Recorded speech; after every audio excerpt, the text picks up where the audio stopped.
he wanted to transform. Was it the peak of the extreme domain mountains? Or the middle range? Or perhaps he needed some urgent item?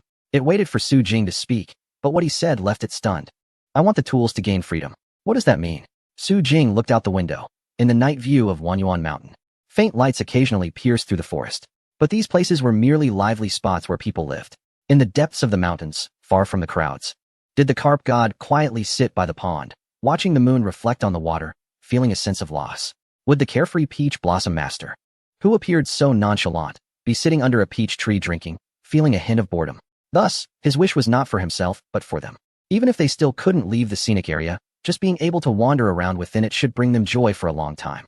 After all, the scenic area would continue to develop, and the new things they could see would only increase. The system was silent for a long time, and then a faint electric sound crackled through its voice.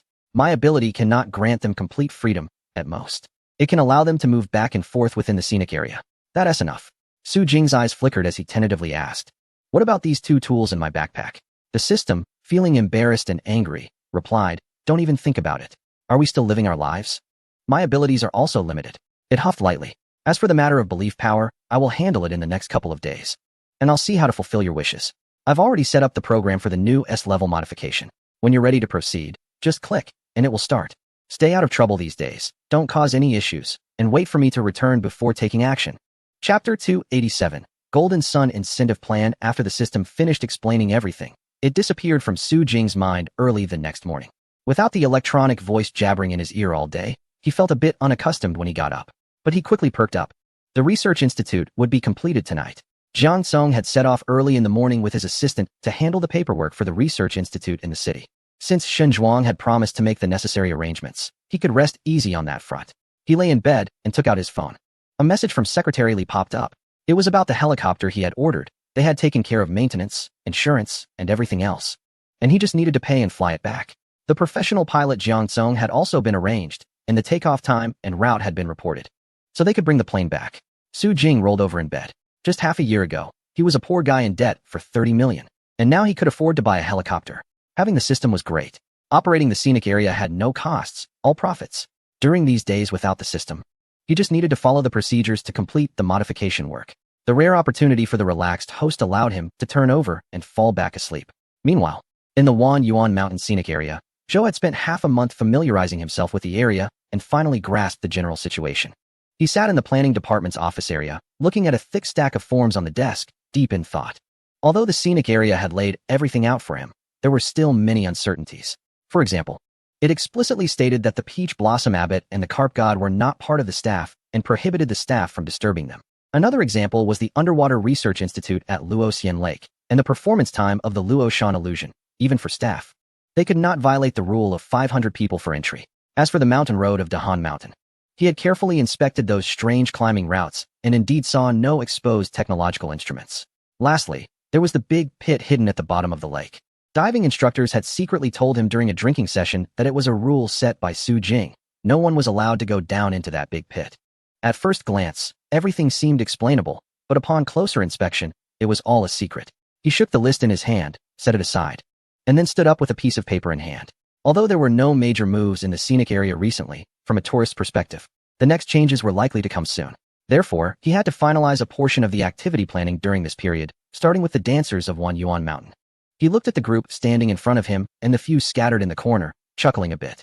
The Golden Sun Dance Troupe had become like a family after long periods of mixed practice and teaching the children from the exchange dance troupe the local dance whenever they had free time.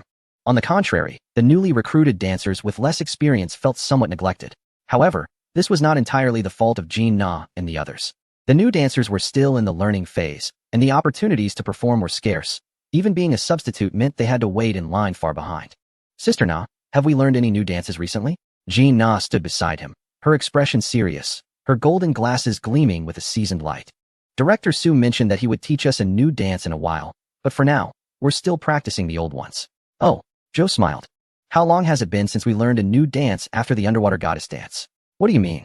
The underwater goddess dance had just started performing on July 8th, and it had only been a little over a month. Did he think they were learning too slowly? Teacher Zhou, since you just arrived, you might not understand fully, Jean Na said lightly, with a hint of pride. In the Golden Sun Dance Troupe, even a newly acquired dance can be mastered within a few days. If there is a new dance for us, we won't affect the performance schedule. After she spoke, Zhang Ruiyun, the captain of the exchange dance troupe, nodded in agreement.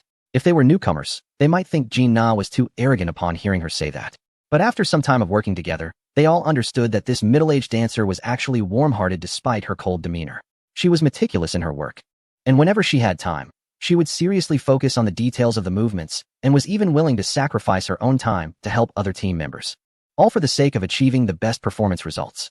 So, her words were justified. Zhou quickly waved his hand, his small braid creating a playful arc, making his smile appear much friendlier. That's not what I meant, Sister Na. He looked around curiously at all the dancers. There were nearly 50 of them, a large group with both men and women. Since the opening, I believe the dancers of Golden Sun have already learned many dances. Several local dances, like the initial red-faced dance, later the Huafu sacrifice, and the white-faced dance, among others. There are also classical dances, such as the rolling lantern dance performed during celebrations, or the recent underwater goddess dance. What everyone has learned is truly the essence of dance. A single piece can make a dance troupe famous for a time. Director Su must have high hopes for all of you, which is why he entrusted the dances to you, Zhou said with a smile, while the dancers across from him, with their varied expressions, quietly stared at him. So, he turned to Jean Na, who slightly tilted her head back at him, Sister Na, and the other teachers.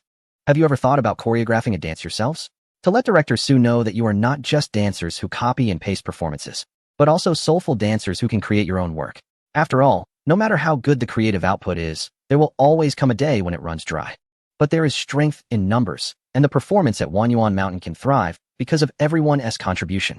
He nodded gently, smiled, and waved goodbye. It was just an idea. The teachers didn't need to take it to heart. They could go ahead and get busy. However, as he turned to leave, Zhou also glanced back and winked, his tone playful. I heard that the teachers from the exchange dance troupe have almost learned the traditional dance. And according to the communication letter sent earlier, it's about time for them to head back. As the man left, the group of dancers exchanged glances. Zhang Ruiyun swallowed hard. They had been enjoying themselves so much that they forgot they were only there to exchange and learn. Now that the dance was learned, it seemed there was really no reason to stay. After all, she noticed the new recruits were still waiting nearby, looking pitiful. They would only have a chance to perform once they left. But no one wanted to leave. How could they stay here? She thought, while Jinna beside her furrowed her brow. It might sound harsh, but the new event planner, though young, was right. To put it bluntly, they had been growing thanks to Su Jing's support, and although she didn't believe Su's talent would ever run dry, it wasn't right to continue like this. Why bring in new people? They weren't foolish. These young kids, despite their lack of experience, had strong potential and foundation. Given time, they could surpass them. If they didn't want to be eliminated, they had to try innovating, even if what they created turned out to be a flop. The two captains looked up simultaneously, their eyes meeting with a spark of determination. They had to give it a try. Let us create something, they said in unison, but with the same goal in mind. The dancers behind them also broke into big smiles, clenching their fists. Then let us give it a shot. Chapter 288. Zhou Yi's plan. After finishing his discussion with Jin Taiyong and others, Zhou Yi hummed a tune and walked in another direction. He wasn't worried about the dance. They would surely agree with his ideas. Creation was not an easy task. But a large scenic area like Wanyuan Mountain couldn't rely solely on Su Jing. Since he had become the event planner, he had to consider the long-term development of the scenic area. Therefore, from now on, these performance teams had to start trying to innovate on their own. Zhou Yi stopped in his tracks, looking at the remote area behind the village where the Qingyun acrobatic troupe was conducting their morning training. The teachers were practicing. After Zhou Yi spoke, Lu Qingyun approached with a smile. Ever since the underwater performance started, he felt his body improving day by day, growing stronger and more energetic. So he recently began exercising alongside the kids. Yes, after so many years of habit, he needed to practice the basics daily, or else he'd forget how to move. Mr. Zhou, you're here? Lu asked. Zhou Yi shook his head and smiled as he took his hands. Oh, no need to call me teacher. Just call me Xiao Zhou. His approach to the Qingyun acrobatic troupe was different from that of Jin Taiyong. I actually came this time to share some news with you. The activities and performances at Mingyue Village have been ongoing for quite some time, and now the Sacred Mountain has also opened up. The legends and stories about the unclean spirits should continue to evolve.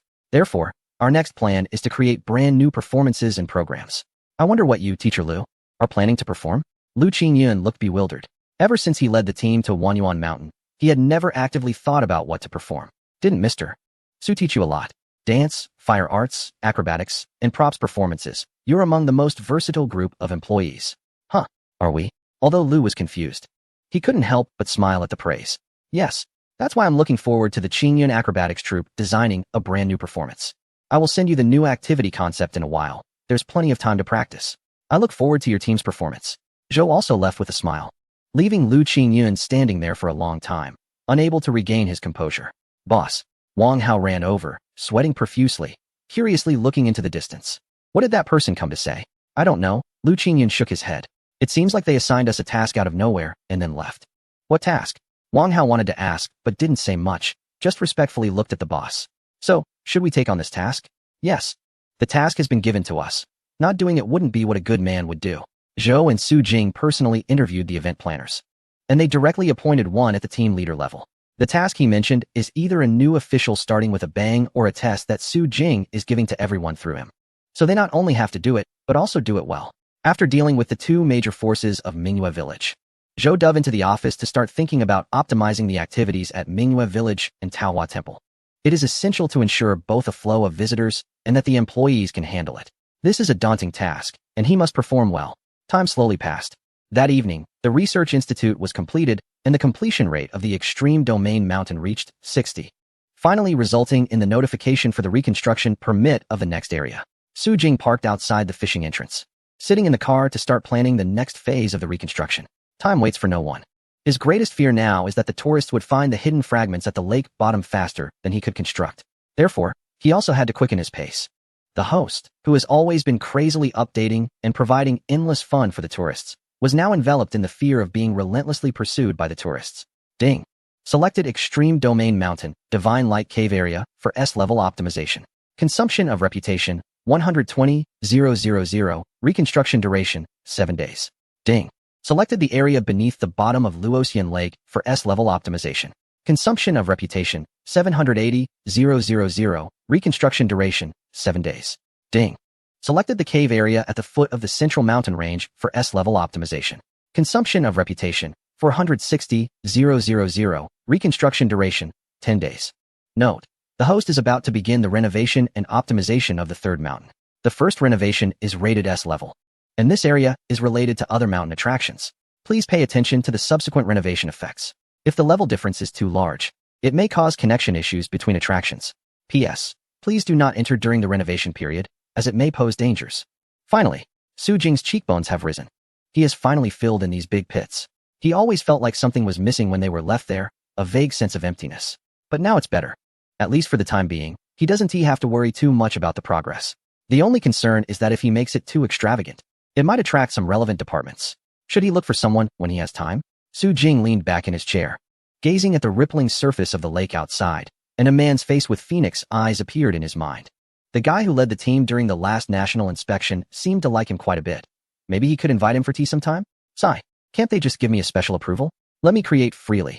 After scratching his head and venting his frustrations, he continued to look at the system interface. Although the renovation had already begun, the impact of this renovation on future developments was unavoidable. After all, it's a large project, which is understandable. With his current millions in reputation points, which are still increasing, he is confident that he can maintain the standard and avoid any issues. After finishing all this, he clicked into the system shop. Items, buildings, and culture, 3 categories floated on the interface. The system assistant had already helped him add the necessary items to the shopping cart before leaving, which was very thoughtful. However, he couldn't make the payment yet. The reason was simple. His backpack was already full, and some items had no place to be stored. So he could only wait until all renovations were completed before buying them. Next, he planned to check out the research institute he had built. He started the car and slowly drove past the fishing side entrance, glancing through the fence at the distant shimmering lights by the lake, where a crowd was gathered. It should be those fishermen who fish day and night. Further away, in the grassy area at the foot of the mountain, small tents were spread out. Since today wasn't the weekend, most tents were dark, with only a few faint lights on, accompanied by laughter and chatter. It wasn't until the vehicle had traveled nearly a kilometer that he stopped, watching as a newly appeared ornate iron gate slowly opened at the fence's edge. The car drove in, and as Su Jing stepped onto the ground of the courtyard, the lights inside lit up. A clear row of large characters was engraved on the plaque at the entrance. Wanyuan Research Institute, Chapter 289. The Institute's Marvelous Uses. Wanyuan Research Institute, a level of fully equipped office building, consisting of 2 above-ground floors and 2 underground floors. Built into the mountain, it has strong stability. Attributes: Gold Construction Team Bonus. Efficiency increased by 20 when researching here, with a 5 chance to trigger brainstorming buff. Research Category, 03. Research direction must be selected, and design materials must be invested to begin research. What does this mean? Without the presence of Tongzi, Su Jing looked at the attribute column of the research category, feeling a bit confused. He initially thought it was just for show, but this place seemed like it could actually conduct some research. The man gazed ahead. The research institute was entirely silver-white, resembling a giant egg embedded in the mountain, with only part of it exposed. The entrance required facial recognition and iris scanning for access. As the owner, Su Jing found it much easier. Stepping into the building, the darkness was instantly dispelled by light, and the lights flickered on one after another, revealing the layout of the interior. Wow, it's even better than I imagined. Unfortunately, without Tongzi by his side, he felt a pang of regret. Otherwise, Tongzi would surely be smugly humming in his ear, praising the greatness of the system. The central hall was a spacious two-story area, bright and airy, with leisure zones and a water bar on either side. At the far end, behind the reception desk, were elevators leading to different areas. Su Jing strolled around inside, then exclaimed as he stepped out, "This place is really well done." The F2 office level covered an open office area and various independent offices. F1 consisted of meeting rooms, research labs, reception rooms, and other spaces. Deep in the hallway, there were even hotel-like rooms for living and resting. Each was a perfect one-bedroom unit. The investment of so much prestige value in renovations was worth it. As he walked down to B1, things became different. Su Jing guessed this was the research area mentioned by the system. The B1 level had various research areas, with empty nameplates at each research lab's entrance. Upon entering, he found only empty rooms with silver-white walls. If Su Jing was correct, only by assigning a research direction name would the rooms change. Descending to B2, it was noticeably quieter and more secure, with specially designed entrance doors for each area. Spacious and reminiscent of experimental production workshops. These workshops varied in size, with some as small as 100 square meters, while others seemed large enough to accommodate a tank or an aircraft. Had they hollowed out the underground? However, the nameplates for these areas were also blank, likely related to the research labs on B1. After surveying the area, Su Jing returned to the lounge in the lobby. The special building attributes from the A-level construction gold medal team were truly impressive. Previously, when renovating tourist attractions, he had directly purchased finished buildings for visitor centers, restrooms, and other special structures. The only time he used prestige value for renovations was during the early stages of Mingyue Village, where the entire area was remodeled together. So nothing particularly special emerged. But this research institute was clearly different. Not to mention the underground labs and experimental workshops. Even the office area and lounge upstairs could make employees' work time efficient and enjoyable. It was an excellent environment for those engaged in mentally demanding tasks. With the growth of Wanyuan Mountain, the number of employees was increasing. The previous visitor center in Mingyue Village could no longer accommodate so many people. Moving everyone to this new place for work would allow the old site to focus solely on serving visitors. The two underground levels exhibited peculiar functions, seemingly possessing experimental capabilities. He contemplated the subsequent arrangements and then drove back home. With some time left before sleep, Su Jing thought for a moment and opened the system store. He couldn't always rely on the help of the system, and since he was free anyway, he might as well check what the Research Institute said about the blueprints. This time he was clever. He entered just the 2 characters for blueprint, and the page refreshed, revealing tens of thousands of pages in the cultural category. He glanced at it, then entered research blueprints, and obtained another tens of thousands of pages. Although he couldn't directly select anything yet, he indeed had a direction. Looking at the various blueprints, architectural designs, tailoring patterns, weapon blueprints, land, sea, and air vehicle designs, and tool-making blueprints, he fell into deep thought. If he hadn't seen the Research Institute's information, he would have originally planned to buy certain items directly based on the number of positive reviews. However, if production could be researched, wouldn't that save a significant amount of money? Besides, the number of positive reviews required wasn't too much. So why not give it a try? He refined his search terms once again, successfully narrowing the pages down to a few thousand, and then began a frantic selection process. This one works. This one is good for later, that one for earlier. He didn't dare to buy too much at once. He first chose 2 blueprints of the same category, spending 1,000 positive reviews, and then searched for the required materials in the item category, purchasing them one by one. He finally completed the initial acquisition of the first set of plans. Since he had no space in his backpack, the items purchased were directly thrown into the B2 level of the Research Institute. So far, the unit price was cheaper than buying finished products directly. Su Jing opened the interface in his mind, selected the Research Institute, and began to determine the first research direction. The choice of direction had to be made carefully, as there were only 3 options, and he certainly wanted to select the category that would yield the longest-term benefits for the scenic area. After pondering for a long time, he typed a few words. As the naming was successful, lights began to illuminate in some rooms on the underground levels of the Wanyuan Research Institute, located at the foot of the extreme domain mountains, which were quiet and uninhabited. The main door was tightly closed, and a buzzing vibration echoed from within the rooms. Under the hazy glow, the silver-white walls inside began to bulge and recess, extending different workbenches and screens. In one of the large rooms in the B2 production workshop, the floor began to sink, with clear water rippling in the center. Several enormous mechanical arms extended from the walls, and various instruments began to take shape. The materials that Su Jing had thrown in also appeared on various countertops and in the adjacent warehouse. On the research table, the blueprints he had just submitted were laid out, emitting a soft glow, while the nearby computer recorded data frantically, flashing various figures. All these changes occurred without any human operation, happening autonomously. The names slowly emerged on the blank door plates of some rooms on the 2 levels. Vehicle Research Department, Chapter 290. Subtle changes. The official announcement board of Wanyuan Mountain fell silent for the first time. However, the tourists showed no reaction. It's a joke. So far, the 6 major scenic spots of Wanyuan Mountain are Mingyue Village, Holy Mountain, Luoxian Lake, Tou, Dahan Mountain, and the 10,000 Buddha Caves. Which place is worth visiting for a good time, not just for a day?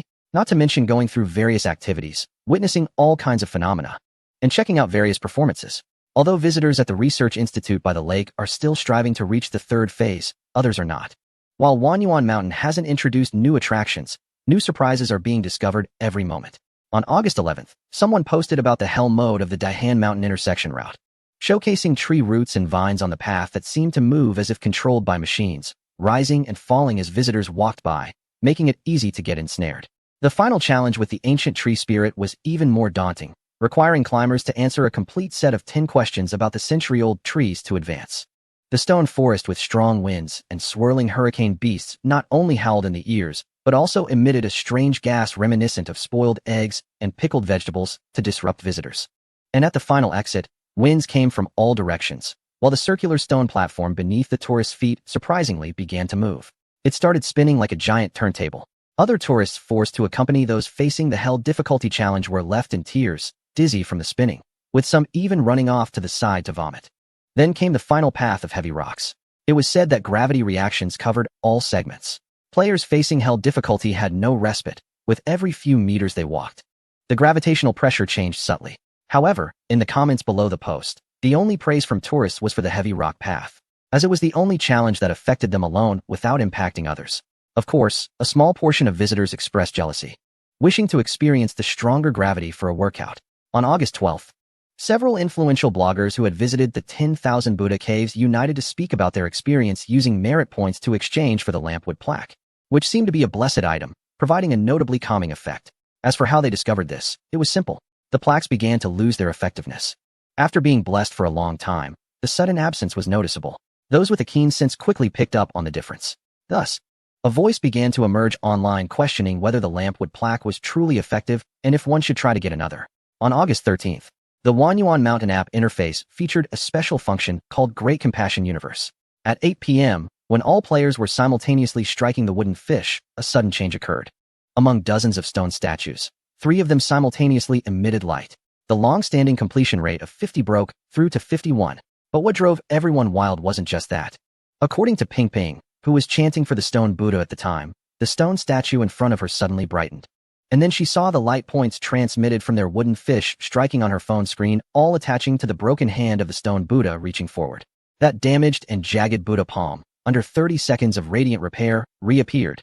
The reappearing Buddha palm was smooth and glossy, with rounded fingertips, a thick palm center, and faint crescent moon imprints visible on the nails. On this well-restored Buddha palm, a small golden light spot emerged. When Ping Ping clicked on it, she only saw the name, War Elite 125. What does this mean? They were puzzled, but soon they saw this, War Elite, speaking in the regional chat window. What appeared on the Buddha statue I restored is the shape of my hand. Everyone scoffed, but shortly after, they saw a post from this individual on social media.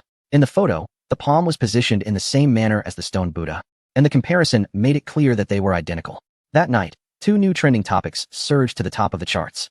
The stone statues in the Great Compassion Universe's restoration randomly select users as new images. This truly was a case of the Buddha coming from among the living. Another trending topic also caught attention. Climbing tomorrow, suspecting that the stone statues in the 10,000 Buddha caves have also undergone corresponding changes. On August 13th, a strange incident occurred in the fishing area of Luoxian Lake. Uncle Zhang Wo, an experienced fisherman, caught an incredibly heavy creature in the early morning.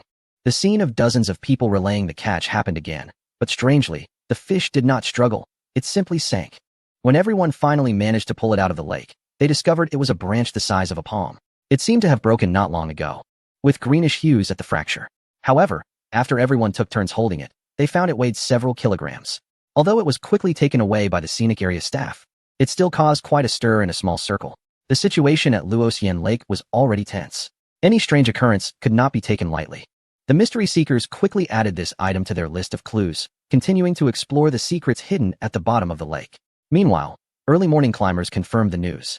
The stone statues at the 10,000 Buddha caves, which had shown changes in their restoration progress, had also altered in reality. They carefully photographed the hands of the statues, which indeed matched the app perfectly. This got everyone even more excited. If it was true, the statues at the 10,000 Buddha caves would be rebuilt by this group of living beings. They had accumulated karma because of the living, but they would also shine again because of them. In no time, more and more players joined the Great Compassion universe, and daily active users surged. When staff reported financial good news to Sun Huahua, she was still organizing materials. Yes, with the expanding scale of Wanyuan Mountain, Sun Huahua had officially been promoted to financial director, responsible for the financial status of the entire Wanyuan Mountain. As for why they dared to entrust economic power to her, it was because her loyalty rating in the system interface was 100. On August 14th, the two major performance forces in Mingwe village had recently been disappearing at specific times, leaving everyone wondering what they were secretly up to. On the same day, the return of the elder brother was acknowledged, and he recognized Su Jing's actions of independently designing and creating props through the Research Institute. At the same time, he lifted the restrictions on the Koi God and the Peach Blossom Master. Additionally, the report on Faith Power was completed, and the first system upgrade began. This upgrade would last for 3 days, during which operations could not be conducted, but ongoing work would not be affected. On August 14th, with 2 days left until the transformation was complete, Su Jing entered Wanyuan Mountain, ready to share this good news with the two individuals. Chapter 291, Lifting of the Ban. Granting freedom. The mountain opened at 9:30, so before that, the entire area was quiet except for the group of Great Sage. Su Jing paused while climbing. Scratching his head, he suddenly felt like he had forgotten something. In the ice and snow pine forest of Liyuan, the Great Sage had a mournful expression. Is there anyone who remembers me? This king can't go home anymore. Well, if I can't remember, then I want to think about it. Su Jing pushed aside the hanging vines in front of him and saw the koi pond as usual. The water clear and shimmering in the summer sunlight. A few red carps spotted Su Jing from afar and swam over restlessly. Ignoring them, Su Jing went in search of the koi girl. However, strangely, after searching for a long time, he couldn't find her. Eventually, he discovered the little golden fish hiding in the shadows at the corner of the pond. What are you doing here? He crouched down, leaning closer to the water's surface. Speaking softly, through the layer of water, the golden fish anxiously swayed its tail, but remained still beneath the surface. I'm here to share some good news with you. Good news? The golden fish stirred. Of course, she knew. Since midnight last night, she had suddenly felt that the protective barrier that had always surrounded the koi pond had vanished. Silently, without a trace of its previous presence. She had nervously sat in the cave all night without sleeping, pondering the reason for this change. Could it be that the scenic area no longer needed this attraction? Or was it that the rules were out to eliminate her? Or perhaps it was a kind of test. The more she thought, the more anxious she became. And before dawn, she transformed into a little fish and dove into the pond, not moving again. Su Jing found her attitude a bit puzzling, but continued to speak gently. Due to certain reasons, I have obtained a privilege. You and Brother Bihu have stayed in the scenic area for so long, and I haven't given you anything decent as a gift, so consider this my present to you. The ban has been lifted, although you still cannot leave the scenic area. You can now roam freely within it. You are free. The golden fish looked at him through the water's surface, and after a few seconds of shock, the surface erupted, splashing water all over Su Jing. Once he wiped the water off his face, the girl was already standing there, wide-eyed, her delicate toes grazing the grass. Looking nervous. Are you serious? She took a step forward. What did you sacrifice? Your voice? Your legs? No, you still have those. The price for my freedom is steep. Could it be that you? Her eyes scanned him up and down, finally landing on the area between his waist and thighs. Her expression flustered. Did you really give up your life? Su Jing said, covering her mouth to stop her from speaking nonsense. Stop reading those ridiculous storybooks. It's not a trade, it's a wish. I have 0 losses, you know. The carp deity rarely showed a pure and innocent expression, and after a moment of hesitation, she nodded. So I can go out. Yes, you can play freely within the scenic area. You should be able to feel the boundaries. No time limit. No time limit. Can both me and Masterin go out? Yes, both can. By the end of the conversation, Su Jing and the carp deity were both smiling, their expressions excited and full of joy. Ha ha ha. The girl laughed heartily, then suddenly leaped up, her legs transforming into a giant fish tail as she dove into the pond. Freedom. Affected by her emotions, even as the water splashed around and the light rain soaked her, Su Jing laughed as well. The big carps in the carp pond also jumped out of the water, bouncing around with their deity. It reminded him of the saying, the big carp is lively and jumping. All right, then you can arrange your own time from now on. Su Jing laughed for a while, and then turned to walk outside. One requirement. Remember the work at the carp pond. You can't be away from your post for too long. You should still show up from time to time. We can't let too many tourists come for nothing. You all have phones, just contact them later. I'll send you a few contact numbers. If you have any needs or travel issues, just call them. He disappeared behind the hanging vines, and the sound of laughter lingered in the breeze for a long time. I still need to tell Master Taohua this good news. In the Taohua temple, a man who was resting on a soft couch in the study put down his phone, looking both amused and bewildered. The little carp girl had just called him, inexplicably saying something like, I have good news. Just wait to be happy, and then hung up without further explanation.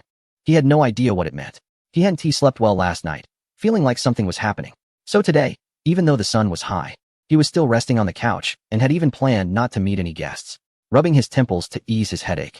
He intended to wait until after 9 o'clock when his servants were on duty to share the news with them. But before he could wait for Yin, a wave of water vapor rushed in. The moisture mixed with a faint fishy smell made him squint. But it's Su? A laugh came from outside. It's me. The master of the temple changed his position, sweeping his long hair back and adjusting his clothes before gently saying, please come in. The air was filled with a light sandalwood scent, combined with the cooling system, making the room fresh and pleasant. The master of the Taohua temple lay sideways on the couch, gesturing for him to sit comfortably. Su Jing was not shy, directly pulling a stool to sit by his side. I have good news. Another piece of good news? The master smiled, encouraging him to continue. While secretly guessing if this news was the same as what the little carp girl had mentioned, Su Jing explained the matter as it was, but after listening, the master did not seem as delighted as he expected. Instead, there was a hint of worry. I appreciate your good intentions, but what's wrong? Unlike the koi god, who is eager to explore the outside world, the peach blossom abbot rarely shows any signs of frustration. During my time here, I've noticed that my lifestyle and way of speaking seem different from the outside world. If I go out, will I struggle to adapt? Will I cause trouble for Brother Su's business? Trouble? Brother Bohu is overthinking it. Su Jing smiled and shook his head. Just remember one thing. The entire scenic area is your home. You're in your own home, so just be yourself. If you don't understand something, just ask. There will definitely be someone willing to help you. There won't be any mockery, doubt, or trouble. Just go and enjoy yourself. The scenery of Wanyuan Mountain is beautiful, and there are even more unique aspects than you can imagine. Don't painting and poetry also require inspiration? Consider it a creative outing. Go boldly. Su Jing spent quite some time reassuring the peach blossom abbot, and finally, the latter smiled and sat up from the couch. So can I go out? Go ahead. Leaving the peach blossom abode, Su Jing felt relaxed, having resolved a major concern. That day, visitors to Wanyuan Mountain were surprised to find that the koi god was present all day and seemed to be in a good mood, even inviting several people to drink. The peach blossom abbot also appeared particularly excited, wielding the sword with more vigor, and continued to cut off 3 or 4 peach branches before stopping. Strange. Chapter 292, Third Phase Unlocked. Then, as a day passed, on August 15th, the Wanyuan Research Institute successfully completed the first batch of vehicle development. After Su Jing's testing, they were perfectly stored in the warehouse in preparation for the upcoming operation. On the same day, a mysterious ID secret legend published a lengthy article on a social networking site. The breadth of the content, the divergence of thought, and the meticulousness of the clues excited all the visitors following Wanyuan Mountain. The article was written in the first-person diary format, creating a strong sense of immersion. I am Sher Fan, the leader of the Stone Tribe. I am leading my people in migration to find a new home. We got lost in the deep mountains and finally found a valley where the temperature is pleasant and resources are abundant. We decided to settle here. While building the village, my people discovered a special well, which has clean water, bringing us great joy. As time passed, everyone noticed something extraordinary. The strength of the tribe members increased. Even toddlers could easily lift a cow. Diseases seemed to leave our group, and we uncovered the secret of life. The well. The water nourished our bodies and the surrounding trees. Some trees even let out painful cries when cut down. The high priest said that since we are incredibly strong, we should use stone as our tools from now on. Our village began to develop, the population flourished, and we named that well and its magical contents Mother Water. Mother Water protects our tribe and even guides the spirits of our people. leading us to vow to defend this land at all costs. One day, a group of unexpected visitors arrived in our village. They were dressed in strange clothes, performed magnificent dances, and even traveled with horse-drawn carriages. It seemed they were searching for something, and the water deity was angered. The article ended here, leaving everyone stunned. Wow.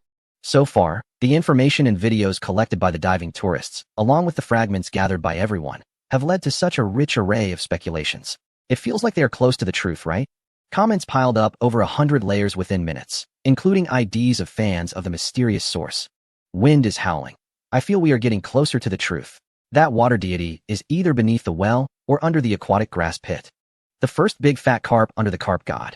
The last sentence about the water deity being angry. Is that a speculation or a deduction? This statement has many implications. If it's as I think, does that mean the blogger is referring to the flood that submerged the village, caused by the water deity?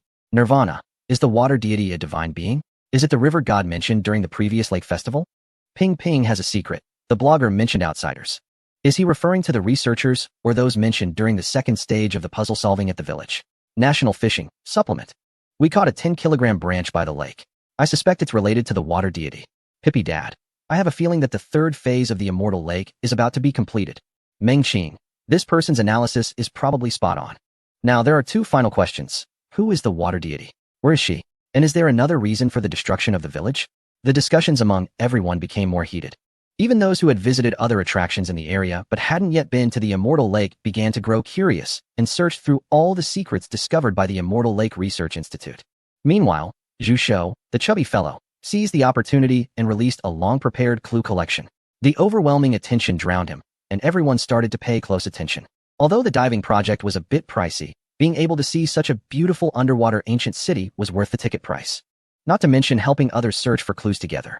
Therefore, the 30 diving slots were basically fully booked every day, with many nearby tourists having visited multiple times.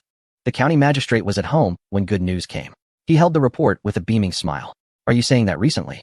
Housing transactions in our county have increased by 15? So high? His subordinate couldn't contain his excitement, his lips curling up. Indeed, the western area was once remote, and no one wanted to live there, but now it's actually closer to the scenic area of Wanyuan Mountain. Without traffic, it only takes a few minutes to reach the entrance of the scenic area. So many houses there have sold. The magistrate pondered for a moment and glanced up quietly. Can we start raising our housing prices a bit? Previously, it was just over 3,000 per square meter. Should we slightly increase it? The subordinate was taken aback, but soon nodded thoughtfully. This year's cultural and tourism sector sees Wanyuan Mountain as a significant trend. If everything goes smoothly, it will continue to thrive for the next few years. Moreover, I have seen online comments mentioning that visitors can't fully explore Wanyuan Mountain in just 1 or 2 days, which means many tourists will return for a second or third visit. Additionally, Mr. He Jing is continuously introducing new attractions and projects. After considering it, he confidently gave a thumbs up. You are right, County Chief. We can prepare for a meeting to discuss the rise in housing prices. The county chief chuckled. Prices will definitely go up, but our county is still not keeping pace in various aspects, so a slight increase will suffice. If we want to achieve high housing prices, we need the entire county to work together. Good houses need to be paired with good hospitals, good schools, and good shopping centers. Wanyuan Mountain is just the beginning. To truly retain people, we must focus on our foundation. Their conversation came to a pause, and the various departments of the county government began to take discreet actions. Little did they know that the city of Yong'an had already started to quietly raise housing prices. On August 16th, just as speculated in the social media discussion the day before, around 4 p.m., while tourists were collaborating to collect secret fragments, a sudden silver-blue light swept across the entire underwater research facility. A loud notification sound rang out, causing all the tourists to turn their heads abruptly. Most astonishingly, there stood Zhou Pippi alone in the 5th corridor, taking a picture of a statue. Wow! Zhou suddenly pinched his thigh, chuckling as he rushed towards the confidential document room. Unfortunately, it was already crowded, so he could only stay put and listen to the resonating voice of Luo Shan number 1 echoing through the corridor. It's quite surprising that you completed the collection of the 3rd stage secret fragments in such a short time. It seems it's time to reveal some of the secrets of Luoshan Village to you. Chapter 293, Deep Lake Exploration in Search of Water Mother. The electronic voice of Luoshan number 1 continued to ring out, making Zhou's eyes widen. He knew that his decision to come here out of curiosity about the mysterious person's reasoning was correct. Look at this.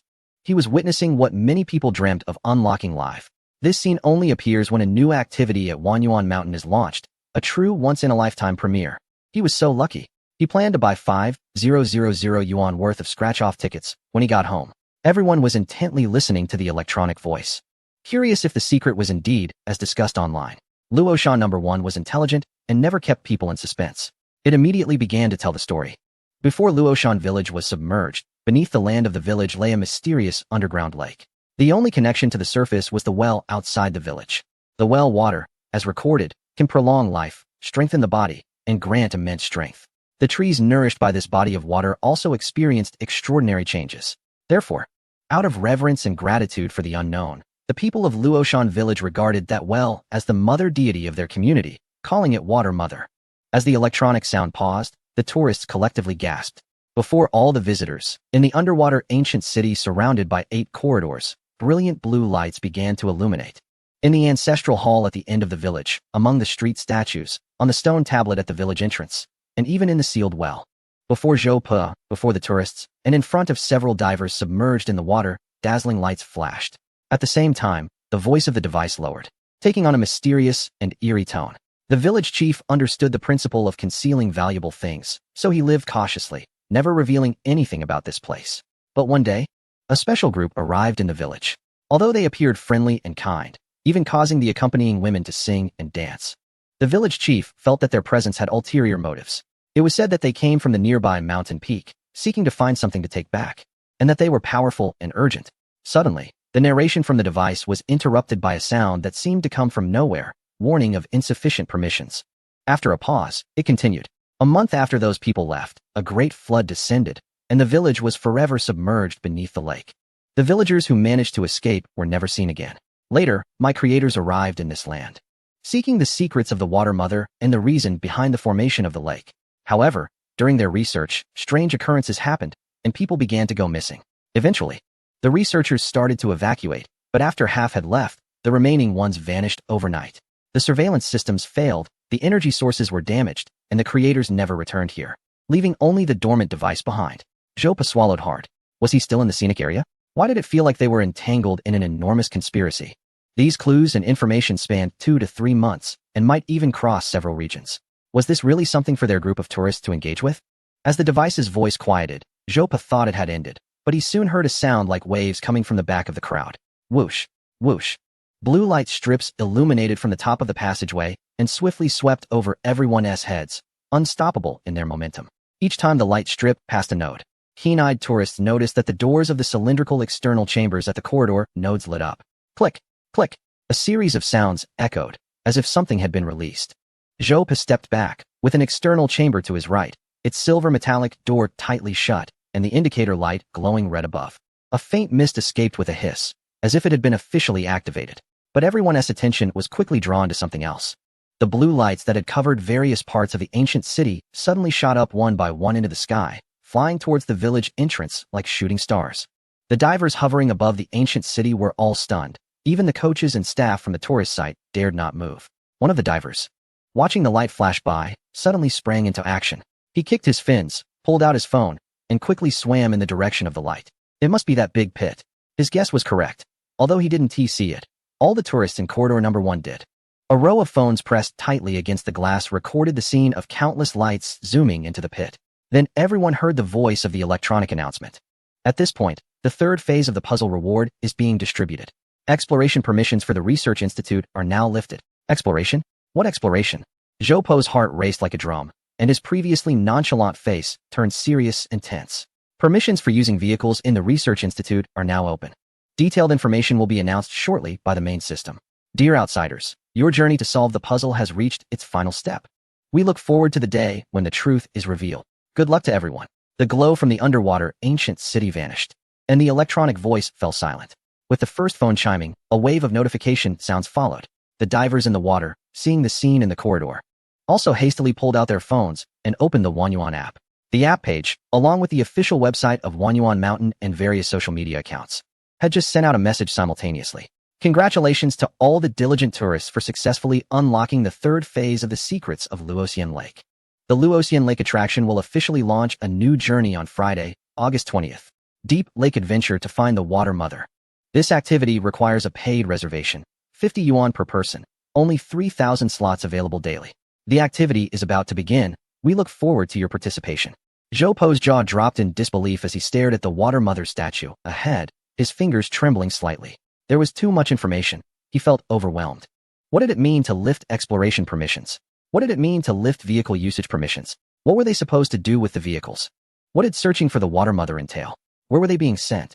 The tourists in the underwater 8 corridors, especially those in the 7th corridor, were all confused. While only the people in the 1st corridor and the floating divers were aware. They looked at the big pit in front of the village, which was now seemingly flowing with water. The weeds at the edge of the pit were all dancing wildly upwards, completely exposing the massive pit in the center.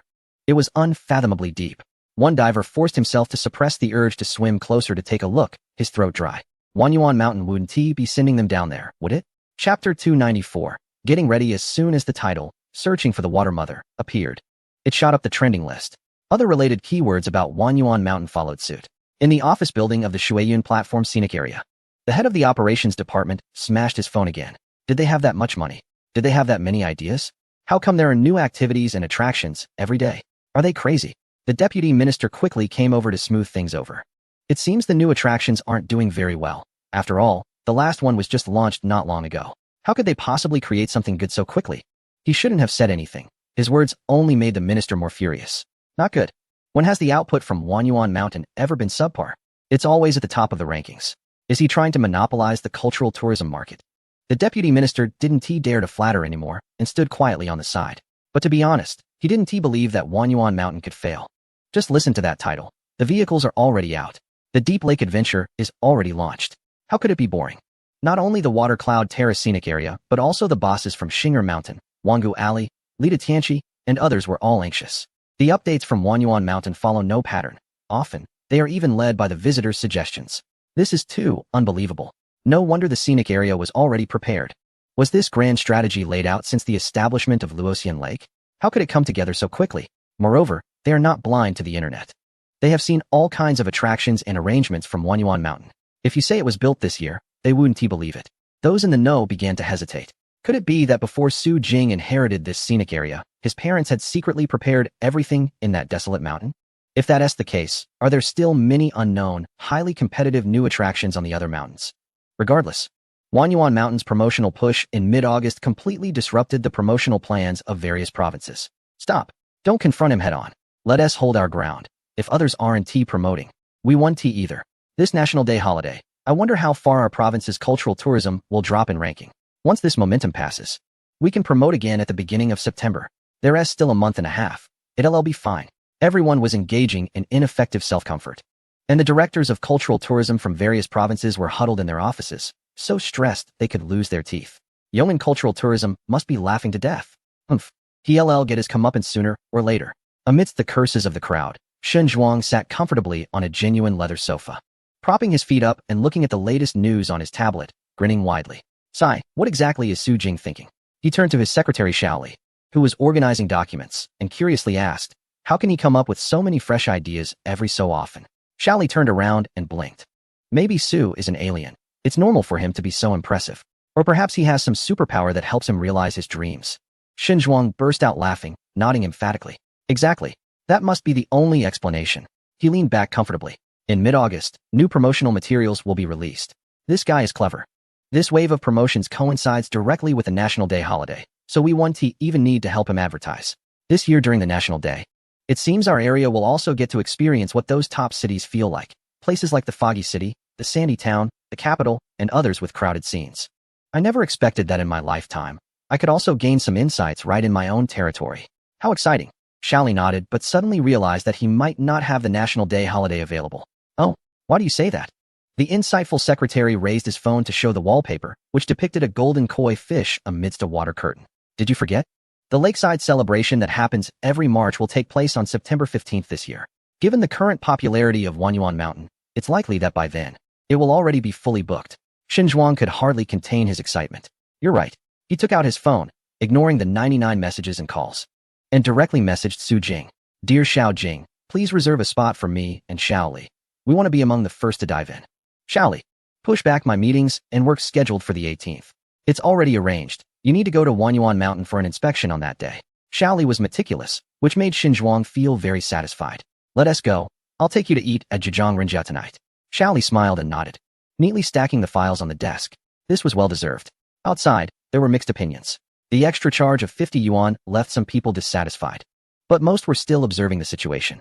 Wanyuan Mountain has done exceptionally well, and when calculated, every project in this scenic area is cheaper than what's charged elsewhere. So, being able to charge 50 yuan for a special project means it must be worth more than that. As for the fans of Wanyuan Mountain, that's a joke. They're making reservations. They're now worried about not securing a spot. In this day and age, who can't afford an extra 50 yuan for a chance to travel? Moreover, with only 3,000 spots available, it's far too few. Originally, it didn't seem like a small number, but how many visitors does Wanyuan Mountain receive daily? Even on weekdays, it can accommodate over 10,000 people. Not to mention the weekends. If a holiday comes around, just imagine, people will be silent, as they directly implement crowd control, claiming it's to ensure the best experience. So, if you arrive late, you might not even get in. Besides these wealthier visitors, even in Qingshan County, where prices are low and wages are modest, the increase in tourists has led to more job opportunities, and many people have secured formal employment with rising salaries.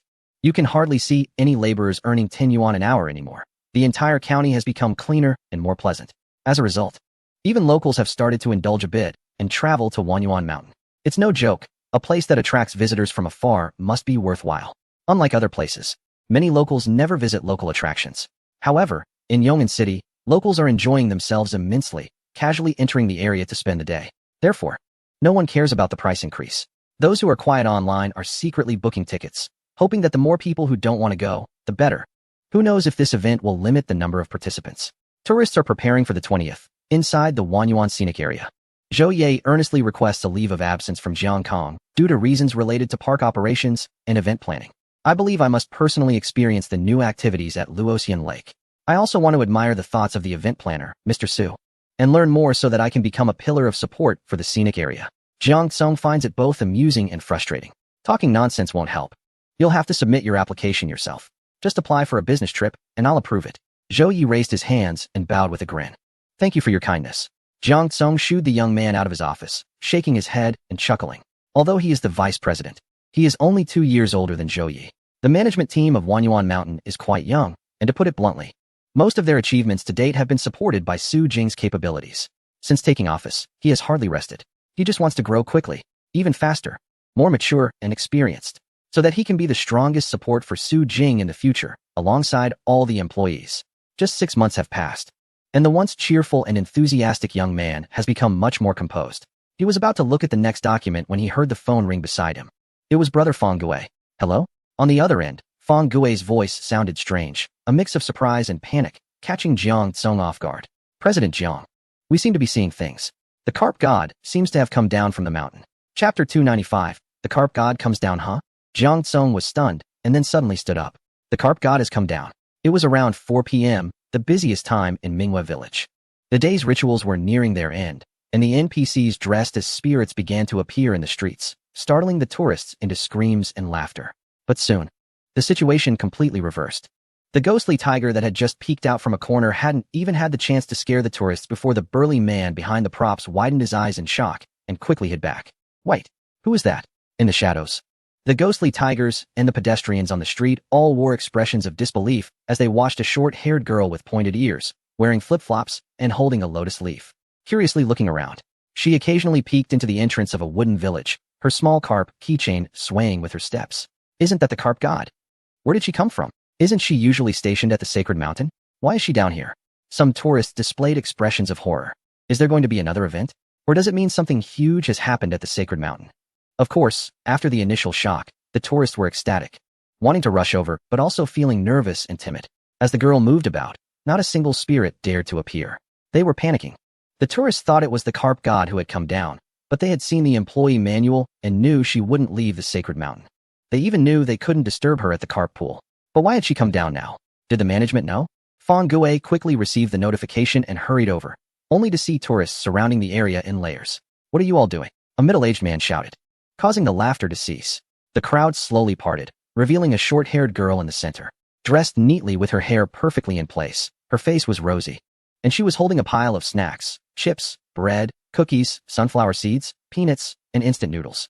Was that a shiny gold watch on her wrist? Wait a minute. Was that her? Fang Gui was momentarily stunned, and then he saw the deity nodding at him with a squint and a smile. Hey, here I come. As the crowd dispersed, Feng Gui led a team of employees to escort the deity into Lu Yun's rice cake shop, where they sat down. He had intended to take her directly back to the visitor center, but she insisted on stopping to grab a bite, so they ended up here. In the distance, a circle of tourists had gathered. To ensure the deity's safety, the employees were prepared to intercept anyone trying to approach. Surprisingly, not a single tourist dared to come forward. They all obediently stood at a distance, snapping photos excitedly.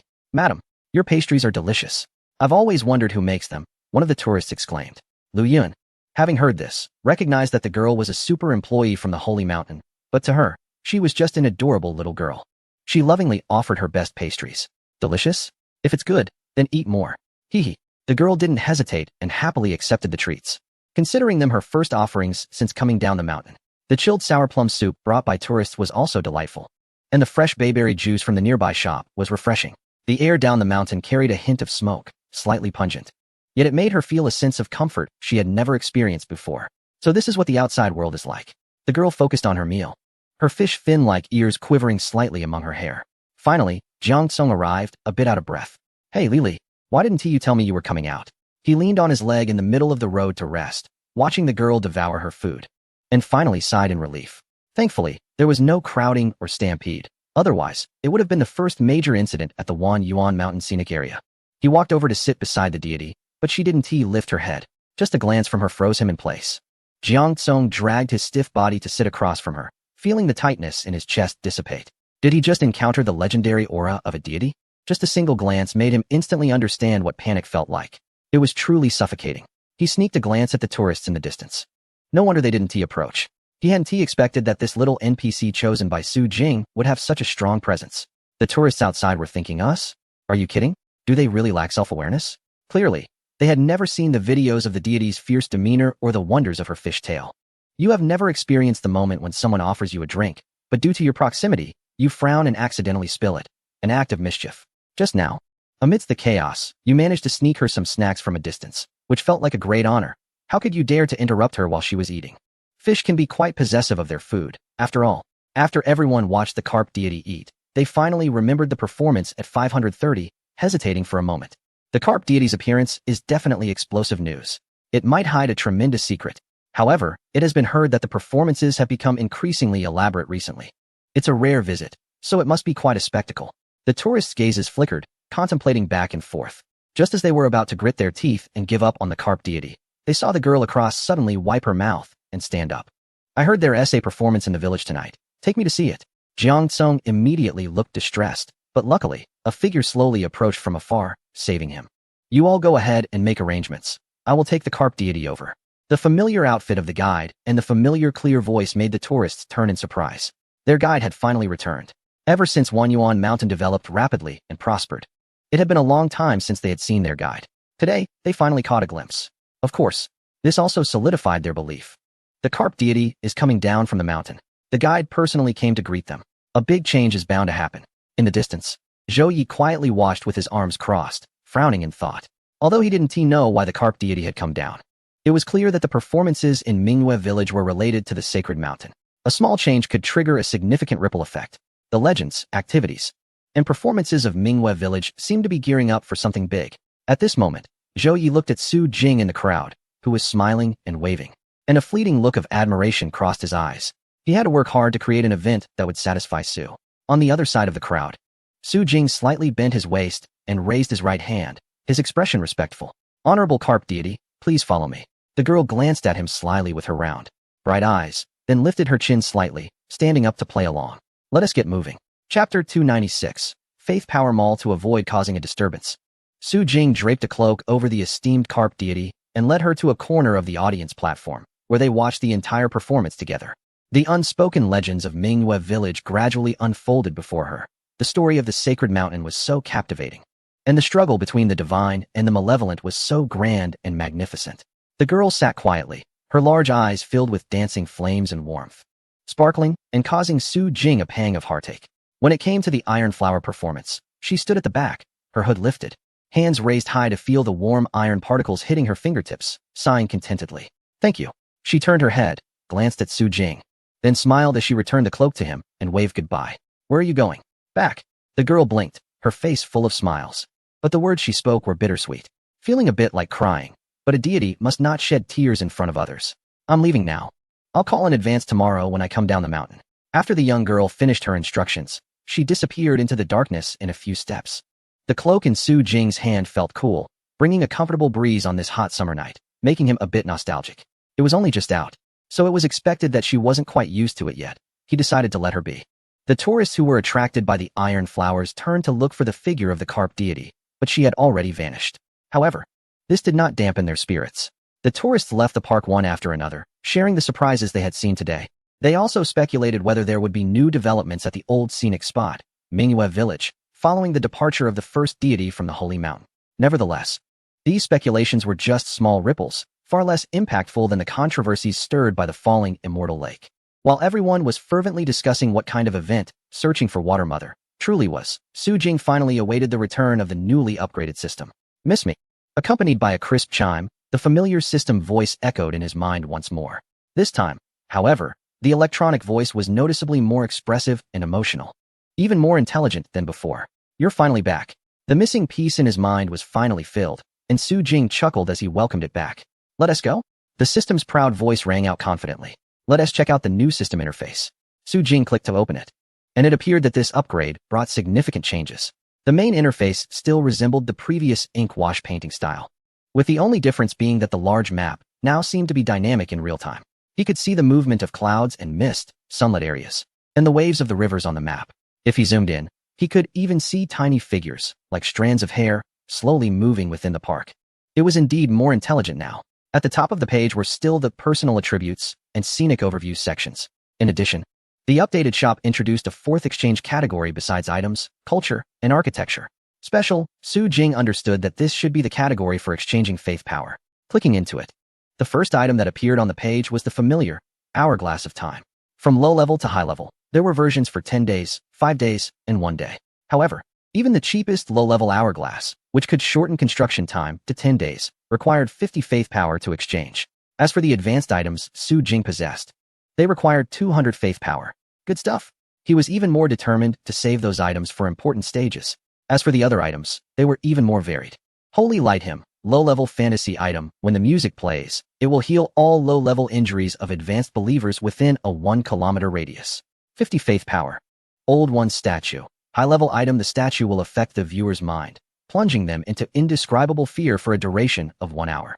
However, when the fervent believers watch, it triggers a deep awakening of wisdom, entering a time of mental exploration worth 500 faith points. Source of Life. Advanced biological item contains a large amount of life force, erupting once every 4 hours for 500 faith points. Oh, Su Jing was taken aback to see something he had just won in a lottery on the page. This item is worth 500 faith points. Wow. He inexplicably felt like he had struck it rich and immediately broke into a smile. Although he currently only had 10 faith points and couldn't exchange for anything. In other words, he had drawn an item worth 500, which is equivalent to a profit of 1,000. The system, listening nearby, scratched its head, feeling that there seemed to be some problem with its calculations. But it didn't matter. Su Jing laughed heartily. Upgraded me, not only not bald, but even stronger. For future modification actions, at the same price, I can do even better. As for rationalizing creations, I can do that even better now. Su Jing listened to it rambling, a smile spreading across his face. Having a system is great. It saves him a lot of worry. Those matters can be set aside for now. I have a small modification that needs to be completed quickly. Can you help with that? What do you need? Help me connect the underground production area of the Wanyuan Research Institute with the Luoxian Lake. Is that possible? This is a small matter, just a passage. The system symbolically charged 20,000 prestige points and completed it in less than an hour. It really has evolved. Now even such informal tasks can be easily accomplished. Is this what it feels like to have a strong backing? He chatted with the system for a while longer, then took out his phone to look at one of the chat pages. This person's avatar was a black starry sea, unlike others who used images of the Milky Way, the sun, or the blue planet as their main pictures. This one featured Pluto, a blend of red and gray, quiet yet ambitious. It was the leader with phoenix eyes who had previously led the team here, Li Huanqing. Being able to quickly withdraw a powerful inspection team with just a word proved his capability and position must be quite high. Therefore, just 1 day after his research institute was established, he sent over the module and blueprints for one of the vehicle's pressure systems. Su Jing had only one purpose: to show goodwill, demonstrate strength, and express his stance. What he sought was only one thing: for the state to be his backing and not to investigate him in the future. Su Jing looked at the chat records between the two. The last reply from that person was only 3 words. Received. The other party clearly understood his meaning. But since that item had been sent for so long without any new information from them, it made him a bit anxious. In 3 days, a new activity would begin operations, and new vehicles would be officially put into use. If he didn't receive a definite response, he would feel a bit uneasy using them. If someone with ulterior motives got involved, it would lead to a lot of trouble. What is that person doing? Chapter 297. The activity begins. What is that person doing?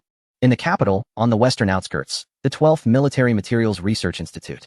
The Research Institute, which was supposed to be quiet and deserted, is now brightly lit and bustling with activity, filled with voices and shouts. Big Head, go find materials B, 121 and F, 778, 789 from Zhu's lab. Get 700 G each. Wong, help me find the documents in the archive room. I need the info for Q 2011-125. I need everything from that month. Tools. Where are the tools I asked for? Why haven't I received them yet? Cutter. Send the molecular cutter over there. Don't dawdle. If you delay the progress, I'll fire you all.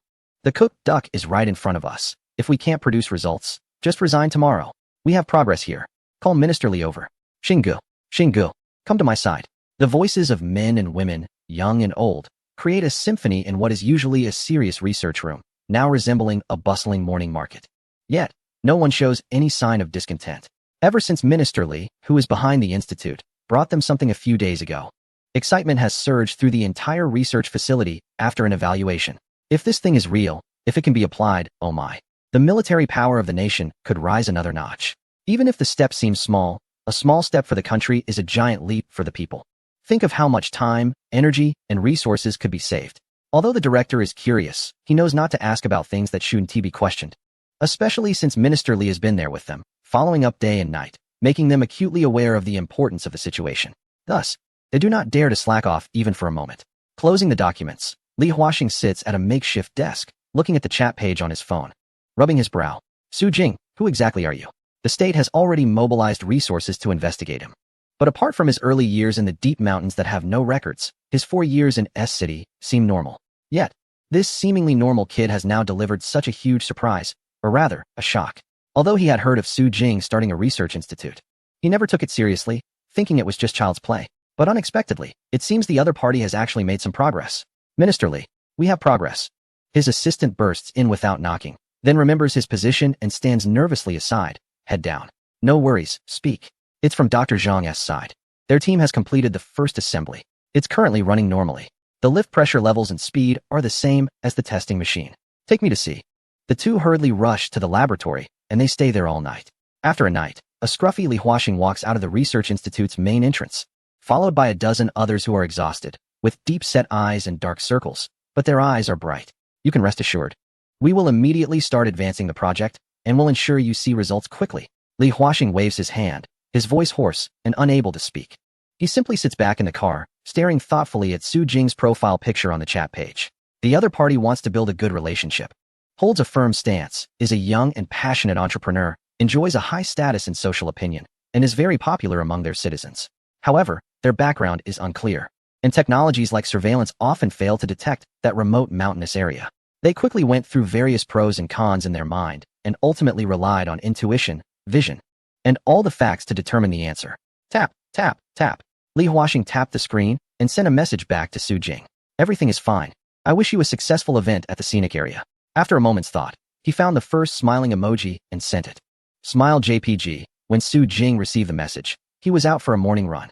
He looked at the text and the smiley face, pondering for a long time. In the end, he concluded that although the person looked young, their heart was already old. Which young person still sends this kind of emoji nowadays? Those who don't know might think he's insulting him. But hey, Su Jing let out a sigh of relief. With that blessing, he could use the vehicle with confidence. In fact, he could also look forward to new developments at Wanyuan Mountain in the future.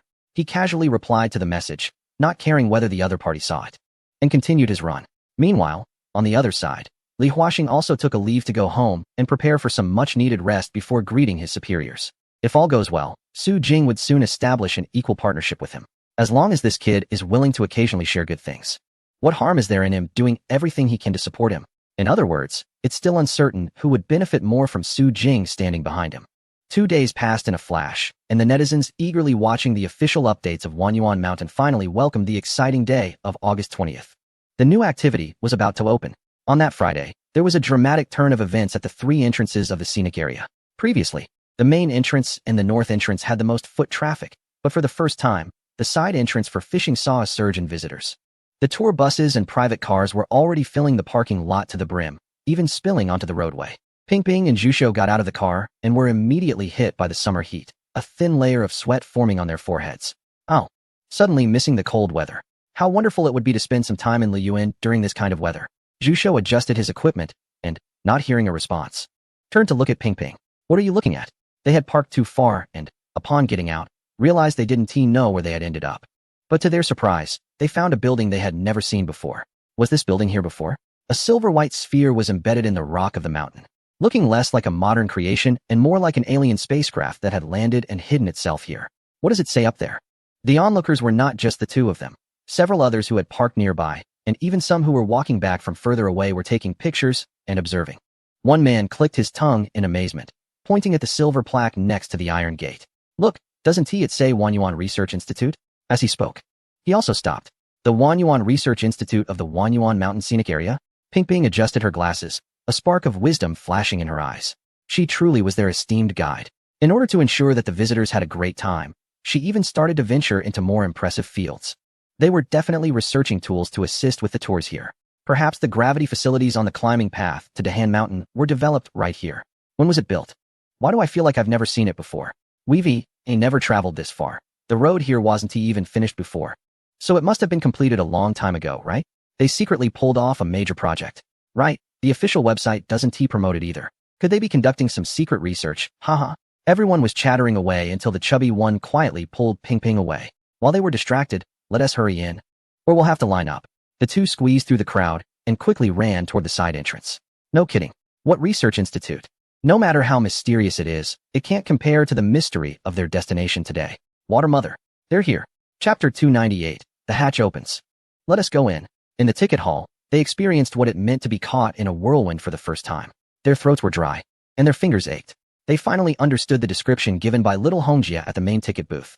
They admired even more the senior Zhao from university who managed the entire ticket office alone back then. That Zhao who went from ticket seller to assistant general manager.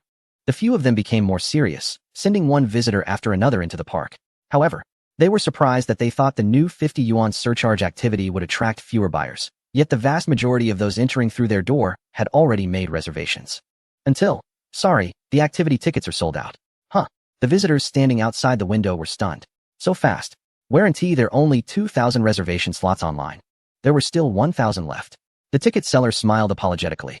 We just sold. She pointed outside the window at the excited visitors heading into the park. They bought the last 5 tickets. Damn it. The people in line behind felt like crying, sob. They had finally taken a day off on Friday, only to find they couldn't buy tickets. Was that a wasted trip? The ticket seller looked at the long line behind her and cautiously asked, would you still like to buy? Buy. Why wouldn't we buy? One visitor exclaimed with wide eyes. We've come all this way. I'll go play something else. Can't let this trip be in vain. Wanyuan Mountain is so big. Worst case, I'll stay the night at the Xinhu campsite and line up early tomorrow morning. I'll definitely be able to get in. The attitude of the first visitor encouraged those behind him, and everyone began to rally, preparing for tomorrow's ticket rush. Reservations for the next day would open at 10 a.m. every day, and if they acted quickly, they could snag tickets online. The visitors, each with their own thoughts, slowly entered the Wanyuan Mountain Scenic Area and then dispersed. Meanwhile, those who had already entered focused intently on their destination, moving forward at full speed. Quick, Shaoli, pull me along. Shen Zhuang gasped, watching the secretary ahead moving swiftly, grinding his teeth. I ate plenty yesterday. How can you still have so much energy? Shaoli knew he was in the wrong and sheepishly returned to pull him along. Hurry up. I see people have already gone in. What's the rush? I estimate the event won't start until at least 10 o'clock. We'll just have to wait in line. Don't worry, we'll definitely make it. Really? Shen Zhuang nodded seriously, his expression calm. He had already been informed by Su Jing that the event needed a certain number of participants to start. So it wouldn't begin that quickly. This is what they call going through the back door. Connections. Shaoli would never understand.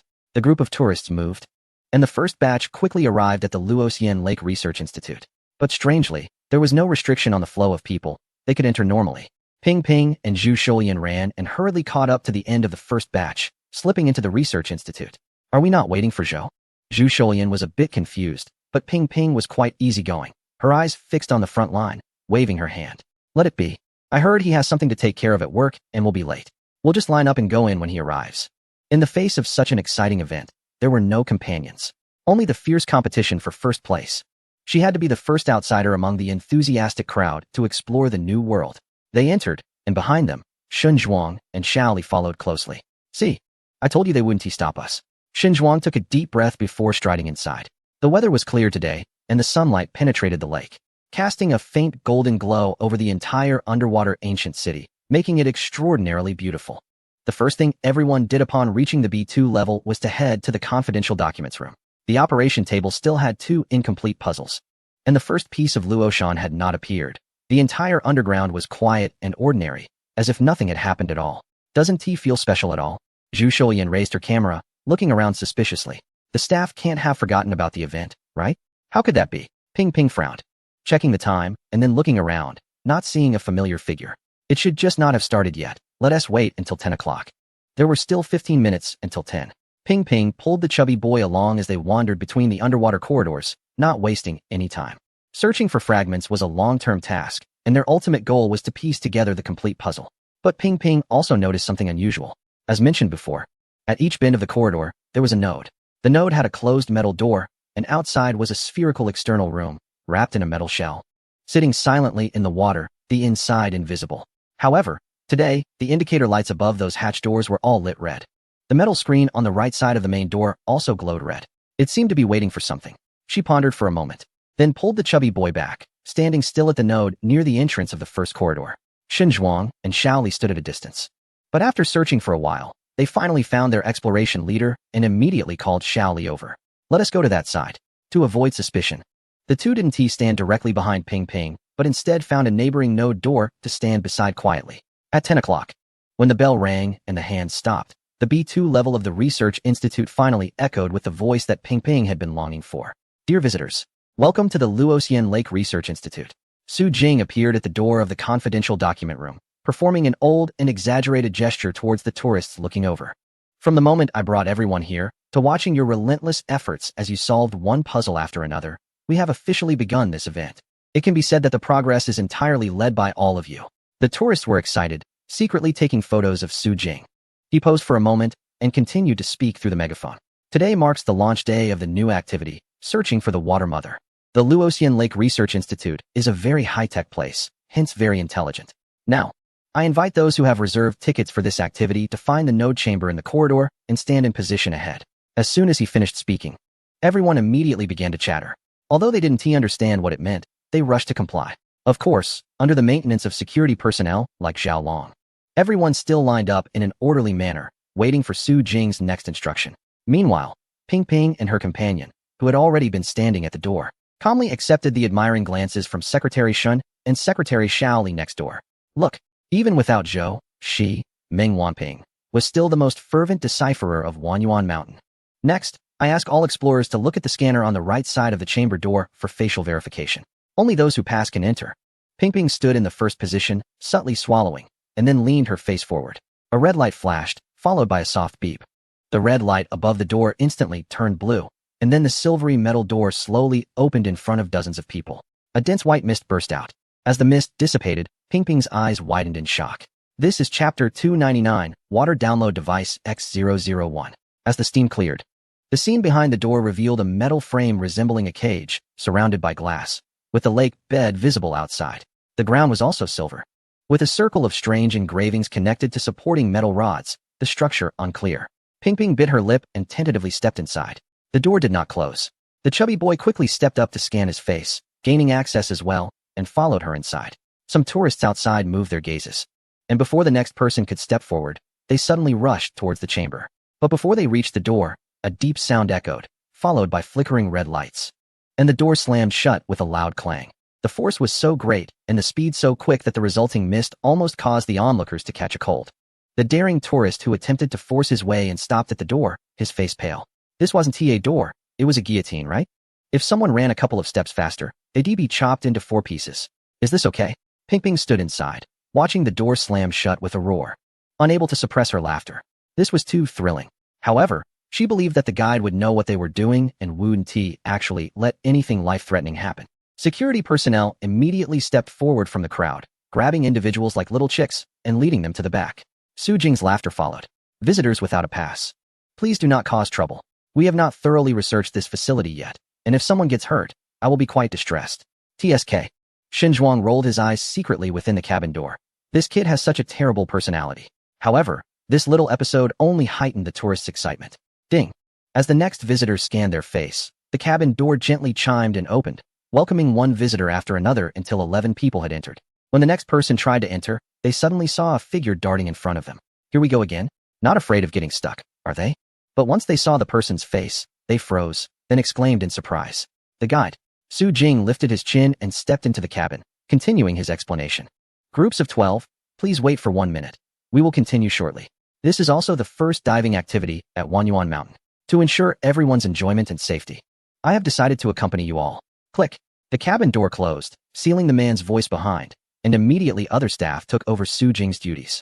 Activities occur every 30 minutes. You can continue to explore or wait outside. Visitors with activity tickets are not restricted by the research facility's stay duration and can wait for a long time. Please maintain order. The crowd quieted down, and all the tourists standing inside the cabin felt a sudden drop, a sensation of weightlessness. Xinzhuang glanced around, unconsciously gripping Xiao Li's shoulder, feeling a bit anxious. The other cabins were chaotic, with everyone feeling a mix of nervousness, excitement, and fear. However, the cabin where Su Jing was located was different. Ping Ping looked delighted, and Zhu Shou was grinning, full of admiration for Sister Ping Ping's choice of position. If they hadn't chosen this spot, they wouldn't have been able to explore with Su Jing. But he said it was also his first dive? Dive into what? Su Jing took off his microphone and smiled at everyone. Looking around, he thought it was best to pretend he didn't exist. Obediently, Ping Ping turned her head to look at the scenery outside the glass. They were descending. The glass and fish swam past them, and then darkness enveloped everyone instantly. The next moment, a loud clank echoed, followed by a buzzing and crackling sound, as if some machinery outside was docking with a track. Then, as they continued to descend, the lights brightened, and everyone fell silent. The surrounding glass had disappeared. They had entered a brand new space. The metal frame turned out to be an elevator.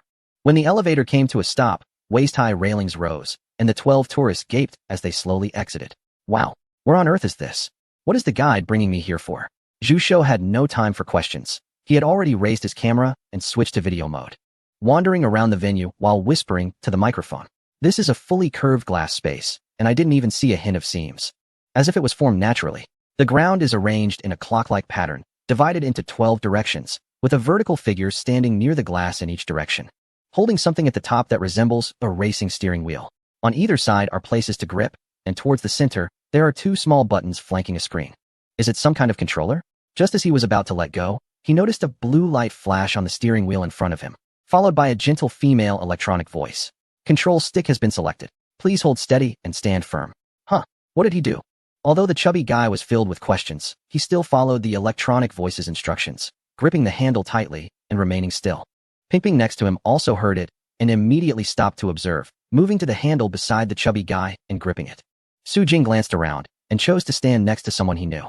Although he hadn't tried diving yet, he had been in this vehicle before, so he was well aware of everything. Others quickly chose their control sticks and stood up, their expressions focused, not even noticing when the round lift in the center disappeared.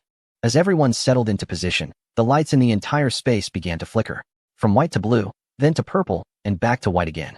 The lights above flickered from the outer ring to the inner ring, and the gentle female electronic voice echoed throughout the space once more. All passengers have been bound. Welcome aboard the X-001 capsule-type underwater vehicle. The control sticks in front of you can be used to launch short-range and long-range scanning lights, each 5 times. If useful information is detected, it will be recorded in your personal app in real time.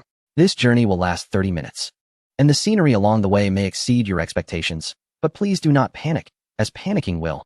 The female voice, carrying a hint of mystery, slowly faded away, lead to endless surprises. Bang! Everyone felt a sudden weight in their bodies. The ground shook, the cabin lights dimmed, presenting a faint blue hue.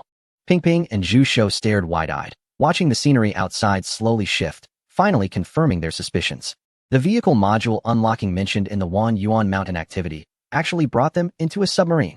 There was even a number on the submarine. Capsule type? Are there other models? Zhu Shou anxiously scratched his head, wondering what the submarine looked like in its entirety. He wanted to take pictures. As they were inside, there was nothing they could do, but the visitors at the Underwater Research Institute could. Those still in line stared blankly at the glass outside, the massive, three-dimensional capsule-like hull, resembling a spaceship, slowly rising from all sides of the Research Institute. Chapter 300. Beginning the dive, the tourists looked confused, glancing around and pinching their own thighs. Excuse me? Are they sure they came to a scenic area today? Are they certain this isn't a filming location for some alien sci-fi movie? What on earth are those things? Outside the window, massive vehicles in a capsule shape rise continuously, consisting of 3 parts, a silver-gray metallic module at the top and bottom, with a panoramic curved glass cabin in the middle. Inside the glass, the tourists who just entered the cabin have expressions not much better than everyone else's. Each of them stands by the glass, gripping the upright control rods tightly, mouths agape, looking around in bewilderment. But this is not the end. Some people notice that strong water currents are beginning to surge from the edges of the module below the submarine. And just as they start to speculate, they see those vehicles rising again. Around the ancient underwater village, giant capsules keep floating up into the air, allowing all the tourists inside to see each other. Wow. Haha. They're over there. Oh my. I have no regrets in this life. Just $50. For only 50, you can ride a high-tech submarine. Wow. It must just be a prop, right? Can a tourist spot really get approval for something like this? Why have I never heard of it before? Is this thing safe? To be honest, I'm a bit anxious. I just want to know where we're going. Amidst the fervent discussions, Shen Zhuang pulls Xiao Li and quickly waves towards Ping Ping and the others, his eyes fixed on Su Jing, his mustache twitching. Why aren't you coming over here? Don't you love us anymore? Su Jing turns his head, automatically ignoring the old man next door who is waving his arms, and looks ahead. A gentle female electronic voice simultaneously sounds. Please, adventurers, hold on tight. We are about to depart. Boom. A violent vibration is transmitted, and Ping Ping stares outside. Although she cannot see what their submarine has turned into, she can see the outside. In the eerie green lake water, against the backdrop of the ancient stone city, beams of spotlight illuminate, and the chaotic water currents rush toward them from the bottoms of the cabins. Just a rough count reveals there are more than 20 cabins. As their center of gravity tilts slightly, the entire cabin begins to move, and someone behind them excitedly shouts, "We are moving toward that big pit full of water plants." Su Jing also closely observes the orderly movement of the cabins outside. All the submarine trajectories are on a preset route, and with the system in place. He is not afraid of any issues. He is just stunned by this grand scene. In the past, he was the one surprising the tourists, but this time, it seems the surprise is provided by the system. Whoosh, whoosh, whoosh. One by one, the cabins come to a halt above the pit. And the very first one at the bottom is the X-001, where Su Jing is located. Ping Ping grips the control rod tightly, unable to resist looking down. She has never been diving, so she didn't expect this giant pit to be even wider than the vehicle they are currently in. This is a cabin that can comfortably accommodate 12 people. Her eyes widen behind her glasses. This vehicle is capsule-shaped. Could there be even more advanced underwater vehicles appearing behind it? She suddenly turns to look at Su Jing, who, like them, is gripping the control rod, standing relaxed while looking down at the deep pit. Who exactly is this mysterious attraction owner? But it was not her turn to think outside the box. With a startled exclamation, Zhu Shou felt his calves tremble twice. Ready to descend. Buzz. The X-001 trembled all over and plunged straight down into the pit. As the overflowing aquatic plants were swept aside by the current, as the ancient water city vanished from view, and as sunlight fell behind them, everyone's vision was completely engulfed in darkness. Even the dim blue lights inside the cabin dimmed again, barely noticeable, leaving only the sound of heavy breathing. But in the next second, whoosh, in the darkness, the first greenish glow entered their sight. Then came the second, the third. As they descended, more and more appeared. They were small plants clinging to the rock walls, each exhibiting various strange forms. How cute. Oh my, these plants can glow. Look at that little mushroom-like thing. So adorable. Suddenly, a small mushroom growing on the rock wall quivered, and from its top, it shot out a spray of green liquid towards the tourists, causing several nearby to scream in surprise. Don't be afraid. The X-capsule submarine has excellent defenses. It won't harm us, Su Jing said, keeping his eyes fixed on the outside and smiling to reassure everyone. The person immediately relaxed and turned back to look outside. The thick liquid had been washed away by the current, and the pit was becoming wider, with those plants drifting further away. Everyone was captivated by the dimly glowing biological environment, silent and absorbed. Zhu Shou quietly leaned closer to Su Jing. Brother Jing, have you been down here before? Are those things really not dangerous? Su Jing smiled and replied, No, this is my first time too. Zhu Shou turned back, gripping the control stick tightly, feeling a surge of urgency. What to do? He wanted to keep watching, but was also scared. Please, can someone tell him that this is actually a virtual world? And they have been stationary from the very beginning, with everything outside being a 3D virtual projection. Hee. Su Jing naturally knew what he was thinking. And he even guessed that most of the tourists who dived down today were probably scared now. Ha ha ha. It's okay, feeling scared is normal. The first impression people have of the unknown is always fear. But once they see everything, I believe this will become a place that everyone will flock to. Everyone was anxiously thinking, and then they saw those rock walls along with the small creatures disappearing altogether. Surroundings plunged into boundless darkness. All control sticks have been unlocked and can be used now. The left button is for short-range scanning lights, and the right button is for long-range. X-001 has entered an unknown area beneath the deep lake. The journey begins. Wishing everyone a safe and pleasant journey. Really, as long as it's pleasant. No need to mention safety. Shen Zhuang puffed out his chest and raised his head, showing no signs of concern. What a joke. If they were allowed to come, they were surely guaranteed to be safe. What is there to fear? Let us just get on with it. He relaxed, but Xiaoli looked tense. He carefully observed his surroundings until he saw the submarine Su Jing was on, appearing with a shimmering glow, and only then did he breathe a sigh of relief. Xiao Su is also here, so it must be safe. He tightly gripped the control stick. Here we go, regardless of what's real or not, legal or illegal. We've come this far. Let's have some fun first. As one capsule after another sank into the endless dark lake, the tourists, in the dim light, looked at each other as submarines. Suddenly, a blue and white light turned on at the top of the submarines, and then powerful searchlights burst forth, converging together to illuminate the depths of the lake clearly. Immediately, all the capsule submarines began to sink rapidly. The searchlights scanned ahead, slowly revealing the scenery beneath the deep lake. Chapter 301. Beneath the deep lake, an unknown realm in the deep lake, tiny plankton were swept aside by the flowing water. Where the searchlights shone, there were no rocky formations. It seemed as if only lake water existed below. Everyone quickly scanned their surroundings but found that the submarine lights were gradually dimming, and at the edge of their vision, a faint glow began to appear. This glow was not the tiny light from earlier when they traversed the deep pit. Everyone's eyes widened slowly as the dark lake water began to brighten, and the glow below grew larger, even spreading into the distance. It turned out to be a lush, underwater vegetation. Long strands of water plants gently floated upwards. Clusters of mushroom-like plants grouped together, large moss-like growths with tentacle-like extensions, and small, glowing, tentacle-like plants that seemed like large stones but would suddenly expand, their holes glowing. A scene like something out of a fantasy movie unfolded before them. Baiyu. Zhu Shou decisively pressed the left button, and a faint red beam shot out from behind his control stick, penetrating the glass. As he turned the joystick, it landed on the strange large stone. Beep. The display screen in front of him suddenly lit up, covered with a red mesh, and the large stone appeared on the screen, unlocking the crystal sphere zone beneath the deep lake. Beep. Detecting special biological luminescent stone drum. Luminescent stone drum, a special plant living at the bottom of the crystal sphere zone. It attracts plankton for feeding with the light emitted during its breathing expansion. When still, its shell is extremely hard, indistinguishable from a rock. As the information on the screen finished displaying, accompanied by the disappearance of the image, a strangely shaped small map emerged, with 3 large characters in light red. Crystal Sphere Zone. Oh, so scanning any biological entity can unlock the exploration of this area. Su Jing leaned over, marveling, stretching his neck to point and discuss.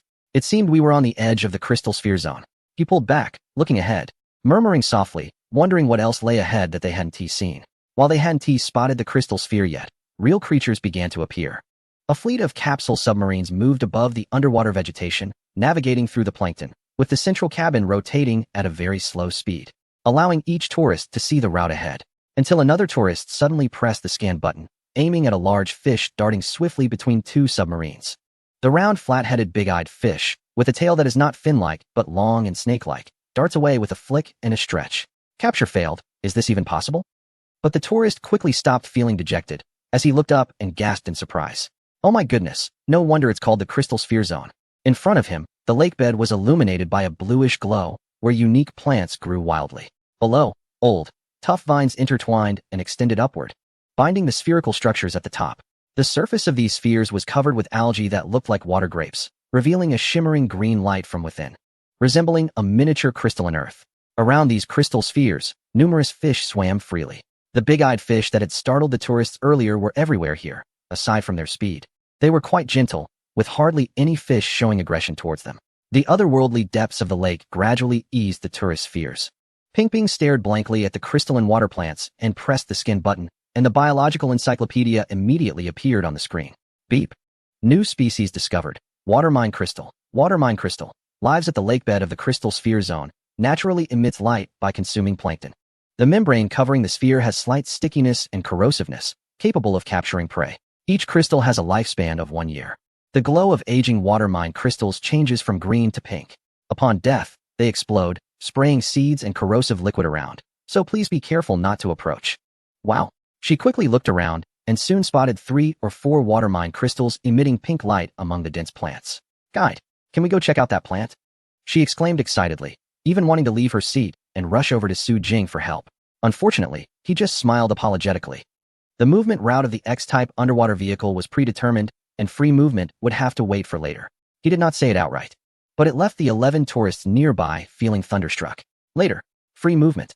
What else is there in Wanyuan Mountain that hasn't been revealed? Is this thing really meant for tourism? As they pondered, they saw the submarine continue downward, getting closer to the lakebed, diving into the crystal forest. The bluish and green light rendered the lakebed semi-bright, resembling a fairy tale world. The deeper they went, the more fish they could see swimming, but these fish looked truly strange. Zhuzhou kept taking photos and videos, occasionally glancing back at Su Jing's actions and expressions to assess whether the upcoming journey would be dangerous. He had previously seen reports mentioning how bizarre deep-sea fish could look, but the fish here were clearly even more abnormal, with eyes that occupied half their bodies, plump and moving close to the ground. Each movement stirred the lakebed silt as if they were farting. And there was that one. Zhuzhou kept a distance, thinking for a moment before pressing the long-range beam, aiming at the muddy water where only a huge round eye was visible, staring at their submarine, even following the direction of the creature's movement. What on earth is that? The chubby boy felt a chill and called Ping Ping to look with him to feel more at ease. Ding. Detected a special life form following.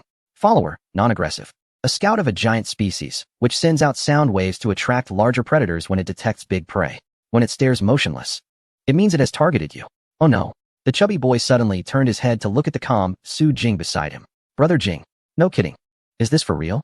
Su Jing leaned back, grinning. What's up? It's a giant predator. A huge fish that might even generate electric shocks. Are we going to be attacked by fish soon? Is this capsule submarine okay? Does it have any weapons? Is it strong enough? The chubby boy's voice faltered as he stared in shock ahead. Not just them. Inside the capsule submarine, where tourists were scattered in disarray, everyone widened their eyes, looking forward.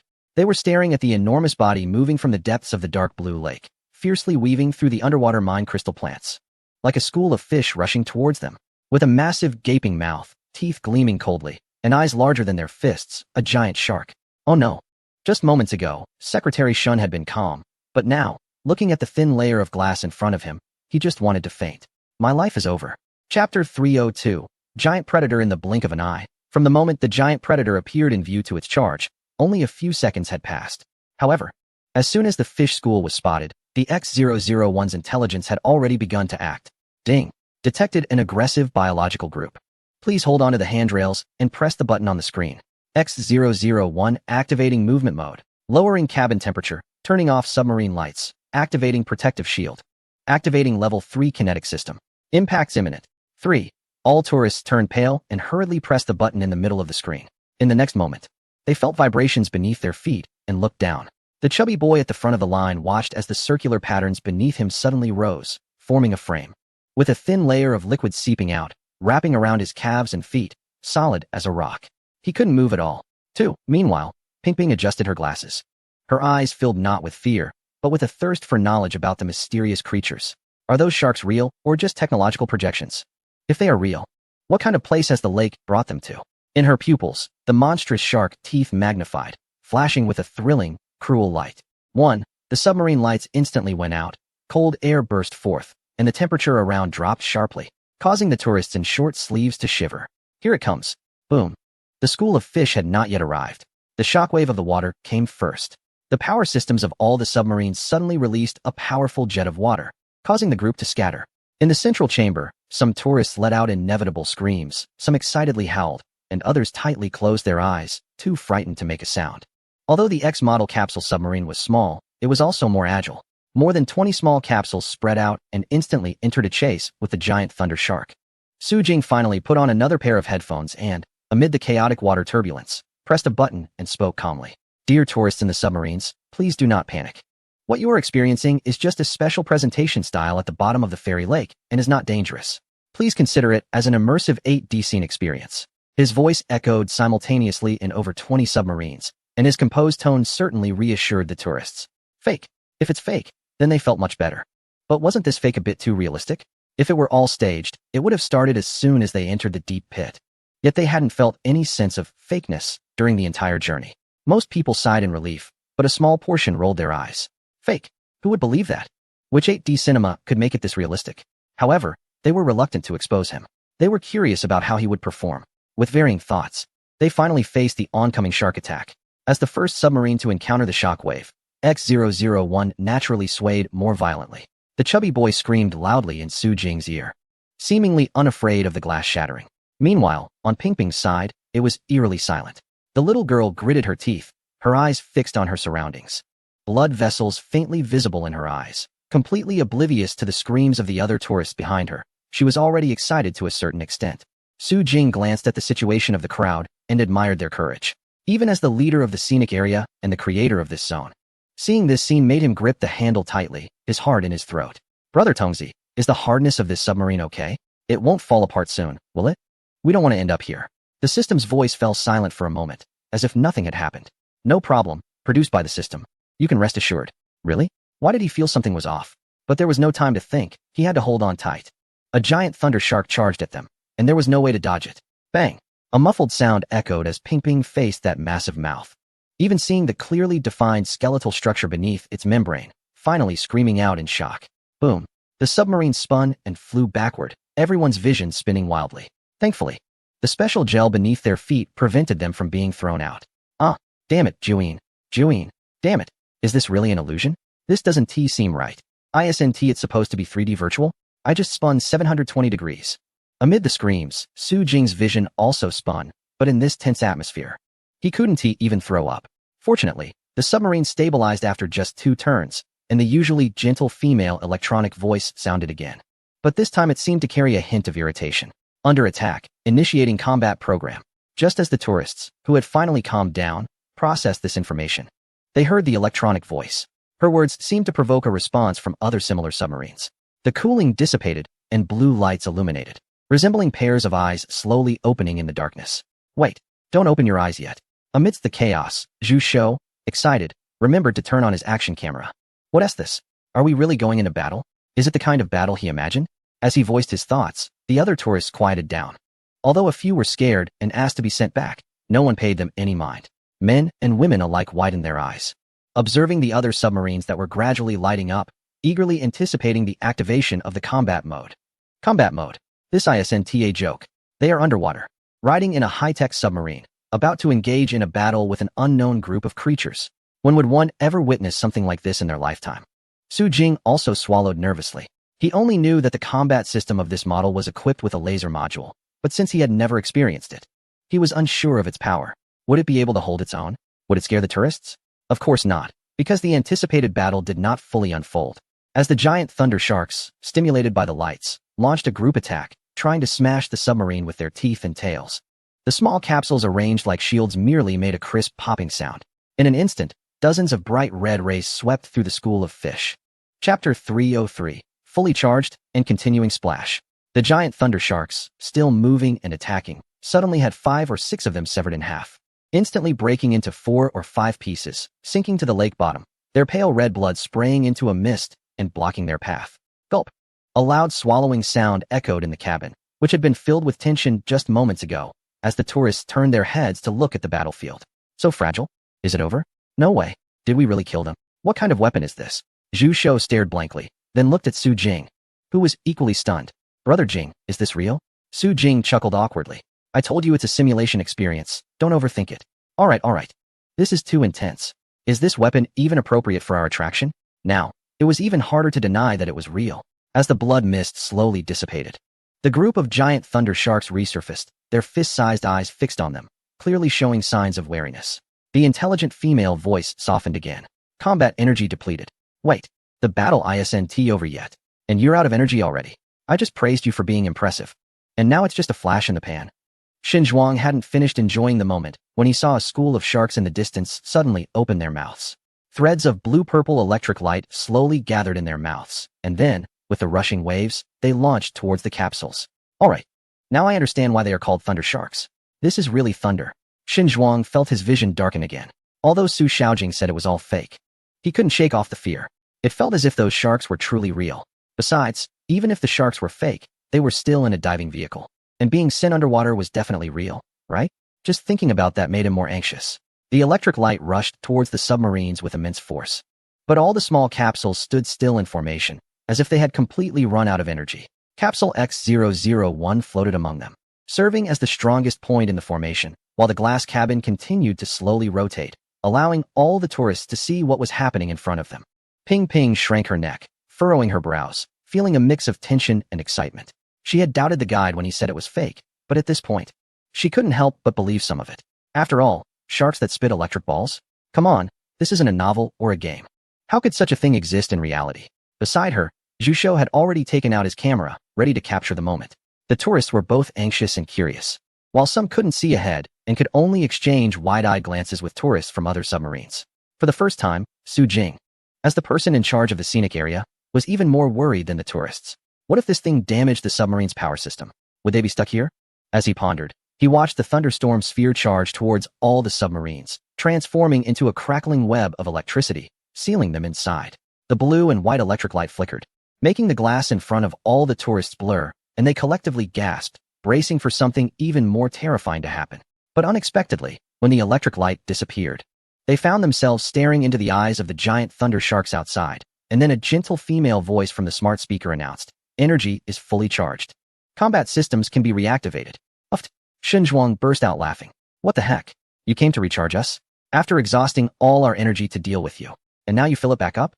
Isn't this a form of suicide?" Xiaoli also chuckled, looking at the fierce thunder sharks and inexplicably starting to feel sorry for them. The group of sharks, their eyes shifting slightly, relaxed as they looked at the prey behind the transparent glass, suddenly turned around and quickly retreated. "They're leaving? Not going to fight? Haha, come on. We could still take you on again. Aren't you all so tough?" Everyone watched as the sharks sank to the bottom of the lake, quickly covered and consumed by unknown fish and plant life, and gradually calmed down. "Target has departed, continue moving forward." The intelligent female voice finally sounded, the cabin temperature rose, and everyone let out a sigh of relief, looking ahead. Su Jing began to explain and supplement the information at the right moment. Beneath the deep lake, there are many strange creatures. Most of them are friendly, but we cannot rule out the presence of aggressive creatures like the giant thunder shark. Therefore, our submarine is equipped with an attack system to ensure everyone's safety. Now, let's continue our journey. Please quietly observe the area behind you. A friendly reminder, don't forget the purpose of this trip. Cherish the opportunity to use your exploration lights, and don't misuse them. Su Jing's voice echoed, calming the tourists who had just engaged in a battle with the giant thunder sharks. The group that had been shouting to go back in fear was now silent, their bright eyes fixed on the glass outside.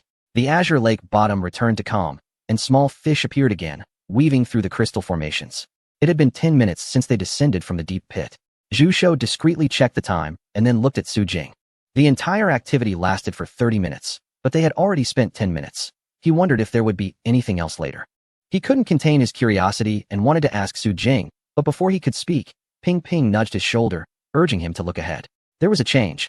The brightness of the lake water ahead had noticeably decreased. As the plants and fish gradually diminished, the submarines accelerated together, plunging into the depths of the lake. Zhu Shou moved his tingling fingers, realizing that the restraints around the legs and feet of the passengers had disappeared at some point. The cabin was stable, and with the consent of the intelligent voice, everyone released the control sticks and began to stroll around the cabin. "I've collected 5 creatures. How about you?" "So few?" "I've collected 8. Zhu Shou looked astonished at the 2 guys next to him. "Have you 2 just come back from Wanyuan Mountain?" The brothers were taken aback. "No, why?" "You don't know? The later it gets, the more exciting it becomes. There are only 10 scans in total. How can you use them all up?" Ping Ping also leaned over, raising her eyebrows in curiosity. "What did you scan?" The other party pulled out their phones to show the newly released catalog page on the Wanyuan Mountain app. Bioluminescent kelp, red loach, crystal formation, bubble fish, butterfly fish. "You only scan these?" Ping Ping looked at them with exasperation. "We spent 3 minutes fighting the giant thunder shark. According to the total duration, we haven't even reached the trip's endpoint and you've already used up all your scans?" The 2 brothers finally realized, scratching their heads awkwardly. "What should we do?" "Nothing. At least you became a negative example." A chubby guy patted his shoulder, looking towards the darkness ahead, where a faint green mist rose. And he pointed. Come on, you still have 2 chances left. Let's see what you can explore. Just a suggestion, save one for the end. Better not use it at all than to waste it. The 2 brothers, confused, ran back to start observing the new location they were about to arrive at. However, this new starting point made everyone exclaim in surprise. Why is there a river? On the left side of all the submarines. A faintly glowing river of eerie green flowed out from the darkness, slowly drifting towards the front right, disappearing at the edge of visibility. Chapter 304. The Lost River. It was clearly a lake beneath a lake, yet there was still a river flowing in this water, creating a distinct layer. What kind of terrain is this? The question from Zhu was immediately answered by the great academician Ping Ping. Generally, rivers and water form when the density of the water changes, such as between fresh and salt water, or when there is a sudden drop in terrain depth. But what about this greenish hue? Ping Ping shrugged. Aquatic life is full of surprises. Perhaps it's some kind of bioluminescent algae, or there is some substance underwater. Or perhaps, Ping Ping suddenly stopped speaking, furrowing her brows and looking ahead, her words hesitant. Perhaps we have encountered some underwater wonder? Dozens of capsule submarines slowed down, stopping above the river. In front of them, the eerie green river came to a sudden halt, and just under 100 meters ahead, there was a vast underwater cliff. The sight beneath the cliff sent chills down their spines. The lighting here was dim, allowing only the eerie green river to be seen flowing down the cliff and winding forward. But aside from the river, there was also a light green mist hovering above it, slowly undulating like something viscous, clearly not a good gas. Scattered along the riverbed were various skeletal remains of creatures, and the dead branches on both sides of the riverbank looked like old, dying zombies, tinged with dark red, their mottled surfaces obscured by stains that could be blood, making one feel a sense of dread at just a glance. Yet, even amidst this murky mist, mysterious creatures still moved subtly within it. Ping Ping squinted and suddenly activated the long-range laser, speaking up. Look over there. The faint red laser beam pierced through the eerie green mist, illuminating a bulging object on the riverbank. I feel like that looks like a person. Ping Ping's startling observation caused all the tourists in the cabin to turn their gaze. Even Su Jing looked over. Did she discover something? As the green mist rippled, it wasn't just her. More and more people noticed the familiar objects scattered across the riverbed beneath the eerie green mist. It was a set of decayed diving suits and broken bones. Oh my god. Zhu covered his mouth, instantly realizing. The missing researchers. It must be them. When it came to solving the mystery, the tourists were suddenly fearless, immediately activating their lasers to begin scanning.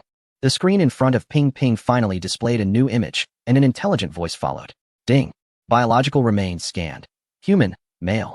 Additional. There are many human skeletal remains scattered here. Their diving suits seem to have decayed and been damaged, with various signs of damage evident from above. Special discovery. Connected to an undamaged brain-machine interface. Records show. We arrived here, and just a bit further, we can find that toxic gas that corrodes and see something special. The message ends here, but besides that, information about this river finally emerges. Ding. Unlocking the Lost River beneath the deep lake. Lost River. A mysterious area beneath the deep lake. Legend has it that this is the resting place of the souls, and it is said that this river intentionally attracts creatures, leaving them as nourishment for the river. However, it is undeniable that the miasma above the Lost River is filled with toxic gases, possessing lethal capabilities. And the creatures that can survive in it are incredibly strange and resilient. Danger level, 5 stars. P.S. The X-001 capsule submarine currently lacks the capability for safe passage, so the upcoming journey will only proceed above the river. Wow. Everyone turned to Su Jing, their eyes shining brightly. It really is that group of missing researchers. They actually found this big pit, and even went down. Oh my gosh. After the initial shock, everyone fell silent. So that group of people all died here? Died in the Lost River? No way. Logically speaking, if they could dive down, it means they had some impressive vehicles. How could they not escape? Ping Ping stared at the information on the screen. The song, she murmured. Did they really see something special? Zhu suddenly looked at Su Jing, seemingly trying to read some information from the face of this guide.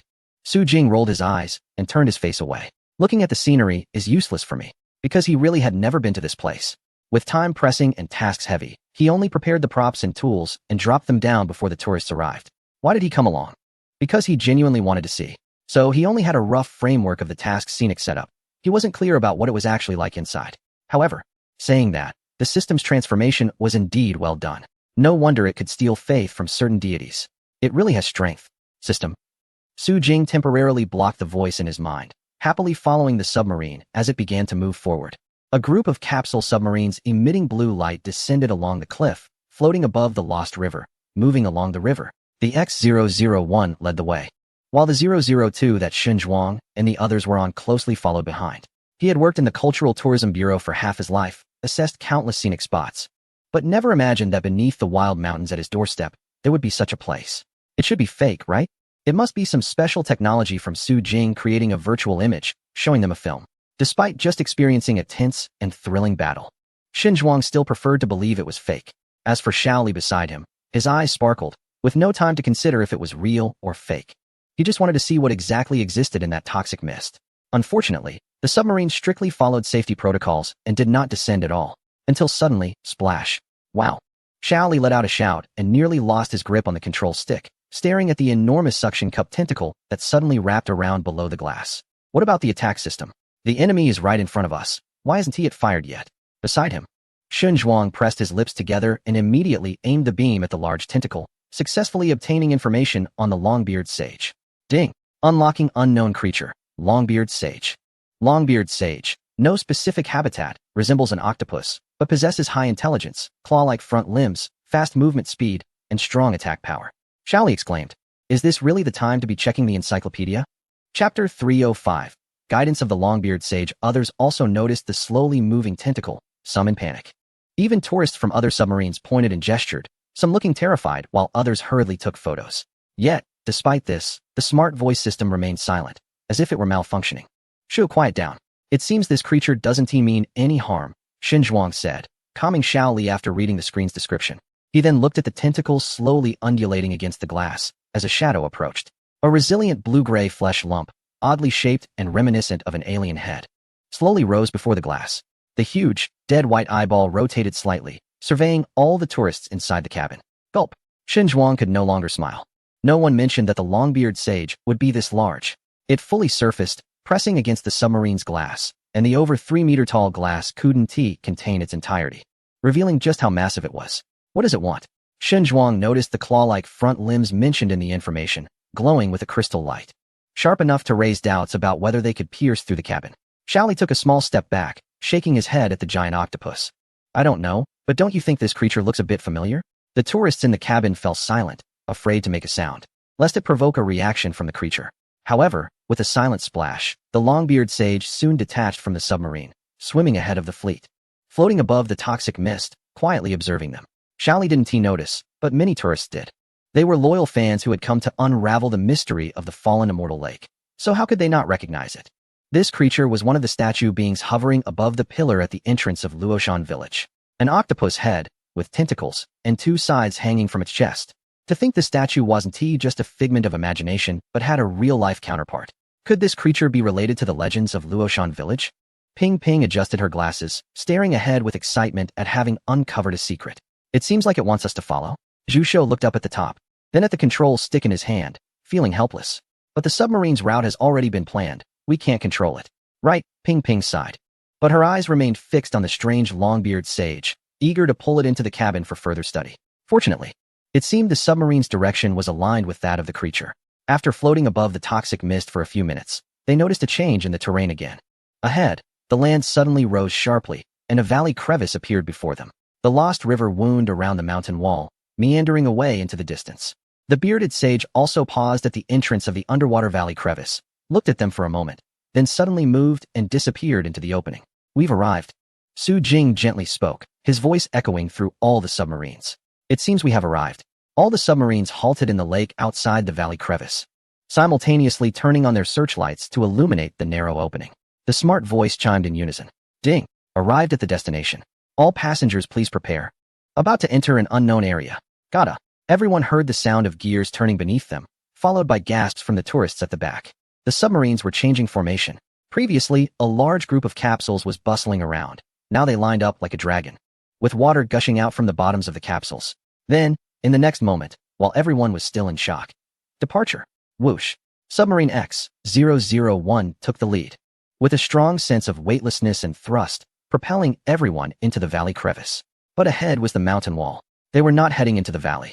They were heading straight for the mountain wall. Ping Ping shut her eyes tightly, gritted her teeth, and couldn't make a sound as the gray rock approached closer. The chubby boy's eyes widened, his body leaning back as he screamed loudly. Su Jing was also dumbfounded, even preparing the invincible potion. starting to doubt if the submarine's route was planned incorrectly. Beneath the quiet, deep lake, separated by glass, chaos ensued inside the submarine. But the next second, boom, all the submarines crashed into the rock, then burst out from the swirling dust of the rock powder. When everyone turned back to look, they realized that the towering structures were not rocks at all, but a dense mist resembling rocks. What the heck? They were terrified. Zhuzhou, scared and sweating, quickly turned to Su Jing and shouted, "This project needs to strictly control the participants. It's too thrilling. Those with heart conditions or claustrophobia and fear of deep lakes would definitely have a panic attack here." Su Jing, one hand on his heart, let out a long breath, nodding repeatedly without saying a word. He was right. This was too thrilling. Regardless of whether everyone thought it was real or fake, even if it was fake, the hyper-realistic 8D movie scenes were enough to make those with heart issues faint 3 times. What was there to change? Change it now. Su Jing took out his phone and immediately sent a message to Jiang Kong. At the bottom of Luoxian Lake, in the research institute, the tourists were eagerly awaiting the start of the next round of activities when they suddenly heard the staff's announcement. "Dear tourists, we have an urgent notice. Based on the responses from the first wave of participants, the participation regulations for the Luoxian Lake attraction have been readjusted. Visitors under 18 or over 60, those with physical conditions such as heart disease or hypertension, individuals with psychological conditions like aquaphobia or claustrophobia, and those prone to fainting, dizziness, vomiting, or incontinence are temporarily not eligible to book activities. If you have already made a reservation, please visit the visitor center for a full refund. In case of intentional concealment of participation in activities leading to accidents, the park will not be liable for any incidents. Once again, we declare." Visitors gathered in front of the underwater corridor looked bewildered. What happened? Why was there suddenly a ban while everything was going fine? Did someone fall ill on the first descent? Or was there an incident of incontinence? What on earth is going on down there? Chapter 306. Submarine exposure. Wanyuan Mountain is no longer the small attraction it once was. Every move it makes now draws significant social attention, especially from peers who are closely monitoring it, ready to strike at any moment. Since the appearance of those submarines until they vanished into the deep pit, a multitude of videos and posts have flooded various social media platforms. Previously, whether it was performances, art, or even some mysterious events, people could only express their disdain verbally without taking real action, especially considering that the last joint inspection was easily brushed aside. But this time is different. The leadership of various attractions closely watching Wanyuan Mountain furrowed their brows, noticing a loophole. Submarines? Where did they come from? Self-developed? Imported? A serious-looking middle-aged man with graying hair sat at his desk, tapping the surface. Is there a production license? Is there a guarantee of safety performance? Has it been tested?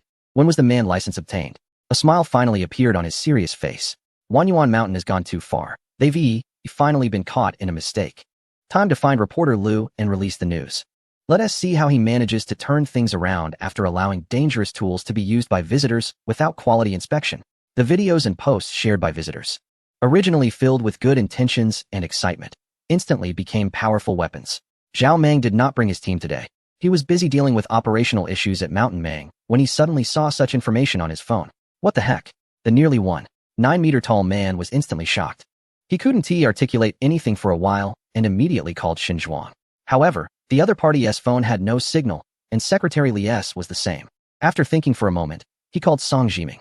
This person had been seriously managing Songhu Park, and after some renovations, had genuinely regained some traffic and reputation, thus recently taking on some business from Songhu's visitors. However, the response from the other end was even more urgent. "Mangu, have you seen the news?" "I have. It's quite intense." Song Jiming paced nervously in his office, anxiously biting his nails. This isn't simple. Though his abilities were average, he had been rooted in the attraction industry for many years and was well informed. The newly opened underwater attraction at Wanyuan Mountain has sparked a frenzy online ever since photos of the passenger submarines were released. It's unprecedented to see something like this, which has never been heard of, seen, or sold, operating with so many people on board. Not to mention where they are taking the tourists. Even if it's just a regular dive, what if an accident occurs? With over 200 people involved, can they bear that responsibility? That's why, just 20 minutes after the news broke, there were already rumors circulating that various attractions in the industry were planning to unite and file complaints for a thorough investigation into Wanyuan Mountain. If proven true, Wanyuan Mountain would be making a joke out of tourists' lives, using unregulated products as a medium. This is serious. If someone with ulterior motives seeks compensation, they might end up losing everything. Can you get in touch with General Su? Zhao Meng nodded anxiously. I'll try. Just because Shun Zhuang's phone couldn't be reached doesn't mean Su Jing's phone is unreachable. However, Zhao Meng's call was cut off abruptly. leaving him wondering what was happening on the other end. Meanwhile, Jiang Tsong, who had just received notification from Su Jing, sensed something was off and immediately contacted all senior executives of Wanyuan Mountain to convene a meeting in the office. He Yunong frowned, with the meticulous Zhao Dashue beside him, quickly heading toward the office. Has the media picked up the phone yet? Zhao Dashue rapidly scrolled through his screen, shaking his head. No. None of the calls you made were returned. The reporter from Xinhua Electronics said they would wait to understand the situation. What about General Su? Can we reach him? The call was cut off earlier. They said to try again in 10 minutes. He Yunong became even more agitated. You're his secretary, and you have no knowledge of this matter? Zhao Dashue composed himself, his expression remaining calm. Not yet. This matter was pushed forward solely by General Su. But I believe he should have anticipated this situation. Anticipated or not, we need to solve the problem. He Yunong forcefully pushed open the conference room door. Inside, familiar faces turned to look at her. As part of Wanyuan Mountain's operational publicity department, the pressure is indeed on her shoulders now. General Su will come out in 10 minutes. Everyone hold your positions and be ready. Understood. The conference room fell into a dead silence. Everyone waiting for Su Jing's appearance. This matter absolutely cannot be allowed to escalate. The power of public opinion is frightening, and sometimes it can even force the authorities to yield. Meanwhile, dozens of kilometers away, in a suburban villa, empty liquor bottles lay scattered around. A familiar face crawled up from the ground, looking at his phone screen, and let out a cackling laugh. Wanyuan Mountain, it's finally your turn. If it weren't for you back then, I wouldn't have been kicked out of the Hongya Mountain board and fallen to this level. Playing flashy, playing cool, and now playing without a license. Looks like you've messed up. He laughed heartily, then began furiously tapping on the screen. Come on, let me give you a hand and see how you'll explain this time. As currents swirl beneath the surface, in a discreet office thousands of kilometers away, a young leader with phoenix eyes sat among his subordinates, glancing at the tablet being handed to him, and let out a soft hum. This kid is indeed hiding some good stuff. The subordinate bent down and cautiously asked, should we help him? Of course we should help. Li Huanqing rubbed his forehead. Su Jing had given him such a significant gift. With that in hand, his ascent this year was already a certainty, and he could even gain more real power. The things circulating online seemed unfavorable to Wanyuan Mountain in the eyes of the outside world, but conversely, they were also a demonstration from Su Jing. It was telling him, the last thing I gave you was good, right? Maybe I have even more. So he had to find a way to help him, even if it required great effort. Only in this way could he maintain the qualification for further discussions in the future.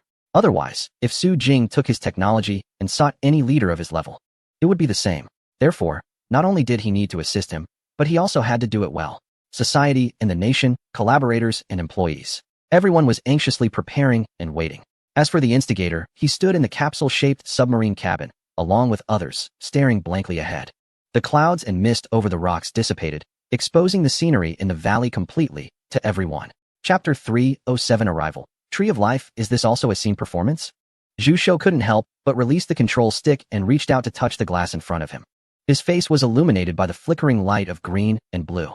Other tourists also loosened their grips on the control sticks and walked toward the side, facing the spectacle, looking ahead with the innocent anticipation of newborns. In other capsule submarines, all the circular glass walls were filled with dazed tourists, each one entranced, quietly touching the glass as if they were caressing the giant tree in the distance. Beneath the deep lake, the giant tree rooted in the land and water. Like a waterfall of fireworks, countless blue-green crystalline vines hung down, overwhelming the area. Just one tree occupied the center of this water body, radiating vibrant life, the underwater giant willow. A gentle, intelligent female voice finally began to resonate.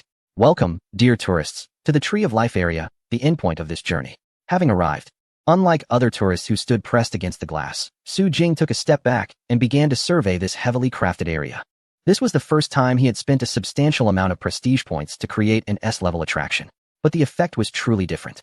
In this vast valley, countless glowing little grasses spread from the edges inward, with ghostly blue-gray plants resembling phantom hands and dwarf trees formed by wild vines growing everywhere. Everything was full of vitality, entirely natural, as if it had originally grown here. However, even more dazzling were the various groups of creatures moving throughout the valley. Sea snakes with small fleshy wings entwined beneath the distant rocks. Huge jellyfish glowing with pink light bounced up and down on the starry lawn. A few seemingly fierce, yet actually silly large fish were swimming around. Some people noticed other creatures that appeared on the statue in the village, such as a giant turtle shaped like a ship, which was also slowly swimming here. They even caught a glimpse of the wise elder with long whiskers who had just guided them. However, strangely, despite the rich variety of species and the peaceful atmosphere, none of the creatures dared to approach the giant tree. Was it because of the source of life? Su Jing pondered, thinking that with that entity around, these creatures would be eager to get close. Yet, it seemed they were wary of something. While Su Jing was deep in thought, the other tourists were too anxious to think. Bayou. From the array of capsule submarines, a stream of rays was continuously released. Everyone was curious about what was here and what it was for. Most people still had 5 to 6 scanning opportunities left and were even more excited and anxious. There had to be secrets about the disappearance of the village. Meanwhile, 2 brothers who had exhausted their scanning chances before arriving were left helpless, watching the tourists with remaining scans. Scan that one. And that one too. Wow, that one looks amazing. That thing looks so gross. Huh. Are we too far away? 001. Can we move a bit closer? People were wandering around the cabin, frustrated that they couldn't get closer due to the distance. Su Jing naturally wouldn't let this exploration end here. The intelligent female voice spoke again. The area of the Tree of Life has many uncertainties, so the submarine can only proceed forward 500 meters before preparing to return. As soon as she finished, the submarine started to move slowly. 500 meters? That was enough. Ping Ping tightened her grip on the control stick, and as the submarine stopped again, she immediately pressed the long-range scanner. The tip of the ray barely brushed against the willow branches of the Tree of Life, and though it quickly bounced back, it made Ping Ping smile. They had scanned it. The intelligence system only mentioned the name of the area, but they were still far from the truth they sought. However, the scanning rays could provide her with more information. Beeping sounds rang out, and an image of a giant tree rotated onto the screen, finally stopping, with several lines of text appearing below the image. Tree of Life, a magical plant beneath the deep lake that nurtures the source of miraculous life. The mother tree of all things beneath the deep lake. Description: the erupting tide of life has extreme benefits for organisms. The waters soaked by it also possess strong healing and enhancement abilities. It is said that its core source of life can restore vitality to barren lands, bring spring back to frigid realms, and grant immortality to the land of the dead. P.S. The mature tree of life has already nurtured miraculous life forms. Please explore with caution. So much information. There was too much. Just the mention of the source of life had already explained most of the strange occurrences in the village. The water mother they longed for must refer to this tree of life. Even with the information they currently possess, the bizarre attire recorded on the stone tablet at the village entrance, and the luxurious foreign convoy likely came here out of greed. But it's unclear what they did to provoke the wrath of the tree of life, leading to the flooding of the lake, which submerged the village. Could they have suffered an undeserved disaster? It's somewhat pitiful. Of course, this is just part of the contemplation. Zhu Zhou and Ping Ping had already forgotten about Su Jing, huddled together whispering. The key isn't that. It's that mysterious life form. Exactly. The life form. Zhu Zhou raised his eyebrows, eager to act. Do you think that life form will appear? Ping Ping forced a smile, whispering. If the guide hadn't come, we probably wouldn't see it. But since he is here, you understand, right? The two of them chuckled quietly, while Su Jing rolled his eyes behind them. In such a small place, do you really need to whisper? I can hear you. Ridiculous. However, what they said wasn't wrong. Whether they could see it wasn't important. The key is that it's his first time here, and he needs to take a look. The 500-meter distance isn't long, but it's enough for everyone to see the giant tree clearly underwater. Yet those crystal-like willow branches hung down as if they were under gravity, shimmering with a brilliant luster, extremely magnificent. In the pond beside the tree, one could occasionally see oddly shaped eggs or clusters of intertwined crystalline plants swaying gently with the invisible water waves. Are those eggs alive? Ping Ping looked at her last 2 scanning lights, biting her teeth to suppress her curiosity. She felt there must be more to come. Zhu Zhou also stopped exploring, took out his camera, glanced at his watch, and started looking around. Based on his understanding of Su Jing and Wan Yuan Mountain for so long, good things would soon emerge. What could it be? Strange fish? Or would something change with the Tree of Life? Or would there be some kind of performance here? Shen Zhuang and Xiao Li looked up from a diagonal position, arms crossed, their eyes fixed on the Tree of Life, feeling dizzy with wonder. So, this tree is the source that nurtures the village while simultaneously attracting disasters? Xiao Li squinted at the distant willow branches swaying slightly, suddenly leaning forward. It's not that simple. Something is coming out. The hanging vines swayed, and the mass of willow branches shook apart. All the creatures instantly looked up and turned, collectively gazing in the direction of the Tree of Life. Beneath that brilliantly glowing giant tree, a slender, pale hand pushed aside the vines, coming into view of everyone. Chapter 308.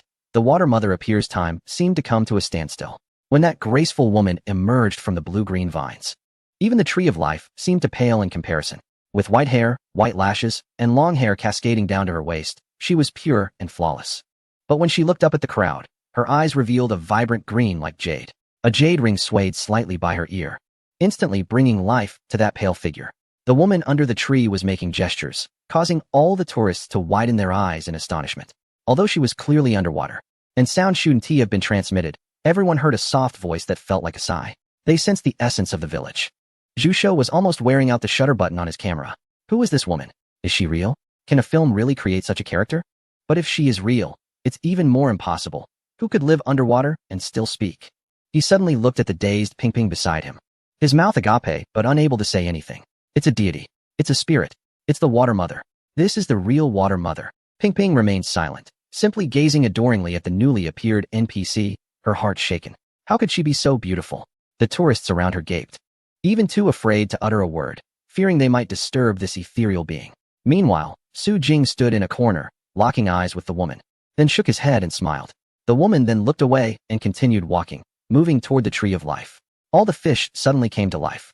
Those that were playing and those that were resting all floated up, excitedly circling around the Tree of Life. Who are you? This woman had already spoken twice. They couldn't remain silent any longer. In an instant, all the tourists in the submarines turned to look at X001. Zhu immediately turned back and yanked Su Jing out from the corner. The goddess is asking you a question. Hurry and respond. Just a moment ago, he was being respectfully addressed as the guide, and now he was being treated like a spokesperson? Su Jing was both amused and helpless. But he didn't let everyone down.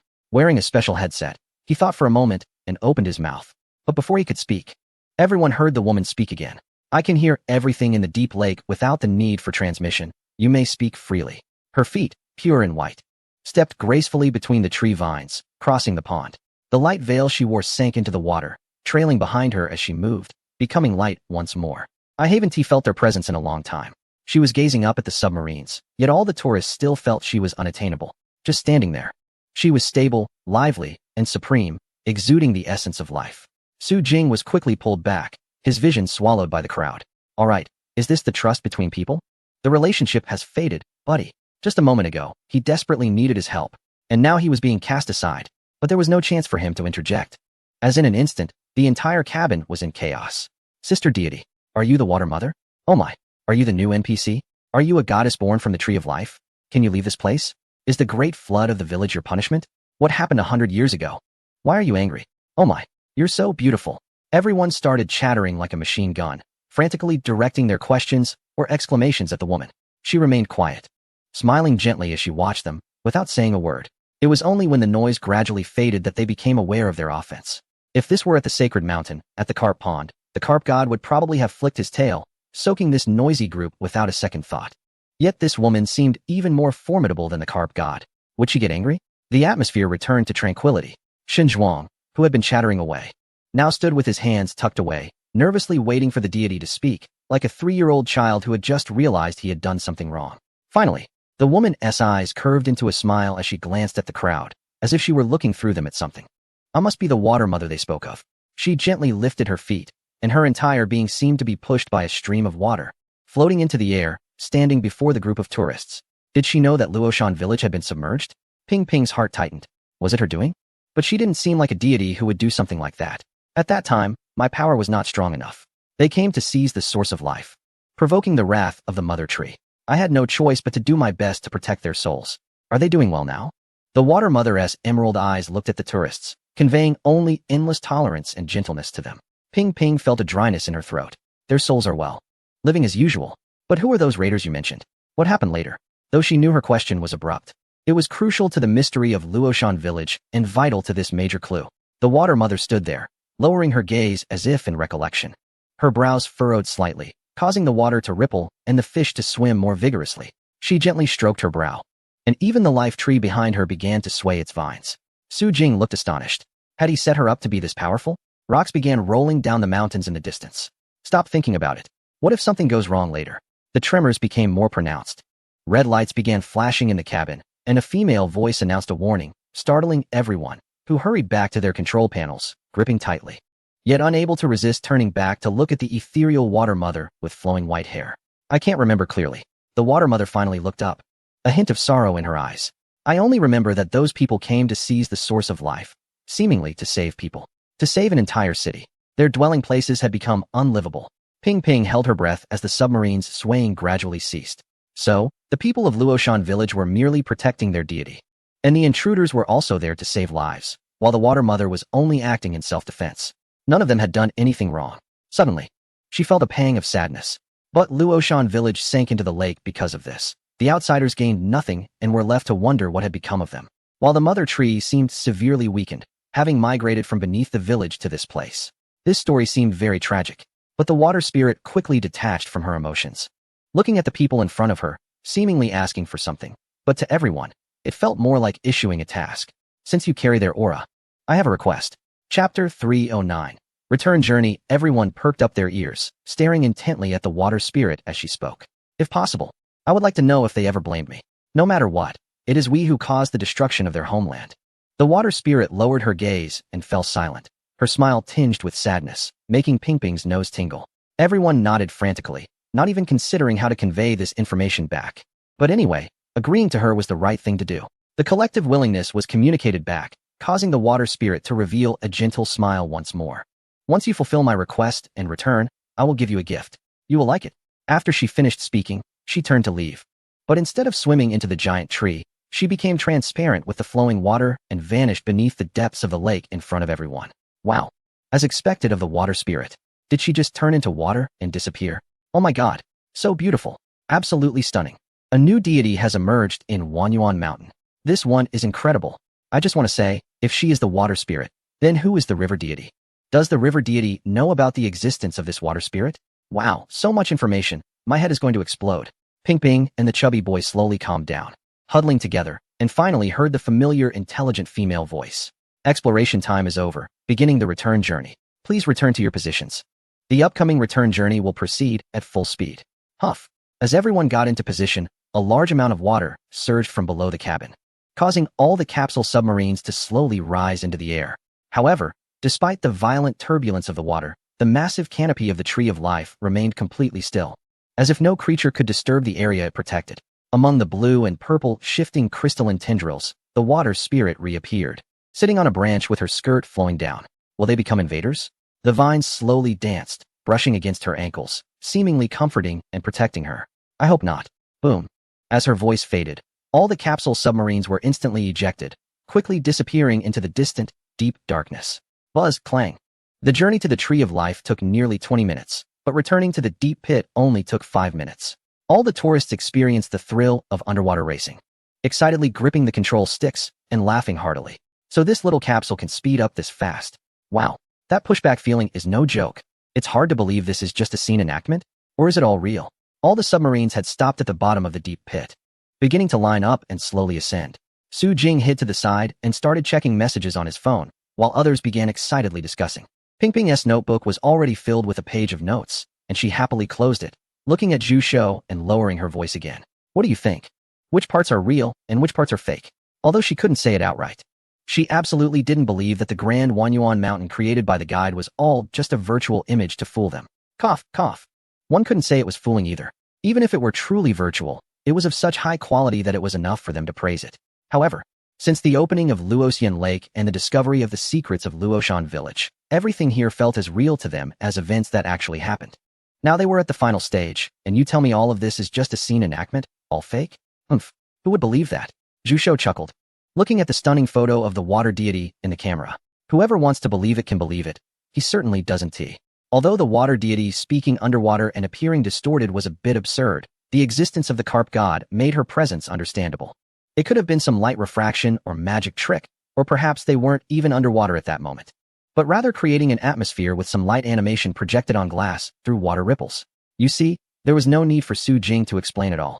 The tourists had already come up with their own reasons. The submarines left the deep pit one after another, finally seeing the light again, returning to the sunlit Luoxian Lake. The ancient underwater stone city shimmered with algae, swaying with countless tiny dust particles, seemingly welcoming them home.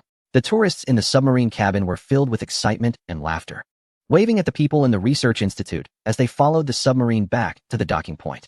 However, Zhu Shou keenly sensed something strange. He clenched his fingers, took out his phone, and watched as the signal slowly started to recover, a bad feeling gradually surfacing in his mind. Why did everyone look like this? Ping adjusted her glasses, her smile fading as she looked through the glass curtain wall, frowning at her phone while the tourists frantically tapped their screens. As the cold air dissipated and the docking was completed, the elevator descended, and Su Jing stood up first with a serious expression. The tourists exited in an orderly manner. Too fast. The hatch opened, and he looked at the tourists who had been so excited half an hour ago. Their expressions had now turned complex, and they quickened their pace. He had asked them to wait for him for 10 minutes, yet in just that short time, things had escalated so quickly. How many people were watching him from behind? Su, you're out. Zhao Long's expression was serious. It seemed he was only leading him away from the research institute. But in fact, several people closely followed Su Jing. I'll take you to find everyone. Wait a minute. Su Jing stopped, turning back to look at the first batch of tourists who emerged from the hatch with laughter. Among them, two figures that hurriedly ran out were quite conspicuous. Take them along. Zhao Long received the order and immediately returned to the crowd to find them. In the crowded throng, the pale-faced Xinzhuang and Xiaoli squeezed out and saw the serious staff standing in front of them. Su asked me to take you two along. Su Jing. Xinzhuang's grim expression eased a bit. After thinking it over, he decided to follow him to see what was going on. Zhao Long was originally prepared to leave, but was suddenly pulled back by another person. Hello? A chubby figure standing behind him held up a badge, looking anxious. Can you take me with you? Xinzhuang seemed to recognize them and nodded at Zhao Long. Zhao Long waved his hand, and Ping Ping and Zhu Shou immediately followed. Let's go together. Chapter 310. Meeting. Despite the chaos outside, there was not much disturbance within the research institute.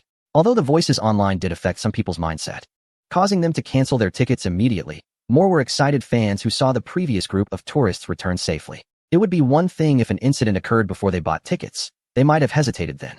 But now, with the next batch ready to go in, how could they back out? Absolutely not. Even if a major figure showed up to stop them, they had to get in. Who knew if an event that was targeted by the entire internet would allow them to see the next day's sun? The staff remained calm, dividing into two groups, one to guide tourists in line and another to handle refunds. Both tasks proceeded without delay. The visitor center at Xianhu was right by the wooden walkway. Tourists entering the scenic area saw a large group emerging from the research institute. What are they doing? Did they finish their tour? Not everyone was well informed, and many shook their heads, continuing to explore the area. Meanwhile, those following the staff, preparing to refund their tickets while grumbling, glanced back suspiciously at the large group trailing behind them. What are you all following us for? You want a refund too? A middle-aged man holding a ticket, pulling his reluctant daughter along, frowned and asked the group behind. And no, that's not it. A suddenly put-on-the-spot tourist straightened up awkwardly, becoming a spokesperson for the group. Then what are you here for? The middle-aged man was taken aback, and the other party responded with an awkward smile. We're waiting for you to refund, so we can buy. Are you crazy? The middle-aged man stood there in shock, while his daughter wore a mournful expression. See, what is safe or not? This is Wanyuan Mountain. Has there ever been an incident since it opened? She was seriously doubting the rumors online. After all the trouble to get the event ticket, her dad was just giving it away. Look at this group. They've already set their sights on the tickets in your hands. The daughter complained, being pulled away by her father, who shot a fierce glare at the other waiting tourists. As for those people, they rushed with the refund crowd to the visitor center and immediately turned to the nearby counter to buy the remaining event tickets. Initially worried about wasting a trip, now it was perfect timing to get replacements. As for the issues concerning Wanyuan Mountain, they trusted that the guides would handle it. They believed that with such a large audience and divine presence, nothing would go wrong. This group exchanged their tickets and quickly returned to the research institute. The tourists who had just returned from the depths of the lake watched the next group depart, their eyes filled with fascination. Hey, what did you see down there? Those who didn't obtain activity tickets poked the shoulder of the boy next to them, curiously probing. Did you really go down in a submarine? Did you encounter any danger? Was it water down there too? They bombarded him with questions, but the boy didn't absorb a single word. He simply gazed at the underwater ancient city behind the glass, suddenly smiling dreamily. Mother of water? What mother? The person scratched his head, looking at the few fragments of the map that had just lit up on his app, deciding it was better to quietly check the guidebook first. After all, going to play now wouldn't make much sense without understanding. So it was better to progress a bit first. Tourists who weren't following online news were immersed in the attractions of Wanyuan Mountain. Meanwhile, those who were keeping up with the news were frantically queuing, fearing that if they delayed for a few more hours, they would hear an announcement about the temporary closure of Wanyuan Mountain. The research institute was bustling again, with submarines heading back into the deep lake towards Mingyue Village, the tourist service center. This period was when employees were preparing to move to a new office, and unexpectedly, such a significant issue arose, causing some chaos in the entire office area. When Su Jing followed University Zhao through the door, this was the scene he saw. In front of the oval conference table, a group of familiar faces stood up together, nervously looking at him. Following behind were Shun Zhuang, Secretary Li, and the inexperienced Zhu Shou and Ping Ping, who were frozen at the doorway, unsure whether to enter or not. Everyone, please sit. Su Jing didn't hesitate and walked briskly to the main seat. while Xin Zhuang and the others were arranged to sit in the audience area. What is the situation now? The air pressure in the room was somewhat low, and the information collected in 30 minutes was limited. Su Jing had only intended to get a general overview. Unexpectedly, University Zhao stepped forward, speaking in a calm tone. From a broad perspective, currently no mainstream media has intervened, and government departments have not stepped in. We are still in the realm of public opinion battles among netizens. On various social media platforms, news about the submarine had not gained significant traction, but our official account had received varying degrees of attacks. Judging by scale, at least 4 waves of online trolls were involved. Some bloggers and influential figures we had previously collaborated with mostly stated they were unaware of the situation. A few did not respond, while others posted waiting for our explanation. Currently, there are 213 media outlets wanting to interview Wanyuan Mountain. Our consulting and customer service lines have been readjusted, with special consultations set to connect directly. University Zhao quietly elaborated, and everyone listened attentively. Su Jing raised an eyebrow at him. Giving the skill of being well-rounded to University Zhao was indeed a wise choice. Within such a short time, he was able to gather and integrate so much information from various departments, which was truly impressive. The now more mature young man clasped his hands in front of him and looked at Su Jing. Mr. Su, what should we do next? Jiang Tsung sat up straight. He Yunong opened her notebook, and Sun Huahua frowned. Even Shun Zhuang next to them perked up his ears. He never expected that so much would happen in just over 20 minutes since he entered. Su Jing kept saying that everything was fine. But now, there's a problem. A big problem. He looked at the young person in charge across from him, his mind racing with various coping strategies. There was no doubt that the local government would support him. As a top figure in the local cultural tourism sector and a future pillar of the economy, the project must safely get through this challenge. However, his submarine was indeed hard to protect. Others might not know it, but he had just taken a real dive. It would be hard for him to claim it was fake without feeling guilty. Nonetheless, he had already prepared for the worst on his way here. The bottom of the lake would be sealed off, and all diving activities would be cancelled from now on. Chapter 311. Solutions. This was what Shun Zhuang was thinking. But Su Jing's response completely caught him off guard. The other party was fiddling with his phone, occasionally glancing down, then scanning the room with a smile. Let us proceed as follows. Suddenly, everyone picked up their pens, ready to take notes. Jiang Tsung, the diving projects and new activities will be temporarily closed starting tomorrow. Yes, that's the right decision. Huahua. Coordinate with the customer service department to confirm compensation for today's ticket refunds and process them as quickly as possible. If there are any special compensation claims, record them immediately for later resolution. That decision is fine too. You know, the official stance will be silence. No statements, no explanations, no acknowledgements, and we will reserve the right to sue. Xin Zhuang frowned and looked up. Why is that? Staying silent is usually the worst decision in the entertainment industry. It's typically when someone is cornered that they choose this route. What is his plan? Su Jing continued. Brother Zhao Long, strengthen patrols in the security department.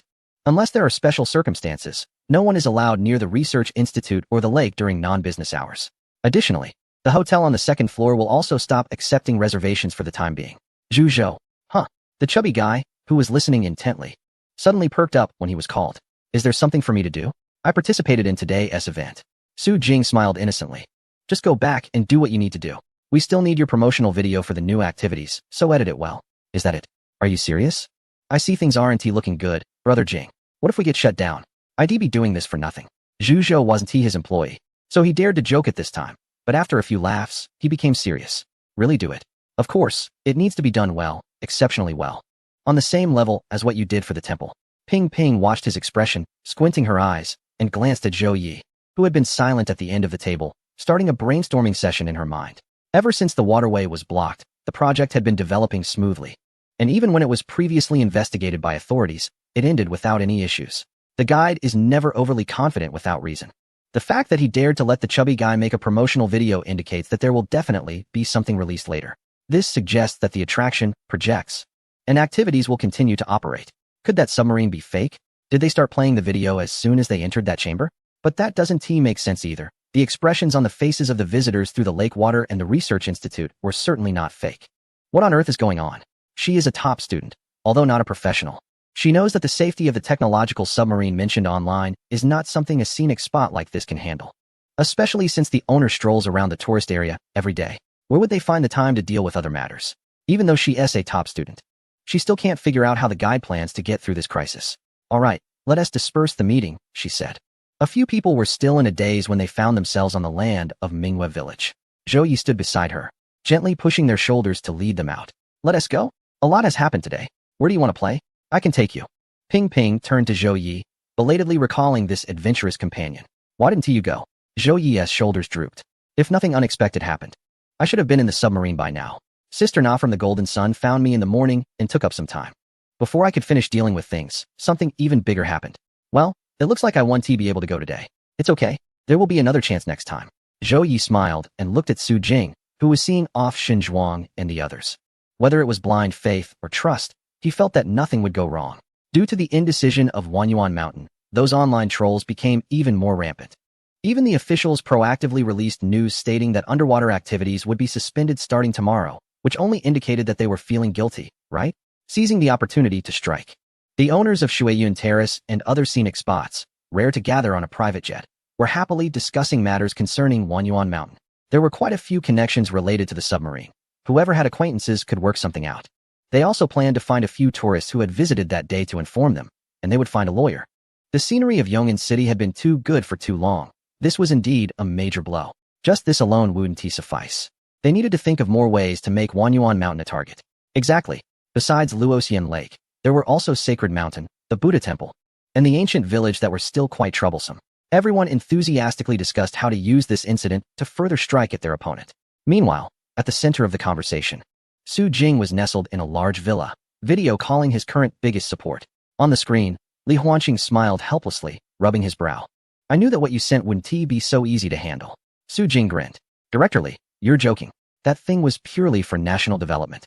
That's why I gave it to you. As for today's incident, I genuinely couldn't resolve it, so I thought I'd ask you what to do. After all, you've been to Wanyuan Mountain before, and I felt the closest to you. You're just like an older brother I've grown up with. Li Huanqing chuckled, interrupting his chatter. Don't say anything unnecessary. I've had someone look into this matter, and I've also managed to suppress reports from the major media outlets. So you don't need to worry too much. Very reassuring. Just stay quiet for the next few days, don't say or do anything. Give me a copy of the information from your research institute, and then come up with a research topic on your own. Make up a name and send it to me. Li Huaxing has reached his current position thanks to his upward management skills, solid abilities, and quick thinking. I can't immediately intervene in the matters of Province D, so I need a few days. I will resolve this matter for you in 3 days at the earliest, and at most a week. Perfect. After he finished speaking, he lowered his head to drink tea, while Su Jing maintained her smile and posture, quietly waiting for him to finish. Out of the corner of Li Huaxing's eye, he caught a glimpse of her, and a slight smile appeared on his lips as he revealed the most important part. But once I help you resolve this matter, you and I will be allies on certain levels. You understand what this alliance means, right? Of course, she understood. From the moment Su Jing found Li Huaxing, she was prepared. After all, one has to be on a boat. It's better to choose a younger and more favorable one. Even if this boat capsized, the capabilities of the system behind her would be enough to get her another one. Those opponents who thought she was unprepared were underestimating her. The young scenic area manager wore a sincere smile. Li Guo and I have always been on the same side. Chapter 312. Employee relocation. No one knew what kind of agreement Su Jing and Li Huaxing had reached. But Zhao Dashua clearly noticed that ever since the day after the meeting, his boss's expression had become very relaxed, as if the situation was already under control. Meanwhile, the employees of Wanyuan Mountain, who should have been busy dealing with the scenic area incident, were currently bustling about packing their things and moving. Haha, come on, Xiaomi. Put the brochures in this box. I told you not to bring your computer. All our data is on the regional network. He Yuruin, wearing flip-flops and hot pants, was pushing her belongings onto the car. Snacks, cushions, air conditioning blankets, potted plants, and figurines. These were all her treasures, and missing even one would affect her work mood. As for computers and desks, Su Jing had already mentioned that the new office would be fully equipped, so they didn't need to worry, just bring their personal items. Where else could they find such a job? It's fantastic. Walking beside her was Zhao Dashua, dressed in a clean white t-shirt, with only a small box of belongings filled with notebooks. Is that all you have? He Yuruin glanced over, a bit disdainfully. You look like a work robot. Zhao Dashua felt a bit embarrassed. All my work materials are on the computer. I usually just take notes, not much else to do. So unromantic. He Yuruin looked at his box again, which was filled with black notebooks labeled operations, website classification, event planning, infrastructure usage, etc., and besides that, there was just a thermos that only an old bureaucrat would use. The colorful boxes contrasted sharply with her own. This won't do. He Yunong immediately reached into her box, pulled out something, and placed it in front of Zhao Dashua. This is for you. I don't have time to take care of it, so please help me take good care of it. After saying that, she strode forward and joined the moving team. Zhao Dashue stood still, adjusted his glasses, and looked at the little potted succulent on top of the box, which was crookedly placed. It was a lovely pale green, with colorful stones at the bottom. Zhao Dashue pursed his lips, glanced at the spirited woman ahead, and quietly straightened the pot before hastily catching up. Wait for me. Not all departments at Wanyuan Mountain were moving. The finance department led by Sun Huahua, the operations and publicity department headed by He Yunong, the event planning department directly under Jiang Tsong, as well as human resources and ticket management departments needed to move over. As for the visitor services managed by Jiang Tsong's deputy Wu Gang and logistics, led by Fang Gui, they would remain at the visitor center in Minghuizhai for convenient handling of affairs. Performance teams like Jin Na and Lu Qingyun also stayed at Minghuizhai for practice and performances. Brother Situ's emergency medical department would remain stationed at various scenic spots, ready to respond wherever needed. The boat moved upstream smoothly, and in less than 10 minutes, everyone arrived at the dock to start unloading.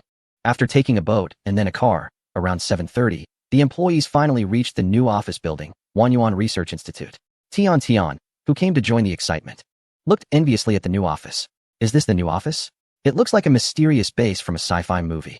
Uncle Shui, hands on his hips, nodded in agreement. It's convenient to get out. Should I move here too? Zhao Dashue laughed and patted the old man on the back. There aren't any breakfast places nearby, Uncle Shui. You might as well stay in Minghuizhai.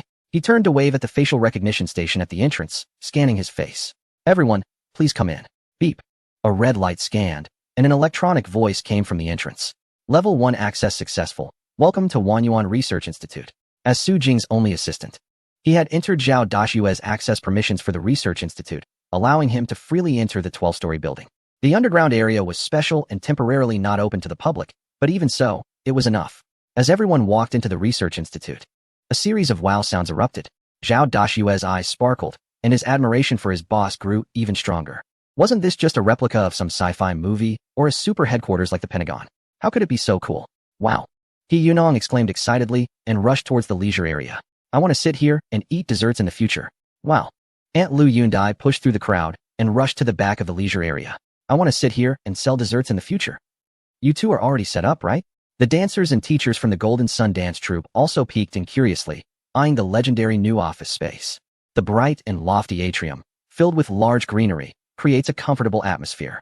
Sunlight filters through the wall openings, cascading into the space like a thin mist, making the entire area feel lighter and more transparent. Following the atrium inward, He Yunong has already led his team, charging up to the second floor to visit their office. Meanwhile, the large group downstairs has officially dispersed, allowing everyone to explore on their own. Zhao Dashue carries a box inside, while updating everyone. Your permissions will be input later. Besides the B1 and B2 floors, which are temporarily off limits, all other open rooms are available for visiting. 2 hours later, everyone returns to the atrium to regroup. At the sound of a command, the crowd disperses, revealing Zhou Yi at the back, holding a small cardboard box. The man with the little braid smiles, his shoulders relaxed, walking in with a hint of excitement. He has been curious about this place ever since he heard about it from Ping Ping and the others. And today he finally has the chance to visit. However, he won't simply treat this as an office. The sign outside clearly states Research Institute. And coupled with yesterday's news about the submarine explosion, no one would believe that this isn't some mysterious research base. Especially with the 2 underground floors that are yet to be opened, there must be significant secrets hidden within. Zhou Yi meanders inside, looking around and speculating. The idea of Wanyuan Mountain building submarines seems far-fetched, but if they were researching a certain technology that just happens to relate to submarines, then it would make sense. As the main group disappears into the Research Institute, Wanyuan Mountain returns to its calm state, preparing to face a new day of public opinion. Chapter 3:13. The solution? Bro. We've now contacted 12 tourists who participated in the underwater activities, and they have agreed to report Wanyuan Mountain. Reporter Lin, I've sent you the information. When can you publish it? Mr. Zhang, Qingdao Town, Shili Lake, and Xiuyun River Scenic Area have all issued joint statements. Should we also step up our efforts? Currently, there are 24 scenic spots condemning Wanyuan Mountain for irresponsibly conducting such activities without regard for tourist safety, and initial results have been achieved. Since yesterday, more and more forces have joined in. It started with some scenic spots related to water culture, and later, not just scenic spots, but even certain shipbuilding companies and swimming fitness brands have come to join the fray. Amidst the widespread condemnation, tourists have indeed been swayed. Big swordsman, so scary. Glad I didn't go, otherwise, I wouldn't have made it back alive. Shimin Shui Pai, submarines? Are they kidding? Have Wanyuan Mountain's tourists lost their minds? How can they dare to participate in such dangerous activities? Lu Dajiao's Wandering Chicken 1. Their promotions are so vague that tourists are completely unaware and just jump in without knowing, really risking their lives. Shanhe Wuyo. Am I the only one who thinks that Wanyuan Mountain's projects have been unsafe from the start? Especially that Dahan Mountain. Has anyone here actually tried it? Old Gao is just chained up. The safety measures are too poor. Nationwide climbing. Direct flights available. Should I just wrap you in a sack and transport you? If we want to ensure safety, why climb mountains at all? You could suffocate in bed at home. Nature fitness fanatic. Ridiculous. They are both praised and criticized by the same people. If you don't like it, you don't have to go. No one is forcing them. Critics of Wanyuan Mountain. I just want to ask, has there been any case of death or injury at Wanyuan Mountain so far? Fan of Wanyuan Mountain. I enjoy the thrill and mystery of Wanyuan Mountain. That's what I'm paying for. Everything is fine. Get out of the drama. Almost every video mentioning underwater activities at Wanyuan Mountain or calling for a boycott is filled with insults. Fans of Wanyuan are fiercely defending their attraction, often 1 against 100. Let us not even talk about whether the submarine can pass inspection. Even if it can't, nothing has happened yet, right? In Jusho Studio, a group of colleagues are looking exhausted with dark circles under their eyes. Since yesterday, a large number of trolls have appeared in the channel of the Lightning Pig. Not only are they insulting, but they are also frequently reporting his various videos. Various reasons like false information, scary, causing discomfort, leading to consumerism, and so on. Even though Zhu Shou has checked countless times before uploading and has been very cautious, several of his videos have still been reported and taken down. At this moment, he is venting in the Wanyuan Mountain Outsiders, National Group 1. Piggy hand, no? My video got reported and taken down again. Are these trolls just bored? The first big fat carp under the dragon god. Haha, when we were playing, they complained every day about not being able to get tickets. As if anyone was forcing them to go. Now it's good. The event is over, and they are satisfied. Eat my 95-27 stick, comrades. I heard a rumor that some tourists participating in the event are planning to turn against and sue Wanyuan Mountain. Big-eyed elegant butterfly. Are they crazy? What did Wanyuan Mountain do? Why sue them? Wanyuan fanatic. This is really disgusting. They are intentionally causing trouble. What should we do? Eat my stick. I'll find someone. Let's take some action. Big-eyed elegant butterfly.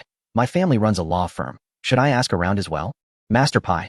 I have some connections in Yong'an. I'll help check the situation too. Big fat carp. Who manages Group 3? They are causing too much noise. I heard they want to organize a rush to another attraction's official website. That's not going to work, guys. Guide's armpit hair. Ahem, I manage Group 3. I'll get them to calm down.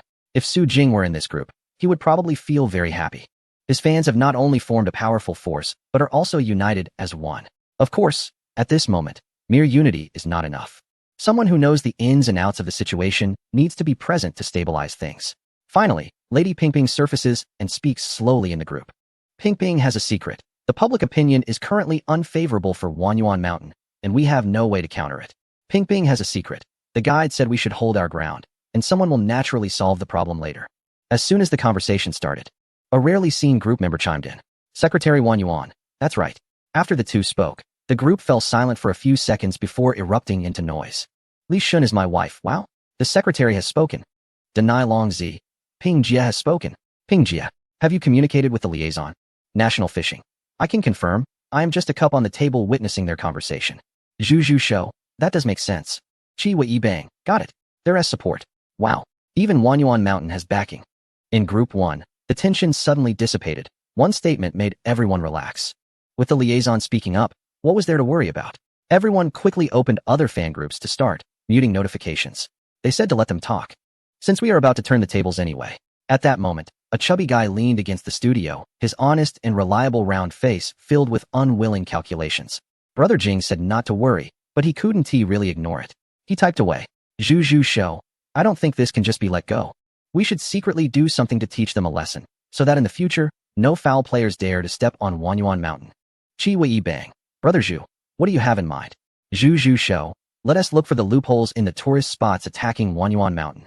Then find the names of the tourists who want to sue Wanyuan Mountain, and also note down the names of the news media for me. Zhu Shou. I already have some ideas. The external guest group chat of Wanyuan Mountain began to plot quietly. Meanwhile, in the Cultural and Tourism Bureau of Yong'an City, Shun Zhuang frowned and sighed repeatedly, unable to even enjoy his favorite tea. It was truly distressing. Shindeyi rubbed his forehead, wondering what that kid Su Jing was planning. He was so tight-lipped, not giving away a single hint. Shaoli stood beside him, quietly organizing the documents on the table, not intending to touch on the sensitive topic. But Shun Zhuang couldn't stop himself from grumbling. The higher-ups were also putting pressure on him, saying this matter could only be held off for 3 more days, and if it escalated, They wouldn't take responsibility. If he didn't handle it, was I supposed to? He asked Director Liu and Dean Su. Both said they were busy, no matter who he asked. They all claimed to be busy. He didn't know whether they were genuinely busy or just pretending. What on earth were they all busy with? Shally couldn't hold back and sighed. Didn't Director Liu tell you that this matter is fine? Dean Su and Minister Wang also assured you that there won't be any issues, so just relax. It's easy for you to say. Shen Zhuang glared. You don't know? This group of people is the best at playing Tai Chi. They must be trying to stabilize my mindset. Before Shen Zhuang fell silent, frowning and once again sighing as he sank deeper into the sofa. As for Director Liu, Dean Su, and Minister Wang, who were suspected by him, coincidentally, they were all gathered together, looking tiredly at a few sheets of paper on the table, smiling. Finally, we've managed to get it done. The expedited certificate that was requested. So exhausting. I haven't slept in 3 days. Wanyuan Mountain, I said, why is Su Jing so quiet? Turns out he's riding a big wave. TSK. I really didn't expect that. No way.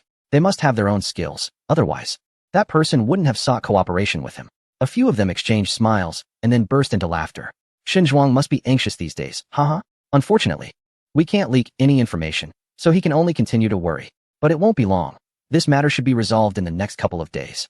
By then, the direction of the situation will likely change dramatically. Once this incident is over, the status of Wanyuan Mountain will be even more unshakable. Chapter 314 Hidden Information. With the Cultural and Tourism Bureau not stepping forward and the government of Yong'an remaining silent, those forces targeting the submarine incident have become increasingly at ease. Since Wanyuan Mountain gained attention, the government departments in Yong'an have been flaunting their scenic spots, practically boasting about them every day. Now look at them. All of them are mute, right? The scenic spots that have been suppressed for a long time are even happier, throwing money at online influencers without hesitation, producing announcements that are even better than what journalists write, and giving away plenty for free. They wish they could hammer Wanyuan Mountain into the center of the earth. Amidst this growing uproar, not all media are following the mainstream trend. Honghua Media, a recently emerging small entertainment news outlet, may have a small profile and low recognition. But the newly appointed editor-in-chief has a keen eye and can always uncover interesting exclusive news, keeping the media's popularity alive. In response to this significant change in cultural tourism, the editorial team of Honghua is gathered in their meeting room, and the atmosphere is unusual. So, Brother Fu, are we really not getting involved? Sitting in the second seat on the right is a capable editor from Honghua, who has produced 3 hit articles in the past 6 months, earning a considerable amount for the company and gaining some say. But he now looks up at the man in front of him with admiration and curiosity. Standing before everyone is editor-in-chief Fu, dressed in formal attire, his meticulously styled hair revealing a few rebellious pink strands, reflecting the confident smile on his face. This decision wasn't made lightly. He flicked the remote control in his hand and pressed the play button. Instantly, several images appeared on the projection screen. Everyone look at this. It's part of the information I discovered after going through many posts these past few days. A group of editors squinted their eyes, their radar for hot topics quickly activating as they looked over. Finding Water Mother Task, 121. White hair forever. Comrades, we must act in secrecy. Quickly think of ways to complete the task. X012. I've uploaded submarine photos to the album. The password is the task released by Water Mother. Be careful of spies. The truth is one. LOL. While they're arguing outside, they have no idea what they've missed. I have mother. Haha. Don't go. Just write. We should think about how to complete the task during this time. Wise elder. Trust me. Reliable information. Wanyuan Mountain has backing. We can focus on solving the puzzle. After looking at the first image, everyone raised their eyebrows, noticing something unusual. And then came the second photo. The only national group participating in submarine activities. Group owner. All members muted. Only submissions allowed. Can view group files. Communication is prohibited. Group owner. Collection of group files and photos. Below are a bunch of either blurry or high-definition photos. But picking any one of them will leave you mesmerized. Does Brother Fu not have photos of the Water Mother? Editor Fu shook his head, somewhat regretful. It is said that all the photos of the Water Mother had issues. None of them could show clearly.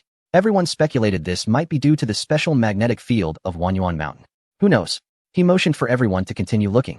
The third page contains the profile picture of one of the members in the group chat. The picture is a cliché landscape of green mountains and clear waters, with the name, Gift of Spring. At first glance, it seems unremarkable. Everyone frowned, a bit puzzled. But as Editor Fu opened the second page, everyone's eyes widened instantly. They didn't know how this person managed to peel back layers of information, analyzing from Gift of Spring's profile picture, to the list of followers, to related friends, and so on, until it finally pointed to a particularly well-known individual. It was Editor Bai Ling. Everyone straightened up, although they were all editors. This person worked in a field that didn't have much to do with them. The surprise came purely from her reputation and status within the industry, which was indeed significant. A senior veteran from the National Geographic editorial team. It could be said that every episode broadcasted featured her name in the credits. How could this person be related to the theme of today's meeting? Editor Fu tossed his hair back, crossed his arms, and smiled smugly. Your boss is keenly observant, following the clues and deducing a few possibilities.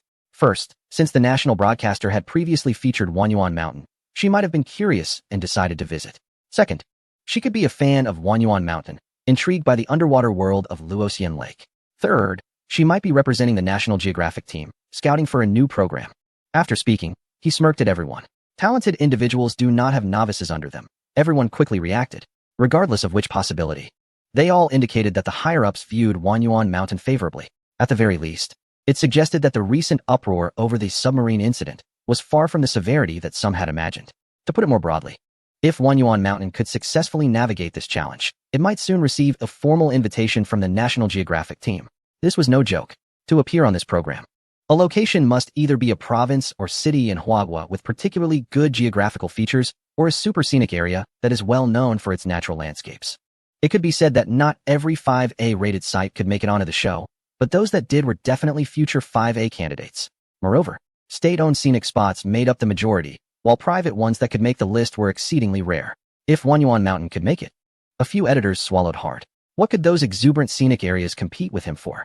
Therefore, we absolutely cannot follow the crowd. We need to carve out our own path. After a moment of silence, an experienced editor spoke up hesitantly. What if we make a mistake? The chief editor glanced at her, sighed lightly, and snapped his fingers with a smile. In this field of vision, I, Fu Hua, cannot go wrong. Xiaodo, go keep an eye on the movements of the National Scenic Area Review Committee.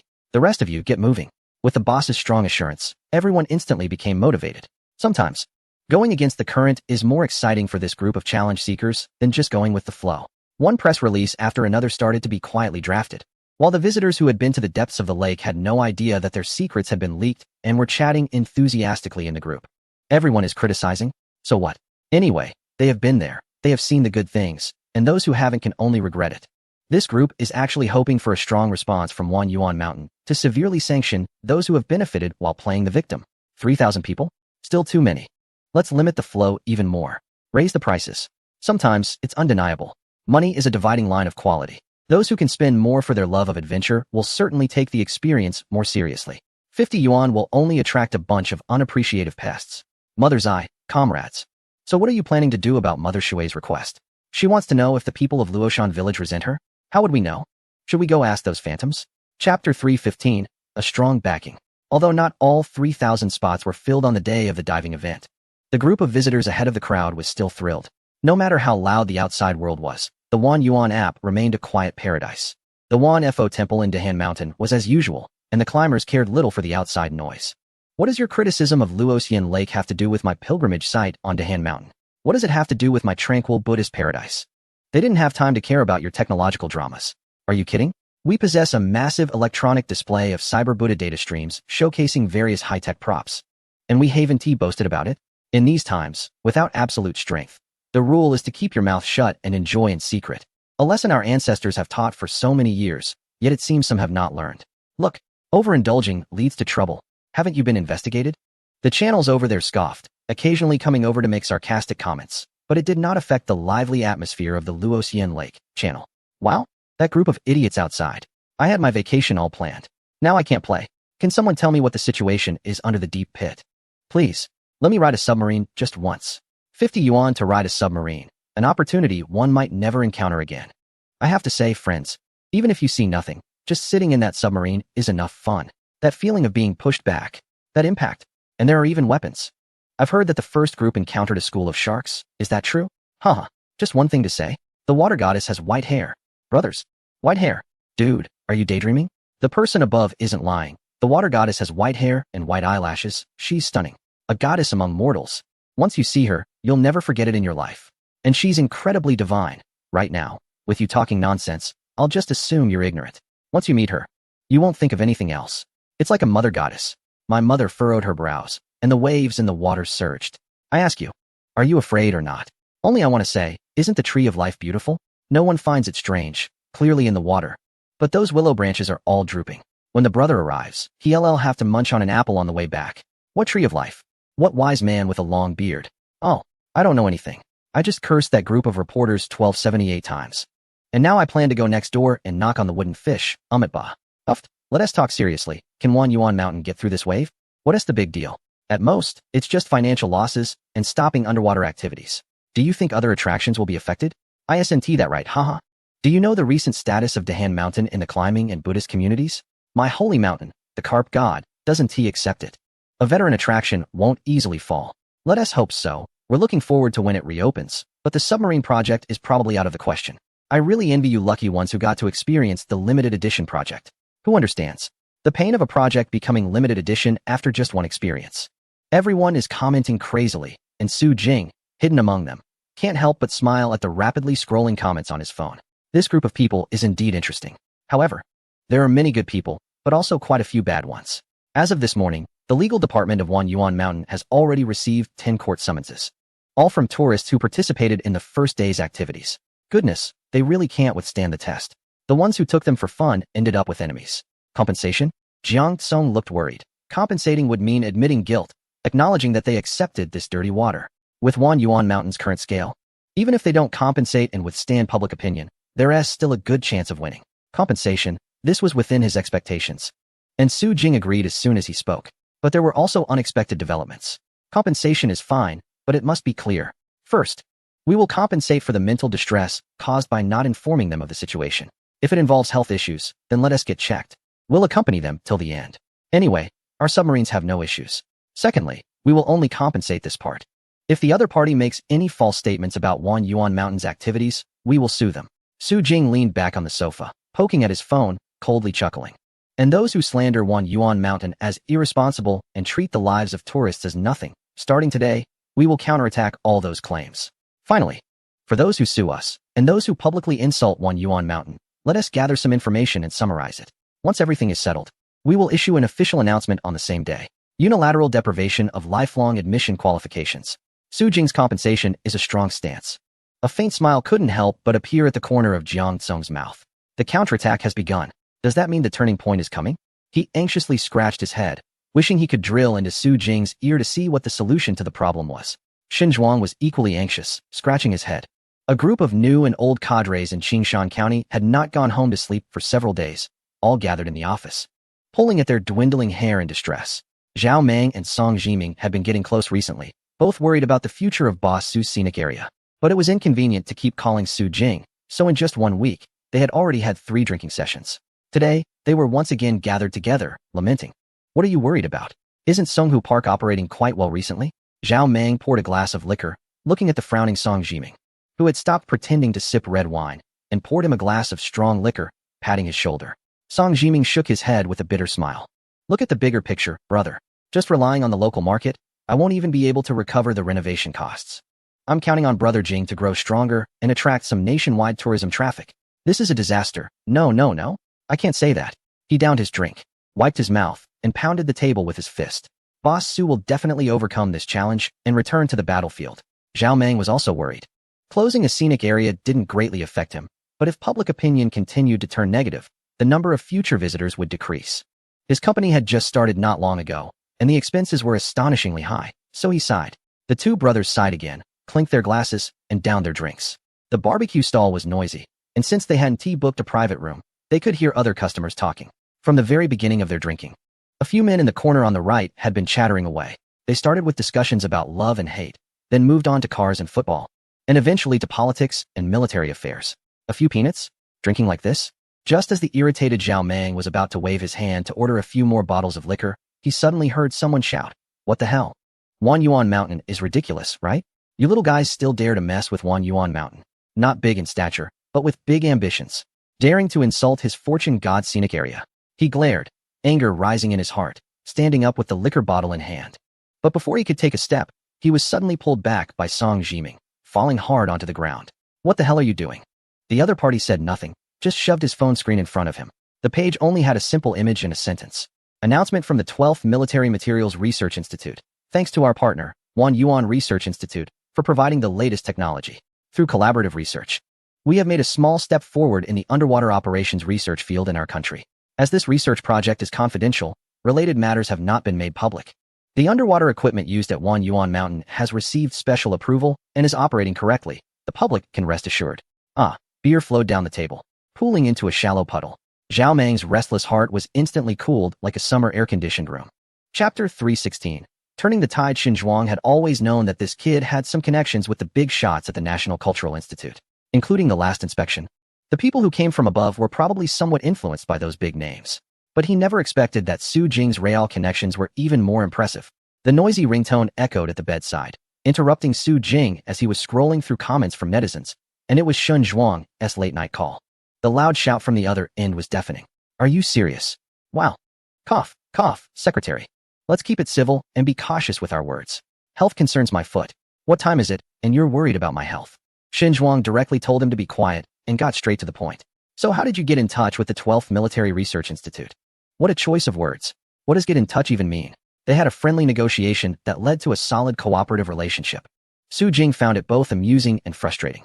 I had some good research results, and then I passed them on to a leader, and that is how it happened. Director Li Huanxi? This time, Su Jing was stunned. You know him? Impressive. The old guard hasn't lost his touch. He originally thought Xinzhuang was just a low-level official in a fourth-tier city's cultural tourism sector, but it turned out he knew quite a few people. Xinzhuang snorted lightly, his tone nonchalant, but his back was drenched in cold sweat. He didn't actually know Li, but his friend happened to be entrusted with a task by that person, and he was only allowed to know because of his good relationship with Su Jing. Oh my. Xinzhuang didn't know whether to be happy or surprised. The news was too explosive, even making him unable to feel the thrill of a complete turnaround. What is going on? The outside world thinks you're done for, and even if you can muddle through, you'd have to abandon the underwater project and wait for investigations and fines. In the best-case scenario, Su Jing would have to come out and apologize, then wait for the storm to pass. They at Yong'an Cultural Tourism had already prepared to find a way to protect Wanyuan Mountain and immediately pull together a new attraction to hold the heat and shift the topic. But he, on the other hand, had already found a way out. No wonder he seemed so calm. He had an escape route all set up. Xinzhuang sighed deeply. This isn't an escape route. It's a ladder to success behind you. Su Jing laughed out loud. I told you it's all fine, and that you shouldn't worry. Look at you. You must be overthinking again. So, what exactly did you give them? How come they're protecting you so much? Xinzhuang was curious, but then thought better of it and reversed his question. Never mind, don't tell me. The less I know, the longer I'll live. Anyway, you've really climbed the mountain this time. Those people must be dumbfounded. He laughed heartily. Enough of this. I need to discuss with the office staff.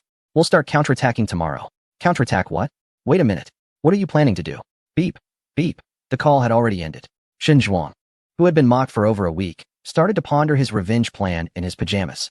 He had noted down anyone who tried to tarnish Yong'an Cultural Tourism and wanted to harm his town's treasure. As he hung up, Jiang Tsong immediately called in. Brother Jing, you're something else. What a big celebration. And you didn't even tell your brothers. Jiang Tsong laughed and scolded, but couldn't help but express his amazement. The employees already know about this, and everyone in the group chat is laughing hysterically, insisting that you give out red envelopes as compensation for their mental distress. Don't forget to distribute them later. And the new office, the Wanyuan Research Institute? Hey, when did you manage to pull this off? Are the underground levels 1 and 2 where the experiments and research are taking place? Are we really conducting submarine research right beneath our feet? He chattered on, eager to clear up all his doubts. But the employees said they haven't seen anyone coming in or out for so long. Are there no staff underground? The soundproofing seems quite good. Su Jing had no choice but to find a way to brush it off. This matter was under a confidentiality agreement with the 12th Institute, so he couldn't say much. However, there are other exits down there, and someone is stationed to manage things, so you don't need to worry. Everyone has worked hard during this time, so this month each person will receive a bonus of 1,000. Money is tangible, and he managed to get benefits for everyone. Jiang Tsong happily went back to relay the message. Oh, by the way, everyone wants to celebrate, and there's a bonfire party at Mingweizhai Square tomorrow night. Make sure to come. After brushing Jiang Tsong off, Su Jing continued to make calls to friends to accept their congratulations. The funniest was Zhu Shou. The guy was sobbing on the phone, crying and shouting things like no wonder I, Zhu Shou, have my eyes on such a man. Wanyuan Mountain is awesome. Tomorrow will never fall. Real experts often appear in the form of prey. It was as if he was the main character of the story. That military 12th Institute was collaborating with him, the lightning rod. Of course, after flattering Su Jing, the chubby guy let out an evil laugh and started sharing their revenge plan. He then sent over a promotional video for the Deep Lake project that he had been working on diligently. It was mesmerizing and mysterious. Aside from the water spirit that couldn't be filmed, the frames flashed by were all about what Su Jing wanted to turn the tourists into. Perfect. But hold off on releasing it for now. Let everyone stir up some excitement first, and then post it. Su Jing hoped that tourists would purely appreciate the beauty beneath Luoxian Lake, without any critical or suspicious thoughts. That would be too unfair to the S-level attraction he had spent so much prestige building.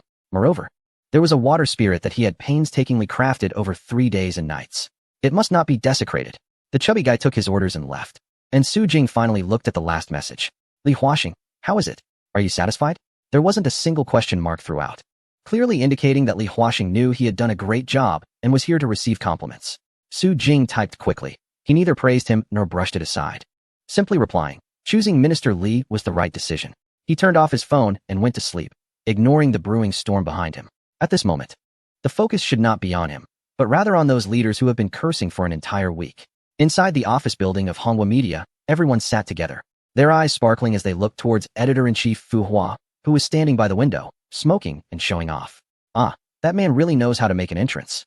Fu Hua smiled flamboyantly, flicked the ash that was about to burn his fingers, and tossed his hair, revealing a few strands of colored hair. This news was worth the long wait. Although it wasn't the information he initially wanted, it was far more explosive than he had imagined. That's right. The first to discover the announcement from the 12th Institute was none other than Honghua Media, and it was he who spread this news across various social media platforms and news outlets in just 10 minutes. Of course, this preparation was originally meant for another piece of news, but it turned out to be perfectly timed. Once this news broke, Wanyuan Mountain not only turned the tide, but could even be said to be soaring to new heights, stepping on the heads of everyone present. With the backing of a military research institute, what could possibly go wrong? Enough talk. Maximize the use of this information. Tomorrow's destination, whether it's Hongshan Coral or Paradise, depends on tonight's outcome. Chapter 317. 5a. The defendant slept soundly, but the plaintiff couldn't. The owner of the Shuyantai scenic area had been singing and dancing with friends these past few days, having a bit too much to drink. Just back from a dinner party, he hadn't even settled into bed when he received a webpage link from his assistant. A piece of news instantly sobered him up, making him sit up straight, his previous excitement vanishing as he stared at his phone, speechless for a long time. What happened? A woman wrapped in a towel had just come out of the bathroom, swaying her hips towards this wealthy boss, but the enthusiasm was met with a cold get lost. This was outrageous. She had dressed up just for him. The woman's flirtatious tone was abruptly cut off as she caught sight of his fierce gaze, instantly retreating, grabbing her clothes, and quickly running out. What is going on? The departing woman was furious about losing her big catch, while the boss inside felt a chill run down his spine. His allies had already started cursing in the group chat, and he was so anxious that he couldn't even type correctly. How could this happen? Why had he never heard of such news? He was pacing back and forth in a panic. Even though his subordinates had immediately ceased all reporting and online manipulation, the impact was still evident. He never expected Wanyuan Mountain to really have backing. Even more surprising was how significant that backing was. Why didn't anyone mention this sooner? If they had, could they have dealt with him? Now it's a mess. The official government had even issued a statement to clarify. Didn't public opinion instantly turn around? Who would dare question the authenticity and safety of Wanyuan Mountain's underwater vehicles now? Dude, what you were sitting on that day could very well have been a new type of manned submarine developed with national cutting-edge technology. This could be a remarkable experience to include in a personal biography. Who would still dare to criticize? Are they crazy? Think of a way out. It's all your fault. If it weren't for you guys egging me on every day, I wouldn't have joined. Now we're done for. It's meaningless to argue now. Let's think about how to respond. I've already seen some people coming to insult us on my official website. Pig brain. Think of a way. What should we do? We are just a small scenic area, just trying to gain some attention. I'm out. Pan Tuo Feng. President Zheng has exited the group chat. Qian Si Dong. Lu AI has exited the group chat. Xian Yu Ancient Town.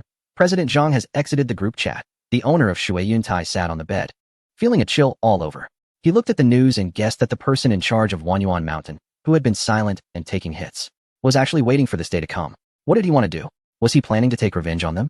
The boss spent a restless night. And as Honghua Media sent that information streaming to various platforms, the night owls who hadn't slept yet suddenly became restless. The first to enter the celebration mode were the various groups of Wanyuan Mountain's visitors nationwide. Each group leader activated the red envelope rain mode, shouting crazily inside, celebrating the return of their main figure to the peak. Welcome back, Master. Who dares to compete? Take this. Welcome back, Master. Who dares to compete? Welcome back. Master, this is incredible. Wanyuan Mountain really did it. Who would have thought of such a counterattack? This is simply overwhelming. Wanyuan Research Institute. Which scenic area has a research institute? Haha. So that's what they were preparing for. Who would believe it? Wanyuan Mountain could clearly thrive on technology. Yet they still opened a scenic area for us. They love us. Laughing to death. 50 yuan to give everyone welfare. Yet everyone is cursing and not cherishing it. Now that they have the national title, it will definitely not be 50 yuan anymore. Definitely going to be expensive. Luckily, I just want to see my goddess. No need to go to Luoxian Lake. Bro, that's because you haven't seen the water goddess yet. Once you see her, you'll want to change your name. Village resident. I'm ready to grab tickets. I want to see my goddess one more time. Laughing to death. Everyone go check the comments on my video. I'm dying from laughter at this generation of netizens. Those who hadn't slept were intrigued and rushed into Zhu Shou's channel.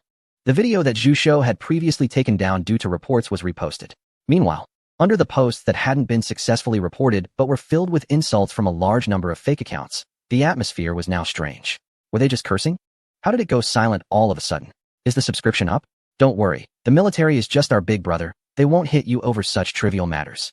Keep cursing. Our submarines are of poor quality. Our submarines are unsafe. Our submarines are irresponsible. It's over. They are raising prices because we are cursing. Although it might cost a high price to get in later, I still somehow feel great. Haha, why aren't you cursing anymore? Weren't you arguing fiercely yesterday? The entire comment section, looking around, surprisingly has no active commenters. What are they doing? Busy deleting comments. If Wanyuan Mountain were just an ordinary case of overturning, that would be one thing. The law doesn't hold the crowd accountable, and with so many people criticizing him, he could only endure and stay quiet. At most issuing a collective condemnation. But now it's different. On the other side is a military research institute. In other words, these people just got involved with the nation. They are still online loudly criticizing the quality of the products, accusing them of being harmful and profit-driven. ISNT that just rushing towards the muzzle of a gun? If they don't quickly destroy the evidence tonight, they might wake up tomorrow to find a court summons or account suspension. The netizens who have been cursing for a week have now fallen silent. As for the tourists suing Wanyuan Mountain, some are sleeping soundly, while others are anxiously waiting for compensation, feeling both guilty and hopeful. Unfortunately, when 7 a.m. the next morning arrived, they were met not with good news, but with a shock. Official account of Wanyuan Mountain Scenic Area, 3 announcements. 1. In response to the recent false statements inciting attacks and insults towards the new project of Wanyuan Mountain, the management will pursue legal responsibility for each case. 2. Regarding recent personal comments and lawsuits, Wanyuan Mountain will adopt a special response method, with severe cases facing a lifetime ban from entering the park. 3. Activities under the Deep Lake are temporarily closed due to adjustments in content and pricing. Further notifications will follow regarding reopening. Su Jinghe picked up his phone and continued his morning run. The legal team of Wanyuan Mountain is still quite young, and there is a wave of ready-made cases for them to practice on. Let them go ahead and file lawsuits one by one. Winning means money for us. Losing means embarrassment for them. A guaranteed profit. As for why the activities are not continuing, it's not just because of the recent uproar affecting the atmosphere. There are other reasons. His phone, jumping around in his pocket, lit up with new information, also displaying the previous messages. Mr. Su Jing. With special approval from the National Scenic Area Review Committee, I will specially provide Wanyuan Mountain with the application qualification for 5A status. Would you like to apply? Okay. Response received. The form has been sent. The review team will arrive at Wanyuan Mountain within a week. Chapter 318. The review team sets off in the capital. At the Cultural Tourism Headquarters, within the Scenic Area Quality Assessment Committee, a chubby old man with sparse white hair, beaming with joy, was patting his subordinate's shoulder. Ha. This time, Xiaolu, you guys have drawn a good task. I remember you went to evaluate Wanyuan Mountain for the 4A status before, right? Xiaolu smiled humbly. Without your coordination, Chairman, it wouldn't have been our team's business. But Chairman, I am quite curious. While we do have special application quotas, Wanyuan Mountain just upgraded to 4A a few months ago. Is it really necessary to grant them special approval so soon? Although he is a firm fan of Wanyuan Mountain, his concerns are also for the good of the mountain. This year, the cultural and tourism sector has seen the entry of major players, making it tough for various attractions. Several locations that have long applied for 4A scenic area status are hoping to make a leap this year for a boost in traffic. As a result, the minister nominated Wanyuan Mountain, which means someone will have to step down. Those affected might end up causing trouble for Wanyuan Mountain out of jealousy. Is that really necessary? The chairman shook his head and laughed like a cheerful Buddha. Didn't you see the strong backing behind them, connected to that leader's research institute? So, it's quite normal for us to offer a favor in return. Of course, this favor isn't just a simple gesture. The chairman, looking rosy and vigorous, clearly a healthy elder, is not just doing this for appearances. He is also preparing certain people in advance. It's a win-win situation. Why not? Is someone jealous? He waved his hand dismissively. Wanyuan Mountain has faced plenty of competition from peers, but remember, as long as it performs well and has strong support, others can't threaten it. Xiaolu nodded, looking at the documents in hand, with a smile that narrowed his eyes. For this evaluation, I will personally lead the team to get this done as soon as possible. Yes, as soon as possible. Although he didn't understand why the chairman was in such a hurry, in Xiaolu's mind. Wanyuan Mountain was already a true 5A scenic area. This evaluation action could be seen as a chance for them to go out and relax. It was already known that the evaluation team from Province D had such a great time at Wanyuan Mountain that they didn't want to leave. And now it was finally their turn. Xiaolu decisively moved forward, quickly processing the work approvals, booking tickets, and gathering colleagues, rushing to catch a flight that very afternoon. Meanwhile, the chairman, who had smoothed over the earlier mistake, was smiling at his phone, tapping his fingers repeatedly and mumbling to himself. The matter is expedited for you. So you can go ahead and invite them. Far away in Yong'an, Su Jing continued to operate her own scenic area as usual. Recently, the carp god had settled into her own little home at Minghua Village. She had become a more free-spirited employee than the staff themselves. During the day, she worked at Carp Pool, deciding whether to show herself to visitors based on her mood. Once it got dark, she would vanish into the sacred mountain, quietly donning a cap and mask, changing outfits to join everyone at Minghua Village for the performances. She even seriously suggested that if the Wind Dragon, who had never made an appearance, could have a representative in the show, then she could too. And of course, she could. But at this moment, she needed to plan carefully, as Zhou Yi worked hard to keep this elder entertained while secretly brainstorming new performances for Minghua Village. With the carp god descending the mountain, the underwater activities at Loxian Lake ceased. The program updates for Minghua Village were imminent, and the performances from the Golden Sun and Qingyun acrobatic troupe were taking shape. He had been staying up late these past few days, being pulled by two groups to check the effects and provide inspiration. What kind of inspiration could he provide? In just half a month, Zhou Yi had transformed from a youthful, handsome young man into just another guy. He can only provide some suggestions on aesthetics and storytelling. But for everything else, they really have to think for themselves. However, after 6 months of growth, the development of these two performance groups is indeed stronger than he imagined. Keep practicing, it's all good. Zhou also told them the same thing. When the time is right, we'll give Mr. Su a big surprise together. After a whole day of extensive promotion by Honghua Media, netizens finally couldn't sit still. The rumor mongers who initially received lawyer letters were the first to surrender, apologizing to the official website of Wanyuan Mountain. The scenic areas that had been making a lot of noise quickly deleted their posts, one faster than the other. Even more frightening was that at 7 p.m. that evening, Wanyuan Mountain's official account actually released a list. At the forefront were the tourists who sued Wanyuan Mountain. Apart from one person who was genuinely scared, the others received an official entry ban notification. This was serious. What was initially just a small scheme to make some money resulted in a lifetime ban. This seems a bit unfair. However, their appeals were directly ignored by the official customer service, who smiled and told them it couldn't be resolved. Meanwhile, other tourists finally realized that the underwater submarine tour, which only 3,000 people had experienced, was indeed suspended. They didn't even mention when it would reopen. Damn it, they hadn't even had the chance to try it. Instantly, the tourists erupted in a backlash across various platforms, with thousands of angry comments pouring out in just a few minutes. As for the official website of Wanyuan Mountain, it was flooded with fans desperately pleading. Open up. Dear guide, love us one more time. Oh, water mother. How can I survive without you? I'm giving you a chance, don't miss me. Don't miss this poor and chatty little fan, boo-hoo. My submarine. If the price goes up, we poor college students 1T let you off. I've always been a Wanyuan supporter. Why am I being indiscriminately attacked? Who will pay for my peanuts? Everyone was furiously venting below, only to receive a single cheerful reply from the official account. Official Wanyuan Mountain tourist area. It's all decided by your guide. Feel free to come to Wanyuan Mountain and find him to appeal. Everyone's eyes lit up. Exactly. The real decision maker is hidden in the scenic area. As long as they can find him, they can figure out a way to block him. Plead with him. Even if it means crying and begging, they need him to reopen the scenic area quickly. The comment section suddenly went quiet. After a few familiar IDs posted some special messages, everyone collectively fell silent. He Yunong looked at the bustling scene in front of her, her toes tapping in her flip-flops. And she followed the clues to find several secret forums. In just a few minutes, a major plan titled, Finding the Guide, was underway. He Yunong had a mischievous smile on her face. Mr. Su was hiding things from them while they were anxious. This time, he would have to face some hardships, huh? She sat waiting for him to be surrounded by a group of tourists, thinking she must sneak a few unflattering photos then. Sister Yun, how many skewers of pork belly and enoki mushroom rolls do you want? 3 skewers. And 2 more skewers of grilled chili, please. She jumped down the steps and smiled as she rushed towards the grand bonfire party ahead. Everyone was gathered around a whole roasted lamb sizzling in the center. Some were skewering, others grilling, while some were setting the table, chatting, and singing with a two-stringed instrument, creating a joyful atmosphere. Jiang Tsong and Su Jing were also busy, laughing while washing vegetables on the side and chatting with Uncle Shui about daily life. Occasionally, tourists from Minghua village would pass by and be called over by Tian Tian, who would hand them a few skewers and then laugh as they left. It felt so good. Zhao Dashue stood in front of the grill, pushing up his glasses, his face adorned with a simple and sincere smile. Just half a year had passed, yet he had found new life along with this wild mountain. All of this was thanks to that man. Zhao Dashue let out a satisfied sigh. Dad, you were right. University students really are quite versatile. Chapter 319. All set after a lively night. The tourists staying at Minghua village posted videos of the 100-person bonfire party on social media. The people outside, already heated in discussions, became even more agitated.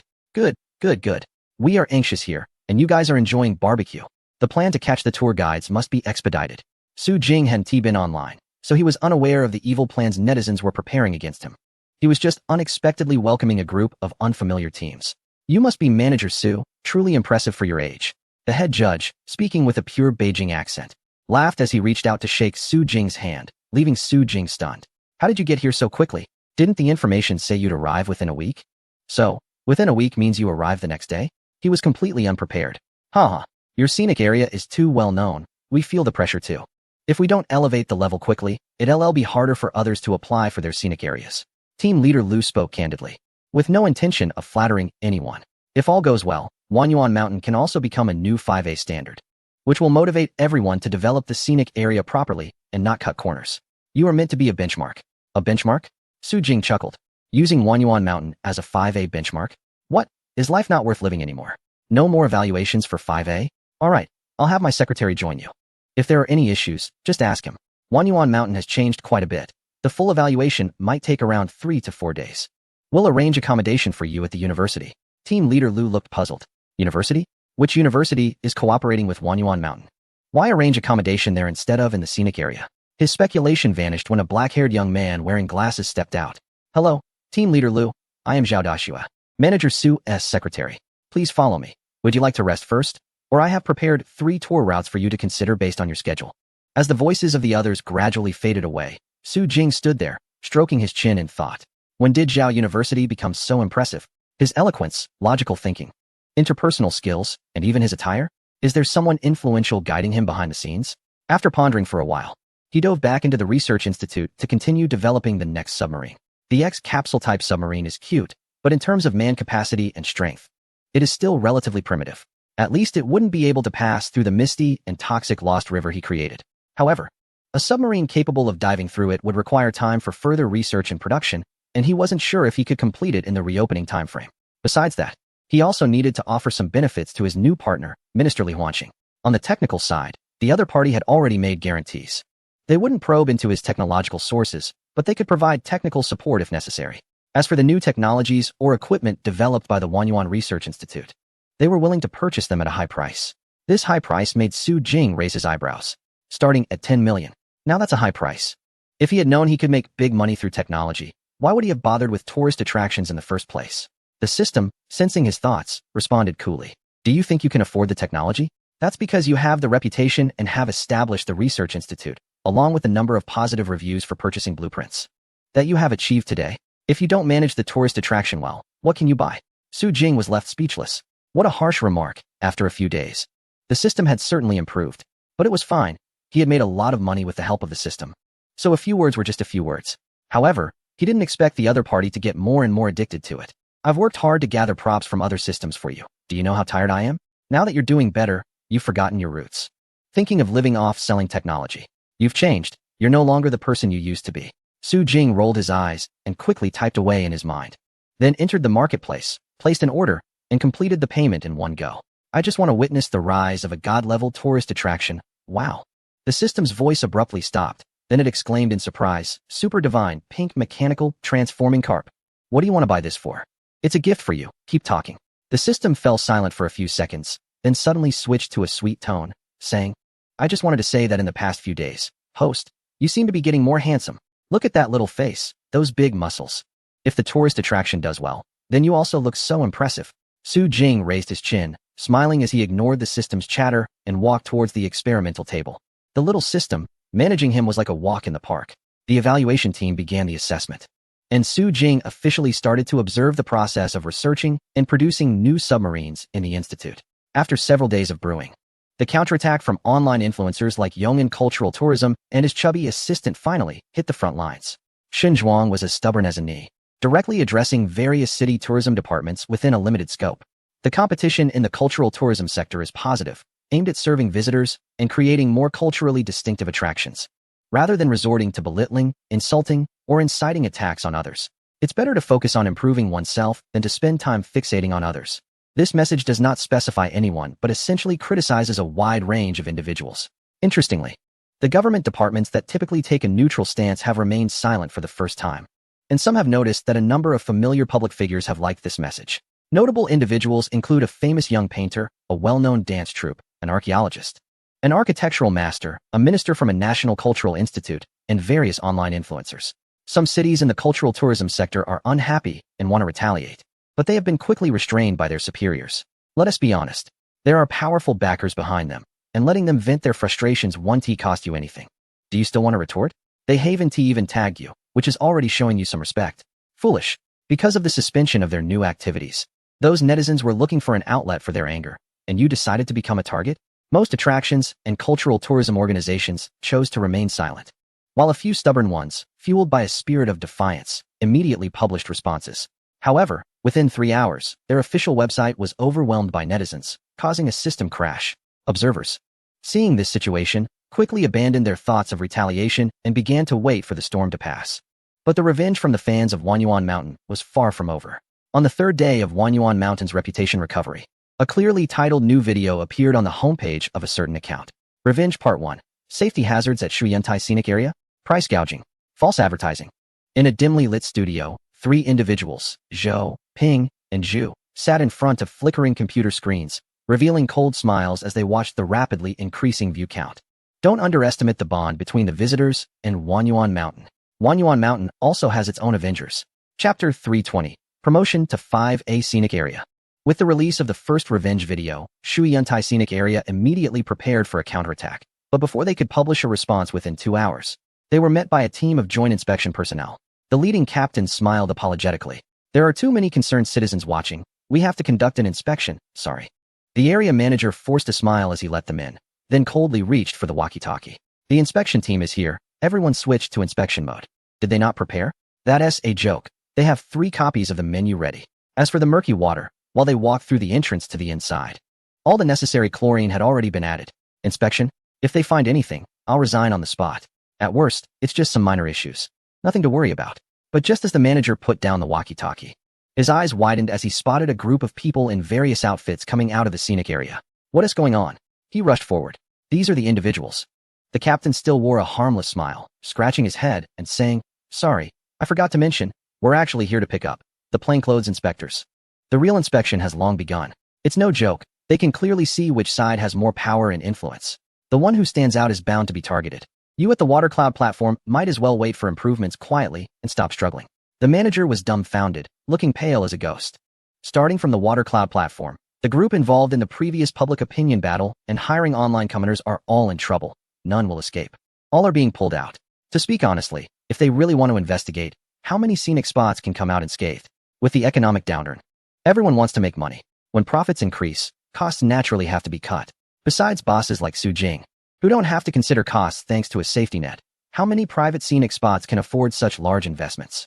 Just the mountain climbing sticks from Dahan Mountain that tourists accidentally dropped off cliffs have already resulted in dozens of losses. Therefore, as long as they want to investigate, they can definitely find something. The group chat for visitors to Wanyuan Mountain is continually expanding, with the national group already reaching the 99th chat. Among them are many fans and even more talented individuals. So when Jusho said he would retaliate, it wasn't just talk. He really has the confidence. The Revenge series, with one update a day, will continue as long as Wanyuan Mountain does not resume the Deep Lake project activities. He is very enthusiastic about this. And netizens are enjoying this large-scale drama immensely. Even some are volunteering to go undercover for investigations.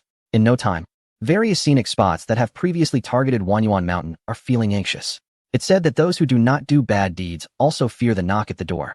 Who knows if today's visitors include anyone with camera equipment trying to expose them? They are nervous, but some scenic spots suddenly became interested.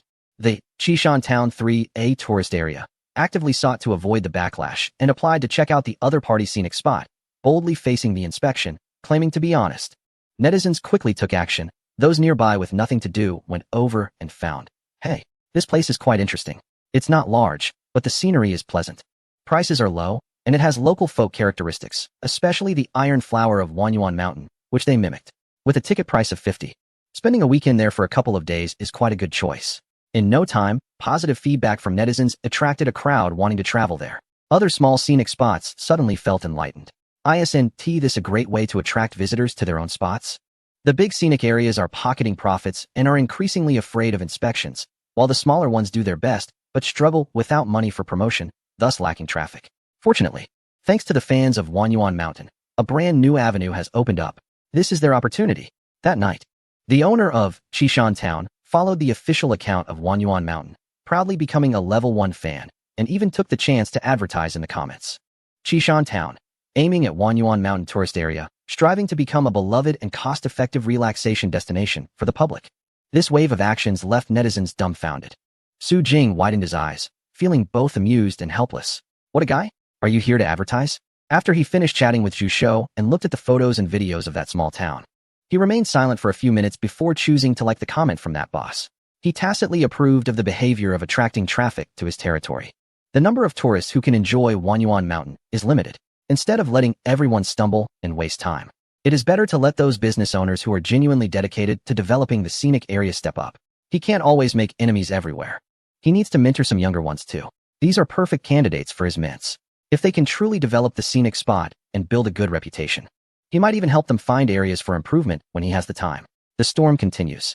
The authorities remain silent regarding this growing wave of events, as they have also realized that the bigger the waves, the more beneficial it is for the industry as positive development. The outside world quietly waits for the storm to settle, and Su Jing's review team returns to headquarters with satisfied smiles. The specially approved review report floats into the office like snowflakes and is quickly reviewed and stamped. Ding! That evening at 7 p.m., during prime time, the heavyweight news shot straight to the top of the rankings, overshadowing all the recent hot topics directly or indirectly caused by Wanyuan Mountain. It immediately silenced the bickering netizens. The National Culture and Tourism Bureau, congratulations to Wanyuan Mountain Scenic Area for being upgraded to a 5A tourist attraction after special approval. Wow, when did this happen? Why so sudden? Shen Zhuang was sitting in the office, drinking tea and snacking while boasting with Xiao Li, when suddenly a phone call came in, wildly congratulating him. Grandpa Shen hung up the phone, looking bewildered. What is there to congratulate? What does it mean that one person ascends and the dogs and chickens rise with him? Who are the dogs and chickens? But the voice he heard on the phone was so real that it made Shen Zhuang tremble, looking at his capable assistant. Do we really have a 5A scenic area now? Xiao Li was also stunned, throwing the sunflower seed shells into the trash can. And before he could even wipe his hands, he pulled out his phone to check. It really seems like it has been upgraded. 5A. Specially approved 5A. The two exchanged glances, and a few seconds later, the office phone rang wildly. Grandpa's eyes were dazed, already envisioning his bright future. He should discuss with Su Jing about arranging an interview. He really needs to make an appearance for Yong'an now. Chapter 321. The Rejected Program Team. Ha ha ha. Just a bit of luck, really. As you said, 5A is just a new starting point. Wanyuan Mountain will continue to strive. Su Jing cheerfully hung up a few calls, then helplessly set his phone to silent mode with automatic replies. The news of Wanyuan Mountain's upgrade to 5A spread even faster than he had imagined. Shen Zhuang, that loudmouth, couldn't he wait to announce it to the world? As soon as the county mayor of Qingshan learned the news, he called to congratulate him, leaving him a bit dazed. Is this 5A rating really so quick? It seems like he just sent that group of reviewers off a couple of days ago. The speed made him wonder if Li Huanqing had done something behind the scenes. But he had just sent a message earlier. It seems that something is happening over there. Possibly some underwater testing, and the noise is quite loud and busy. Minister Li thought that Su Jing was calling to show off. So he hurriedly congratulated him and hung up. Was it not his operation? Then who was it? Su Jing has always believed that things that come too easily are not good. Otherwise, there must be some vested interests involved. But what could a peer department possibly need his help with? How could they push him to 5A so quickly? Why think so much? Maybe it's just as they said, to make you a benchmark. The system comforted him in his mind. Besides, with our strength at Wanyuan Mountain, we should have been rated 5A long ago. It's actually a bit late to give us this title now. That does make sense. Su Jing scratched his head. Suppressing his curiosity for now, and looked up at the giant object in front of him. A massive metal craft was suspended in the air, held by steel mechanical arms extending from all around. It presented a flattened spherical shape, resembling the shell of a giant sea turtle. The upper part displayed a mosaic-like coating in shades of gray, while the bottom was a silver metallic base. Surrounding the craft was a streamlined double-layered special glass, through which a vast cabin space could be faintly seen. Su Jing nodded in satisfaction, even feeling a bit incredulous.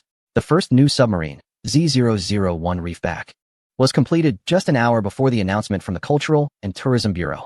To be precise, it was made by the Research Institute, not related to the scenic area. No matter, it's close enough. He took a step forward, stepping onto the lift towards the entrance at the front of the submarine. Compared to capsule types, the Reefback is considered a small to medium-sized submarine. It has limited functions, mainly for sightseeing purposes. Aside from the cockpit, the entire circular cabin in the middle is designed for viewing the outside world. If it operates at full capacity, Su Jing estimates it can accommodate 100 people, making it very suitable for customized tours. As he climbed down the ladder into the cabin, a steady and deep electronic voice greeted him. "Welcome back, Captain." "Oh my." It has that feel. The cockpit is intuitive. Following the system's operational prompts, he quickly grasped the basics of the controls. Stepping out of the cockpit and continuing down, he reached the observation chamber. The large, arched cabin, framed with a streamlined metal border, fully exposed a view of over 2 meters in height. Standing in the capsule to see the outside world was one feeling, but here it was another. He needed to find time to dive down and take a look. The strength of the Reefback should be fine, and this dive would just happen to traverse the Lost River. If everything goes well, he might even complete this entire deep lake journey. Now, how should the pricing be set? He continued to survey the cabin, especially focusing on checking the new submarine's combat systems. At the same time, far away in the capital, a cheerful laughter echoed from one of the offices of the National Cultural and Tourism Administration. "Ha ha ha, it's all set. You can go ahead and send the invitation." "Well, your judgment is still as good as ever." "They will definitely agree. Your program is not easy to get on. To feature your program, we specially approved it to be rated 5A. Just say the word, and it will surely happen. We'll just wait for your new episode to be a big success." After hanging up the phone, several kilometers away in the headquarters of a prominent broadcasting organization, various well-dressed professionals were bustling around with documents in hand. The large studios on the 16th floor were currently broadcasting live, with serious and professional voices flowing smoothly. Above the 16th floor began the exclusive office area for various program teams, with the eastern section of the 18th floor serving as the base for a special program.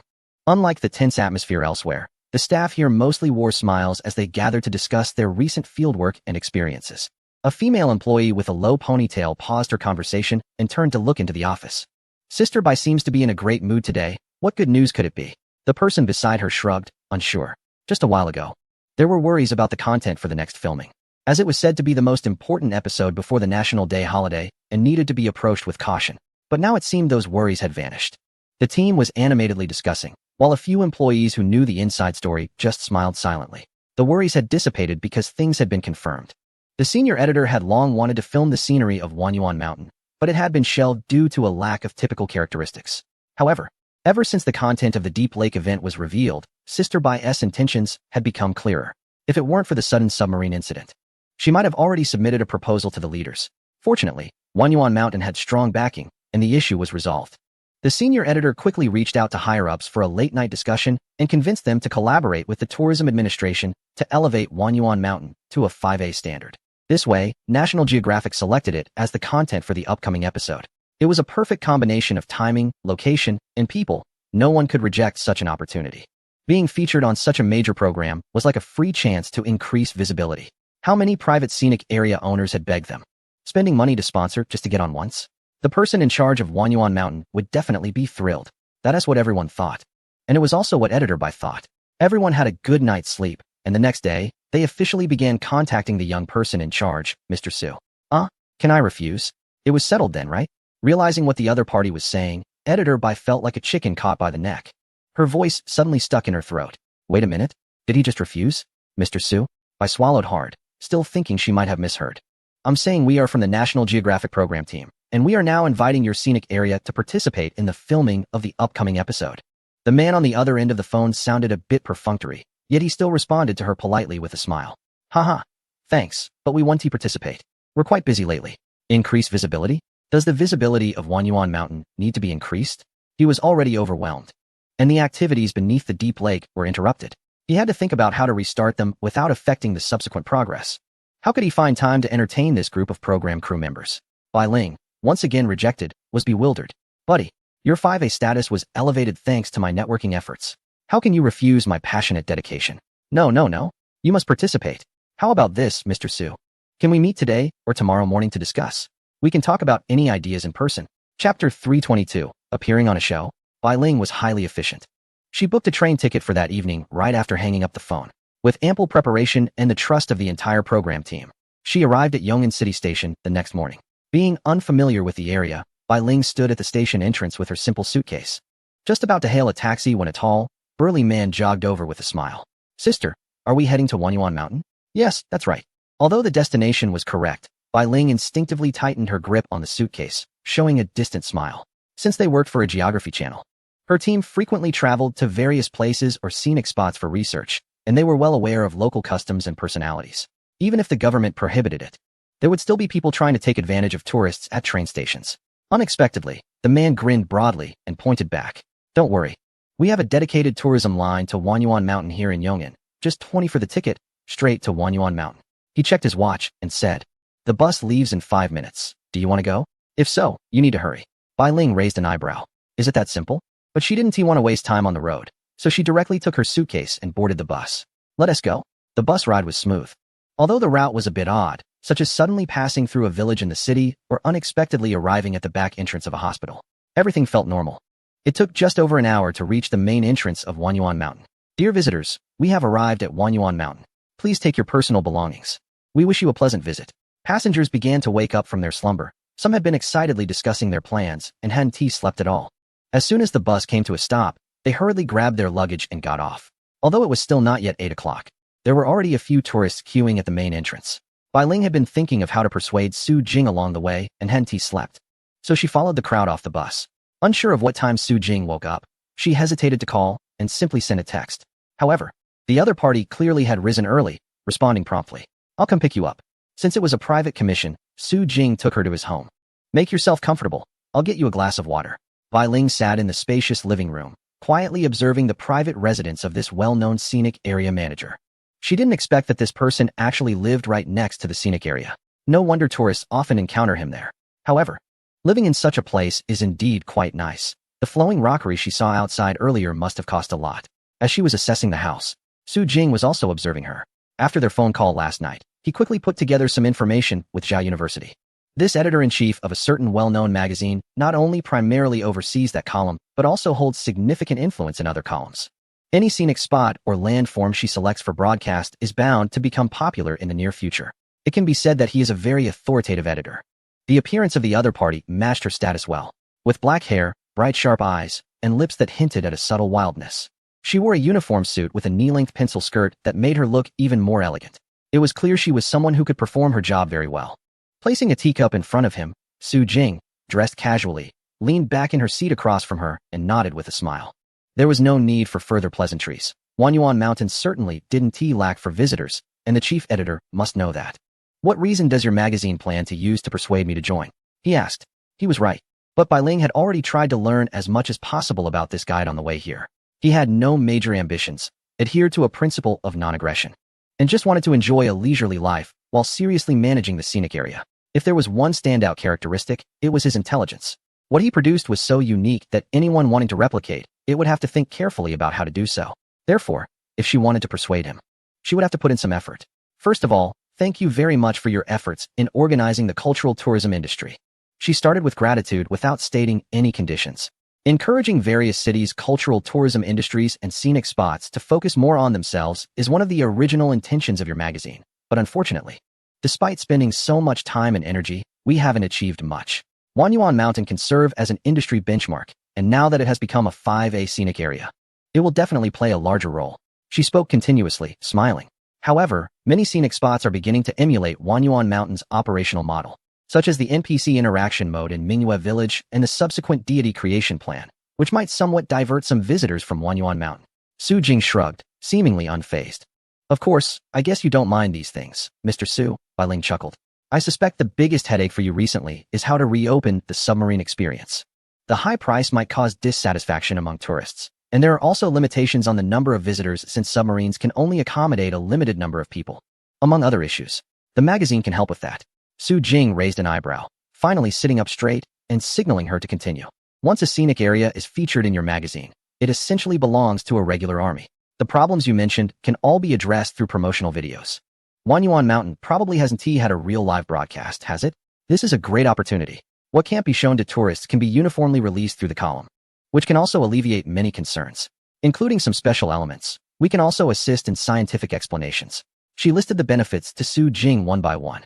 However, after listening, the 2 points that attracted Su Jing the most were, first, there is a dedicated foreign translation channel by a well-known nature magazine, which means that the views of Wanyuan Mountain are not only from locals, but also from many foreigners. Second, the other party mentioned the reality. It has been a long time since new and impressive attractions have emerged in the region, and there are many voices in the Global Cultural Tourism Association that look down on the region. Therefore, they want to showcase Wanyuan Mountain to impress that group of foreigners. At least let them know that besides the well-established attractions, there are new and stronger ones emerging. Su Jing had never thought that he could contribute to the country by developing an attraction. When it comes to increasing traffic, he is not interested. But if you mention making an impression on foreigners, then he is very interested. Okay, but I have a condition. Bai Ling was curious. Is it about money or something else? Include Mingwe Village as well. As a classic attraction of Wanyuan Mountain, while it may not be as stunning as Luoxian Lake, when it comes to rich culture and diverse performances, Mingwe Village ranks first without contest. He planned to reach out to the local acrobatics troupe soon to see if he could teach them some new dance programs to elevate the performance. Bai Ling was a bit hesitant at first. After all, the program time is limited, and including Mingwe Village would take away from Luoxian Lake spotlight. But it is reasonable for them to want to promote their own attraction. She could only decide to cut a bit less during the editing phase. She showed a professional and sincere smile. No problem, General Su. Looking forward to our collaboration. Looking forward to it. Chapter 323. Isn't that a coincidence? With the collaboration confirmed, Bai Ling quickly packed up and returned. Su Jing originally wanted to keep her around for a tour, but it was clear that she was more eager to leave. I will report for approval as soon as possible, and then I will bring the team over to visit together. The recording by the Nature magazine team will be absolutely authentic, so I hope General Su is well prepared. What preparations are needed? Everything can stay the same. Just in time, he had just completed the submarine for filming, which was perfect for the program. The only concern was the promotion of Mingwe Village. The village itself was fine, but rethinking new activities and performances would make it even better. After all, it would be on television, and using old material wouldn't suffice. He sent Bai Ling off, thought for a moment, and then headed to the Mingwe Village Visitor Center. At this time, the attraction was just about to open, and the staff were busy preparing along the streets. Tian was standing at the street corner with 2 bags of rice on her shoulder, her voice loud and clear. Wang Hao, you guys are too slow. The props need to be transported quickly, or the visitors will arrive soon. Lu Gu, have the ritual props been distributed? What about the props for the 12 flower gods? Didn't Zhou Gu send out new activity arrangements a couple of days ago? You need to distribute the props in a scattered manner. Lu Dama, do you still have your osmanthus red bean cake? Give me 2 pieces to satisfy my cravings. I need to deliver rice to Grandpa Tuesday. Lu Yindama wiped her hands, pinched a piece of red bean cake, and tossed it into Tian's mouth, frowning as she sighed. You child, the more energy you have, the more you eat. Why not just assign a task to the visitors to carry the rice? Tian said, munching away with a laugh and hands on her hips. That won't do. Tasks are tasks, but you have to handle your own matters. You can't really make the visitors work. They're here to have fun, not to do chores. After finishing her sentence, she turned and continued walking. Hey, is that Jinggu? Tian's sharp eyes caught sight of Su Jing, and she jumped up, waving her hand, seeming weightless with the over 20-kilogram rice on her. Su Jing was taken aback and smiled, patting her shoulder. Is Sister Jean at the visitor center? Sister Na? Tian scratched her head. At this hour? She seems to be out. They've been going to the back mountain with teacher Zhou a lot lately. You should be able to find them there. The back mountain? Su Jing knew the area. He had opened up a piece of land for the villagers to grow vegetables, and past the cultivated area was an unused village square. There wasn't much there aside from a big tree for shade and some simple sports facilities typically used by the village elders for evening strolls. What were they doing there? And why was Zhou Yi with them? Su Jing nodded and quickly headed that way, while reminding Wang Hao, when your leader returns, tell him I need to talk to him about something. Wang Hao's eyes narrowed slightly, and he nodded in response. However, as he watched Su Jing leave, a suppressed excited smile appeared on his face. He had an inexplicable premonition that the new program, the Qingyun acrobatic troupe, had been diligently practicing would soon come in handy. As Su Jing reached the back of the village and saw the square from a distance, it seemed the people there were preparing to leave, gathered together, laughing and chatting. Zhang Riyun spotted Su Jing approaching from afar and felt relieved that they had wrapped up their work quickly today, so they hadn't been seen by him. They're coming. Zhou Yi winked at everyone. Even though the performance was nearly over, they still wanted to keep the surprise. A smile appeared on Jin Na's serious face as she nodded knowingly. Xia Sun and Su Wen checked the time and prepared to wrap up their chat and head to work. Su Jing took a few quick steps to meet the large group, curiously observing them. Aside from Zhou Yi looking a bit tired, his complexion seemed normal. However, the dancers behind him were clearly a bit sweaty, as if they had just finished some exercise. What were you all up to? Su Jing asked curiously, but was met with a round of awkward laughter. Haha, we trained this morning and just happened to run into Teacher Zhou while he was strolling around here. So we chatted for a bit. We didn't do anything, Zhang Riyun said, hiding behind Jin Taiyang with the other young dancers from the exchange troupe. Their eyes darting around nervously, a hint of sweat on their brows, afraid Su Jing would discover they hadn't returned yet.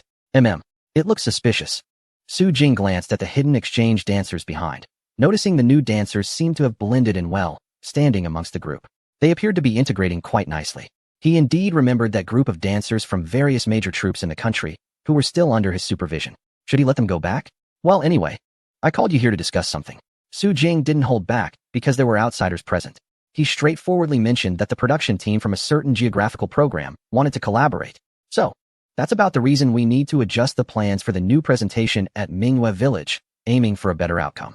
After he finished speaking, he prepared to face the surprise from the others, but unexpectedly, the group exchanged glances and then their expressions turned strange. Are you saying you plan to replan the activities at Mingyue Village? Su Jing knew time was a bit tight, so he felt somewhat embarrassed. Well, it seems I might have to trouble everyone again. I'll go back and think about how to modify our activities, and then quickly provide you all with the dance and performances, and then everyone. His words were interrupted by Zhou Yi, who tentatively raised his hand. What's up? He liked the new talented employee, so he paused to let the other speak. Su Zong, do you remember why you hired me in the first place? The young man across from him smiled brightly, standing tall and proud. To plan activities. How could I possibly trouble you to think about how to do the activities? Su Jing was taken aback, somewhat confused. Then who will handle it? Of course, we will help you with it. Zhou Yi took a step forward and waved to the others behind him. The plan has changed. Everyone needs to take the initiative to reveal themselves.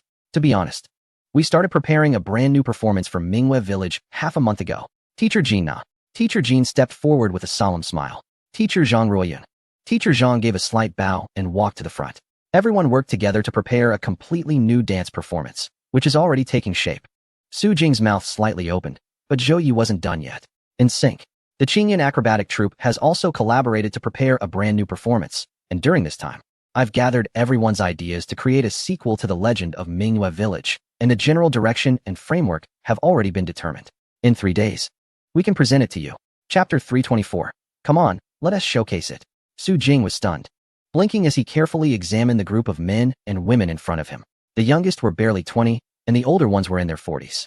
Half a year ago, they were just a bunch of ordinary dancers, so common that if one were willing to spend time, there would be plenty in the city's dance studios. Yet, half a year later, you tell me they've already started researching and innovating on their own? He looked at Zhou Yi next to him with great interest. So, you've also thought of the new activity planning? Talking about his area of expertise, Zhou Yi straightened his back. Although he still didn't dare to show off in front of Su Jing, it was a work report after all, so he smiled and spoke.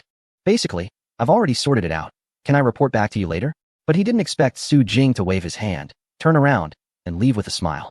Since you already have an idea, why not wait until everyone is ready and give me a complete performance from start to finish? A week's time should be enough, right? Absolutely. Zhou Yi, bearing heavy responsibilities, clenched his fists and looked eagerly at the 2 female team leaders behind him. It seems that during this time, we need to invite the acrobatic troupe to practice together. Jinna, Zhang Ruo, you were just saying you were tired, and now you're all fired up? The 2 groups looked at the suddenly enthusiastic Zhou Yi and felt a chill run down their spines. Why do they have the feeling that the coming week will be even tougher? A week passed quickly, and the Wanyuan Mountain Scenic area operated as usual. Netizens gradually accepted the fact that the Deep Lake project would not be opened in the short term and could only helplessly make the most of their time, as they still had plenty to do, especially since the underwater treasures had not been fully collected. As for others, please, up until now, aside from the nearby tourists who could visit frequently, most people hadn't even finished exploring the entire scenic area. A visit to the Grand Cold Mountain took 2 days. A trip to the Mingyue Village Holy Mountain also took 2 days. Then there's the collection and performance by the Peach Blossom Hermit, along with the hidden treasures of the falling immortal lake and the underwater dance of the goddess, which would take another day or two. How many people can afford that much time off? Most people only have weekends to spare. And even the local tourism slogans have secretly changed too, with green waters and lush mountains. Come to Yongin for the weekend. Therefore, Su Jing was not worried at all about the decrease in tourist flow. As for the chubby Zhu Shou, he hasn't had time to come these days. He has really been busy working on a new program, even establishing the Mountain Visitors Inspection Team. He has collaborated with various popular online hosts across the country to inspect local scenic spots and tourism industries in batches. Then, they edit it together to form a new program. Every 2 days, a new episode is released, and within just a week, this small program has gained nearly 500,000 fans. It's even faster than a small celebrity gaining followers. I even heard Zhu Shou say that there are TV stations wanting to sponsor it and bring the program to the screen, but he declined. Mountain Visitors is actually a pseudo-official nickname for the fans of Wanyuan Mountain, and using that name on television might attract negative attention. So they just operate it themselves, collaborating with different big streamers each episode, and netizens enjoy it immensely. Especially the introduction of the Mountain Visitors Inspection Team program, using 5A scenic spots as benchmarks and countless tourists as the baseline to provide the most authentic evaluations and the most captivating commentary.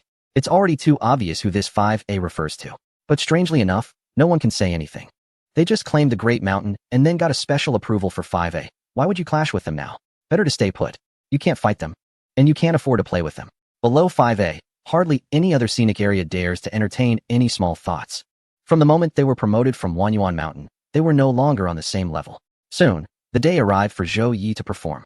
Due to the need to host tourists during the day and accommodate guests at Minghua Village in the evening, Su Jing deliberately postponed the showcase by a day for confidentiality. On Monday, the park was closed, and the air in Wanyuan Mountain was fresh and serene. When Aunt Lu opened the window and set up the breakfast stall, steam began to rise, marking the official start of a new day at Wanyuan Mountain. After a week, everyone knew that their scenic area would be featured on a central television program. Of course, the most exciting news was that not only would Luoxian Lake be included, but Minghua Village would also have its share. As the oldest attraction, everyone had already accepted the initial decline of the first-generation myth, but unexpectedly, they could be on the show again. The legendary story could finally make a comeback. All the villagers were thrilled, so when they learned that Zhou Yi would lead them in new activities and performances, their excitement grew even more. Let's do it, even if it was tiring. They were happy to make Minghua Village more prosperous. Thus, that week was not only about the hard work of the Qingyun acrobatic troupe and the Golden Sun team rehearsing, but the villagers led by Fang Gui also cooperated earnestly. Even Aunt Lu took on new tasks. As for the deity, cough cough, that spirit happened to come down the mountain and found them rehearsing, insisting on joining in. Zhou Yi had no choice but to share his ideas with her, not expecting the girl to clap her hands and agree on the spot. With the deity's approval, they were all in. Zhou Yi scratched his head, glancing at the sacred mountain behind him, feeling that he could call in a few more actors. But that was no big deal. He watched the villagers disperse to start their tasks, waiting for 4 p.m. to arrive. They planned to present a brand new experience to Su Jing, showcasing one activity after another from the moment the tourists entered the village. If everything went smoothly, Zhou Yi stood at the village entrance, watching the afternoon slowly approach. His small braid gently swayed as he pursed his lips, looking toward the river. A small boat was leisurely making its way toward Minghua Village. Undoubtedly, their performance would astonish Su Jing. Creak. The boat docked, and Su Jing gracefully jumped off, smiling at Zhou Yi, who was already prepared at the steps, and quickly walked up. Ready? Zhou Yi nodded. Rare for him to wear clothes similar to the villagers, and today, he even had an armband, seemingly mimicking Su Jing's role as a guide. Everything is ready. Dear visitor, please follow me. He waved forward with a carefree smile. Let me show you the brand new Minghua Village. Chapter 325. Rehearsals begin Monday and Minghua Village was exceptionally lively. Though it was a rare day off, everyone voluntarily stayed in the scenic area, preparing to showcase their work to Su Jing and contribute to the collective creation of everyone involved. The entire rehearsal lasted from 4 p.m. to 7 p.m. After the performance, everyone was sweaty and anxiously looked at Su Jing, some worried whether their performance had touched him. Su Jing simply smiled, clapped his hands, and said, "You passed. Starting tomorrow, I will personally lead the team to optimize your props. If there are any adjustments needed in the dance, feel free to come to me. Let's give them a show." That evening, Su Jing returned to the villa and sat in his study for a long time. He truly didn't expect that this group had secretly accomplished so much during this time. Zhou Yi showcased his abilities by combining the past legends of Minghua Village with the new gods of the Holy Mountain, advancing the activities and stories of Minghua Village to a new stage. The Qingyun acrobatic troupe had been consistently producing output, collaborating with the props team from the logistics department to create many performance props, and even found suitable employees to join the performance.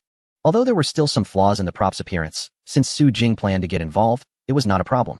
More importantly, Wang Hao and others had managed to create a performance reminiscent of intangible cultural heritage from a past life through their ideas. With his help in refining it, they could achieve excellent results. Their performance complemented Zhou Ye's ideas very well, and it was fantastic, perhaps even better than he had imagined. As for the dancers from the Golden Sun Exchange Dance Troupe, or rather the members of the Wanyuan Mountain Dance Troupe and the Exchange Dance Troupe, they had indeed engaged in entirely new creations, showcasing them throughout the performance. These dances genuinely amazed him. They had all grown so much. Though he was puzzled about why they had secretly been creating performances, Su Jing understood. Everyone actively contributing to Wanyuan Mountain indicated that they regarded this place as their home, which was a good thing. Given this, as a leader, he couldn't be idle. He needed to help them improve as much as possible. If lucky, they might catch the filming crew from the National Geographic program. At that time, the brand new Mingyue village would make its debut before the entire nation, and even the world. Thus, the major initiative for Mingyue village officially began. Tourists also noticed something strange. They hadn't seen the guides around Wanyuan Mountain for a long time.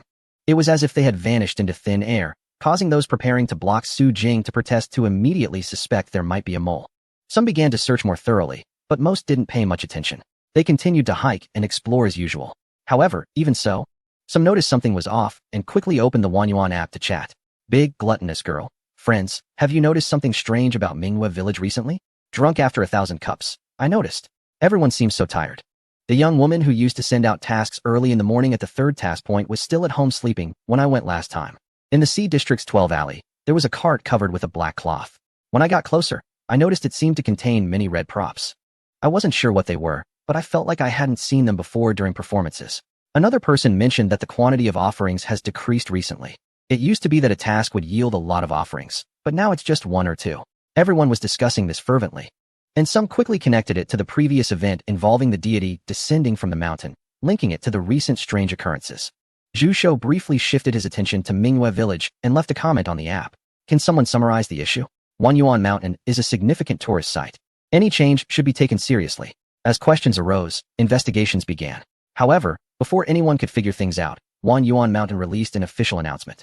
Wanyuan Mountain 5, a tourist attraction. The latest announcement states that from this Thursday to Friday, the number of visitors allowed will be restricted to 5,000 people. This news immediately caused a stir. So sudden, and without any prior context, just a simple restriction on numbers? 5,000 is quite a small figure. Given Wanyuan Mountain's popularity, even during the week, it usually sees around 150,000 visitors. A reduction of 2/3 definitely indicates something is amiss. Just as Zhu Shou thought. Any change at Wanyuan Mountain surely signifies a major event. However, it seemed this matter was still somewhat of a secret. People were fervently discussing in the comments below the announcement. The astute ones had already started booking tickets, while those with connections were preparing to queue on site. The main focus now was to speculate. Where would the big change occur? Could it be that they were secretly reopening the bottom of Luoxian Lake? Some dismissed this idea, arguing that the project at Luoxian Lake was currently the most significant event for Wanyuan Mountain and wouldn't be revealed so easily. Then could it be Dahan Mountain? More people began to believe this. The hiking journey at Dahan Mountain had already been developed into many possibilities by visitors, especially by the explorers who had even begun tackling the hell mode at the hiking fork. Everyone pondered if there would be any changes at Dahan Mountain. Aside from that, the last group believed Mingyue village would see changes as well, considering the strange occurrences there recently had sparked many speculations. Regardless, the most important thing was to secure tickets. The ticket-buying frenzy surged back into the app, and everyone was fully prepared. As time passed, Thursday, the much-anticipated day, finally arrived. The main entrance, the North Gate, and the fishing side entrance were all crowded with eager visitors. Everyone was betting on who would be the first to discover the area of change. Do you think there will be any changes today? Two men at the entrance were chatting excitedly. They usually spent their days idly, either driving out to fish or gathering for meals, singing, and relaxing. One by one, they indulged in a life of excess, feeling that life was dull and meaningless. However, since the establishment of the Wanyuan Mountain Scenic Area in Yong'an City, their idle time finally found a purpose. Fishing? Come to Wanyuan Mountain. Hiking? Come to Wanyuan Mountain. Solving puzzles while listening to some tunes, even if the music isn't always guaranteed. Come to Wanyuan Mountain. Watching performances, exploring the ancient city, bringing dates to the underwater restaurant for meals. Come to Wanyuan Mountain. Whenever they found themselves with free time and unsure of what to do, they would head straight out for a day or two at Wanyuan Mountain. Today, having heard rumors of some significant changes, they arrived early to queue for tickets. Although there were no explicit regulations regarding ticket sales at Wanyuan Mountain, it had become an unwritten rule. Online tickets were priced at 12, and on-site tickets were also 12. As long as one was eager and proactive, entry was possible. Of course, there was a big change, as the guide pointed to his head with a smile. The original 4A plaque had been replaced with a shinier 5A1. He laughed heartily, feeling a sense of pride. It didn't matter where the updates were. But he sincerely hoped it wasn't at Dahan Mountain. He chuckled, recalling how he had rested for a whole week after his last hike, and he had some plans next week. Hoping to conserve his energy. Let's go? We should stop by Minghua Village. I haven't had breakfast yet. As the visitors whispered among themselves, the ticket purchase and verification windows finally opened. Everyone lined up in an orderly fashion, and those with electronic tickets began to have their tickets verified for entry. However, before many could enter, the sound of car engines grew louder in the distance, causing everyone to frown and look over. Wasn't that car supposed to park in the lot? Who was driving so rudely, heading straight for the entrance? Chapter 325, Discovering Secrets. Heading to Minghua Village, a small delivery truck followed a business vehicle, rumbling along before gradually stopping outside the fishing site entrance. Everyone frowned, watching as the business vehicle opened, and a group of agile individuals jumped out. They wore hats and grayish-green vests, dressed casually, with white work badges hanging around their necks. Who were these people? But soon, their eyes widened as they saw the door next to the side entrance open, and the delivery truck drove right in. What? Everyone raised their eyebrows, feeling they were witnessing a rare supply scene at Wanyuan Mountain. But in the next moment, someone noticed something was off. The reception staff? What were they doing here? The delivery truck moved straight ahead, revealing a familiar face, Su Jing, standing there with a smile. Today he was dressed in casual clothes, looking neither like staff nor like a reception worker. Instead, he resembled the group of tourists. A shout from one of the brothers made everyone in line stir with excitement. They seemed to have discovered a secret. The reception staff had come out personally, a delivery truck with a mysterious team, on this special day with limited entry. The scheming frog has always been up to no good. Today's change was happening at Luoxian Lake.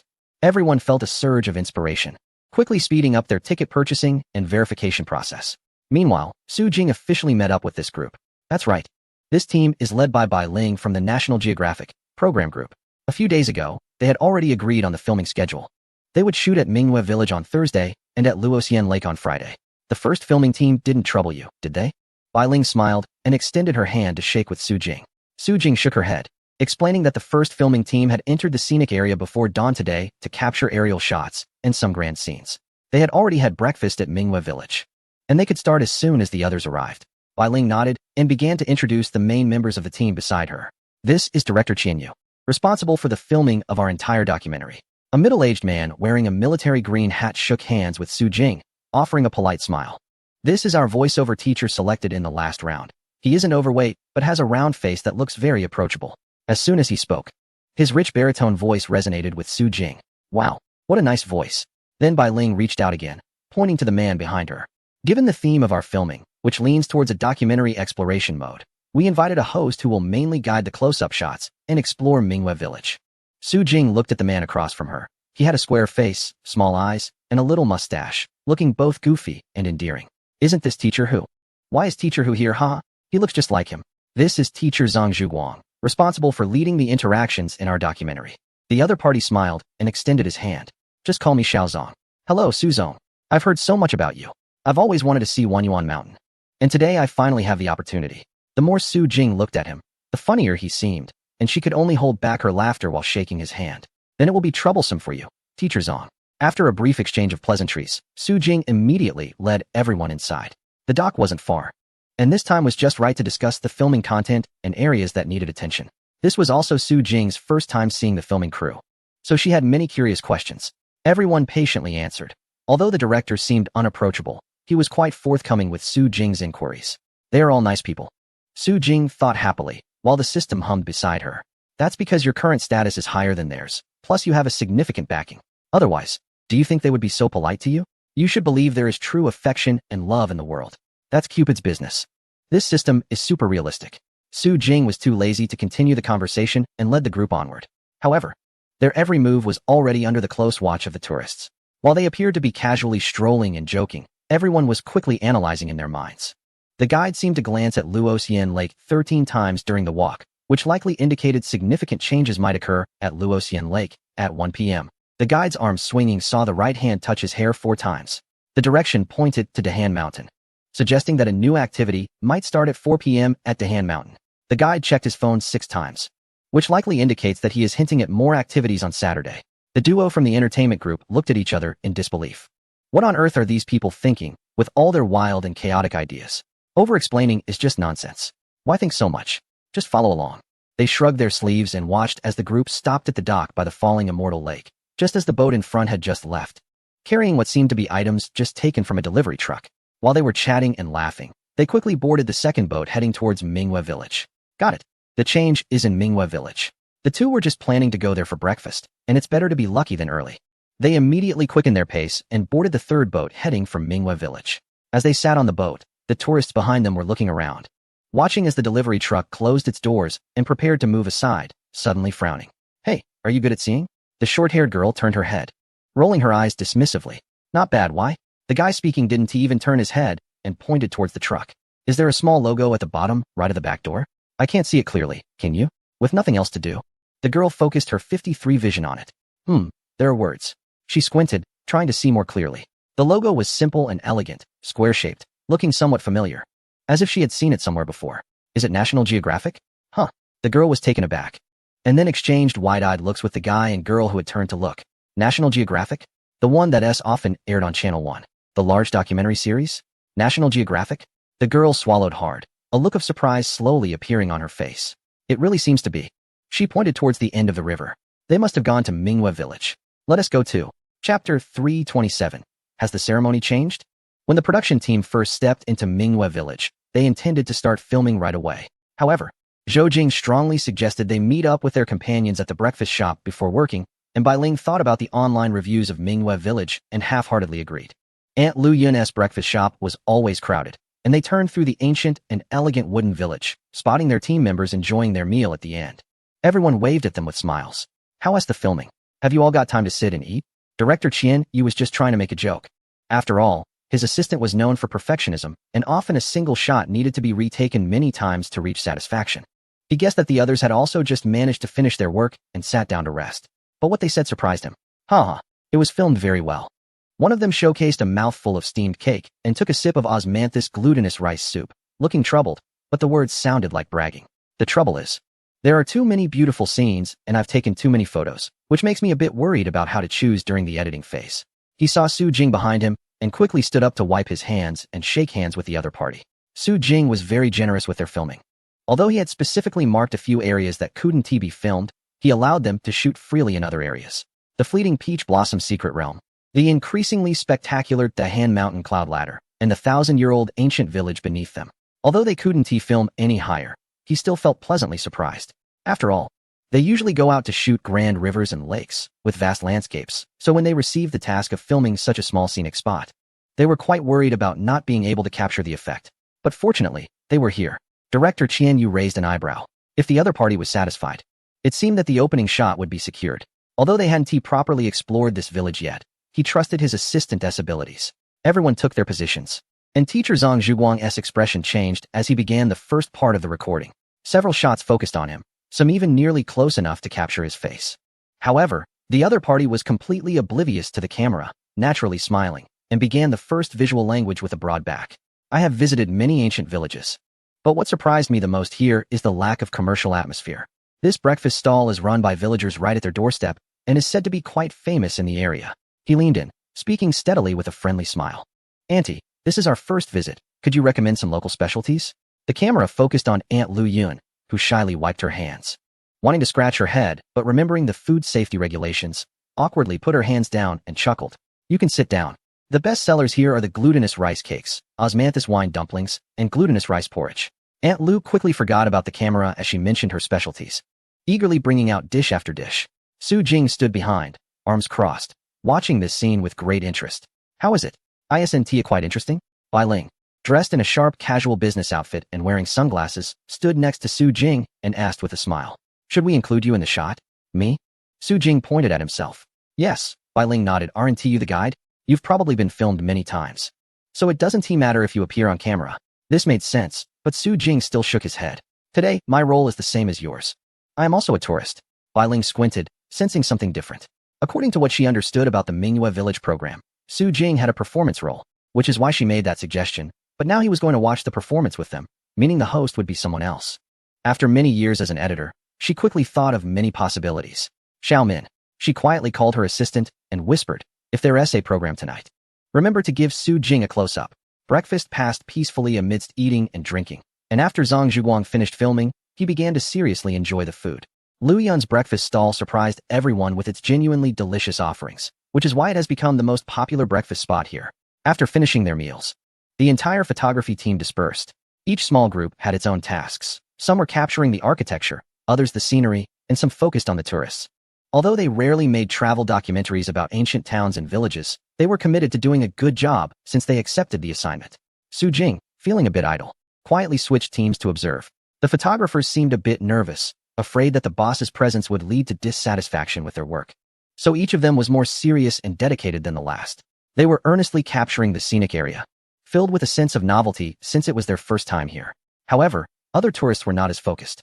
The duo, big brother and second brother, followed closely behind the filming team, entered Mingyue village, had breakfast, and after gathering some information, began their regular sightseeing. Since they were there to shoot Mingyue village, they would definitely participate in the 5:30 p.m. performance, so they didn't need to be nervous and could just enjoy themselves. But the more big brother and second brother played, the more they felt something was off. Big brother spent a long time finally finding the copper beads scattered among the corn kernels, and after sweating profusely, he received a small branch sprouting green shoots as a reward from the beautiful NPC. Second brother looked at his bag of rewards and was left bewildered. 3 smooth, round gray stones, 2 branches, a plush peach blossom, half a bottle of special water, which he had already drunk, and a small woven bird. It was a mixed bag, but there were no familiar reed offerings. What was going on? They even managed to get a plush flower from the special item, the 12 flower gods. But how could they not get the offerings? It wasn't just them. Other tourists also began to realize something was wrong. Everyone breathlessly gathered at the tea house in Area D, sipping tea while observing the other visitors. A girl with bangs and twin ponytails spoke up first. Hey everyone, did you not receive any offerings either? This opened the floodgates, and everyone chimed in. No, I've been doing tasks all morning and got nothing. I got 3 plush flowers and 2 stones, but that's it. Come on, at least you had variety. Can I say I got 6 bottles of water this morning? Everyone turned to the guy holding a plastic bag of water bottles, laughing. Well, at least you don't have to buy water today. Ugh, it's so heavy. Why don't you drink it all? I knew you'd just drink. Someone frowned, looking disdainful. Don't you think that water is also a prop? If you drink it all, what will you do tonight? The girl with ponytails nodded in agreement. Today, Wanyuan Mountain has reduced the flow of people, and Mingyue Village has changed the types of offerings, so there might be new changes. Agreed. The recent descent of the carp god might also indicate that something special will happen today. With that, everyone's faces lit up with smiles. So different offerings might correspond to different activities? Could it be a team activity tonight? Or maybe split activities, like at the Peach Blossom Temple? The girl shook her head. I'm not sure either, but just like before, the more we collect these things, the better. There will definitely be big movements tonight. Everyone is quietly discussing, while Zhang Zhuguang hides in the shadows at the corner of the alley, smiling mysteriously at the camera behind him. It seems that there have been some changes in the village. Let's follow everyone to take a look. Chapter 328. The reappearance of evil spirits as news slowly spreads on the Wanyuan app. More and more tourists have heard about the changes in the village and hurriedly took boats over. Su Jing initially considered the speed of information dissemination, which is why he limited the number of visitors to 5,000, except for those who are climbing the mountain and stuck on Dahan Mountain. Others are trying to avoid exceeding the comfortable capacity of the village. This is his ideal situation. After all, in a couple of days, the village will open, and then everyone won't have to compete for early or late visits. As evening approaches and the dusky glow of the sunset gradually envelopes the village, everyone finally regains their spirits. According to past experience, the evil spirits should be preparing to appear at this time. The question is, will there be any changes today? Tourists stroll through the streets and alleys, seemingly casual, but with their hearts full of vigilance, secretly looking forward to what might happen. Zhang Zhuguang, oblivious to everything, foolishly leads the photographers through various hidden corners, trying to capture some interesting shots. With his back to the camera, his large eyes seem to give off a peculiar sense of stealth, even while he is just explaining normally. Everyone appears to be tired, and their walking pace has slowed down. A huge shadow gradually looms over him, and he remains unaware, still chuckling. Perhaps it's the onset of autumn. The darkness falls faster than before. He slowly turns his head. Look, it's only just 5 o'clock, and the sun has set already. The photographer swears. After collaborating with Zhang Zhuguang for so long, it's the first time he has seen such wide eyes on him. But his expression is strange. seemingly not of surprise, but of fear. What did he see? Professional instinct prompts the photographers to turn their cameras around. What they first see is a wave of misty blackness. Has it really gotten dark so quickly? They curiously adjust their lenses upward. And then in that confined and dim little frame, they see a pair of enormous, fierce red eyes. Fangs protruding, the black-red fur looks blood-soaked, and the eyes stare intently at him, slowly parting its mouth with a dead gaze. Roar. Oh. Watching a team of photographers scrambling out from the streets in a panic. The tourists on the street feel a thrill, but take a step back in fear as the ghost tiger slowly emerges. The evil spirit may be late, but it has arrived. Suddenly, a girl lets out a terrified scream. How did it come out? Against the last trace of twilight's blue-purple light, that enormous, terrifying creature steps out slowly from the narrow alley. This has never happened before. In the past, those malevolent entities would only hide in the corners to scare them. As long as the tourists screamed in fear, they would disappear. But today, they emerged again. With every step taken, those enormous red eyes seemed to glow with an eerie light, and the pupils were even slightly moving. Roar! The monster let out another roar, prompting Zhang Zhuguang to lead his team quickly into the crowd, his face pale. The photographers also looked white-faced, but they did not forget their duties. One captured Zhang Zhuguang's expression. Another filmed the terrifying scene with the creature, while a third quickly scanned the onlooking tourists, documenting the explosive atmosphere. Did you think we would be afraid? Amidst the roar of the malevolent entity, a deep rumbling sound emerged, as if hundreds of people were speaking at once, sending chills down everyone's spine. Their emergence does not mean we will disappear. The creature's gaping maw opened once more, a chilling gray mist sprang from its mouth, instantly obscuring the tourist's view ahead. The malevolent entity grinned wickedly as it slinked away in the mist. We will find you soon. With a whoosh, the mist dissipated, and the entity vanished. Everyone clutched their hearts, mouths shut tight, eyes wide open, and it took a while before they could breathe a sigh of relief. Phew. The older brother turned to his younger sibling, feeling the goosebumps on his skin. That scared me to death. Something big is definitely happening. The younger brother nodded frantically, rubbing his shivering arms, feeling both scared and excited. I haven't felt this kind of thrill in a long time. Wow. Did you all hear what the entity said? It mentioned they were released. Who are they? Are they the deities of the sacred mountain? Other tourists shouted excitedly. The entity declared war on the deities of the sacred mountain. Wow. Are they going to fight? They will come back. Is this a declaration of battle? Wow. I saw the full form of the entity for the first time. So terrifying. Oh my gosh. Am I the only one who thinks it looks a bit cool? I want to check out the souvenir shop. If they have merchandise, I will definitely buy it. And it even sprays mist. It's so cool that I can't help but cheer for it. Everyone was animatedly discussing, while Zhang Zhuguang, who had been startled, slowly wiggled his numb toes, looking around at the crowd. Excuse me, can someone tell me what happened? He pointed at a nearby photographer. My brother just had the entity's face up close, and he needs some comfort. Laughter erupted, and the initial shock from the creature gradually faded. Let's go, it's about time. We can talk as we walk. Screams and roars echoed around as the tourists, having finally seen the true form of the various malevolent entities, once again moved towards the central square, reminiscent of the bustling scene when the Mingwe village first opened. Along the way, they encountered the villagers who were also out and about. But today, the villagers looked different. They were all wearing uniquely colored cloaks, a blend of gold and red, resembling the tails of carp gods under the sunlight. In their hands, they held bamboo baskets of the same size and style, filled with some special items. The elder brother leaned in for a closer look, while the NPC remained silent and continued walking forward with a solemn and dignified expression. Good news. The elder brother whispered to the surrounding tourists upon returning to the crowd. It's just like the new offerings we received today. There are stones, branches, and water bottles. However, the elder brother's expression was odd, prompting the younger brother to ask on behalf of the crowd, is there bad news? The elder brother nodded, glancing at the few empty water bottles in his plastic bag. The bad news is, first, each villager's basket contains only one type of item. Second, their water bottles are all full. Everyone was taken aback, looking at their own haul. Goodness, it seemed like they had just returned from scavenging, with all sorts of junk. Especially those empty water bottles. If it weren't for the specially made glass containers that looked non-ordinary, one would wonder which trash bin they were picked from. Never mind. Let us just go check the square first, said the elder brother. Zhang Zhuguang had listened carefully and had somewhat understood the legend of Mingwe village and the sacred mountain. At this moment, his eyes were bright, shining like cold stars in the gradually darkening sky. He suddenly turned to the camera, excited. Let us go. We should see what's happening too. It seems there's a new twist to the legend of Mingwe village. The photographer naturally would not refuse. But the members of the editorial team following closely behind frowned, worried about the editing issues later on. The effect was far better than they had imagined. And they had a strange premonition that it would be hard to cut this out.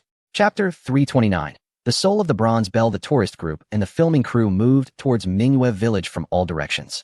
The staff, pretending to be NPCs, moved in an orderly fashion, stifling their laughter as they carried a bunch of random props, slowly making their way to the square.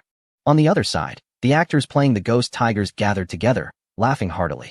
Wang Hao's head popped out from under the ghost tiger costume, sweating lightly but grinning widely. This is too funny. Haha. Did you see the tourist's expressions? Behind him, a member of the acrobatics troupe also emerged from under the ghost tiger's tail, joining in the laughter. When we scared those filming crew members, they were genuinely freaked out. Haha. I really felt like the lead cameraman wanted to smash us with the camera. Haha. I scared 3 beautiful girls and 2 burly men to tears. Not bad for me either.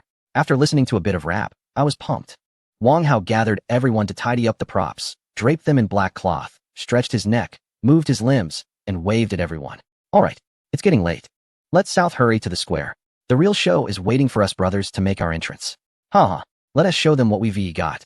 As the sky gradually darkened, the night wrapped around like a veil, and the dim streetlights of Mingyue village flickered on one by one. Every household lit up the lamps in front of their doors, but the rooms and streets were eerily silent, as if the place had turned into a ghost town. However, following the street forward, after passing through the 13 streets and 8 alleys, faint sounds of laughter could be heard. In the vast circular square, the crowd gathered closely, sitting on the viewing steps, whispering and laughing, eagerly awaiting the start of the performance. The lights around the square are quite intriguing. The area where the tourists are is the brightest, and from there, it gradually dims in an arc towards the opposite side. By the time it reaches the far end, it is completely engulfed in darkness. In the center of the square, 2 towering torch stands emerge, with villagers dressed in peculiar gold and red robes quietly standing on either side of the torches, gazing ahead with solemn and sacred expressions. The baskets they were holding, containing the new offerings, were taken away by a few individuals dressed in special attire upon their arrival. How does Teacher Zhang feel? Su Jing reserved the front row seats for the crew from the geographic documentary team. However, apart from Bai Ling and a small team led by Zhang Zhuguang, all the other photography teams have left their seats and are wandering around the square. Director Qian Yu's demeanor seems to have changed as well. Earlier in the morning, he appeared calm and polite, but now he cannot help but leave his seat and move to the back of the crowd, quietly discussing filming issues with his assistant. Upon hearing Su Jing's question, Zhang Zhuguang made a pause gesture with his hand outside of the camera frame, then turned to Su Jing and smiled. I'm really looking forward to it. His smile is quite innocent, but his eyes keep darting around, as if worried that something terrifying might suddenly emerge from the darkness in the distance. Su Jing finds his reaction both amusing and exasperating. As long as you're looking forward to it, keep anticipating. He stops the conversation and turns to face forward. The entire staff of Mingyue village is secretly working hard and preparing for the performance right under his nose. Whether they can gain the tourists' approval will depend on tonight. The duo of the older brother and the second brother is seated not far from the crew, whispering to each other. Second brother, isn't that the guide? The name guide sounds oddly humorous coming from the mouths of the 2 burly men, but the second brother doesn't find it strange at all and responds seriously. In my extensive experience with people, that is definitely him. He strokes his stubble, looking enigmatic. The guide is with us in the stands, dressed as an ordinary person, which means he isn't participating in today's event. The older brother pouts, looking displeased. I still want to see the guide perform. In this day and age, when else will we get to see a millionaire CEO perform personally? Haha, stop that. You should think like this. The guide is sitting comfortably in the audience, which means he is very confident in today's performance. The 2 exchanged glances and nodded, smiling. Just in one afternoon, all the tourists who entered the park today have learned about the significant changes in Mingyue village. Even the tourists climbing the mountains hurried down to the village, finally arriving at the central square just as the last rays of light faded. In this mysterious night, everyone is restless, their curiosity snowballing, growing larger and larger. After the darkness, separated by 2 bonfires and the quietly standing villagers, hidden behind towering props, there are clusters of gathered performers. Unlike Su Jing's concerns, the backstage was not chaotic. Everyone seemed to be well prepared, quietly standing there with their eyes brightened by the flames ahead. Are we all ready? Today, Zhou Yi was dressed in a special outfit, different from Su Jing's previous attire. Only Su Jing could assume the role of the high priest. But today, he was merely an agent. The voices from the earpieces flowed through countless channels into everyone's ears. Fang Gui nodded at Zhou Yi, who stood before him, wearing headphones. Ready. Lu Qingyun also nodded, dressed in performance attire, his face adorned with vibrant paint, standing confidently in front of a group of young men, still vigorous and strong. Zhou Yi nodded and walked forward, ready to unveil the performance. A horn sounded from the depths of the distant mountains, accompanied by indistinct murmurs. Emerging from the darkness at the end, the torches blazed brighter, and familiar muscular men quickly emerged from the shadows on both sides. Something had changed. Those familiar with Mingyue village and who had seen the performance keenly noticed the difference. The actors responsible for initiating the ceremony had transformed their appearances, and the white-faced man that used to blend in with the crowd had vanished. Dingling, dingling. 20 to 30 large men streamed out in sequence, wearing special helmets adorned with patterns resembling the eyes of fierce beasts. Even more peculiar were the elongated cloth-wrapped bells they waved in their hands, softly chiming along with their movements. As the torches flickered, the light dimmed, and the men quickly dispersed, forming a line at the edge of the square before abruptly kneeling with their backs to the audience.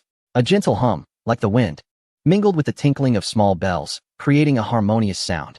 The next moment, a powerful horn blast resounded, and the robust men bent forward, their bronze backs swelling impressively before the audience, their strong arms interlocking as they began to sway rhythmically from side to side. The sound of the bells vibrated in rhythm. An ancient music echoed above the square of Mingyue village. Everyone watched the completely transformed performance, their hearts racing. Meanwhile, director Qianyu, forgetting about his composure, quietly urged the photographer to quickly step back, attempting to capture the entire performance.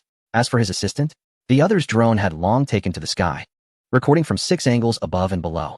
Zhang Zhuguang remained silent, intently focused on the front, while the photographer also stayed quiet. The footage of teacher Zhang diminishing until it disappeared entirely. Suddenly, the sound of bells and chanting halted, followed by a resounding roar that echoed across the square. Evil spirits, disperse. The gods emerge. The flames of the moon shall never extinguish. The dance of praise shall never cease. As the roar faded, an urgent beat erupted. The crowd roared in unison. The scent of charcoal and a fierce energy surged forth. A burst of golden red light suddenly illuminated the scene, enveloping the group of strong men. Unbeknownst to them, they had gathered together, their bare skin glistening with sweat and paint, as the copper bells in their hands rang out wildly with every swing of their arms. Each person had wide eyes filled with fervent admiration and excitement, shouting loudly while moving their bodies freely, spinning, jumping, stomping, boom, boom. The synchronized dance, rehearsed countless times, struck like a heavy axe, leaving everyone speechless in shock. What on earth was happening at the Mingyue village? Chapter 330. Presenting a new offering. As everyone pondered this, they watched the strong men move. But in the next moment, the yellow-red light suddenly transformed into a calm ice blue. They changed formations, shifting from heavy axes to long spears and sharp swords, slowly departing from the central square under the eerie blue glow. However, not everyone left. The crowd's gaze was fixed on a small group of individuals under the flickering firelight on the right.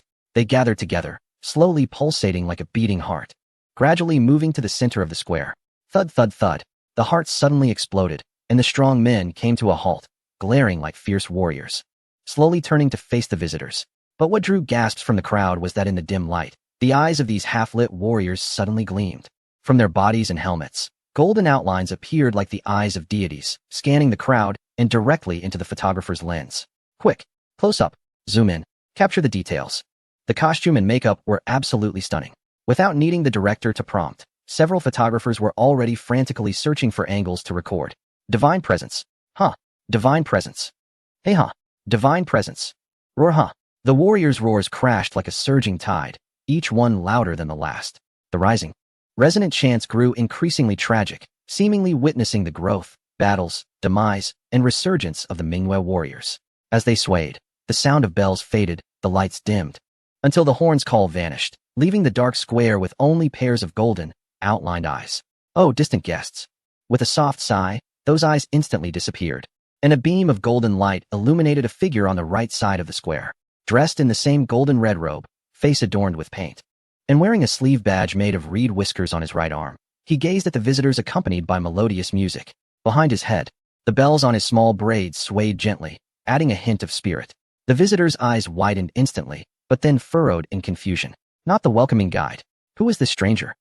Zhou scanned the front, and after receiving encouraging nods from several people, he calmed his heart and began to speak. Thank you for your efforts in re-establishing the connection between the Moonlight Village and the Sacred Mountain. The deities of the Sacred Mountain are gradually reviving under sincere faith. He raised his hands high. A few days ago, the high priest ventured deep into the Sacred Mountain and received the divine will and blessings. It was conveyed to the Moonlight Village that the curse upon it would completely dissipate. With a flourish of his sleeve, he sang joyfully, proclaiming that the deities of the Sacred Mountain would come to present their gifts. to drive away all evil. An inexplicable excitement rippled among the visitors, who eagerly clutched their new offerings, eager to toss them in right away. Zhou Yi naturally understood the visitors' thoughts because he had felt the same way before. So, he waved his hand, and a row of torches lit up behind him, revealing several items in front of the torches. A huge stone basin, a net bag, a wooden stick resembling a sugar-coated hawthorn stick, and a wind chime net supported by a frame, among other things. The variety was bewildering, but the visitors quickly realized what was happening. According to the rules, to watch the performance, it was their turn to present offerings. This perfectly matched with the miscellaneous items they were holding. Zhou Yi smiled and spoke. To show the respect of the residents of Moonlight Village and the guests to the deities of the sacred mountain, next, please step forward and present your offerings. Here we go. Zhang Zhuguang waved at the camera and hurried to follow. He was unaware of the activities in Moonlight Village, so when he arrived at the square, he accidentally ended up with a bottle of water. Follow me. The production team had already received Su Jing's consent, so the cameraman also joined the queue with the visitors to participate in the offering ceremony. Meanwhile, the villagers who had been standing still also began to step forward with their items, demonstrating for the guests. An elderly woman with a face full of wrinkles carefully placed her plush flowers on the pole, clasped her hands, and murmured something. A strong young man, with a fiery gaze, dumped a basket of stones into the net bag and pounded his left chest a few times with his right hand. A lovely young girl shyly stepped forward, her voice melodious, as if singing, hanging small bamboo birds from the wind chime net. Then, the visitors were dumbfounded as a beautiful woman approached, opened her special bottle, and poured the sparkling water inside into the giant stone basin. Oh no! The older brother and the younger brother exchanged glances, looking at the two water bottles in their arms, with only a few sips left, their faces filled with panic. Oh no! This is truly the holy water for offerings. They drank it all. We're doomed. A couple in front of them, however, had strange expressions, glancing back at the older and younger brothers, and reassured them. It's fine. Even a little should be okay. Next, the comforting voices of the two stopped as they stepped forward at Zhou Yi's urging. Do you think those two look familiar? The younger brother had a sudden realization and turned to look at the older brother. Didn't we see them at noon? They seemed to say that the water in their bottle was finished. The older brother nodded, looking over in confusion. Two people stepped forward, arranged the messy props, and walked to the last stone basin, taking out a water bottle. They twisted it open and poured it in. Water gushed out, but in the next second, it splashed out over the edge of the stone bowl. It spilled everywhere, startling the couple into stopping their actions immediately. Zhou also squinted and looked over, then stepped forward, letting out a sigh. The holy water ritual cannot be replaced with toilet water. If it's not there, it's just not there. If you do it this way, someone will blame you. The couple pressed their lips together, their faces turning red with embarrassment as they heard laughter from behind. How did he know it was toilet water? The man awkwardly smiled and quickly apologized, pulling his girlfriend away. Someone set an example, and the other tourists behind also realized and stopped trying to take shortcuts. The two men stepped forward, each pouring in a mouthful of holy, remaining, water, then obediently returned to the audience without saying a word. Zhou looked at the pitiful water level in the stone basin and finally recognized his oversight. He had underestimated the tourists' comprehension ability. Not everyone was as clever as Ping Ping. Oh, how he missed Ping Ping's first day. The tourists stopped talking, quickly offered their tributes in the flickering firelight, then all returned to their seats, waiting for the next process. Zhou didn't keep them in suspense. He stepped forward, glanced at all the props with a hint of regret. The number of tributes determined the time of the god's appearance. Although some offerings were slightly insufficient, on a day like today, let us still warmly welcome the arrival of the gods. Welcome the gods. Chapter 331. The arrival of the deities buzz. As darkness enveloped like fog, the low murmurs spread across the square. Zhou was shrouded in the slowly overflowing white mist, and then, accompanied by a deep horn sound. The familiar wind dragon messenger appeared first. Strong men rang bronze bells on either side of the white mist, welcoming the wind dragon messenger amidst the flickering firelight and summer breeze. But this time, it wasn't just the strong silver-haired dragon man who appeared. There was also a petite and lively silver-haired dragon woman. They walked side by side, with a huge dragon horn and dragon head emerging behind them, soaring up and down, slowly revealing their full forms. Despite having seen the wind dragon messenger before, the tourists still let out satisfied sighs upon seeing them in full, immersed in their beauty and majesty. I feel the revival of divine power. The dragon woman paused in the white mist, with the wind dragon swirling behind her, allowing her to show a comforting smile. Minghua Village still hasn't given up. You've all accomplished this together. The dragon man stood behind, his strong chest muscles radiating a sense of safety. We will bestow blessings from the wind dragon. The two smiled, and then raised their hands together. Here it comes. All the tourists widened their eyes. Is this the reward? They hadn't done anything yet. Did someone suddenly remember the hidden treasures at the bottom of Luoxian Lake at different stages? Could this be the hard work of the predecessors benefiting the later generations? Tens of thousands of visitors from Minghua village had finally cleared the level. In the midst of everyone's wild imaginations, the elder brother and second brother gently closed their eyes, their expressions serene, preparing to receive the blessing from the wind dragon. Here comes the wind. Does it sound a bit different? How do they remember that the previous wind was gentle and soothing?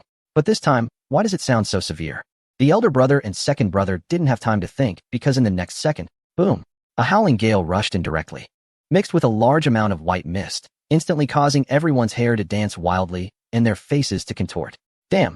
Zhang Zhuguang instantly shut his already small eyes, tightly grasping the photographer's clothing to prevent the camera from falling. The elder brother also clutched the second brother's clothes, gritting his teeth. How is this different from what they imagined? Shouldn't it be a gentle breeze with white mist in the distance? Isn't this just bringing the final challenge of the strong windstone forest here? Boom. Whoosh. Amidst the swirling winds and flying mist, the cheerful laughter of the dragon prince echoed. Wind dragon god, the battle god of the holy mountain. Only strong citizens can enjoy the joy of victory together. Everyone, under the blessing of the wind dragon, enjoy yourselves to the fullest. No one responded. Everyone bit their lips, gritting their teeth, enduring the unknown gust of wind. Holding on. My lord, you make it sound easy. This wind is only blowing on them. But a few seconds later, everyone felt something unusual. The wind's force diminished, and the white mist that swept over their bodies felt as refreshing as a mint breeze, instantly cooling the hot summer night. Everyone felt light and completely relaxed. Here it comes. The brave warriors who withstood the gale finally received the blessing of the wind dragon god. The dragon prince and dragon maiden raised their hands in unison. The wind instantly stopped, the mist dispersed, and the enormous dragon swished its tail, escorting them back into the white mist. The sound of horns and chants continued, and a robust dancer actively stepped out, shouldering a wooden stick adorned with plush flowers as he entered the mist. When he emerged again, he respectfully lowered his head, slightly raising his left hand to unveil a delicate, pink, slender hand. Wow! Once again, they were amazed by the costumes and props of Wanyuan Mountain. This must be one of the 12 flower deities. Which one is it? A young girl with bright eyes and white teeth stepped out, wearing a dress of pink and yellow, her exquisite hairstyle adorned with tender yellow osmanthus accessories, and as her skirt swayed, faint osmanthus petals scattered, filling the air with fragrance. It smelled just as delightful as the osmanthus wine and rice balls they had enjoyed earlier at Aunt Lu Yun's. It's the osmanthus deity. Zhang Zhuguang poked the photographer in the ribs, who, impatiently, pushed him aside. I know, I'm filming. He hadn't expected that the performance in Minghua village would be so detailed, with every character-esque costumes and props so vivid. It was as if the osmanthus flower deity was truly real. She smiled charmingly, her pink lips moving slightly. I feel the power calling me. The osmanthus deity looked at the wooden stick beside her, where the most yellow plush flowers were inserted. Everyone suddenly recalled what the proxy priest had said. The number of offerings determines the time the deities appear. So, do they need to obtain the most osmanthus props to summon the osmanthus deity? If one day they can gather all the offerings for the flower deities, will they be able to witness the grand scene of the 12 flower deities appearing together? On that day, the eldest brother looked at the tourists behind him, and thinking about the current limit of 5,000 people, he suddenly felt that day might come sooner than expected. The osmanthus deity spun around with a smile, and her blessings were different from those of the wind dragon. The fragrant scent of osmanthus wafted through the air, followed by petals falling like rain. Carried by the cool summer night breeze, they danced above the tourists' heads, slowly drifting down like a dream. Director Qian Yu remained silent, fervently directing the shoot. Editor Bai Ling couldn't help but laugh, as if she could already picture the spectacular scene that would be featured in this issue of National Geographic. The Su Jingming Moon Village gave her a huge surprise. Was this program specially prepared for them? But the appearances of the wind dragon and osmanthus deity were just the beginning. Following them, after the mist, amidst the sound of drums and chants, enormous stone giants emerged one after another. Their bodies were covered in grayish-white rocky patterns, with stones connected to form muscles and bones, heavy yet not cumbersome. Stepping forward towards the tourists, their voices were deep. The stone deity grants you strength. It stomped the ground, and the shock instantly transmitted through the ground to the tourists sitting beneath it. Buzz, the eldest brother suddenly turned his head sharply to look at the second brother, his eyes wide with anger. What is that noise you made? Eldest brother, let me explain. The second brother raised his body in a panic to clarify. It purely reminded me of some comfortable spa. You mustn't misunderstand me. The eldest brother fell silent, quietly feeling the vibrations traveling through the steps to his body. like a massage for his backside, incredibly comfortable. So good. The next to appear was a sparrow spirit with painted face, adorned with tiny feathers and glitter, smiling cheerfully as if just passing through, then disappearing into the mist. As for the last one, the sound of flowing water came from behind the mist. But after a while, Zhou Yi helplessly stepped out and gave a bow. The mountain stream maiden was not very satisfied with her offering and decided to come back next time. He shrugged and smiled. But we still gratefully appreciate the revival of the gods of the holy mountain, thanking the completely dispelled evil spirits. Completely dispelled? The tourists' voices grew quieter. Zhang Zhuguang looked at the camera with a strange expression, recalling the red-eyed monsters they had seen today, stepping forth one by one. Were they really dispelled? The mist spread, seemingly mixed with a faint gray, as Zhou Yi continued his passionate speech. Chapter 332, The Sudden Appearance of Evil Spirits. So, Mingyue Village will prosper under the protection of the gods of the Holy Mountain. Zhou Yi spoke with a smile, his face flickering in the firelight. Even more prosperous. The pace of this proxy priest slowed down as he looked at the guests in front of him, frowning slightly. What kind of expressions were those? Why did they all look flustered, their eyes growing more terrified? Why did that person stand up and wave their arms? What were his lips saying? Zhou Yi pretended to be confused, narrowing his eyes to look, softly mimicking. Turn back quickly? Turn back? The young proxy priest was slow to react. The night breeze had stopped without him noticing, the white mist had dissipated, and the burnt smell gradually faded away. The warriors of their village seemed to have become very quiet, and the sound of bells was intermittent. He slowly turned his head, the bells hanging from his small braids swaying, shifting his gaze. Suddenly, it was as if a second head had grown beside his shoulder, right next to his cheek. A pale white mask appeared, and from the mask's eye holes, which seemed bottomless, two needle-like red eyes were fixed on him, just staring at him. Zhou also stumbled back a few steps, and the tourists finally gasped. Zhang Zhuguang clutched his heart, his lips moving rapidly as he explained in front of the camera. The little priest had been halfway through his speech when the tourists realized something was wrong. The white mist was slowly turning gray. The warriors on both sides shaking their bells gradually stiffened, becoming motionless. In the bright yellow flames, strange green fireworks began to leap. And right after that, they saw the familiar monster emerge from the gray mist. It was the shapeshifter, the one that had defected from the Mingyue village and brought the evil spirits. It had appeared again, but the little priest seemed oblivious.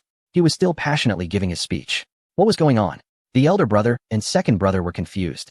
Wait, is this part of the performance? Or did the other party really not notice? Bai Ling was also bewildered, sitting beside and frantically hitting Su Jing's thigh. Is this an unexpected situation in the performance? What is going on, Su? Su Jing pushed her hand away, rubbing his thigh madly. Calm down, sister. It's a performance. This is all a performance. You all have seen the world. What are you afraid of here? Zhou didn't he pretend much? Could he really fool you? But it seemed everyone believed it. After experiencing the ghostly tiger earlier in the afternoon, all the tourists felt it was an evil spirit counterattack. But Mingyue village was still unaware. So dangerous. Kekekek. The shapeshifter exaggeratedly twisted its limbs, circling around the little priest, wildly shaking its body. While the other terrifying masks seemed to laugh maniacally with it. Naive, you think you can drive us away so easily? It laughed sharply, suddenly turning its head to look at the tourists, causing everyone to fall silent in fear. You outsiders think you can deal with those adults? Wishful thinking. The shapeshifter leaped, screeching wickedly, and charged towards the tourists. Its head twisted, almost turning 180 degrees. Zhang Zhuguang, facing it, turned pale, swallowing hard. Dude, can this be broadcasted? Won't it really scare the audience? The cameraman replied, I don't know, but I feel so excited, stimulated, flustered, and scared right now. I can't stop recording. The shapeshifter continued to rampage arrogantly, seemingly satisfied with the terrified expressions of the tourists. But soon, it slowed down like Zhou earlier, tilting its head in confusion. The tourists across from it slowly relaxed their expressions, some even revealing secret smiles, but quickly covered their mouths. What are you laughing at? The multi-faced figure let out a sharp scream, trying even harder to intimidate the tourists. Even the gods of the sacred mountain cannot stop our steps. I said it. We will come back. He roared like a nagging old woman. The anxious tourists began to relax. Because, with a puff, everyone turned to look behind the multi-faced figure. Although the warriors remained stiff in place, the residents who had been standing on both sides of the square were now stealthily closing in. Dressed in golden red robes with solemn faces, they held thick ropes in their hands, tied with special red grass rings, standing straight under absolute strength.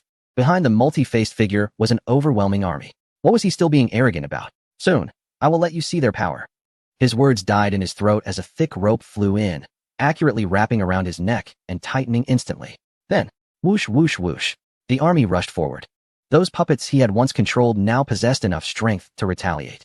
With firm confidence and weapons, they began to counterattack. Indeed, Zhou also stood aside, watching the multi-faced figure being bound and pressed to the ground, smiling. Not only the evil spirits wanted to fight back. The cursed people of Mingyue village had lost the protection of their gods for 100 years and had long awaited this day. Revenge? Huh. Who would take revenge on whom was yet to be determined. A hoarse roar filled with reluctance echoed above the square, and the group of immobilized warriors finally regained their movement. They laughed heartily, rushing towards the tourists. Huh. Stomp the ground. Clap your hands. Huh. Stomp again. Clap again. The elder looked at the bright eyes of the young warriors across from him and couldn't help but raise his hands, clapping along. Huh. The sound transmitted, and enthusiasm spread. Encouraged by the warriors, the tourists surged like a tide, eventually standing up and shouting wildly together. Kill him. Tear him apart. Torture him. Dismember him. Su Jing turned his head. Why were these tourists even more ruthless than him? Zhang Zhuguang, who had just been mocked by the multi-faced figure, now watched as the opponent was tightly bound, trapped under a group of villagers, completely unable to move, almost excited enough to jump up and shout. Ha! Yes. That's it. Take him down. With a heavy thud, the drumming suddenly stopped. The warrior waved his hand fiercely, and all sounds fell silent in an instant. He led the others back like a tide, revealing 100 sculpted warriors behind him. Wow. Amid thunderous applause, the multi-faced figure, unwilling, clawed at the ground. Being dragged away by the villagers and warriors like a dead dog, screams and cries spreading across the square. I am not willing. I will not let you go. I will come back. They will come back. Boom. A group of people completely vanished into the thick fog, into the darkness. The atmosphere quieted down, leaving only the sound of heavy breathing. Is it over? Chapter 333. The discussion of the production team. The multi-faced individual who had been tied up screamed and vanished, much to the delight of the onlookers. Once, he had used magic to control the villagers, turning them into puppets. But now, tied up and unable to move, he had become the puppet himself. Meanwhile, the agent priest who had set the traps stood to the side, coldly smirking. The gods are present, yet he still dares to be reckless. He suddenly waved his sleeve, and a red light was cast onto the ground from behind him. The previous white mist became blurry, and shadows emerged, as if something was about to appear. Behind the giant props, Jin Na and Zhang Ruiyun exchanged glances, looking at all the male and female dancers behind them. Let us go, it's our turn. Everyone smiled, young or old, their eyes shining with excitement as they stepped forward. If Su Jing were to look at the system at this moment, he would find that most of the dancers under the golden sun had lit up their unique skill enhancements on the employee interface. The ritual dance began. Accompanied by the low murmurs of the men, the red light dimmed, and when it lit up again, the center of the square transformed. Wow. Zhang Zhuguang was seeing the legendary Nuo dance live for the first time, his body leaning forward as he watched intently. Director Qian Yu was also fixated, whispering instructions. Zoom in. Pay attention to the light and shadow. Get 4 camera angles. He continuously gave commands. All the tourists stared ahead, holding their breath, watching the group of red-clad, white-faced figures appear behind the wooden screen. The summer night was hot and long, but everyone who had watched the performance at Mingyue village felt that time had passed quickly. An hour and a half of performance felt like a fleeting dream, suddenly ending. The older brother and the second brother wandered to the entrance of the scenic area, remaining silent for a while before looking at each other. Can't we stay one more night to see tomorrow's performance? Probably not. They have a limit on the number of visitors. The second brother expressed regret, looking at the empty photo album, recalling the prohibition on photography at the entrance. Clicking his tongue. It's a pity we can't take photos. The netizens want to be able to see it. The older brother was quite pleased. It's better that way. For this kind of performance, our photography skills aren't up to par. Besides, we are the esteemed pioneers. It's our privilege to see it first. The two laughed heartily, merging with other tourists as they exited. Meanwhile, in a corner of the square where the conclusion was being wrapped up, the filming crew of the National Geographic segment gathered together, their expressions complicated. What do we do now? Qian Yu's assistant scratched his head, looking troubled. They had originally planned to use Mingyue village as an introduction, employing various filming techniques to transition to the scene at Luoxian Lake, or to transform Mingyue village into an underwater mountain village. But now things had changed. The editors, directors, and chief cameraman of the production team gathered for over half an hour, yet they couldn't figure out how to edit this introduction. Bai Ling pressed her hands down, rubbing her forehead. Let us do this. Each of us suggest one part that cannot be cut, and then we'll go back and integrate it. Everyone nodded in agreement. She spoke up first. First of all, the legend of Mingyue village must not be removed. This mysterious and intriguing story, combined with the scenery of the enigmatic village, creates a more unified and captivating appeal for the audience. Zhang Zhuguang expressed his agreement, then somewhat shyly spoke up. Since this is an exploratory program, the reactions of the tourists during the process and the surprising events we encounter certainly cannot be cut out. These elements are essential to correspond with the legend of Mingyue Village and create a cohesive narrative. Director Qian Yu nodded emphatically, gave a thumbs up, and then continued. Let me add that the program's effect is clear to everyone. The performances absolutely cannot be removed. This is the first time I've seen performances reach such a level without needing post-editing for effects. If we let this opportunity slip away, I might as well quit being a director. The chief photographer looked at everyone, speechless. Wait, what you're saying is equivalent to not cutting anything at all, right? If everything stays, what is there left to cut? However, even if we only consider the highlight segments, the total time is already about 3 hours, which is definitely too long. Everyone pursed their lips and chuckled awkwardly. Let's leave it at that for now, it's fine. We can discuss it further when we get back. With everyone at an impasse, Bai Ling could only let them go home first. Su Jing had prepared accommodations for them, allowing them to rest well tonight, and they would start shooting at Luoxian Lake directly tomorrow. She sat at the edge of the square, watching the dancers and actors finally leave the square while chatting and laughing. How is it? Su Jing didn't know when he had come over, sitting beside her to look ahead, smiling as he spoke. Did you understand? Of course, don't underestimate our editing team as comprehension. Bai Ling revealed a satisfied smile, then sighed.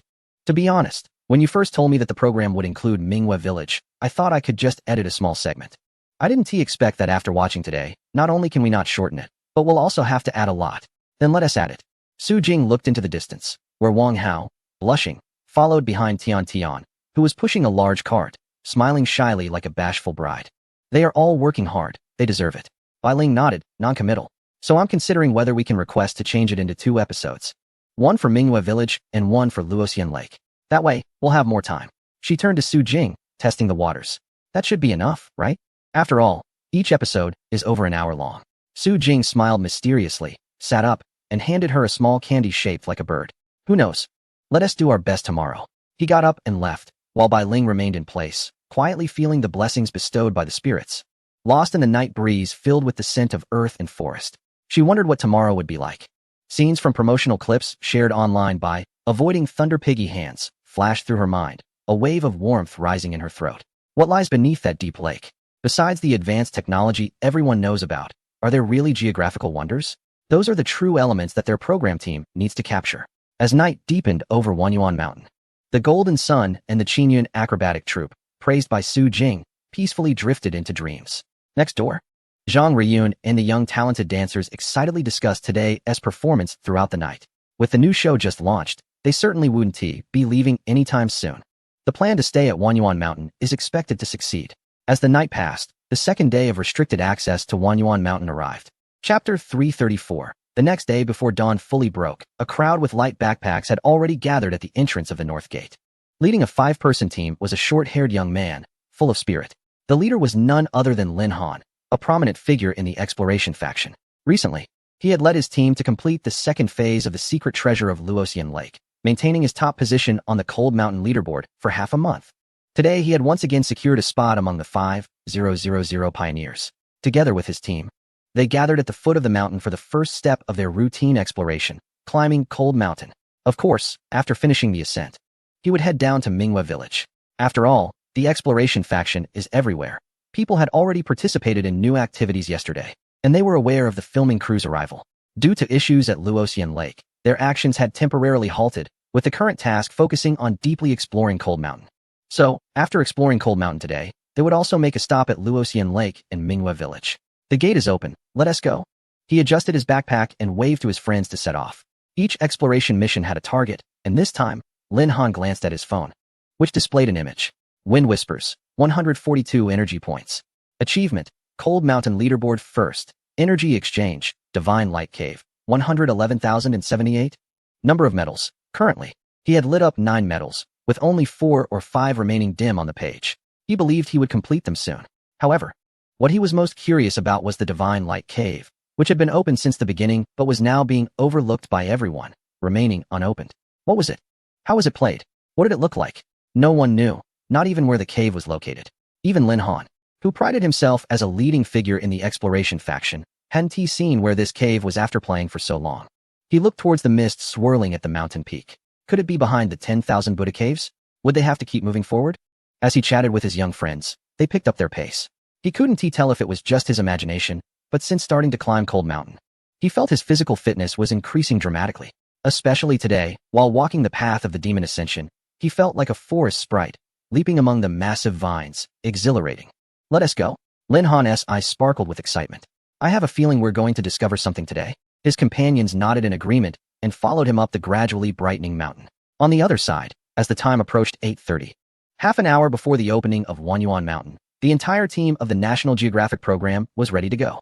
Led by Su Jing, they arrived at the edge of Luoxian Lake. Is this where we go down? Bai Ling curiously looked at the ultramodern building in front of her. The black structure, covered with grass, floated by the water, forming an equilateral triangle with its reflection in the water. She had heard of the Luoxian Lake Research Institute, which was recently established by Wanyuan Mountain and had reached a collaboration with the National Military Research Institute, reportedly focusing on underwater operation equipment.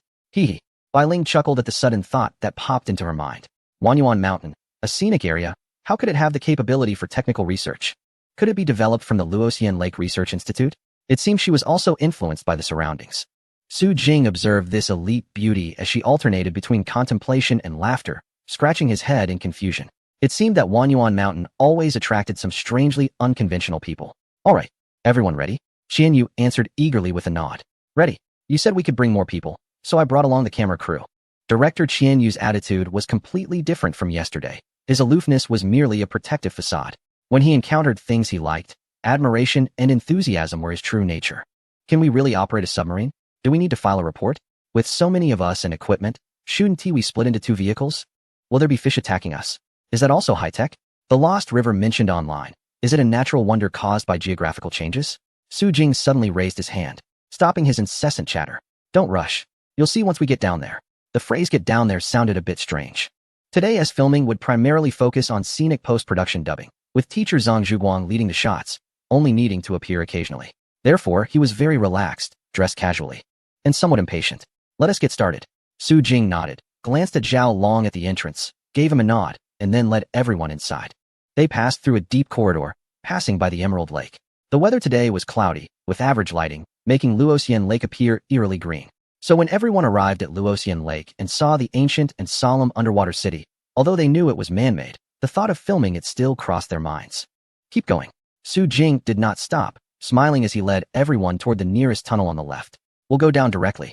Zhang Zhuguang looked reluctant, gazing at the surreal hall of the Institute and the even more sci-fi confidential document room, unable to move his legs. This place is like a man's dream kingdom. Bai Ling withdrew her gaze, licking her dry lips. This place is also a spiritual high ground for women. But the main task is important.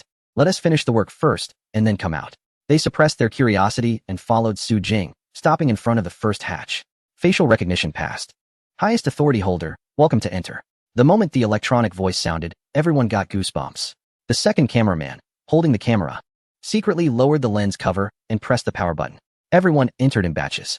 The lift began to descend, and the first group of crew members slowly emerged amidst the intense vibrations and the escaping cool air. Wait a minute, Bai Ling looked around, then froze, blinking rapidly. This wasn't the submarine rumored online, was it?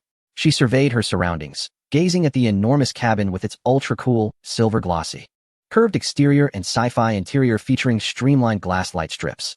Then she incredulously turned to the calm-faced Mr. Su Jing beside her. This was a brand-new submarine. He had actually prepared a completely new vessel for their crew? Is this for real? Su Jing stepped forward confidently, seemingly to answer their questions, and walked to a small control panel at the front of the cabin. After scanning his face, the entire cabin was suddenly illuminated with a silver-blue glow, dazzling lights flickering from head to toe.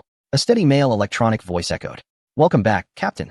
The reefback is ready and can depart at any time. Chapter 335. The Tide of Life Goodness. Director Qian Yu momentarily forgot his role as he slowly walked around the entire cabin. Is this for real? To be honest, although he was the director, he specialized in filming landscape documentaries and rarely had the opportunity to visit places like this. Even directors who focused on sci-fi films mostly used props and sets, who really had the resources to shoot inside a submarine. Even if they did get in, it would probably be an outdated model discarded by the military decades ago. But just look at this. The luxurious interior of the cabin clearly wasn't something hastily made. Wanyuan Mountain truly had something impressive, regardless of its actual purpose or how much it cost. The most important thing was that he had obtained the qualification to operate this thing. Terrifying. Qian Yu watched Su Jing, who was already standing at the control panel. his expression calm as he casually fiddled with the joystick and buttons, seemingly adjusting their course. What a professional and reliable leader. Su Jing, let me see if I can adjust the lighting mode to something flashy and choose 2 nice songs. Beep, beep, beep. A few steady beeping sounds rang out, followed by the electronic voice. Please find a seat along the edges of the cabin and fasten your seatbelts. Once the reefback enters normal operation, you may move freely. Su Jing looked at everyone and pointed. Only then did they notice the many metal folding seats on the cabin walls, prompting them to quickly find their spots and prepare for the journey to begin. Creak, buzz. The sounds of vibrations and mechanical rotations echoed simultaneously. And then everyone felt a slight jolt, a momentary sensation of weightlessness. It had begun. The scene outside the porthole began to change, revealing the depths of Luanxian Lake. Near the edge of the ancient city, a massive submarine, resembling a cybernetic sea turtle, slowly ascended, moving toward the deep pit. At the same time, today's visitors finally entered the park. As soon as they arrived, they began to look around eagerly. I heard that yesterday. The guide personally came out to welcome a certain group and took them to a scenic spot, which must mean there was some new program. However, when everyone dispersed and spread out across the various attractions of Wanyuan Mountain, they found everything to be eerily quiet. Although there were indeed changes to the activities at the scenic spot, the guide was nowhere to be seen. The group of people rumored to be carrying cameras had also disappeared. Visitors who descended to the Research Institute at Luoxian Lake looked at the swirling waters in the deep pit, squinting to observe for a long time, and finally confirmed that nothing was happening. Strange, was there really nothing happening today? Or was it possible that the special event was taking place at Dahan Mountain? Some people pondered for a moment and turned towards Dahan Mountain. Meanwhile, on the mountain, Lin Han led the exploration team to finally see the summit of Han Mountain. Let's go. We are about to complete the first phase. Everything was progressing steadily as they edged closer and descended into the deep lake aboard the vessel. The noise grew louder. Everyone unbuckled their safety belts, raised their cameras, captivated by the dreamlike scenery of the crystal area beneath. This was the bizarre vegetation that one would expect to see only in a fantasy film. Fish of various sizes swam slowly around the submarine, occasionally locking eyes with some oddly shaped species, creating an incredibly realistic experience that was hard to believe was fake. Director Qianyu, who had previously been reserved, now threw caution to the wind, clapping his hands to gather all camera crew members. Start filming. Who cares if it's real or not? The submarine is real. So this place is real. They only focused on capturing beautiful scenery. Debunking myths was the job of another program.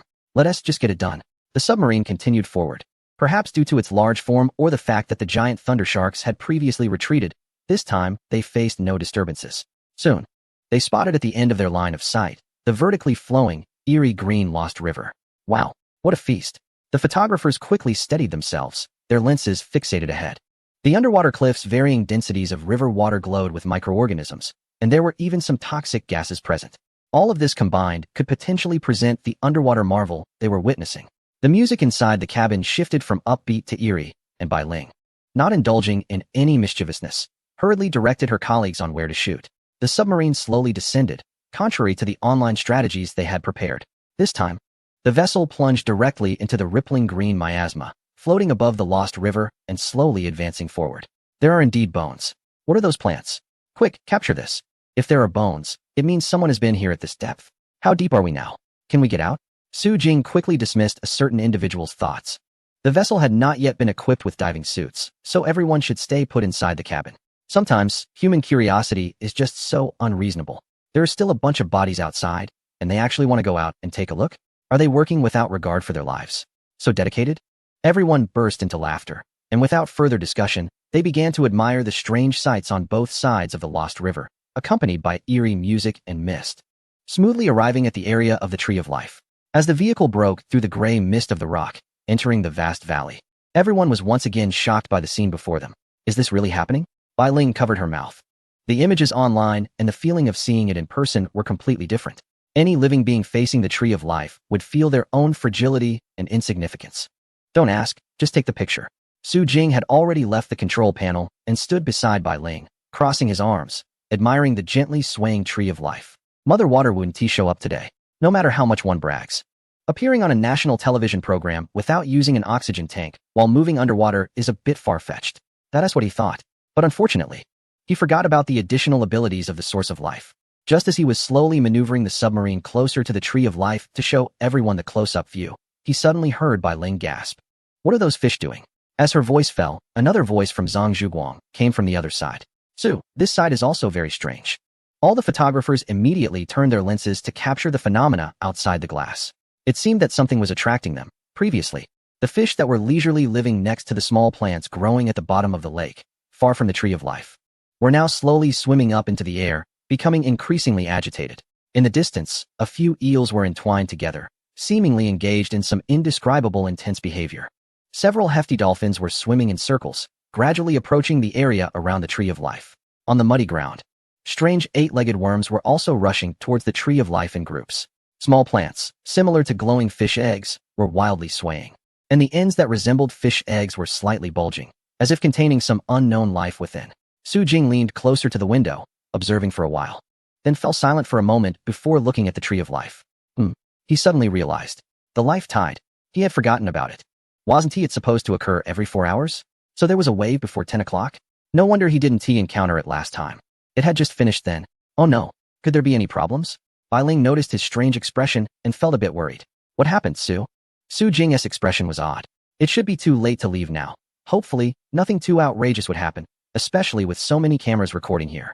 If it really comes to that, he would have to seek help from the system or have Bai Ling delete some footage. He turned his head and smiled. It's fine.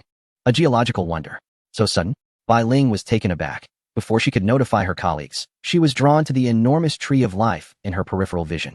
The giant tree seemed to be accumulating some kind of energy, with all its branches stirring from the bottom up, contracting and expanding, faintly revealing the thick trunk that glowed like a woven net. It felt as if a colossal entity was brewing inside, and in the next moment, all the branches were suddenly flung open. A tangible ripple of water surged outward in a violent wave. Boom. The wave struck so quickly that the crew barely had time to react, and the entire cabin shook violently before stabilizing. As everyone gasped and stumbled to regain their balance, they turned to look outside the glass, and an instant silence fell. What was this?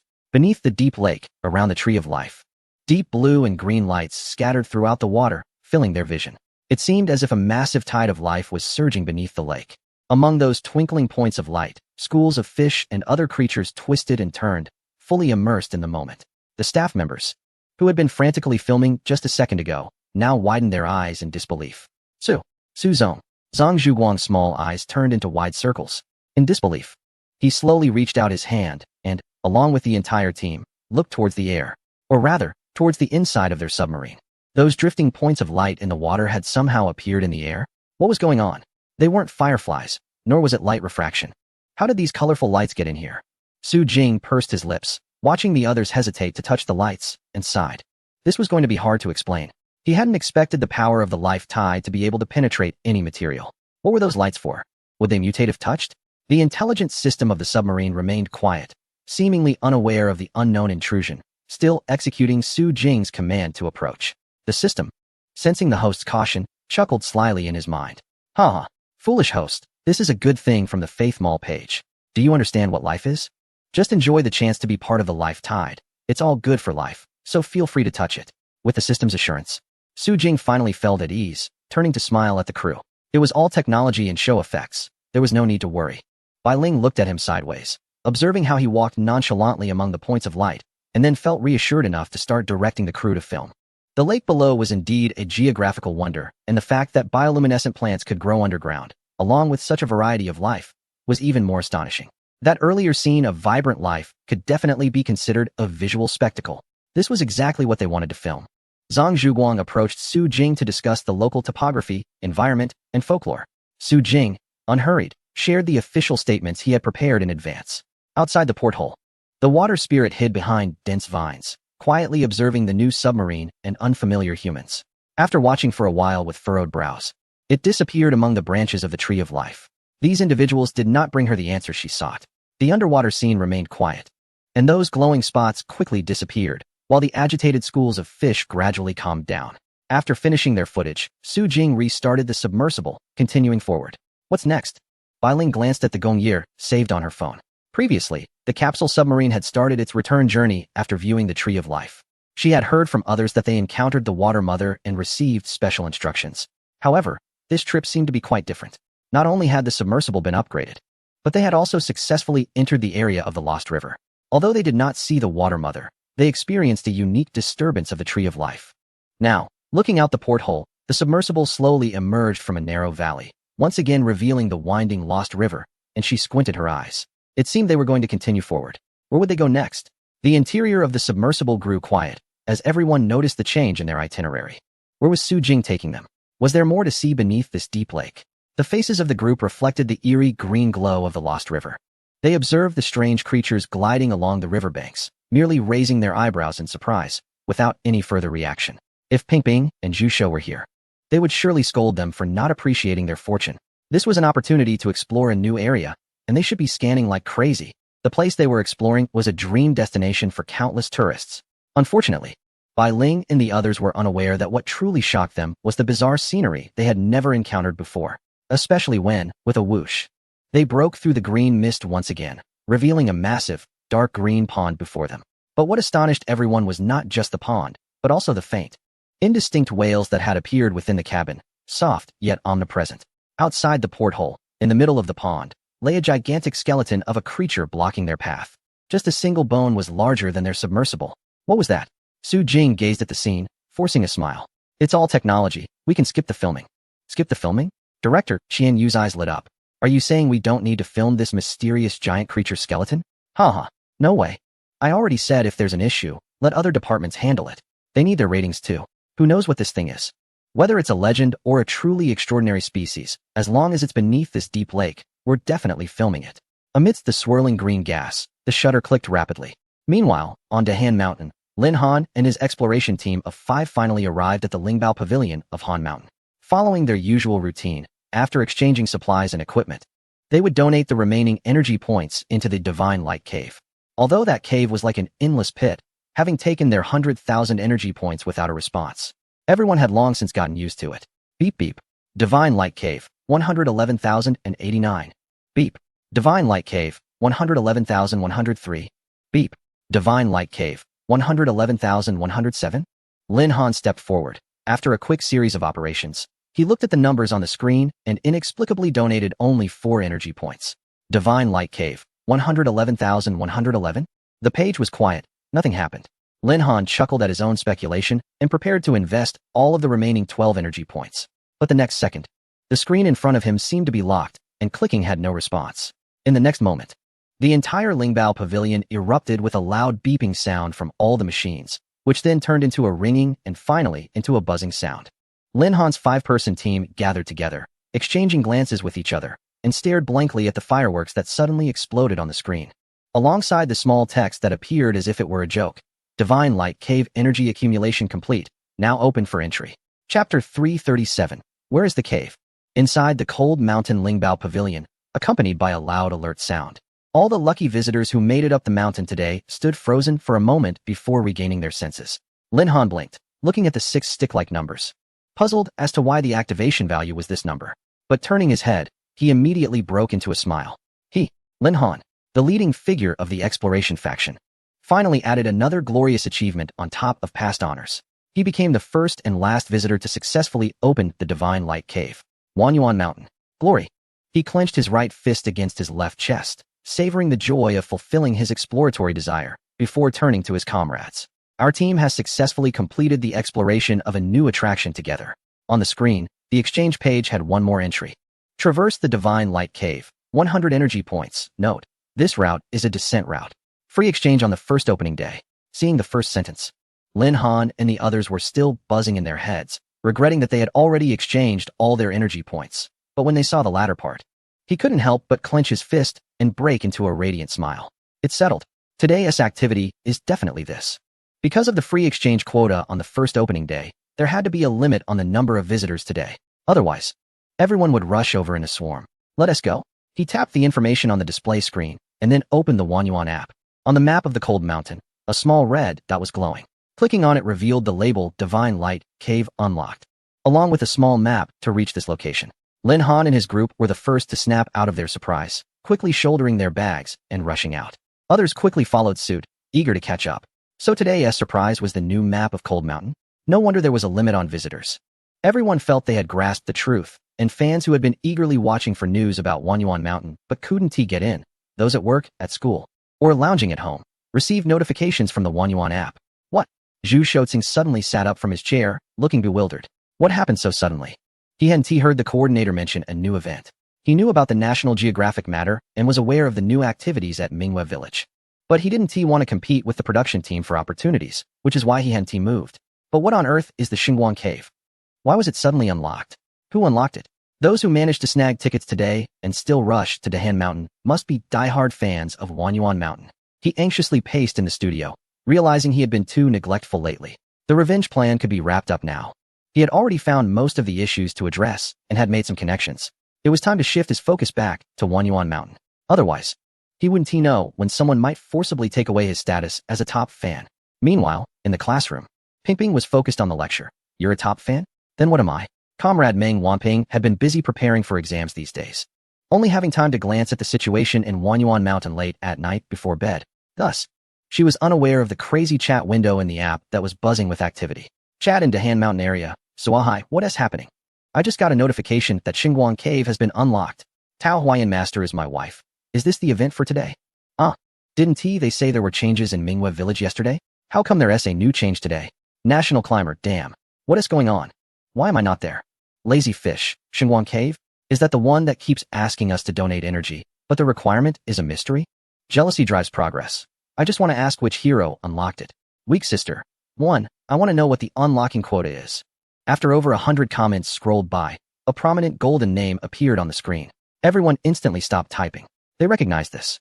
The names of the top 10 visitors on the Dahan Mountain leaderboard would automatically turn golden. Even more surprisingly, the one speaking was the number 1 on the leaderboard. Wind whispers. The unlocking quota is 6 ones. My friends and I just started, and here we go. The golden figure slowly slid through the chat area, and everyone erupted in excitement.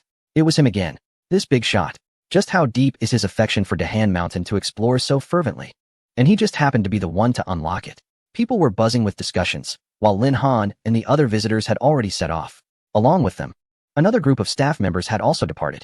Since the energy value of Xinguang Cave reached 110,000, Fang Gui had already dispatched relevant personnel to stay at the visitor center on the mountaintop every day, ready to open and assist at any time.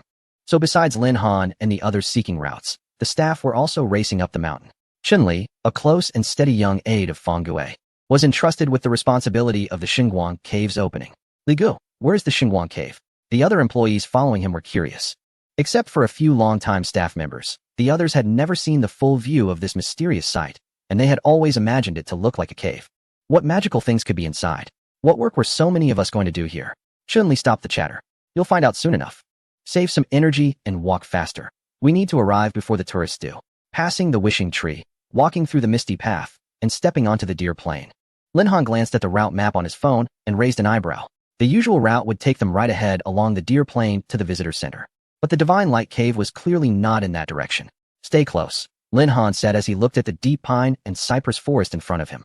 This area was the habitat of the giant deer, and they had never entered it during the day. Even though it was a sunny day, the light filtering through the layers of branches and leaves was very sparse.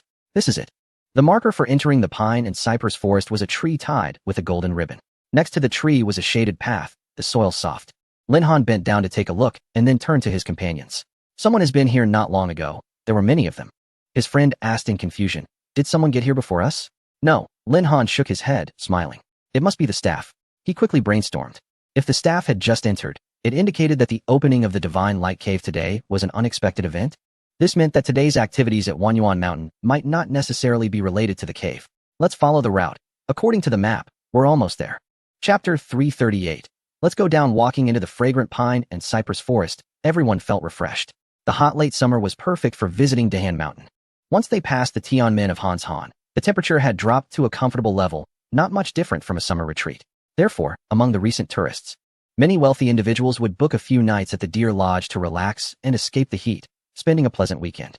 Lin Han and the others focused their thoughts as they stepped on the soft soil and slowly saw a brightly lit open space ahead. After passing through the path, they widened their eyes, stunned at the sight before them. In a rocky area covered with grass and lichen, there was a massive, deep pit. Beside the pit, the stone platforms were unevenly arranged, and in the front right stood a simple stone house. A few staff members wearing yellow vests and small helmets stood at the entrance, smiling at them. We've arrived. The Divine Light Cave. Welcome, dear visitors, to the Divine Light Cave. Chun-Li stepped forward, took out a megaphone, and his voice instantly spread across the hillside platform, urging the tourists still in the forest to quicken their pace. It's just ahead. Have they already started? Hurry up. After the shout, the long line of people moved faster. As most of them gradually arrived, Linhan finally approached the staff, waiting for the explanation moment. The Divine Light Cave is a special exploration and viewing project at Dahan Mountain, requiring staff guidance due to its various related aspects. After Chun-Li finished speaking, he smiled and pointed to other staff members nearby. Throughout the entire exploration journey, there were staff members in each area ensuring safety, so everyone need not worry about safety issues. Then, this activity had a special reminder. Children under 12, seniors over 65, and patients with heart disease, hypertension, or acrophobia cannot participate, and we apologize for this. If everyone is ready, we can head to the preparation area. Is that all? Linhan was taken aback. Was there no further explanation? Were they just going to prepare? But he acted faster than he thought, immediately pulling his companions toward the edge of the deep pit before the other tourists had a chance to move. Brother Lin, this pit. Everyone dares to climb mountains, and no one is afraid of the sheer cliffs and bottomless canyons. But this deep pit. An exploration team member swallowed hard. The pit in front of them, although the opening was less than 20 meters in diameter, the intense sunlight failed to reveal the bottom. The darkness at the end completely swallowed the light, making it even more terrifying than hell. Someone tentatively threw a stone inside, and not only was there no echo, but even the sound of it hitting was absent. Linhan clenched his fingers. Aside from the strong thrill, he also felt a hint of fear. It was not surprising. Human beings naturally feel fear toward the unknown, which is inevitable. Moreover, standing at the edge of the cave, he could feel a cool breeze coming from within. Is it really safe in there? Where does this cave lead? The foot of the mountain? It won't take us to the center of the earth, will it? The staff had no time to wait for their wild imaginations. They called them over. Then scanned Linhan's wristband with their device. Linhan, top of the leaderboard? The staff member raised an eyebrow, showing a look of surprised admiration. Not bad. I heard you unlocked the Divine Light Cave. Linhan smiled a bit shyly. It's the result of teamwork with my friends. But the staff chuckled. That is not important. You opened the Divine Light Cave, so you go first. Come on. Linhan received something that looked similar to the previous iron shorts. It was a pair of black rope shorts with red Velcro on them. They looked a bit cool. He and his friends put on safety gear according to the staff's instructions, then followed to attach the hooks to a thick rope, looking up a bit confused. And then? What is next? The staff member grinned, genuinely smiling, as they adjusted Linhan's position, patiently teaching him the stance until he was lying at the edge of the deep pit, looking bewildered. Then they nodded toward him, signaling him to let go. How is that possible? Linhan's upper body was hanging over the rock, tightly gripping the ground stakes. If I let go one I fall, you won't fall. Just let go and you'll see. Looking into the staff member's sincere eyes, he tentatively relaxed his body and, sure enough, stabilized himself next to the rope. Okay, now grab the handle on the rope. Right, hold tight. However, that handle didn't seem very useful. It wouldn't matter if he let go. It would look cooler for a photo. Linhan stood at the edge of the giant pit, while his friends stood above, laughing and teasing him. But in the next moment, everyone couldn't laugh anymore. As the staff member waved their hand, shifting their toes to the right, they unknowingly pressed some button and then smiled at Linhan. Next, they were off to enjoy the journey through the Divine Light Cave. In the first phase, it was rope descent. Goodbye. Bang. As the rope shook, Linhan's frozen smile became their last impression. Then, this usually unflappable leader let out a long wail and disappeared into the bottomless pit. Amidst the dead silence and the synchronized gazes of the tourists, the staff member calmly stood up, adjusted their little hat, revealed 8 teeth and a small braid hidden behind their head, and cheerfully spoke. Who's next? No one knew how Zhou Yi managed to join this work team, but Zhou Yi knew he had once again become the first among their trio to see the new attraction. Haha, no matter how hard Ping Ping tries, she ultimately falls short compared to someone like him, an insider. Zhou Yi glanced at Captain Chun-Li, wondering if he could also go down later to take a look after sending the tourists down. After all, he did say he needed to supervise the tourists' safety, right? That seemed like a good idea. After a bit of pushing and pulling from above, the tourists were gradually sent down into the Divine Light Cave. As the first one to enter, Linhan, in his frenzied screams, he felt the cool wind rush past him and slowly closed his mouth, beginning to observe his surroundings amidst the strong urge to urinate. The light quickly vanished above, and he was plunged into complete darkness. Or maybe it wasn't that dark. He curiously looked around, and on the pitch-black rock walls, colorful flashes occasionally appeared, seemingly reflecting like a mirror. Moreover, this light was increasing. The speed of the rope seemed to be slowing down, and Linhan slowly relaxed his grip, feeling the sound of the wind, as if he were a bird circling in the air, flying while being drawn to the increasingly bright lights around him. Ding dong. It seemed there was a sound of dripping water, and the rope suddenly halted. He looked down, and a circle of blue light was rising from the darkness. Wow. Chapter 339, The End of the Divine Light Cave. Swish. The light ring shot up instantly, allowing Lin Han to quickly see his surroundings. Below the undulating rock layers, the ancient history of this mountain was revealed. With his extensive experience of climbing numerous mountains, he could tell at a glance that this cave was naturally formed, not man-made. Fortunately, the guide decided to develop this remote area and turn it into a scenic spot for the world to see. Otherwise, this unknown cave hidden deep in the mountains would never have been discovered. The Divine Light Cave. He squinted, unsure of where the name Divine Light came from. The rope continued to take him down, intertwining with the blue light ring, but in the next second of returning to darkness, he suddenly entered a world surrounded by dazzling colors. Wow! Crystals and ore exposed from the rock walls refracted a mesmerizing light from bottom to top, as if he had fallen into a giant's kaleidoscope. The shades of deep blue and vibrant purple, along with a faint cyan and bright silver, flickered with various gleams, making Lin Han feel as if he had entered some kind of time tunnel as he fell. The deeper he fell, the more everything around him seemed to blur with time. How long had he been falling? A shiver jolted Lin Han awake. Was he still falling?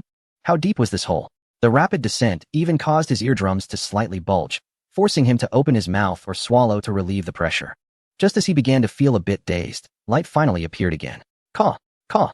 Strange sounds echoed around him, and with the first flickering light, a giant beast resembling a cow with a dragon's head, a white fox-like face, 9 tails, and 9 legs clung to the rock wall, shining briefly like a fleeting flower.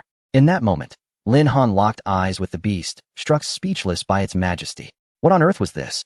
The beast made of light and shadow was not flat against the surface. It moved as if it were real, like it had flesh and blood. Its fur radiating a golden glow. He tightly closed his mouth, sliding down quietly under the pressure of its gaze. Although he knew this was certainly another display effect of the mountain, for some reason, he instinctively held his breath, afraid to disturb it.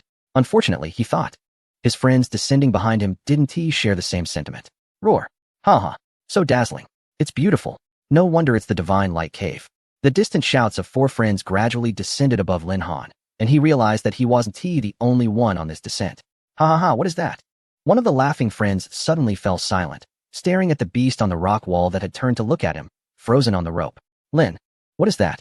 The others also gasped in unison, watching the 9-tailed creature slowly turn its head back and disappear above the cave, gradually regaining their normal breathing. Divine beast? Like the Bai Zhe from ancient mythology? Wow, it's huge.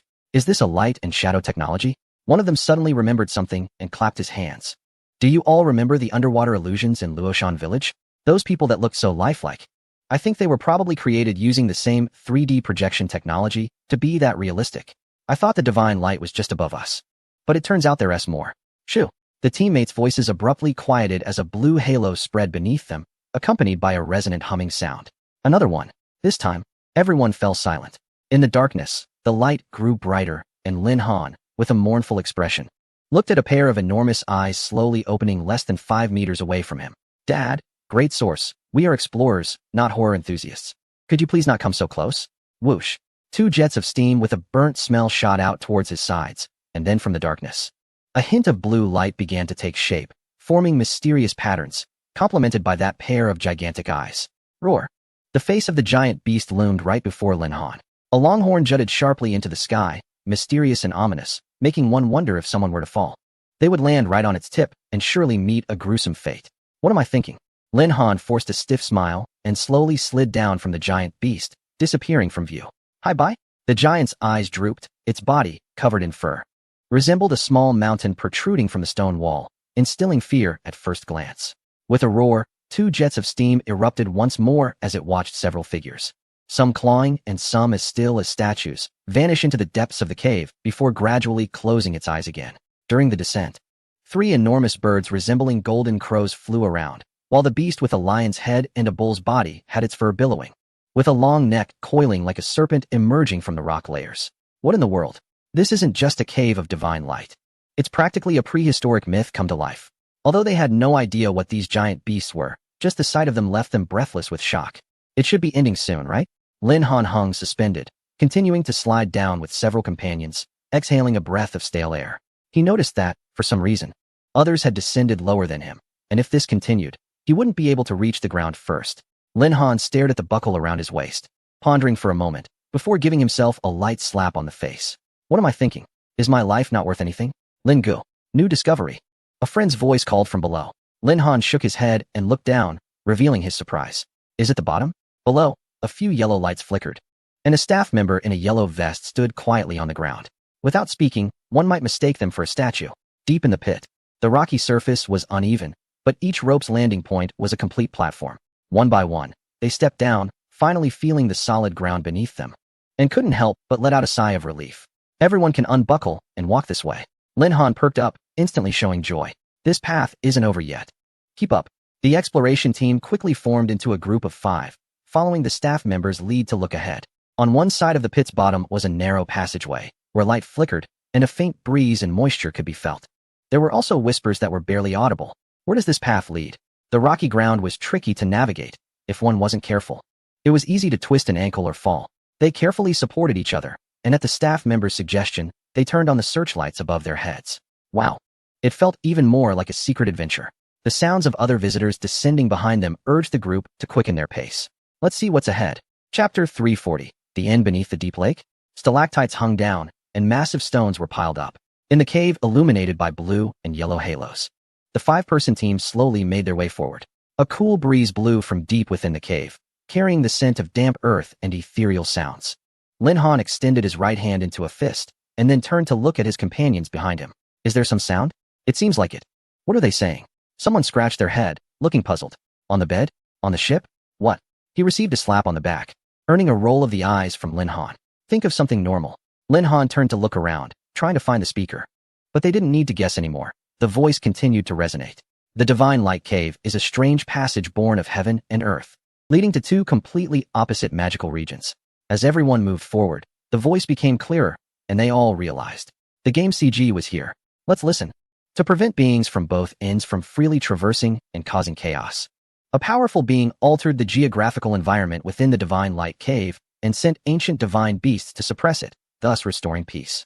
Now, the 2 realms have become stable and peaceful, and the Divine Light Cave has returned to normal, with divine prohibitions gradually disappearing, slowly revealing itself to the inhabitants of this deep mountain. To the humans from the outside world, the plot began. Lin Han straightened up, his eyes sparkling, as he looked ahead. Go explore this magical place. Perhaps you will uncover the secrets hidden at the other end of the Divine Light Cave. Wow. The deep and resonant voice slowly faded, and Lin Han quickly began his preliminary analysis. Comrades, let me analyze this. Deep exploration brings powerful information control. Lin Han squinted, walking forward calmly, his voice echoing in the cave, much like the background sound earlier. The place we came down from, if we continue upwards, is the Temple of 10,000 Buddhas. According to the hints from the Han Mountain Heavenly Gate, there are temples and blessed lands on this mountain.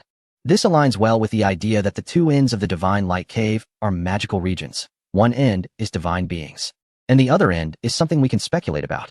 He continued, this cave is a way down the mountain, and since we've walked quite a distance here, it's likely that the end is no longer at the Great Han Mountain. Thirdly, there are no scanning points throughout, which suggests that the Divine Light Cave may just be a sightseeing or adventure type of attraction. We can consider this point as the last stop on our return trip.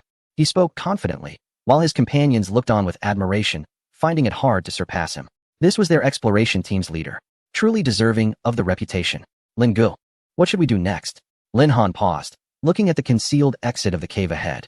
With a bluish light shimmering and the ripples reflecting on the stone wall above, he smiled. Brothers, get ready. We are about to be the first to enter a new scene.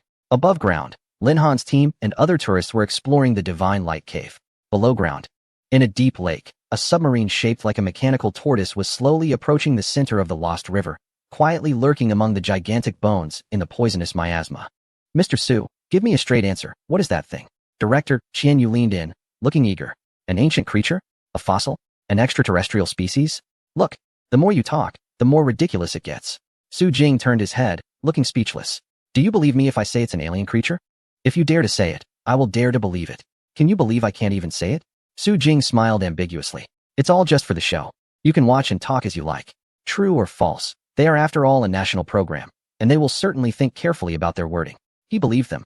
Director Qian Yu suddenly realized something and withdrew with a stiff neck. Teacher Zhang Zhuguang leaned against the glass, intently staring at the strange skull deep within the green mist, while speaking to the camera behind him. From our angle, we can see the full view of that underwater giant. This could very well be the remains of some unknown deep lake fish species. As he explained, he secretly observed the crew members moving back and forth beside him. Everyone was present. Even if something strange appeared, it couldn't possibly scare only him. Thinking this, he watched as the enormous skeleton approached the submarine. Director Su, do we really need to be this close? Zhang Zhuguang subtly leaned back, swallowed hard, and watched as the pale skull slowly revealed itself. Its eye sockets deep set like black holes. However, that darkness wasn't entirely black. There was a faint glimmer inside, somewhat eerie like the light in eyes. We need to pass by this thing. Let us move a bit faster. Faster? Does that mean a shorter distance? Zhang Zhuguang seemed to understand, but looked again at the massive head. Suddenly, he recoiled, a distressed expression on his face as he grabbed the cameraman. Bro, did you feel that? Its eyes moved. The cameraman pulled his sleeve away, deciding not to believe his nonsense. It doesn't even have eyes. Stop talking nonsense. That last bit was cut. We need to re-record. Zhang Zhuguang swallowed hard and turned his head away. But in the next moment, he yelled again, pointing outside the glass. It really moved. It looked at me. Everyone stopped what they were doing and turned to look. In the green mist, the pale skeleton remained motionless, as if mocking the cowardice and ignorance of these humans. Bai Ling extended a middle finger to her old partner, then turned her head back to continue studying the strange fish outside, while director Qian Yu busied himself moving between the various camera teams, completely ignoring her. Zhang Zhuguang wore a mournful expression. That thing really moved. Who will speak for me? The cameraman turned his head, calling the host back, completely unaware that within the lens, the enormous skull's eye socket glimmer had shifted again, fixated on the camera, then narrowed into a slit.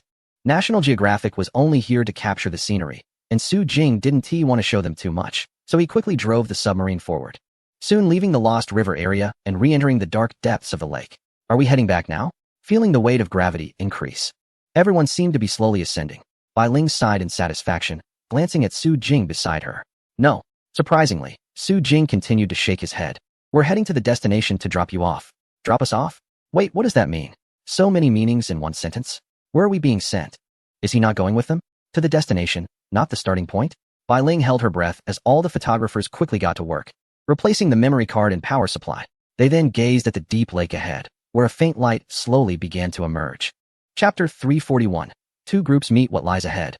The dim lake bottom seemed to be illuminated by a beam of sunlight, casting a mysterious blue hue over the water. It was the endpoint.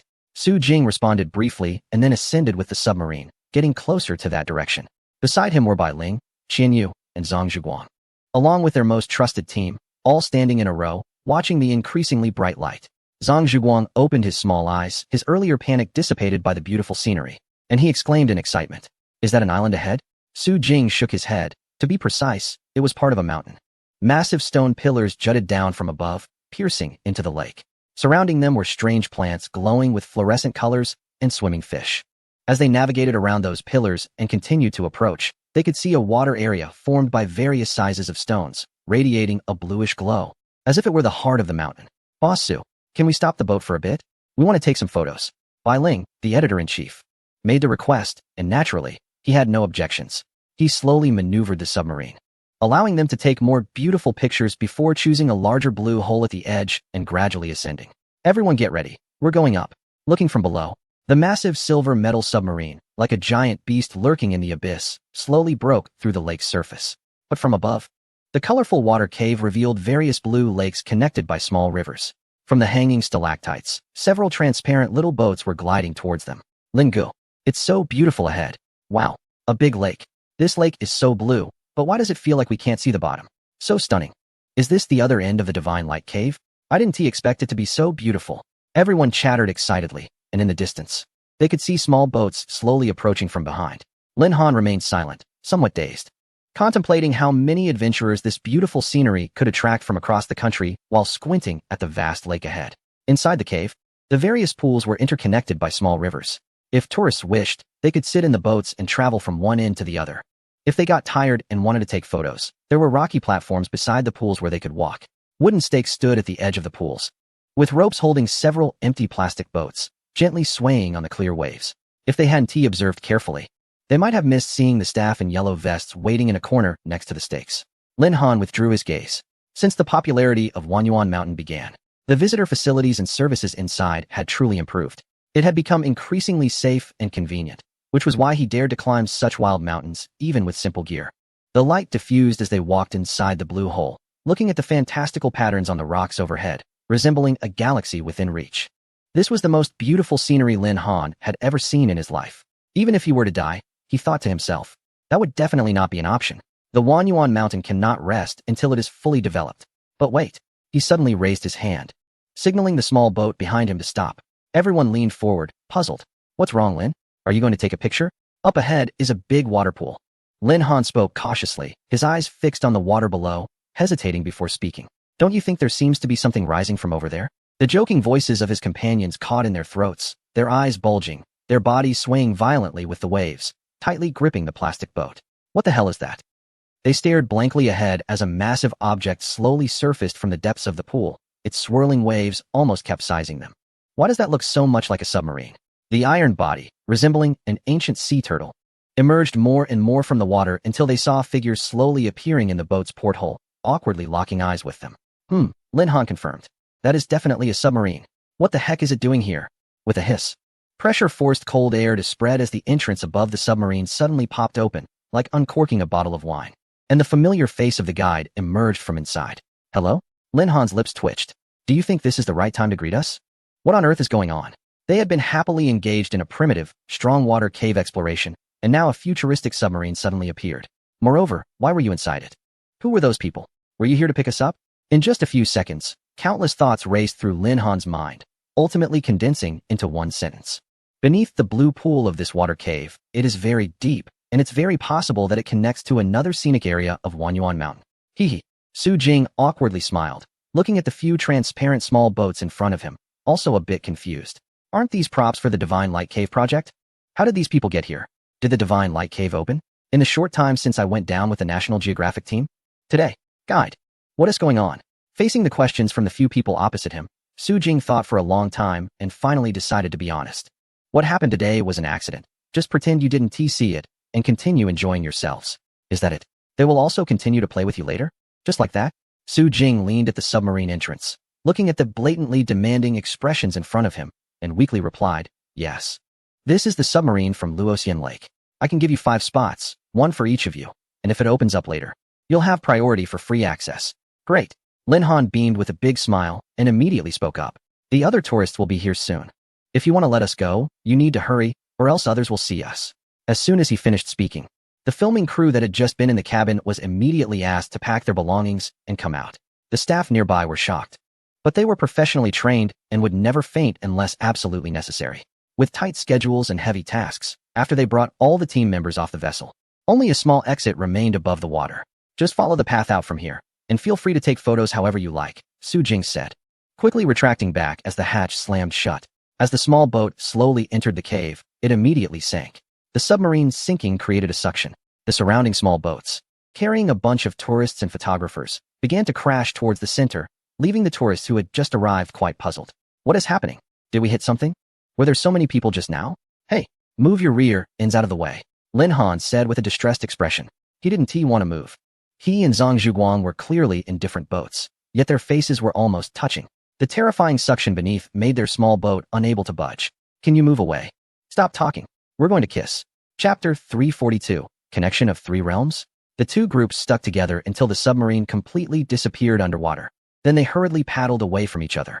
Lin Han's eyes gleamed as he lowered his voice. Did you just come from beneath the deep lake? Zhang Zhuguang squinted his small eyes, looking cautious. What do you want? So you really did come from over there. After getting the information, Lin Han turned to his friends and walked away, feeling shocked. He hadn't expected that the deep lake was actually connected to this place. In other words, the Divine Light Cave from the extreme domain mountains, Dahan Mountain, was connected to the depths beneath the nearby Luoxian Lake. This was intriguing. Was the strange world mentioned in the legends of the Divine Light Cave actually the world beneath the deep lake? The answer was clear, but Lin Han shook his head, feeling that it shouldn't be that simple. Brothers, paddle faster, and keep your distance from the tourists behind us. They are explorers, not just here for photos. Once this area is developed, there will be plenty of opportunities to come back. Our main task now is to continue exploring what's ahead. Amid the chattering discussions, the 2 small boats quickly disappeared ahead. Meanwhile, the newly joined National Geographic crew, thrown into the mix, had no time to worry about anything else. They moved to the side, got off the boat, and began filming the stunning interior of the water cave. So beautiful. Is this a natural geological rock layer? Where exactly are we now? Qian Yu, surprised, scratched his head in confusion. Honestly, after all the circling around, I can't tell where we are anymore. Bai Ling snapped a photo, turning her head. Hu isn't. It's one thing that this scenic area is large, but now that we look at it, Their S depth too. Combined, it has far exceeded our imagination. No wonder everyone says you can't properly explore Wanyuan Mountain in less than 4 or 5 days. Looking at it now, it's true. The photographer following Zhang Zhuguang raised his hand. Let's not talk about that for now. I've already filled 6 memory cards. Are you sure one episode is enough to capture all these scenes? Su Jing, what a child, not acting like a son. He claims there's nothing to shoot, yet took them on a journey to see countless beautiful sights. How will this be broadcast? How will it be edited? Other people's scenic spots, no matter how beautiful, can be compiled into a documentary just right with details from various angles. But for this location, just a part of it already has them worried about post-production editing. Not to mention they haven't added voiceovers, nor counted the notes from Teacher Zhang's follow-up. Just the scenery alone could fill an entire documentary. And with this level of scenery, if it goes up, the next episode's choices will be difficult. Who can confidently surpass Wanyuan Mountain? Bai Ling pursed her lips, looking at the small boat carrying Lin Han and the others disappearing at the end of her sight. She called over a photographer first, hopped on the boat, and followed them. She had a hunch. The tourist who had asked Su Jing for benefits must be unusual. Let's go? The others continued to shoot slowly inside the cave, while Lin Han and his group had already passed one blue deep pool after another, finally feeling the wind. A staff member ahead stood by the water, smiling and nodding at everyone. They could disembark now. The rest of the path had to be walked. Lin Han nodded, inhaling the damp air, and jumped down with a few partners, taking off their life jackets to continue walking along the cave. The dim yellow light guided everyone slowly forward until the sound of flowing water faintly reached their ears, and Lin Han sensed something was off. Had they reached the end? He began to observe the sides. The marks left by the flowing water had shaped the rocks into complex forms, making the terrain here full of obstacles. With every stretch of the path, he could spot 1 or 2 deep small caves, too small for more than one person to enter. Inside was pitch dark, with a prominent sign nearby, "Not yet open, do not enter." This place felt strangely familiar, as if he had encountered it after finishing another visit somewhere. But soon he realized. In the misty cave, he groped around, watching as the view ahead gradually opened up, a small stream winding forward, leading them towards the light. Wow! After passing through the last opening, the brightness surged, and the exploration team finally saw sunlight. Here, they locked eyes with the tourists on the slowly moving rubber boat at the bend of the river ahead, seemingly reenacting the awkward scene from earlier. But this time, it wasn't them who were surprised. The 5 people sitting on the rubber boat had just floated down the rapids, and before they could settle down from their laughter, they saw figures emerging from the dark entrance that had remained closed until now. With climbing backpacks and hats, they looked just like the tourists. Oh no. How do we stop this boat? Dude, how did you get in there? Is there a new activity? What the heck? Why could you go in? Did you just go in or just come out? Did you qualify for testing? I want to go too.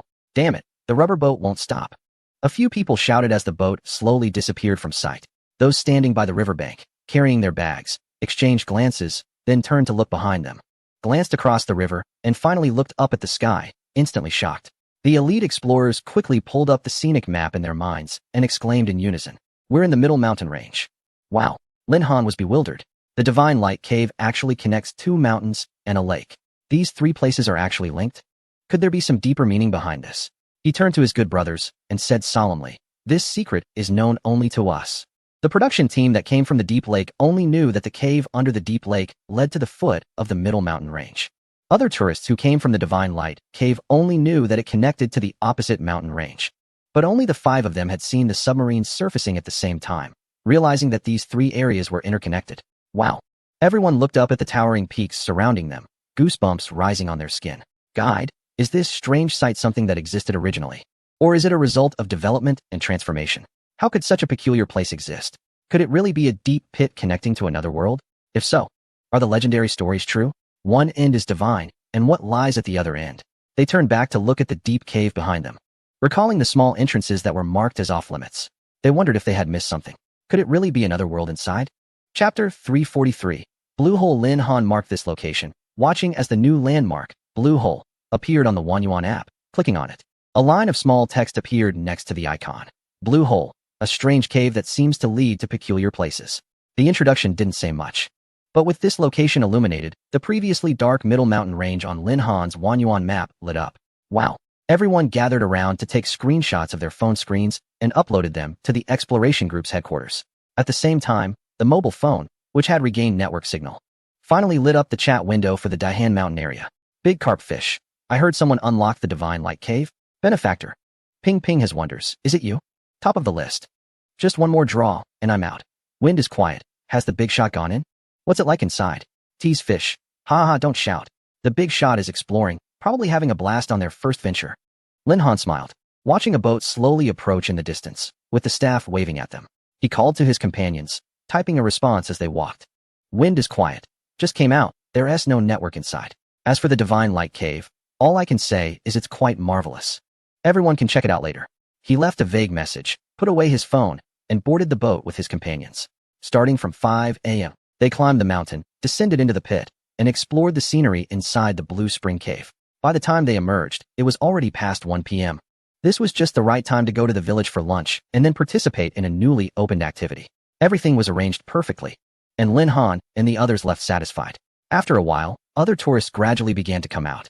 Is this the most beautiful cave in a certain country? Amazing. How did they come up with the idea of plastic boats? The photos look so good. This place is bound to be overrun by influencers in the future, right? Are those real stalactites? So beautiful. The rock textures are stunning too. Yes. The only slightly eerie thing is that the water in the pool is very deep. Several blue pools are dark blue in the middle, and you can't see the bottom at all. Folks, my app map has been updated. Everyone excitedly discussed, flipping through photos on their phones, and then boarded the rubber boat heading to the village. After a while, a group of photographers carrying cameras came out. Bai Ling walked ahead, enthusiastically discussing the scenery inside with Zhang Zhuguang, brainstorming editing styles and presentation effects. Meanwhile, director Qian Yu and his capable team followed behind, contemplating which stunning shots were the best and which could serve as transitions. The photographers had their own discussions too. What did you take? Look at this shot I got. Isn't it awesome? Oh, just SOSO. Our angle is the real deal. You guys can't compare. When it comes to light and shadow, let me handle it. Check out this one. A legendary shot. It's all thanks to Chung. Haha. For this year's national photography competition, I'm definitely using this photo to win. No problem. Just remember to get authorization from the local authority. Su Jing didn't inquire further about the follow-up of the geographic program. Once they got the shots they wanted, they would immediately return to start editing and voiceovers. They had already provided the materials. Whether they could achieve the desired effects was up to them. As for him, he could take it easy for a few days and rest. Once the National Geographic program aired, the Under the Deep Lake activity at Luoxian Lake could be reopened.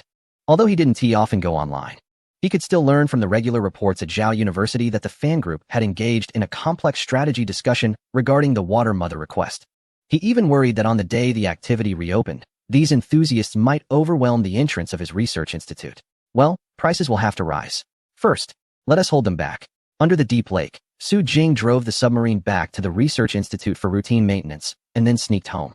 He had already discussed with Jiang Tsong and other leaders that in order to ensure the novelty of the geographic program, they decided not to update the new performance in the village this week. Considering that there were still many tourists who hadn't even seen the first phase of the performance, it would be irresponsible to hastily update the version. Therefore, after the meeting, they decided to synchronize the airing of the geographic program with the launch of new performances every Saturday and Sunday. During the week, we will use the previous model, and on weekends, we will implement the new model. Tourists who want to visit Mingyue Village can choose their visiting times based on their own pace. For first-time visitors, they can enjoy 2 consecutive days on Friday and Saturday, allowing them to see all the changes in Mingyue Village and experience both old and new performances. This decision made Su Jing very satisfied.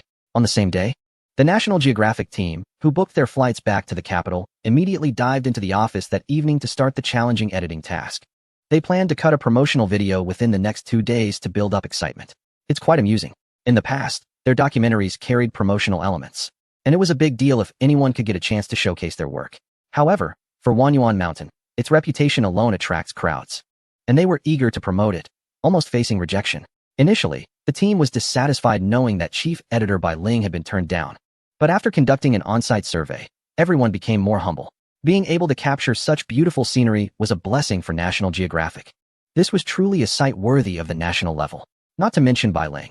Even director Qian Yu suddenly felt entitled and questioned. What kind of rubbish have we filmed before? Alright, everyone stop overthinking and quickly edit the promotional video. We are determined to secure a spot in the top 3 of this month's ratings. Meanwhile, the tourists who finished their visit to Wanyuan Mountain were heading home. Although they couldn't post pictures or videos on social media, it didn't stop them from expressing their experiences with rich descriptions. After finishing her exam tasks, Ping Ping immediately found the insider and began intense questioning. What on earth happened while I was away?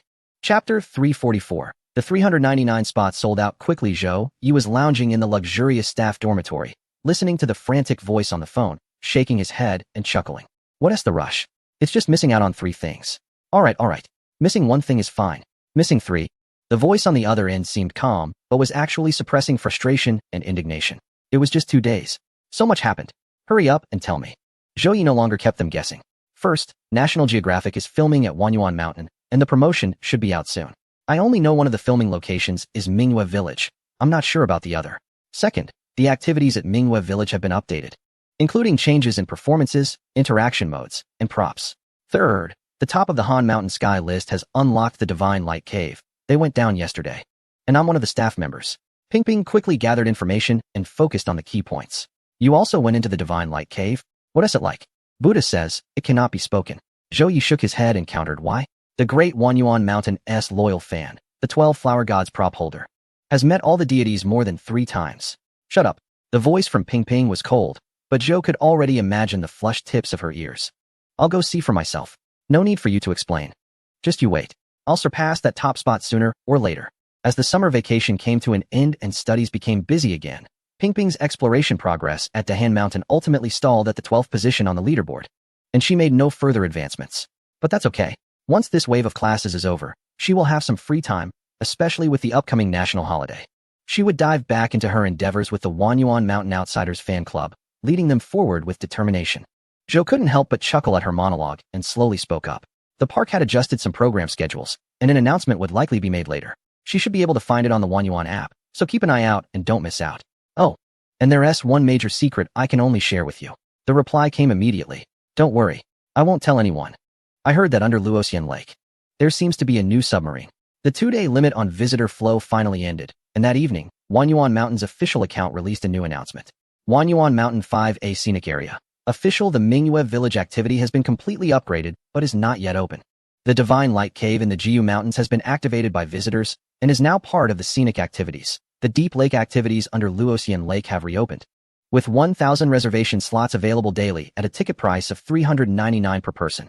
Note, the deep lake activities are a special side event and have little relation to the main quest of the hidden treasures at the lake bottom. Visitors can still explore the underwater Luoshan village to unlock the final answers. Alright, got it. As the news spread, those interested immediately split into 3 factions.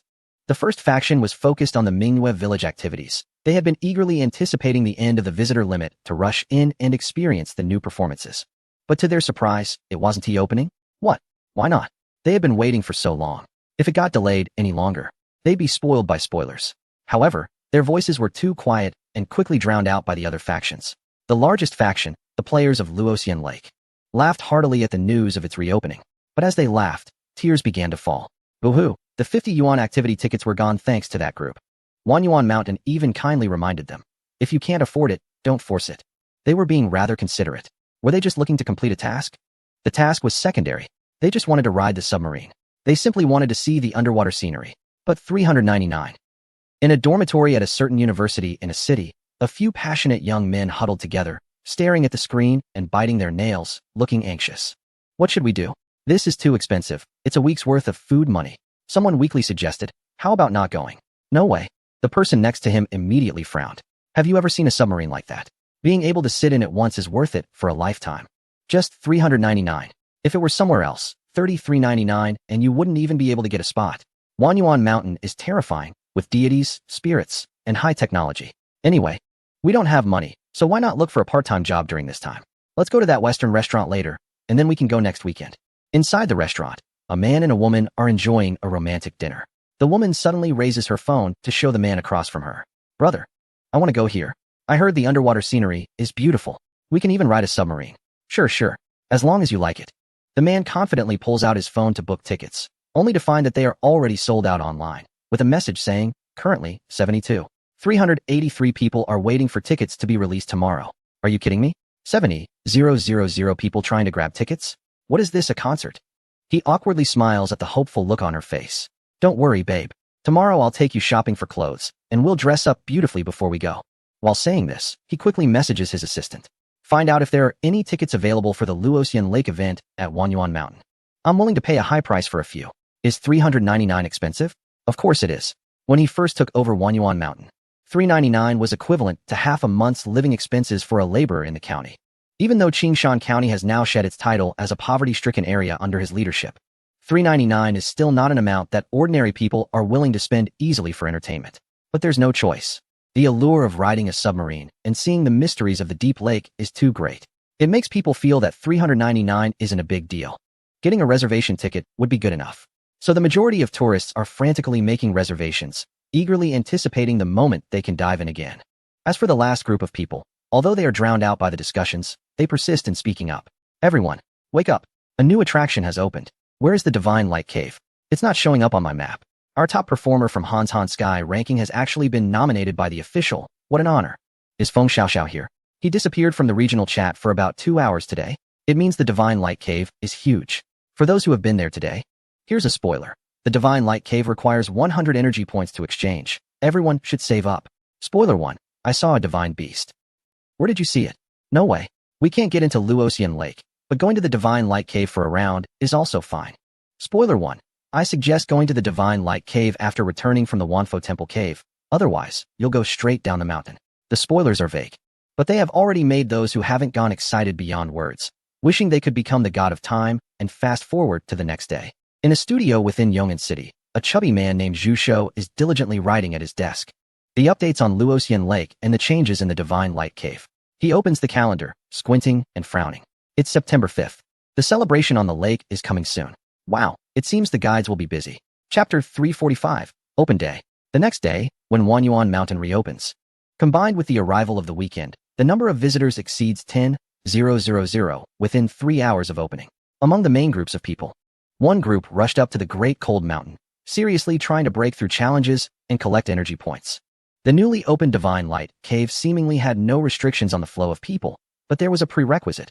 Without a ticket purchase channel, entry could only be gained by collecting energy to exchange for qualifications.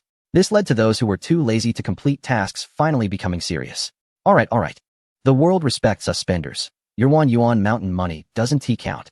The spenders began to review the energy collection strategies for the Great Cold Mountain, while the hardcore gamers welcomed their own spring. Within the Wanyuan app regional channel, a certain type of voice slowly grew louder. Big shot, Demon Vine Route. Experienced players leading the team, average energy value 113, can bring 2 people, 50 each, contact me. Rebellious Rabbit. Heavy Rock Road, hell difficulty. All members have bonuses. Can bring 1 person, 100 each, contact me. Playing in reality, Strong Windstone Forest, 3rd level unlocked by climbing stick, led by a top player. 5-member team. Can bring 2 newbies for 50 each. Lucky Star. Team has a breaker, 2 grass-type gems, 1 wind-type. Looking for a spender, energy can be exchanged. Novice, Rebellious Rabbit. Can you take me along on Heavy Rock? Guaranteed pass? No more spending. Big shot, are you there? Take me along, I'll pay 100. Just want to get into the Divine Light Cave. Ping Ping has wonders. Haven't seen you in a week. How have things changed so much? Ping Ping stood at the foot of the mountain, hands on her hips, watching the tourists who had already started frantically forming teams to ascend, playfully poking the chubby guy next to her. Those who know the times are heroes. Should we go find someone to team up with? Zhu Shou chuckled. He didn't look down on everyone present. It's just that everyone here was a bit lacking. The chubby guy pulled out a badge from his chest and waved the card in front of Ping Ping. I'm someone with status. You used to lead me through challenges, and this time I'll show you how great it feels to have a fast pass. The external work permit for Wanyuan Mountain was a privilege given to him by Su Jing when encountering attractions or projects that required a card quota. Showing this would allow him direct entry. Ping Ping loved exploring Wanyuan Mountain, but that didn't mean she was a fool who wouldn't use her privileges. The girl immediately brightened up, her ponytail happily swaying. Not bad. You're still somewhat useful, chubby. Since her progress on the leaderboard had already fallen behind, she could catch up later. Today's main task was to explore the Divine Light Cave. Let us go. Let us take the cable car up the mountain. The time saved this way could allow them to visit the falling immortal lake below. Although she hadn't been able to buy a reservation ticket for Under the Deep Lake, she could still watch others play. Can't you just take me in with your submarine? You think too highly of yourself. The two bantered and disappeared at the end of the mountain path of the Great Cold Mountain. Meanwhile, below at the falling Immortal Research Institute, it was already bustling with people. Everyone was scattered around the underwater 8 corridors, watching the proud and spirited lucky tourists walk into the node cabin doors and disappear inside. Filled with envy and jealousy. With 1,000 spots available, it truly wasn't just about having money. One still needed to be lucky enough to grab a reservation spot to get in and play. During the last opening day, everyone gathered around out of curiosity and confusion. But this time is different. Now, everyone in the country knows that there is a submarine at Wanyuan Mountain. It's a joke. Who wouldn't want to ride a submarine? Outside, there's a lot of noise, while inside the elevator, the visitors are tense and excited. They are about to see the submarine. It's a once-in-a-lifetime experience. They thought this project might get cancelled. Having a scenic spot with a background feels great. Haha. Wanyuan Mountain has a background, I have a background. I'm a big deal now. Yeah, that is so cool.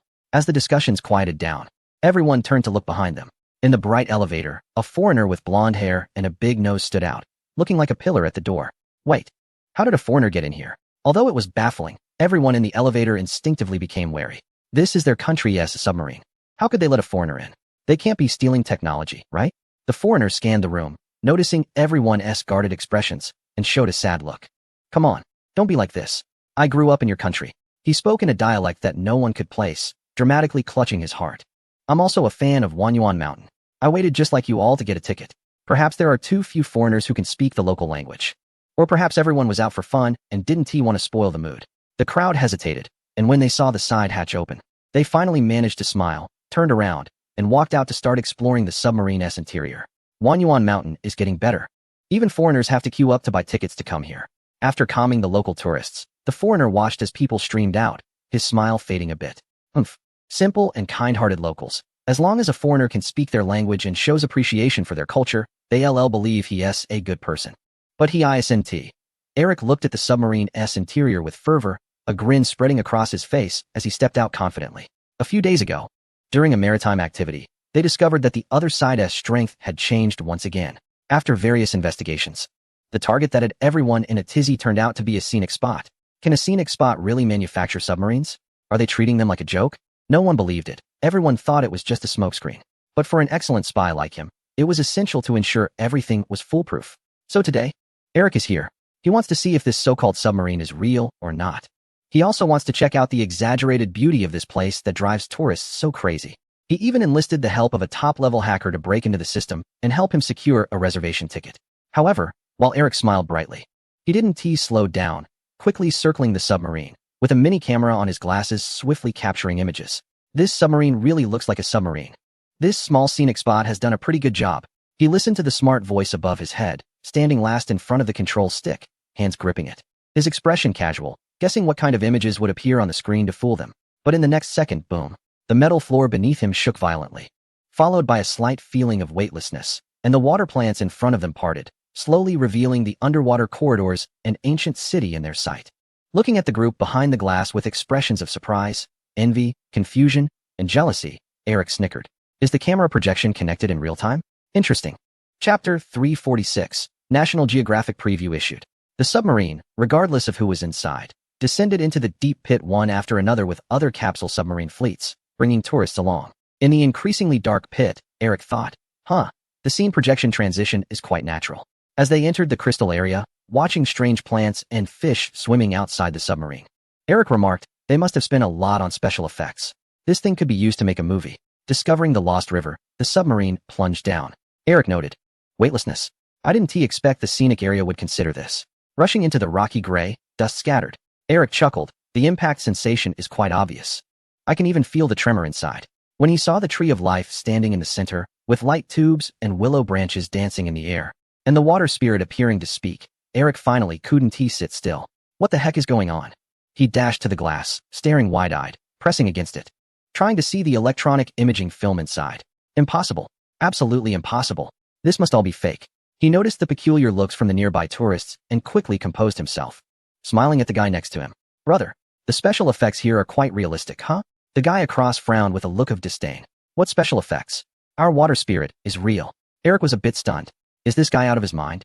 Dude, if we're really in a submarine, then this is a deep lake. I can barely believe there's a big tree down there. But if you say there are people beneath it, that's just insulting my intelligence, right? The guy next to him squinted, studying Eric for a moment, then leaned in closely, his nostrils uneven, lowering his voice mysteriously. Belief brings existence. Disbelief brings nothing. His voice blended with the echo of the water spirit, both magical and eerie. Eric looked at him for a moment, then shifted his gaze. Maybe it's better to focus on filming the inside of the submarine. Wonder if there are doors leading to other areas? This little thing doesn't look big, but it has plenty of power. It's been going for a while without showing signs of fatigue. He stared blankly, lost in thought, while the man beside him secretly observed him. It's no wonder he felt cautious. The place had a huge reputation. A location with beautiful scenery, advanced technology, and a strong backing suddenly had a foreigner pop up, which would definitely seem odd, especially since this foreigner clearly seemed unfocused. The water spirit was right in front of him, and he could remain unaffected. That was suspicious. Hey, man, you say you grew up in this area? Eric blinked, focused his gaze, and revealed a standard smile. Of course, although I have a foreign appearance, I have a heart for this country. Let me test you. Test what? The man opposite didn't blink and opened his mouth to deliver a long string of words. Palace Jade Liquor? What liquor? Which company has the best excavator technology? I haven't looked into that. A rooster that lays eggs, a hen among roosters? The man couldn't be bothered to look at the woman anymore. He gazed at this clueless foreigner, squinting his eyes, and ultimately decided to probe further. He asked a question that even someone who doesn't watch TV should know. 1 pound of chicken necks costs 15. How much for 1.5 pounds? Eric pursed his lips, sensing a hint, and immediately became cautious. I must answer correctly. He used all his mental calculation skills and finally arrived at a number. 225. Perfect. The mathematics of this country is famous worldwide. Since he calculated it so quickly, it must be correct. 1 starch sausage costs 3. How much for 2? This one's simple. 6 yuan. Eric waved his hand with a grin. This was easy. The man nodded, revealing a pleased smile. This was indeed easy. He patted Eric on the shoulder, smiling as he turned his head, continuing to observe the depths below, accepting the task brought up by the woman. This guy, better take a good look. Once you go out, you might never see him again. This 500,000. He was sure to earn it. Inside Wanyuan Mountain, everyone was exploring their desired attractions and enjoying their favorite activities. Outside Wanyuan Mountain, for various reasons, those who wanted to visit but couldn't found unexpected news while feeling bored. National Geographic. Looking forward to the airing of this program featuring Wanyuan Mountain, a 5A level tourist attraction. Video premiere. The edited video from the production team was definitely a notch above the previous one. From the beginning, breaking through the magnificent clouds, the full view of Wanyuan Mountain appeared. Then, the rushing river carried small boats towards Mingwe village. The ancient charm at the village head and tail. The rising smoke from cooking suddenly flashed by in red skirts and white faces, with eerie chants mixed in with the mist. Next came a fleeting glimpse of the divine. Fragmented images pieced together, and huge fireworks bursting onto the screen, only to shatter and transform into a multitude of bubbles, revealing an ancient underwater mountain village. The cool, streamlined windows, the eerie green lost river, and amidst the gradually strange background music, a pale head suddenly appeared. A large-scale promotional video burst onto everyone's screens just like that. The first to notice weren't fans of Wanyuan Mountain, but a group of people accustomed to watching television and browsing blogs. However, when the news spread, a wave of fans surged into National Geographic's official channel. Everyone sighed in satisfaction. No wonder it's Wanyuan Mountain. The ideas are too solid. You want to compete for our tourist traffic? Buddy, do you know what this is? National Geographic. After being rated as a 5A scenic area, it immediately partnered with a well-known geographic publication. Those who don't know might think that publication gave them special treatment to qualify. The brother upstairs has revealed the truth. Wow. So the recent visitor restrictions were because they were there. Does that mean this episode will showcase the new activities and changes at the scenic area? Goodness. I've been wanting to go a second time, but never had the time. Now I can finally watch the sequel to the scenic area from home. Am I the only one who noticed? That submarine's window glass seems off, right? What about you? Have you seen that big, white, creepy skeleton? Its eyes are huge. What on earth is it? The latest episode of that geographic publication. I've definitely marked my calendar. I've made a reservation, just waiting for next Friday. Inside and outside the circle, it's all chaotic. The center of the storm, Su Jing, has just finished a routine meeting with the university, and is now standing at the cave entrance of the central mountain range, stroking his chin in thought. What's up? Do you have an idea? The system's voice, filled with curiosity, chimed in mischievously in his ear. When you left a cave here back then, I thought it was just for suspense. I didn't expect that with 3 places combined, it has now turned into a tourist attraction. Su Jing ignored its chattering and turned to look at the extreme mountain range behind him. The Divine Light cave connects to the Divine. What should this side connect to? He looked at the pile of items in his backpack and raised an eyebrow. I indeed have an idea now. Chapter 347. Anticipation rising since the preview from that geographic publication was released, the visitor flow to Wanyuan Mountain has started to steadily increase, increasingly fitting the identity of a 5A scenic area. After observing for a few days, Su Jing simply let go and allowed the staff to manage it themselves.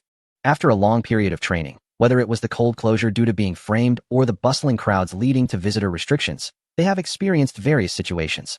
Thus, whether it's the scenic area or the lake or the new contender, the big cold mountain, they have all developed mature visitor reception capabilities. Each has become capable of handling things independently. However, among them, the one who has made the most progress, besides the well-known university representative, is someone unexpectedly voted by the public, Jiang Kong. This deputy of Wanyuan Mountain Scenic Area has secretly garnered praise from his own staff. But when Su Jing heard it, he felt a mix of amusement and a bit of touch. Haha, you wouldn't believe it. Director Jiang used to talk to us about investment and stall management during meetings. And it was all so structured. Yet when business was poor, it was still Aunt Sue selling pancakes whose methods worked. What can I say? He talked about competitive spirit and capable people rising up, but I didn't understand any of it. To me, the funniest part is, Director Jiang is different now. I heard he went on a business trip to a certain park last time, and after returning to give us a meeting, it felt like he understood a lot more at first listen. Indeed, there was also the complaint from the last group of visitors about the tight performance schedule. Before Brother Fong even arrived, he managed to resolve it effortlessly while passing by. I heard that since last month, General Jiang has been organizing the lakeside celebration for September. And it seems that each department in the management team has been assigned good tasks, so everyone is in high spirits. So, Brother Jing, General Jiang is really getting more impressive. When it comes to management, he truly is the right person for the job. During General Su's absence, General Jiang has really managed Wanyuan Mountain very well. To be honest, I used to think he was just a newly graduated connection-based student. But now I see that Secretary Zhao was right. All of this is what Su Jing has heard from various employees, praising Jiang Kong. His good brother has successfully completed the cross-industry task and has become an excellent scenic area manager. The value of Zhao University's famous saying continues to rise. Su Jing inexplicably feels a sense of shared honor, proudly straightens his back, and then bends down to continue drawing the new attraction designed for the Central Mountains. He plans to go into seclusion for a while, and then come back with a big wave. Su Jing quiets down. But the impact of the National Geographic promotional video continues to spread. Not to mention the status itself. Just the extremely glamorous editing of the promotional video is enough to capture everyone's hearts. This is outrageous. This is simply unequal treatment. In the CBD business district of Yuanqing, an angry shout erupts from a tall building. A half-bald, overweight leader slams his phone down on the table. How much did we invest in Tianyo Ancient City last time?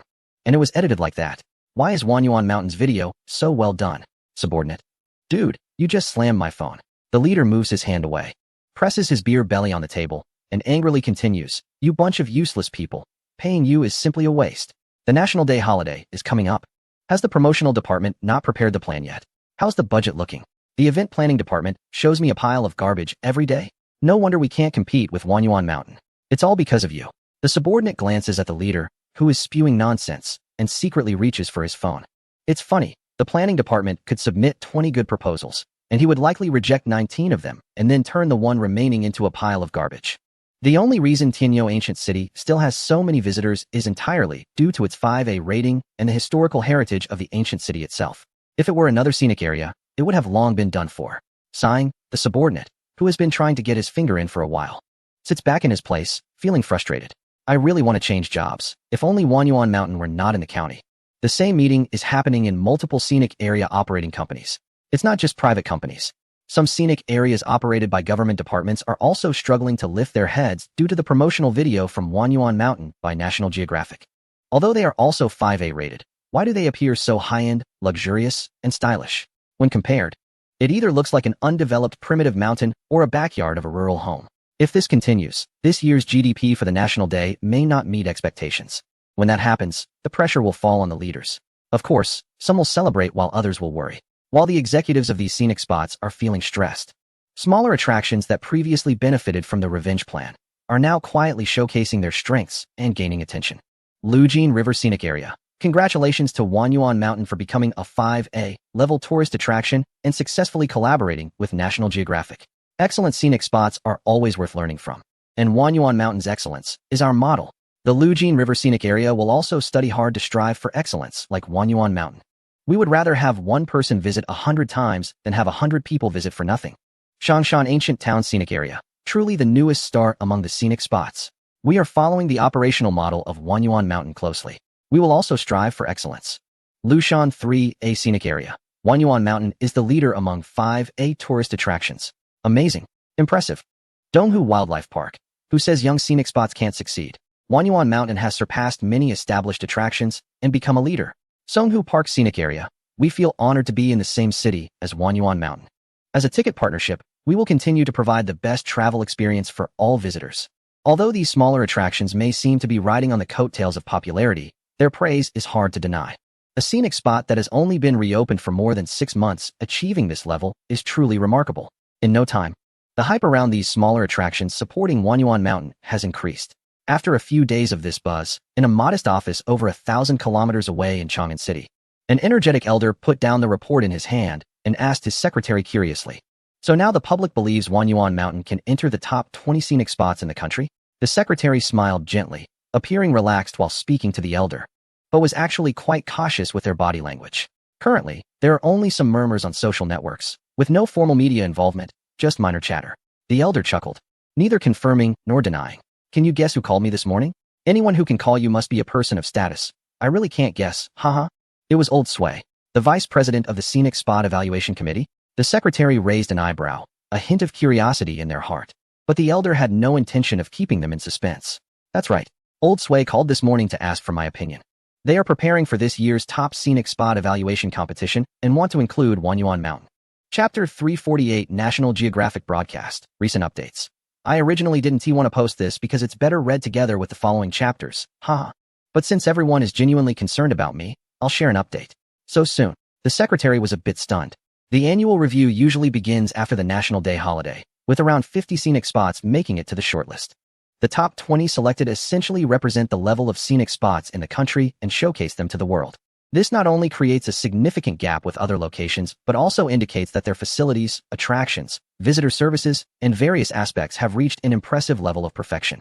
Is it a bit too soon for Wanyuan Mountain, which has only been operating for a little over 6 months, to participate in such a high-level evaluation? The elder smiled silently, aware that his subordinates understood the situation. He hadn't realized that upon hearing this news. He only felt it was a bit premature and didn't consider whether Wanyuan Mountain was qualified at all. This already says a lot. Wanyuan Mountain. He never expected that a long-established scenic spot, which had been popular for so many years, would one day compete for rankings with such a young attraction. Interesting. Hundreds of kilometers away, within the third ring of the capital, in an elegant 5-story building, Sui Ying, the vice president of the Scenic Spot Review Committee, rubbed his forehead in frustration. Of course, they had to extend an invitation. The national media had already covered it. And they had even promised to build a high-speed railway for them, so their status was already established. He flipped through the list of participating scenic spots in his hand. It was a pity they were too young. Their development was indeed impressive, but it was still difficult to gain widespread acceptance. He feared that the older generation would unite against the younger ones. The public support wasn't too bad either. He heard that a kid named Su Jing was quite handsome, which was a good image gimmick. "Let me think it over. I'll decide after the National Day holiday." Su Jing wasn't very aware of the Scenic Spot Review. In fact, he had no intention of participating at all. It was all just empty titles, not meaningful at all. Visitor numbers and positive reviews were the real data. He hadn't even had time to improve the attractions in the Central Mountains, so where would he find the time to participate in those evaluations? Su Jing continued to focus on his work, and time quietly passed. On a sunny Friday, whether it was workers, students, or even housewives and middle-aged people playing chess and dancing, everyone returned home early. Today was the day the new episode of National Geographic aired. Similarly, Wanyuan Mountain, which usually had a full visitor flow with no one leaving before closing time, was surprisingly quiet today. The reason? Quite amusing. Because the program wasn't airing. Mingwe Village didn't launch any new activities, but everyone was eager to see what the new activities would be like. So a large wave of people simply went home to watch the program, hoping to gain some experience for their next visit. With fewer tourists, Mingwe Village suddenly became desolate, and the staff grew a bit anxious. Not for any other reason. They also wanted to go home and watch the program, to see how their carefully prepared content turned out. So, at 8 p.m., during prime time, sunflower seeds, peanuts, fried chicken and rice cakes, cold dishes, barbecued skewers, and drinks were all laid out on tables. The lights went out, and couples sat on beds watching the projector. There were also families of 3 who had just finished eating, washed fruits, and were sitting on the sofa. An elderly man sitting cross-legged on the Kong, eagerly munching on peanuts, along with a dog, is a scene that unfolds. For the first time, a documentary program receives the same level of attention as popular comedy shows. In the upper floors of a broadcasting building, staff monitoring data are visibly excited, looking at the ratings, already contemplating how to spend their year-end bonuses. It's rising. It's gone up again. Just 5 minutes ago, it broke 2 points. It's still climbing. Incredible. I never thought I would witness a documentary surpassing hit dramas. It's at 25. The advertising slots show almost no decline. All departments, prepare. Countdown 1 minute. At this moment, the chief editor and a group of both new and veteran editors, along with the director and the host, stand behind the big screen with eager eyes, lips tightly pressed. waiting for the countdown to begin. Last 10 seconds. On the giant screen, the last advertisement is coming to an end, featuring a celebrity pouring 3 walnuts into their mouth, revealing a bright smile. 3, 2, 1. The advertisement disappears in an instant, accompanied by a ringing sound, as the words, National Geographic, Secrets of Wan Yuan, appear on the screen. Across the vast land of 9.63 million square kilometers, in countless illuminated homes, a wave of excitement erupts. It's starting. Oh my, I'm dying of anticipation. If it doesn't start soon, I'll finish my snacks. Haha, Wan Yuan Mountain. What a spectacle. Bro, come quick. The scenic program you mentioned has started. Is it really that amazing? Everyone in my friend's circle is watching it. Shoo, don't talk. It's starting. Everyone falls silent. Even the staff in the data monitoring room temporarily overlook the sudden spike to 27 in viewership, all eyes fixed on the big screen. Unlike previous documentaries, the opening this time is not the familiar grand scenes. There are no majestic forests, no sweeping mountains, or rushing rivers. It's a peach. A large white peach with a hint of red, trembling on the branch. Then, with the gradual sound of birds chirping, a furry paw with clearly defined joints reaches out and yanks the peach down. The camera pulls back, amidst the mountain mist and the sun piercing through the clouds. A majestic male monkey, golden fur shining, finishes the peach in a few bites and turns to look at the camera. As it turns its head, a deep horn sound emanates from deep within the mountains. It is calling you. A resonant voice sounds, mysterious yet alluring. The monkey tosses the peach pit into the air, quickly darting into the dense forest, disappearing from sight. The camera follows the peach pit soaring into the sky, gracefully arching, swiftly advancing like a bird through the morning mist. The greenery rushes by on both sides, the surging river splashes waves, and the camera suddenly freezes after breaking through the clouds. The scenery quickly retreats. As if traveling through time and space, the trees transformed into wispy smoke, the clouds became translucent dumplings in a steamer, and the azure river turned into layers of blue stone paths. Finally, the wooden scenery revealed its true face, as a sign shimmering with morning light and scales flashed, displaying the 3 large characters, Mingyue Village. The background sound of "You Are Here" echoed again, but this time someone responded. In the frame, Zhang Zhuguang appeared with his round head, squinting his small eyes, his face filled with sincerity. I'm here. As soon as he made his appearance, laughter erupted in front of the television. Haha, I don't know why, but I can't help but laugh when I see him. Teacher Zhang always has a strange sense of humor. It suddenly shifted from a documentary to a local cultural channel. Haha, don't mess around. The main show has just begun. As the camera moved, the audience finally quieted down to continue watching. Chapter 349. Program effect. The audience of National Geographic is quite broad and diverse. So many people are unfamiliar with Wan Yuan Mountain and have never heard of Mingyue Village, a large-scale free exploration NPC interaction attraction. Therefore, as the camera followed host Zhang Zhuguang into Mingyue Village, everyone immediately became fully attentive. There are many ancient architectural groups in Huagua, but wooden villages like this, which preserve the most original ethnic customs, are rare. In such ancient villages, they must have their own unique culinary traditions. Let's go take a look.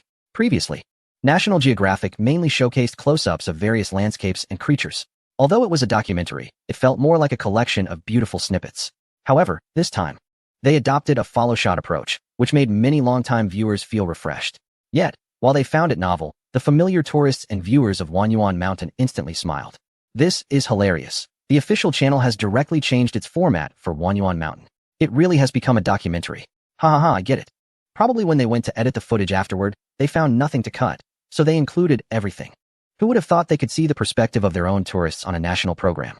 Haha. Waiting for Teacher Zhang to complete his task, viewers in front of televisions across Huagua were laughing uncontrollably, and many netizens watching the live broadcast through audiovisual apps were frantically sending comments. Sure enough, in the next moment, the observation team searching for food was stopped by a delicate hand. The entrance of the wooden village opened with a beaded curtain, and a woman wearing a hat with blue fabric stepped out, with bright eyes and a charming smile. Before she could speak, the live screen was instantly flooded with comments. Wow, the most beautiful woman in Mingyue Village. Damn, Teacher Zhang is so lucky. I went 3 times and never encountered her to receive a task. High-level NPC. Do you understand? The tasks she gives are usually special. Amazing. Is this the treatment of the production team? The last time I met Sister Xingxing, I received a plush flower. I'm looking forward to it. I wonder what task Teacher Zhang will undertake. Everyone was fully focused, watching as the beautiful woman stopped the program team and smiled, opening her mouth to ask for help. Hey there, do you have some time now? Can you help me sew something onto this robe? I have an important ceremony to attend tonight. The elegant woman fluttered her eyelashes as she handed over the golden red robe. The fabric was adorned with golden patterns at the cuffs and hem, resembling twisted tree branches and flowing clouds, creating an air of mystery. Zhang Zhuguang was momentarily taken aback and glanced at his team members. He had come to shoot a program today, with tasks at hand. Didn't they know that? Why were they seeking him out? He forced a smile, but looking at the robe that was almost being stuffed into his arms, he could only comply, rushing to say, "Let's help her first before we go in." The audience watched in silence, but keen-eyed viewers immediately exclaimed, "That robe is different from what the villagers wore at Wanyuan Mountain before." Exactly. The materials that Sister Xingxing gave him included golden leaves. This isn't a coincidence. It was rare for a nature documentary to capture such trivial details, and everyone found it intriguing and interesting. Following the camera, they watched Zhang Zhuguang quickly finish embroidering the robe, returning it to the graceful woman, who then gifted him a tender green twig. "It's a token of appreciation for enthusiastic guests," she said, and then she disappeared. The production team was stunned, and the viewers outside the screen were also left in shock. Those who were confused were merely curious, while those who understood finally had an epiphany. Change has occurred. A new activity that has been kept hidden for so long. Finally revealed to me. Come on, seer. I guess this is the new offering for tonight's ceremony. I suspect there are more differences. I speculate the embroidery on the robe is related to the gods of the sacred mountain. The seer upstairs is for real.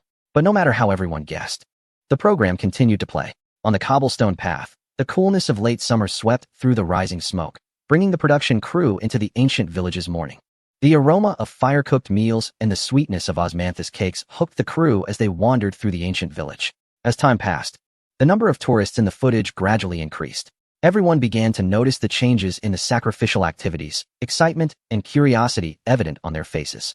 The production team finally started filming the ancient architecture of Minghua Village. The exquisite wooden stilt houses, intricately carved beams and decorations, the peculiar patterns and special ornaments were everywhere.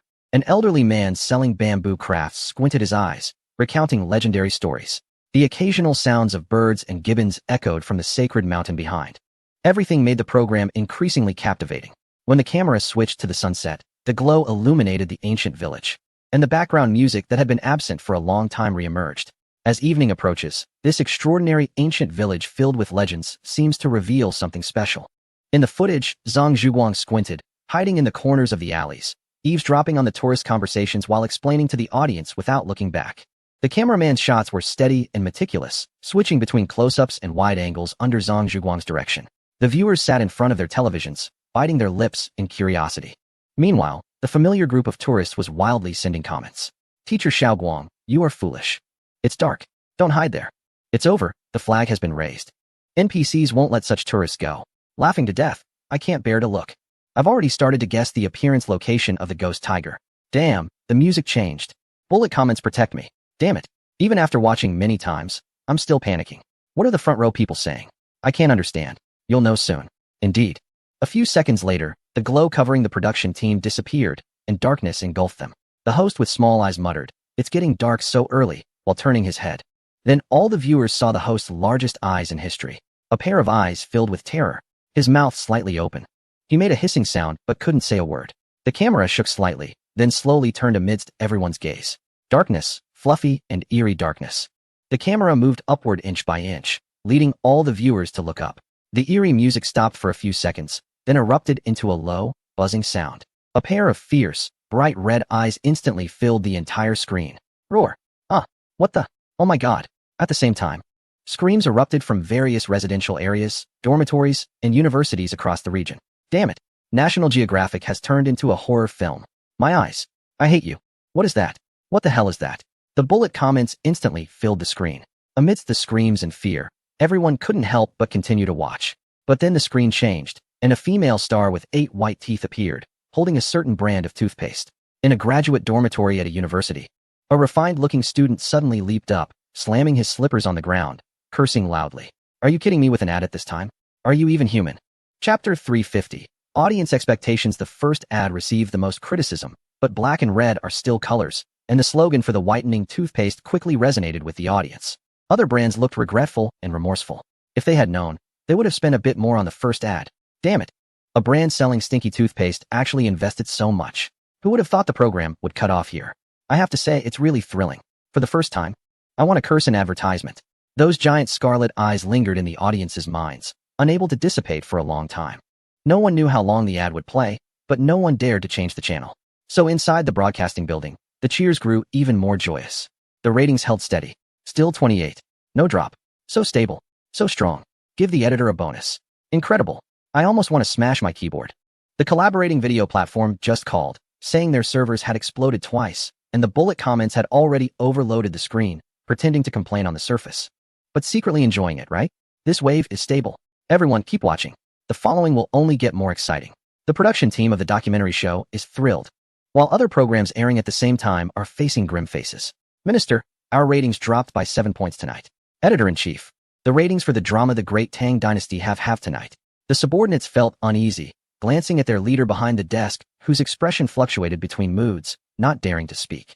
Surprisingly, the leader didn't say much, just waved his hand indicating he was aware, and then let them leave. Once the door closed, the leader glanced at the entrance and hurriedly turned up the volume. The advertisement will end in 30 seconds, and we will continue to present to you the secrets of Wanyuan Mountain from National Geographic. Clearing his throat, the leader feigned seriousness as he leaned back in his chair. He wasn't watching out of curiosity. This was reconnaissance. Knowing oneself and knowing the enemy ensures victory in every battle. So what exactly is that red-eyed creature? 30 seconds passed quickly, and the screen finally returned. But how could the production team easily show what everyone wanted to see? The returning image was not the pair of red eyes, but a lush green forest. The Sacred Mountain, a place guarded for generations by the villagers of Mingyuezhai, is where many little-known legends have emerged. The clear and articulate narration returned, finally reminding everyone that this was a national documentary. According to legend, every evening, as night falls, in the depths of the streets of Mingyuezhai, the camera swooped through the dense trees like a diving bird, quickly passing over the wooden village. A huge circular square, multi-tiered stilt houses, and crowds of tourists. It weaved through the people, through the streets, and finally, in full view of everyone, it swooped down towards a dimly lit street. Then, amidst terrified eyes, it charged towards the fallen Zhang Zhuguang and the completely frozen film crew holding cameras. With a heavy thud and a buzzing sound, it crashed into a shocking darkness. And that pair of blood-red, terrifying eyes finally reappeared on screen. Roar! It's here. The audience covered their faces, leaned closer with wide eyes, and peered at the creature while huddling together. But no one turned away. After all, no matter how scary it was, this was a documentary, not a horror movie. They had to watch through gritted teeth. The true form of the red-eyed creature finally emerged, with dark fur glistening in a blood-red hue, fierce fangs, drooling uncontrollably, and sharp claws slowly raised, taking a sudden step towards the camera. What the heck? A ghost. There's a monster. In the scene, the composed members of the production team were now full of fear, running chaotically out of the alley, only daring to look back once they reached the crowd of tourists. That monster, illuminated by the setting sun, slowly stepped out of the mist against the clear narration. Huge, like an off-road vehicle. In the legends passed down to this day, although the villagers of Mingyuezhai united with visitors to summon the spirits of the Sacred Mountain, evil still exists. Now, they have finally appeared. The evil presence let out a low growl. Did you think we would be afraid? We will find you very soon. As the thick gray fog dissipated, the evil presence vanished, leaving behind only the startled production crew and the excited tourists with shining eyes. On the screen of the Jiigok app, the comments flooded in with "ha ha ha," dominating the chat. So funny. The difference between old players and new players is showing. Ha ha ha. Evil presence? Here comes the action. Teacher Xiaoguang, don't be fooled. These people are just waiting to see you make a fool of yourself. Ha, still too young, too simple. Just come a few more times. Face the challenge head on. No need to sleep tonight. Incredible. I'm looking forward to it more and more. How exciting is the new activity? I need to book a ticket. I've only watched for a while, and my chips are already gone. It's the weekend, time to treat myself. Let us order some crayfish. Don't ask why. Wanyuan Mountain is worth it. So this is what the evil presence looks like. I finally saw its true face. Which team did the costumes and props for Wanyuan Mountain? Is there a contact? Everyone was commenting wildly. Then they closed the chat and continued watching the show. No joke. They know what is important. After the sudden mysterious situation, Mingyue Village officially welcomed the night. The central square is where the villagers of Mingyue have held rituals for a long time. Amidst the crackling sounds of flames, the camera passed through the sparks, and in the dim night, villagers cloaked in dark red robes quietly walked down the street, carrying items. Arriving together with the tourists at the center of the square, they have arrived. Ping Ping and her roommate sat in front of the computer, while the chubby Zhu Shou and the studio crew gathered to watch the projection. The #1 exploration team leader Lin Han, at this moment, was also nestled comfortably on the villa sofa, watching with a few friends. The broadcast from National Geographic not only attracted fans and unfamiliar viewers from across the country, but more notably, it caught the attention of a group of diehard fans. In the Cultural Institute, in a lecture hall only used for major speeches, a group of elderly folks and various researchers gazed dreamily with their chins resting on their hands. The wealthy second-generation Zhou Pippi rented out a private cinema. Gathering friends like Xiao Yan ran to chat and watch the Wanyuan Mountain movie together. At this moment, Mingyue Village was also brightly lit. After sending off the tourists, Zhou managed to set up an outdoor cinema screen, gathering all the staff in the central square to watch their own documentary. Haha. Your ghost tiger nearly scared the production crew to death. Huh. This is just the beginning. They still can't handle it. Sister Xingxing, you look great on camera. So beautiful. Shoo. The performance is about to start. This time, everyone will have their moment on screen. Our show is definitely going to be explosive. Come on. Our dance is the best. Humph. Without our props team, you'd all have to go up bare. Haha. Stop arguing. The ritual is starting. My buddy is going to get famous again. Boom. Flames erupted on the screen, and below the high platform, a group of people stood quietly with their heads bowed, their figures faintly visible. This is the ritual ceremony of the Mingyue Village. Chapter 351 Program Presentation 1, accompanied by the melodious sound of ancient horns. The wind from the deep mountains stirred up sparks, completely igniting the mysterious sacrificial night of Mingyue Village. The production team and other tourists sat on the steps, no longer the focus of the camera. From the murky darkness at the end, torchlight flickered, and the sound of bronze bells rang, instantly suppressing all noise. Wow. Muscular men emerged from the darkness in succession, wearing patterned helmets, their faces painted with reflective leaf-shaped colors, resembling the eyes of fierce beasts. They shook the 8 treasure copper bells in their hands and danced vigorously to the drumbeats.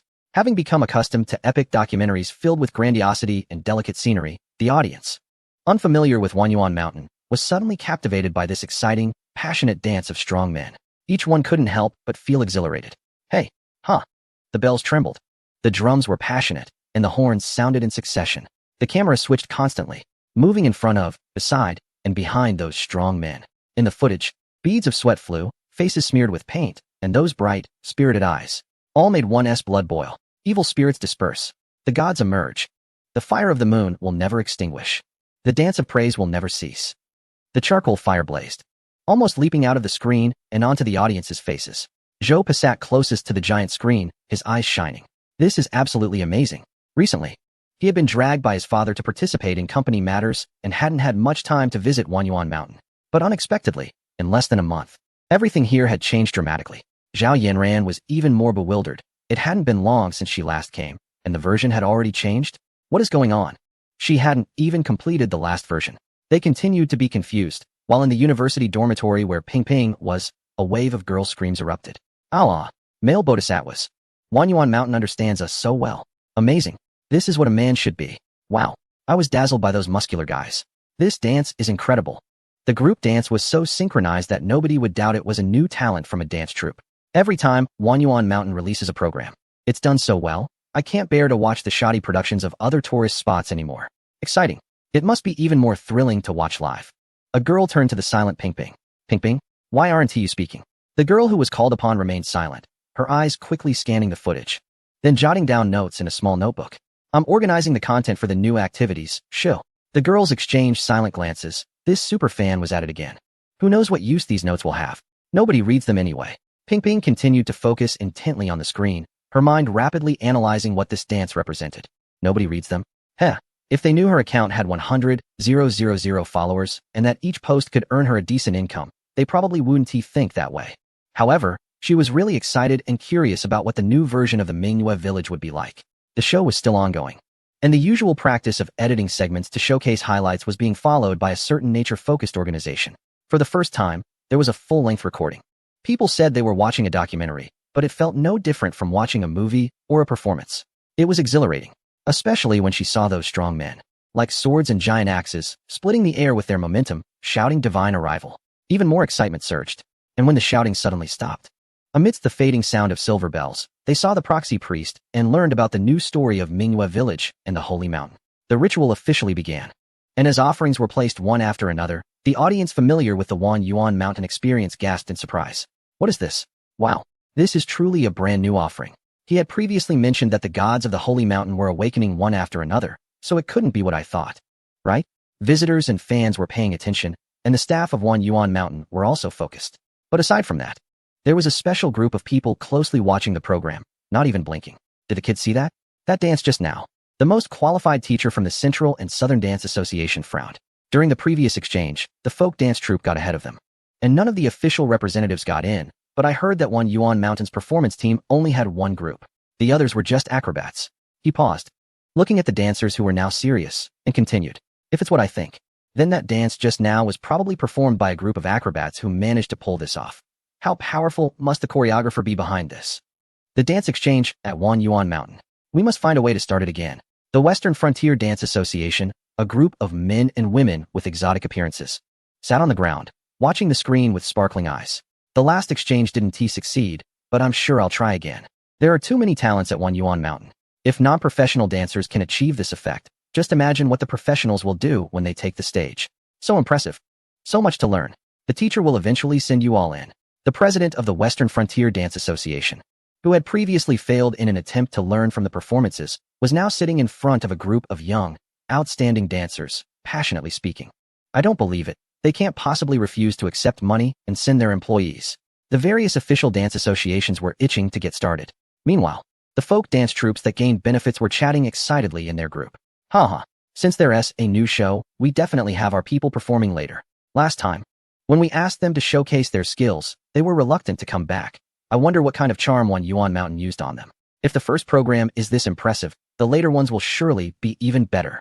Forget about the program for now. I'm really curious. How did they create the costumes and props? Just look at the makeup, hairstyles, and the outfits. It's so exquisite. If I didn't know better, I'd think this was a 5-star drama from a major national theater. Haha. I used to think One Yuan Mountain got its 5A rating through backdoor means. But now looking at it, just the investment in a single performance is no small amount. It's truly impressive. No wonder they are popular. They deserve it. Alright, no more talking. The appearance of the deities has concluded, and the next performance is about to begin. They watch the screen filled with swirling white mist, observing the proxy priest gradually shrouded in fog, and the monster slowly revealing its deathly white mask behind him, all falling silent. Good, good, good. They're playing dirty again. No one is going to sleep tonight. Chapter 352, Presentation of the Program, Part 2, Clap, Clap, Clap. The sound of enthusiastic applause resounded across the land. When the figure known as the multi-faced man was pressed to the ground by countless villagers, a wave of excitement named victory surged through the audience. The legendary stories of Mingwe village gradually unfolded before everyone as the ceremony progressed. The initial attraction of Wanyuan Mountain officially made its debut before various industries. Culture, dance, props, all left people in awe. However, many were suppressing their excitement. After all, the real performance had not yet begun. Don't forget, besides its impressive gameplay, what is most remarkable about Mingwe village is the Nuo dance. That eerie and mysterious dance, filled with spine-chilling energy, was just about to be presented. The lucky tourists who once watched the performance live with a National Geographic crew were now sitting at a barbecue stall, propping up their phones. Their two heads huddled together to watch, even neglecting to wipe the grease from their mouths. The deities are here. Dare to act recklessly. The proxy priest in the video coldly waved his sleeve, finally revealing the performance they had long been yearning for in the center of the flickering square. Creak, creak. A group of red-robed, white-faced dancers with stiff bodies appeared. All the audience held their breath, gazing at the approaching scene, where the leading red-robed figure twisted its neck. Frame by frame, looking at the camera, dingling buzz, clear ringing, crackling sounds, and the sound of horns followed. This group of dancers in red robes, indistinguishable in gender, trembled all over. At the same time, they raised their arms, respectfully kneeling towards the deep mountains in the darkness. After the virtual bow, the group began to twist and move on the ground, then suddenly straightened up, dingling. With arms wide open, the red-clad figure bent low, resembling a spider crawling. Crack, crack. The pale hands waved in unison, like phantoms sweeping across their faces, tilting their heads, twisting into eerie curves. Boom, boom. The drum beats exploded. Flames erupted. In the center of the square, the red-robed dancers engaged in a chaotic dance, though referred to as the Nuo dance. Anyone familiar with this dance knows it originates from a ritual to honor the gods. The most marvelous aspect lies in the slowly permeating sense of grandeur and eeriness. A dance born from the fusion of divinity and fear, manifesting in wondrous postures. The audience fixed their eyes on the TV screen, not daring to breathe. Iyasue la aiz yo yo. At first, it sounded like a folk song. Then it became a strange mountain ballad. And again it echoed with a faint sense of life as nurturing. As the female voice sang, the flames dimmed and the dancers suddenly turned their backs, disappearing into the darkness. The black hair vanished in an instant, leaving only the faintly visible red robes. Pipping curled her toes, sensing a hint of pressure. Is it over? No. Amid her roommate's exclamations, she instantly widened her eyes. I went to see the group gathered around Zhu Shou, a chubby little guy, and everyone, regardless of their height or build, collectively gasped in surprise. This must be the #1 terrifying dance performance in the country. The audience was eager, and even the crew members were gathered in front of the screen, displaying expressions of anticipation once again. The reason was simple. This scene was truly spectacular. In the darkness, atop a mountain of dark red, faces with white masks appeared out of nowhere, as if controlled by some indescribable force, moving eerily. The hollow eye sockets seemed to stare directly into the camera, giving off a chilling feeling despite being empty. In the next moment, the blood mountain rapidly contracted, and those floating white faces were swiftly pulled back. In the blink of an eye, only a figure in red remained in the darkness. The white masks slowly descended, seemingly returning to their rightful place on the neck, gazing at the camera. The head remained still, but the figure in red suddenly twisted 180 degrees, striking a bizarre pose. Oh no, I can't watch this. An elderly man, frightened, shouted and turned off the TV, only to be scolded by his family. If you're not watching, go back to your room. We're still watching. You always say you're the bravest, and now you're scared of a ritual ceremony, Grandpa. You're really a coward. The old man's face turned red with anger as he stormed off, but then peeked around the corner of the bedroom, covering his eyes, trying to sneak a look through his fingers. It was unrealistic to say that no audience members were scared. In just a few minutes, the program received its first wave of negative reviews from the National Geographic team. Most complaints came from parents with children, who believed the show was harmful to children's mental health and too terrifying and bizarre. Bai Ling looked at the report brought by her subordinate and rolled her eyes. They're used to complaining. They probably forgot what channel this is. She chuckled, seemingly unconcerned. What we edited is all approved material. Besides, this is part of our ancient culture, comparable to intangible cultural heritage. What do they even understand? Director Qian Yu beside her laughed as well. Complaints? Do you think the higher-ups care? He pointed behind him. The skyrocketing ratings are everything. At the end of his pointed direction, the number 323 appeared on the data analyst's glasses, breaking the 3 rating. Have you ever seen something like this? With these numbers backing us, who cares if our program has a bit of a scary theme? We could just air horror films. Bai Ling was amused by her subordinate, regaining her composure. All right, let us keep watching, no need to worry. On the giant screen, the figure in red finally stood upright, tiptoed, and stretched out both hands. Ya ye yi any na mu. The distant mountain's chant echoed again, as the white arms moved gracefully in the darkness, resembling spring bamboo shoots breaking through the ground. La so yo, the sound of copper bells tinkled, the figure in red spun faster and faster, and somehow, the once snug clothing grew longer and larger. In the end, she transformed into a vast sea of red waves. In the continuous switching of shots, the bewildered face of Zhang Zhuguang, the wide-open mouths of tourists, and the astonished eyes of photographers all showcased their shock at what seemed like a magic performance before them. Wow! In the swirling red waves, a corner of the white surface peeked out, only to collapse and disappear in an instant. Where are the people? The haunting chants grew louder, accompanied by the distant sounds of drums and horns. The strange atmosphere gradually dissipated, revealing a mysterious ancient charm. This red dance to honor the gods, filled with the sincere reverence of the villagers of the Moonlight Village, awaits the arrival of the deity. The clear and resonant broadcast began to sound, and the vast waves formed by the red cloth slowly settled. But at the center of the vortex, something rose up. It was a man dressed in black attire, wearing a black and red ghost mask. His fingers were slender, unlike those of a human. The mask trembled, and a rumbling sound emanated from beneath it, to offer nightmares. From all directions, he suddenly stepped forward. A gray mist surged out from behind him, spreading across the red ground. Thus, the dance begins to drive away the plague. Buzz! The Swana horn erupted, as if splitting heaven and earth. The camera zoomed in sharply, instantly enveloping that space. As the scene magnified, the sound of the Swana echoed, and a gigantic ghost face burst forth from the darkness and thick fog, as large as a boulder, thick as paint. Its golden eyes brimmed with divine might, like torches. The scene was instantly filled. Wow! The eternal soul ring. The chubby boy jumped up in shock. Ping Ping also widened her eyes in amazement. The deity of the dance appeared. Chapter 353. Program Presentation, Part 3, National Geography of the Country. A documentary program based entirely on reality, without any false elements. After a wave of complaints, it faced renewed skepticism from a wide audience. On the playback page of the Kiwi app, a large number of comments and bullet screens flooded in. Wow, isn't this a documentary? Why are there special effects? Is this a joke? They even used CGI? How much money was spent on this? Is there any authenticity left? I was planning to visit, but now it seems it's all just special effects, totally meaningless. Unfair, it's not a variety show. How can a documentary include such things? Amidst the voices of dissatisfaction, a few comments stood out. It's not the program as special effects, it's a performance. Brothers, have you forgotten the poem from the lakeside celebration? Anyone who says this is underestimating the strength of Wanyuan Mountain. I was there. The deity of the dance is real. However, such comments were still in the minority and quickly drowned out. Prepared in advance, Bai Ling waved her hand. And the official accounts of National Geography on various platforms directly posted the latest message. National Geography. All program presentations are based on real footage, with no post-production effects added. Ji Shou, who had been monitoring the official account, edited and forwarded it within 30 seconds. Are you kidding? Who do you look down on? Does Wanyuan Mountain lack such effects? See that? It's all real. Fans of Wanyuan Mountain were both surprised and delighted. And their interest in the Moonlight Village soared to new heights. The gods of the Holy Mountain have been seen many times. But this is the first appearance of the deity of the Moonlight Village. The enormous, shadowy figure loomed overhead, instantly captivating everyone.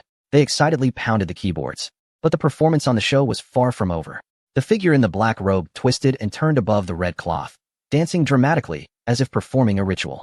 The music's beat accompanied by horns filled the air, and within the swirling gray mist, something seemed to be churning. What could it be? The scene shifted to the host, whose squinting eyes were now furrowed in concern, murmuring to himself. He had said he would come for us. Could it be that the massive deity's face burst forth from the darkness, its golden patterns shining brightly, as a thunderous sound echoed through the skies? Come forth, you lurking disaster. Boom. In an instant, the wind surged. The camera shook. Villagers stood frozen, their robes fluttering as if rooted to the ground. Not a single person moved. After the fierce wind, the gray mist dispersed, and from the darkness, a colossal creature suddenly stepped out. Roar. It was as large as a heavy tank, its face twisted in a terrifying grimace, with green skin and sharp fangs. It was a ghostly tiger. And not just one. Boom, boom, bang bang bang. The stone ground in the center of the village trembled. Even the audience members nearby curled up, instinctively huddling closer together. Teacher Xiao Guang wore a stiff smile, glancing back at the camera, then at his companions, feeling helpless. Was this really a performance? His voice was lost in the wind, swallowed by the roars. Thud. The final heavy blow fell, and the village fell into silence. All sounds dissipated, leaving only the sound of hurried breaths. The largest ghostly tiger took a step forward, roaring at the flickering platform of fire. What of the gods? We will ultimately devour this place, destroy it. It shook its body, letting out a low, resonant growl, including those clueless outsiders. The nearby torches blazed brighter, illuminating the terrifying visage of the ghostly tiger. It suddenly turned to the enlarged camera, staring at the visitors in front of it, as if even looking at the audience behind the camera. Roar. A deafening roar sounded like a command. Dozens of giant beasts stomped their feet, causing the stone slabs to resonate. Then, with thick smoke and fierce winds, they charged towards the crowd. In front of the television, countless viewers gasped, watching the oncoming maw of blood, completely engulfing the screen. The screen plunged into darkness. No one spoke. Everyone stared intently at the screen, fearing they might miss even a moment. But the seasoned editor let out a sigh, understanding the situation. In the center of the dark screen, a box suddenly appeared, playing footage they had seen in the promotional video. Bold letters, dark and imposing, were nailed to the center of the screen. Stay tuned, Saturday night at the same time, National Geographic, Secrets of Manyuan, Chinese. The pitch-black screen reflected the blank faces. Watching the program's complete disappearance, along with the ongoing advertisement for a dental toothpaste, everyone fell into silence. Was it not like pulling the rug out halfway? Just when one was ready to relax, you tell me my partner has run away. The food has been served, and you smash the bowl? What's going on? That fierce creature came charging over. And then what? What happened next? They were all eagerly watching. The audience, engrossed in the show, had no idea that the program had already been airing for an hour and a half. For a documentary, that is actually a standard duration. They did nothing wrong. There was indeed too much content to fit in one episode. But the audience's excitement was understandable. Who could handle such stimulation? The official forum of the Geographic Organization was overwhelmed, crashing the servers within 10 minutes. The director, ignoring the website's breakdown, looked at the final ratings and laughed heartily. Great idea to split the episodes. He nodded affirmatively and turned to his other subordinates. Times are changing, society is progressing, and our program must keep up. We can't remain stagnant just because of our reputation. Look, splitting it into 3 parts this time had great results. Everyone nodded and applauded, while one person forced a smile, rolling their eyes internally. Back when they decided to adopt the episodic format, the one who had scolded her was long forgotten. Adjusting the schedule was her responsibility. Determining the timing for edits and ad placements was also her doing, and preparing the announcements in advance was her preparation. A case of hindsight. Ahem, director. According to the agreement, The new program will officially open at Wanyuan Mountain tomorrow, and there might be a drop in viewership. The director was unconcerned. Let them come. How many can they accommodate? It doesn't matter. The television station was buzzing, while in several offices next door, the editing teams were both envious and jealous. They had been watching the program too. It was indeed good. No words could describe it.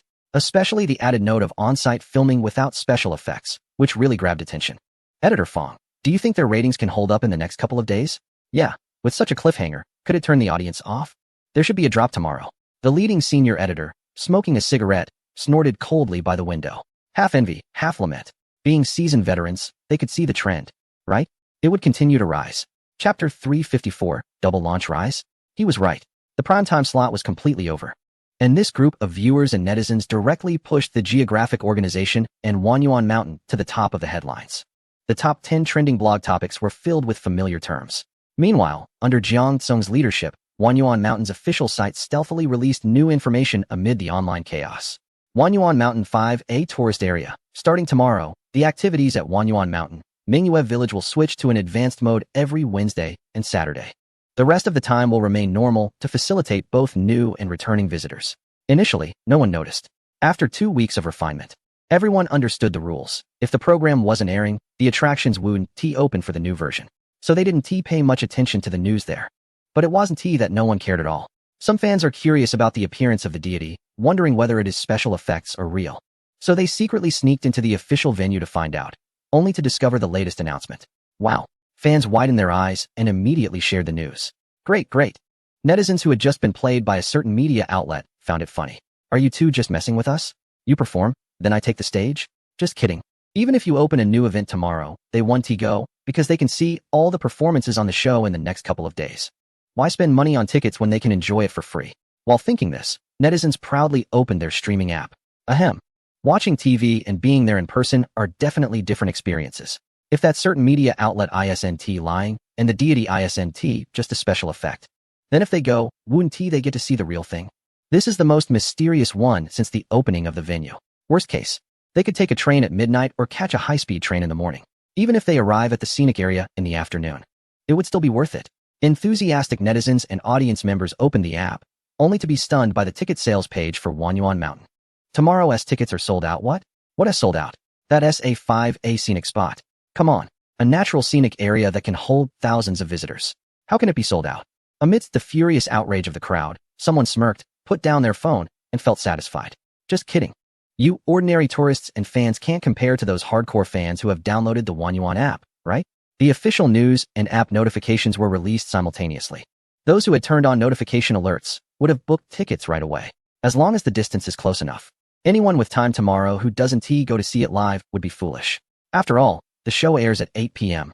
But the live performance starts at 5:30 p.m. Advanced mode, hey, new version. I have to go support it. Various modes of transportation set off overnight. Smart business people also sprang into action. Hey, Director Zhao, can we increase our investment in the advertising for the hair growth serum tomorrow and move it up a bit? Xiao Hu, we need to write a good piece on the news of breaking 3 in viewership. This is a big highlight. Hurry and book tickets. I don't care how you do it. We must be the first to capture the live performance at Wanyuan Mountain tomorrow. Sister, our tavern has been struggling with business lately, and I've thought of a great way to attract customers, from advertisers to small business owners. Everyone wants to seize this opportunity to make a fortune. The crowd may not notice anything else, but starting Saturday morning, all the taverns, street shops, and even some food stalls began their promotions. The huge projection screens usually prepared for events like the UEFA Euro, NBA, and other major sporting events were all set up. Before night fell, they had already erected the frames and started waiting. To be honest, this tactic really works. Young people who want to go out and watch the show. The gathering spot was set at a bar, where a large crowd of young men and women huddled together, creating a lively atmosphere. All right, just 3 minutes left. Everyone get ready. The bar owner looked at the long list of payment details, shaking his head, and dimmed the lights once more. Isn't this more profitable than a sports game? During sports events, everyone just drinks a few bottles of beer until late at night. But this is different. Snacks like sunflower seeds, peanuts, and various delicacies were laid out, just like a banquet. Their business, which had been quiet for months, was finally picking up. Blessings from the mountain. Everyone would surely prosper together. It would be great to have some collaborations on the side too. It's about to start. Someone shouted. And everyone quieted down amidst the faint rising flames. An hour earlier, in the central square of the 5A scenic area in a nearby city, A crowd of fortunate tourists gathered. The darkness mingled with the firelight, and these lucky visitors were finally sitting by the stands, their faces glowing with excitement. Haha, awesome. I've been wanting to see that multi-faced person get what's coming to him. They thought spoiling the surprise would ruin the fun, not realizing that the sacrificial ceremony would change with the number of offerings. Exactly. We saw the mountain stream goddess that National Geographic couldn't capture. She's truly like a clear spring. I'm in love again. But the best part was the dance performance just now. It was so stunning. Honestly, the dance troupe from here is just as good as those famous troupes back in our country. And of course, anything from here is top-notch. Right. I heard from a friend of my aunt's neighbor that many dance troupes back home are stuffing in people, claiming it's for exchange, but actually, they're just learning secretly. Haha. What can we say? We're just that excellent. Now I finally understand why the National Geographic team devoted several episodes to this, and even made announcements specifically for the performance here. A man exclaimed in amazement, his eyes still gleaming. When that dance deity's face appeared, I really thought it was some kind of virtual reality 8D illusion. So real. This is the deity I glimpsed from the high platform. So cool. Everyone chattered excitedly, and then gradually quieted down, looking ahead. If the program sequence from National Geographic was correct, then next, they watched as the terrifying ghost tigers lined up, swallowing hard. Those ghost tigers in the show would shout about destruction and devouring as they pounced. Surely, they wouldn't be real, would they? They wouldn't actually eat them, right? Chapter 355, Fire Tiger Roar. The darkness deepened. Evil spirits surged in, charging towards the tourists in the stands amidst a chorus of screams. The onslaught was fierce. The speed showed no signs of slowing down. Oh no. My goodness. Perhaps it was the terrifying visage of the ghost tiger or the overwhelming stench. In that moment, the audience could no longer remain seated. It was all fun and games, but not at the cost of their lives. Hey, it's just a performance. Stay calm. We're all seasoned fans here. What's going on? Rest assured, it's all part of the act. No one will get hurt. Little sister, you stepped on my foot. A few longtime fans suppressed their panic and held back the tourists who were about to run. Just kidding, we shared joy and hardships together. But the ominous atmosphere suddenly halted. The ghostly tiger, which had lunged forward and stepped on a tourist as if to devour them, suddenly froze and looked behind the crowd. The terrified tourists beneath the ghostly tiger struggled to crawl out from its fur, but when they saw the scene behind them, they fell silent. What happened? A few young people huddled together, closely pressed against the longtime fan beside them, staring wide-eyed at the darkness behind. What was that? The night behind them had somehow turned into a white mist, and amidst the dreamy haze, the deity they had glimpsed earlier reappeared. No, it wasn't the same one. Attentive tourists immediately noticed something was off. The deity summoned by the cloaked figure earlier had a black face with golden patterns, resembling a fierce demon. But now, the deity in the white mist had a red face with white patterns, long whiskers on its cheeks, and its eye sockets seemed to contain stars. Wow, who is this? A new tourist shouted. There are two guardians of Mingwe village. The longtime fan shook his head beside them. Two. It might be more than that. Oomph. A cold snort echoed as if coming from all directions.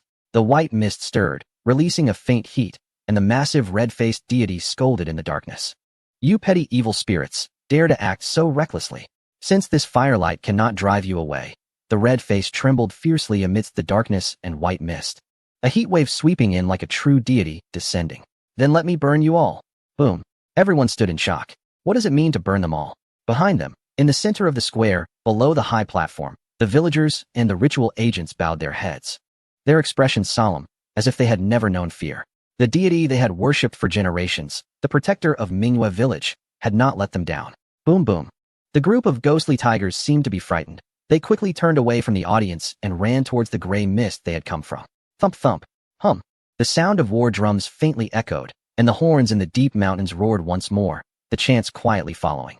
The group of villagers who had been standing still suddenly turned around, all facing the gray mist, raising their hands high. Expel the evil. Drive away the plague. The powerful roar of dozens, even hundreds of people shook the ghostly tigers, slowing their steps. Expel the evil. Drive away the plague.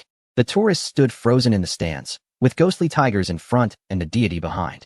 And when the villagers suddenly turned to look at them, someone understood. The longtime fan raised his hands high.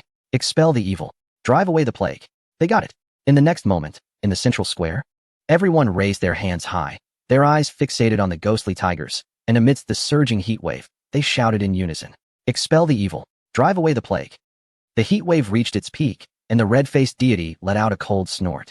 Burn away, boom, boom, boom, boom, boom. In the center of the square, a high platform that had lacked presence suddenly erupted with dazzling light, followed by massive bursts of flames. Crackling sounds echoed as they shot towards the fleeing figures. Wow, this is like a super fiery cannon. Isn't this way better than fireworks? Haha, this is amazing. You should have mentioned the show earlier. An old fan murmured to himself. Thankfully, those who had seen it live kept their mouths shut.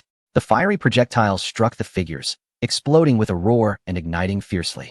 If it weren't for the knowledge that this was a performance, the scene would have seemed almost hellish. Each figure was engulfed in flames, and the heat waves jolted some spectators awake.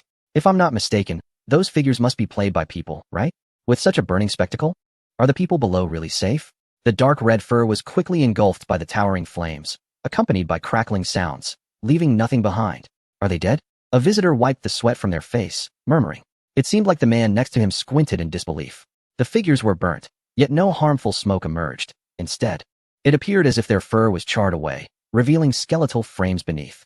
What remained were skeletal creatures made of wires, sticks, and tar. One of the tiger-shaped skeletons moved, dramatically snapping its jaw as if in confusion. But this sight filled all the spectators with awe. Although they knew the figures were played by NPCs, they never expected to see their true forms today. The enormous skeletal outlines supported by two people were clearly heavy, yet they were controlled so vividly. Impressive. If one didn't know better, they might think they were acrobats. Everyone's gaze was fixed on the skeletal tigers, waiting for the priest or the deity to speak again. What is next? It's burned out. What will happen now? The crowd fell silent, and Joe stood in front of the villagers, a slight smile on his lips, his eyes filled with excitement. And then, just kidding, it's not over yet. Pop! The first spark exploded, and a little girl in the crowd turned her head sharply towards the corner. Mommy, her voice was innocent. They're setting off fireworks. What fireworks? The mother instinctively glanced over, only to be captivated by the blossoming sparks. It's not finished yet. She couldn't help but shout, drawing everyone's attention. Haha, this is what real burning looks like. The figures transformed from ghostly tigers into fiery tigers, bursting with starlight, twisting and turning one after another. White mist rose, and they seemed to be transformed by the flames. Although only skeletons remained, they became more agile with every movement. Roar! They stomped. The ground shook. Sparks flew from their bodies, tracing bright arcs in the air. Roar, roar, roar. The smoke cleared the impurities, and those fearsome entities finally began to move like real tigers, circling in front of the spectators. The proxy priest also moved, suddenly taking the hands of the immobile villagers and stepping forward to encircle the figures. Go back. They waved their arms while circling around the golden flower tiger. The priest turned to look at the crowd of visitors, extended his hand, and smiled. Guests from afar, let us send these lost spirits back together. Chapter 356. Series of explosions. The night had completely deepened. Zhu Shou, sitting by the computer desk, let out a long breath, his eyes filled with disbelief. Today's airing of National Geographic, The Secrets of Wanyuan Mountain, was packed to capacity. Based on the viewership data from the Kiwi app, the ratings on the television side would be even more explosive. The performance at Mingwe Village finally concluded perfectly in this episode, and the spectacular show and effects had left nearly everyone satisfied. After the grand fireworks display, teacher Zhang Zhuguang's face was flushed, though it was hard to tell if it was from excitement or heat. Just as one wave ended, the audience's emotions had begun to decline, but a single line from the other party rekindled their interest. They mentioned tomorrow's lake bottom exploration, the latest submarine departure, and the unprecedented super sights they would witness. Driven by curiosity, after enduring several poor advertisements, they finally boarded the descending elevator. Then, amidst the silver screen and technological sound and light effects, they heard the indistinguishable electronic voice of a male and female. Welcome back, Captain. And then it ended. Just like that, it ended. Zhu Shou stared silently at the computer screen, ultimately making a decision to abandon his faith. Zhu Shou, what the heck? Your National Geographic official program team. I wish you all the worst. Discovering on your wedding night that your partner is a transvestite. Always no straws for your milk tea. Realizing the camera was off after the recording ended. How could they end it at such a crucial moment? And then they even said, see you on Sunday? How was he supposed to sleep that night? That submarine. The escort master actually managed to create a new submarine. What kind of person was he even a fan of? Whose good person opens a scenic area with submarine after submarine? At that moment, he put aside his identity as an official photographer for Wanyuan Mountain and cursed under the official National Geographic account. However, they didn't pay him any mind because there were just too many complaints. Bai Ling sat elegantly with her legs crossed on the table. Let them curse. Black or red, it's still red. Fire or not, it's still fire. This month, everyone in our program team has a bonus. And I hear the amount is quite large, which should offset the pain of the cursing, right? An underling beside her chuckled lewdly. What pain? The peak viewership on Saturday night was 435, making it a phenomenon. This episode about Wanyuan Mountain directly sent their National Geographic into the top 3 in viewership ratings in the country. When the station director came in to check on them, he was so amused he tripped over his own feet, thinking that being lightly scolded by the entire nation was nothing. It said that hitting is affection, and cursing is love. The people love them. The program team was filled with harmony and joy, going out to celebrate until 3 a.m. that night. Clearly in the mood for an all-nighter, but they are pretending not to sleep, while many viewers and fans truly can't sleep. Among the audience of Wanyuan Mountain, a new force has emerged overnight, like bamboo shoots after the rain. Indeed, it is the military mechanics game enthusiasts who came for the submarines. Surreal submarines have actually appeared in a travel program, and it's an open attraction at a scenic area. What's going on? Is it real or fake? They eagerly analyzed images on various forums all night, then filled their stomachs and began waiting for the next episode of the program on Sunday night. A certain country's intelligence department also received the news. The department head, with a serious expression, finally decided to activate their high-level agents who had long been placed in the region to investigate thoroughly. James, inform 03 about the operational plan. We must obtain first-hand information about that submarine. Boss, an underling interrupted him with a worried look. 03 has been out of contact for a week. What? I heard he was captured right at the entrance of Wanyuan Mountain. All the turmoil finally reached its peak on Sunday night after the broadcast of Wanyuan Mountain Secret Talks, Part 2. Major media outlets, which had been observing the situation, finally jumped into the fray and began reporting furiously. A scenic area boasting high-tech submarines, research institutes, Buddhist holy sites, and various inexplicable phenomena that could be aired on national television and approved by the authorities. What a significant backdrop. It's not that they haven't reported, the time just wasn't right. But now, it's time for these sycophants to make their appearance. Fast Fox report. Leading the scenic area race in the region, Wanyuan Mountain truly deserves its 5A rating. Blackhand News. Among the top 20 scenic areas in the region? No, it's in the top 3. Volcano Entertainment. A scenic area with submarines? Are the underwater mysteries real or fake? Red Fruit Entertainment. Wanyuan Mountain, the top must-visit scenic area of a lifetime. Vision News. National Geographic's strongest scenic area? The clearest karst cave in the world. Major and minor media outlets alike joined in, praising it excessively. Some even criticized Wanyuan Mountain for being mysterious to gain massive traffic. But it cannot be denied that this wave of operations made Wanyuan Mountain explode in popularity nationwide before the National Day holiday. Previously, there were only a few well-known scenic areas, but now, despite 80 of people not having visited, a new name has been added to the list of popular scenic spots. However, this did not stop them from opening their ticket booking apps to prepare for reservations. Sold out. A crowd stared dumbfounded at their phone screens. All tickets for the upcoming week were already sold out. What is going on? With the current capacity of Wanyuan Mountain, it can accommodate at least 20,000 visitors a day. Are you telling me they're sold out? Open 6 days a week, which means in just a short time, 120,000 people booked tickets to Wanyuan Mountain? Do they even know what they are doing? Let us go. Damn, what are they going to do? No way.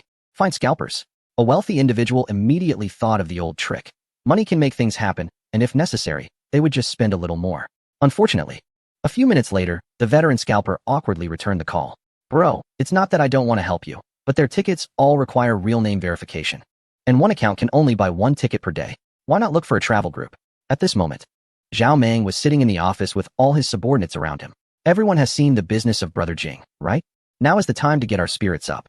We absolutely cannot accept kickbacks for overpriced tickets. He snorted coldly, his well-defined muscles a result of frequent climbing, emanating an imposing presence. Anyone who dares to tarnish my reputation will have to sleep alongside the villagers of Luoshan. His subordinates nodded in agreement, not daring to mention that this boss had sold invitation tickets at a high price last month, taking tourists to Dahan Mountain. After Zhao Meng expressed his determination, he cleared his throat and looked at a well-mannered young man in the crowd. Zhao, how is the foreign language training for the tour guides going? The young man nodded and replied with a smile. Thanks to General Zhao's broad vision, the training has been going on for 2 months. Although the progress has been slow, everyone can now handle basic conversations in the minor languages learned from Lu Xing and Xiaoyu. The progress is quite fast, and I believe that by the National Day holiday, everyone will have the basic ability to receive foreign tourists. Zhao Meng nodded appreciatively. The newly recruited college students are indeed useful, spending the funds wisely.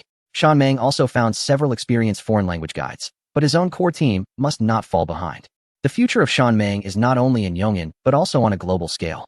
However, its foundation lies in Wanyuan Mountain. Chapter 357, Lake Festival Reservation. The National Geographic program has finished airing, and under everyone's attention, Wanyuan Mountain suddenly fell silent. No promotions, no notifications, no posters. Only longtime fans logged into the Wanyuan app and found an email from the official account in personal system mailbox. Wanyuan Mountain. Dear guest, do you remember the lake festival 3 months ago? Our autumn festival is ready and will officially start on September 21st, the 15th day of the lunar month. This festival will last for 3 days, with 30,000 tickets sold per day. We welcome your visit. Email bonus, 10 energy points, will be automatically used during your next visit to Daihan Mountain attraction. Alright. In the bar's private room, the lights were flashing, but there was not a hint of music. A group of young people sat in various postures, slouched on the edges of the sofa, looking emaciated and haggard. What to say? Half a month without seeing Zhao Yanran. She was no longer the glamorous person before. Her hair was messy, her eyes sunken, looking thoroughly worn out. Who wants to go? Zhoupa said lazily, with a lot of stubble. Of course, everyone went. After finally escaping from my father's clutches. I have to have some fun to not let myself down. A childhood friend nodded heavily. Ever since the submarine from Wanyuan Mountain was unveiled recently, the whole Yong'an city has been subtly buzzing with excitement. The country's covert agreement, advanced technology, and mysterious underwater ruins have attracted many enterprises and forces. Naturally, local companies like Zhoupa and Zhao Yanran from Yong'an have also started to get busy. Once overlooked or pampered, the younger sons and daughters have now been called upon to work frantically. Zhao Yanran, who had always been ambitious and eager to gain her grandfather's attention, has calmed down this time. She's exhausted and has only now realized what a carefree life she used to lead. Fortunately, we were released in time to make it to the celebration on the lake at Wanyuan Mountain. Zhoupa lifted his eyelids. Fortunately? What does that even mean? He had meticulously planned and worked overtime for a long time to finally free up this time. This was a vacation he had fought hard for. Zhao Yanran smiled. That's good. I've already bought the tickets. How many? 10. Zhao Yanran paused, a proud glimmer in her eyes. 3-day combo tickets. Her friend was impressed. Being able to secure that many tickets in such a crowded situation is indeed impressive. All right, it's settled then. Let's meet there. The excited fans who received the news quietly swallowed this good news and then secretly bought tickets through internal channels. Of course, they wouldn't announce it to their competitors that the tickets, which could only be reserved through an app, were so scarce. One less person attending means one more chance for them. They had heard that the last lake celebration featured the Koi God, performances by the Peach Blossom Master, and a group dance with thousands of participants, along with spectacular water dragon displays. They would definitely regret not witnessing it in their lifetime. They scrambled for the tickets. While the staff at Wanyuan Mountain were in urgent preparations, the first lake celebration was a huge success. But the only regret was that too few people got to see it. However, there was no way around it. The best viewing experience required a certain number of visitors.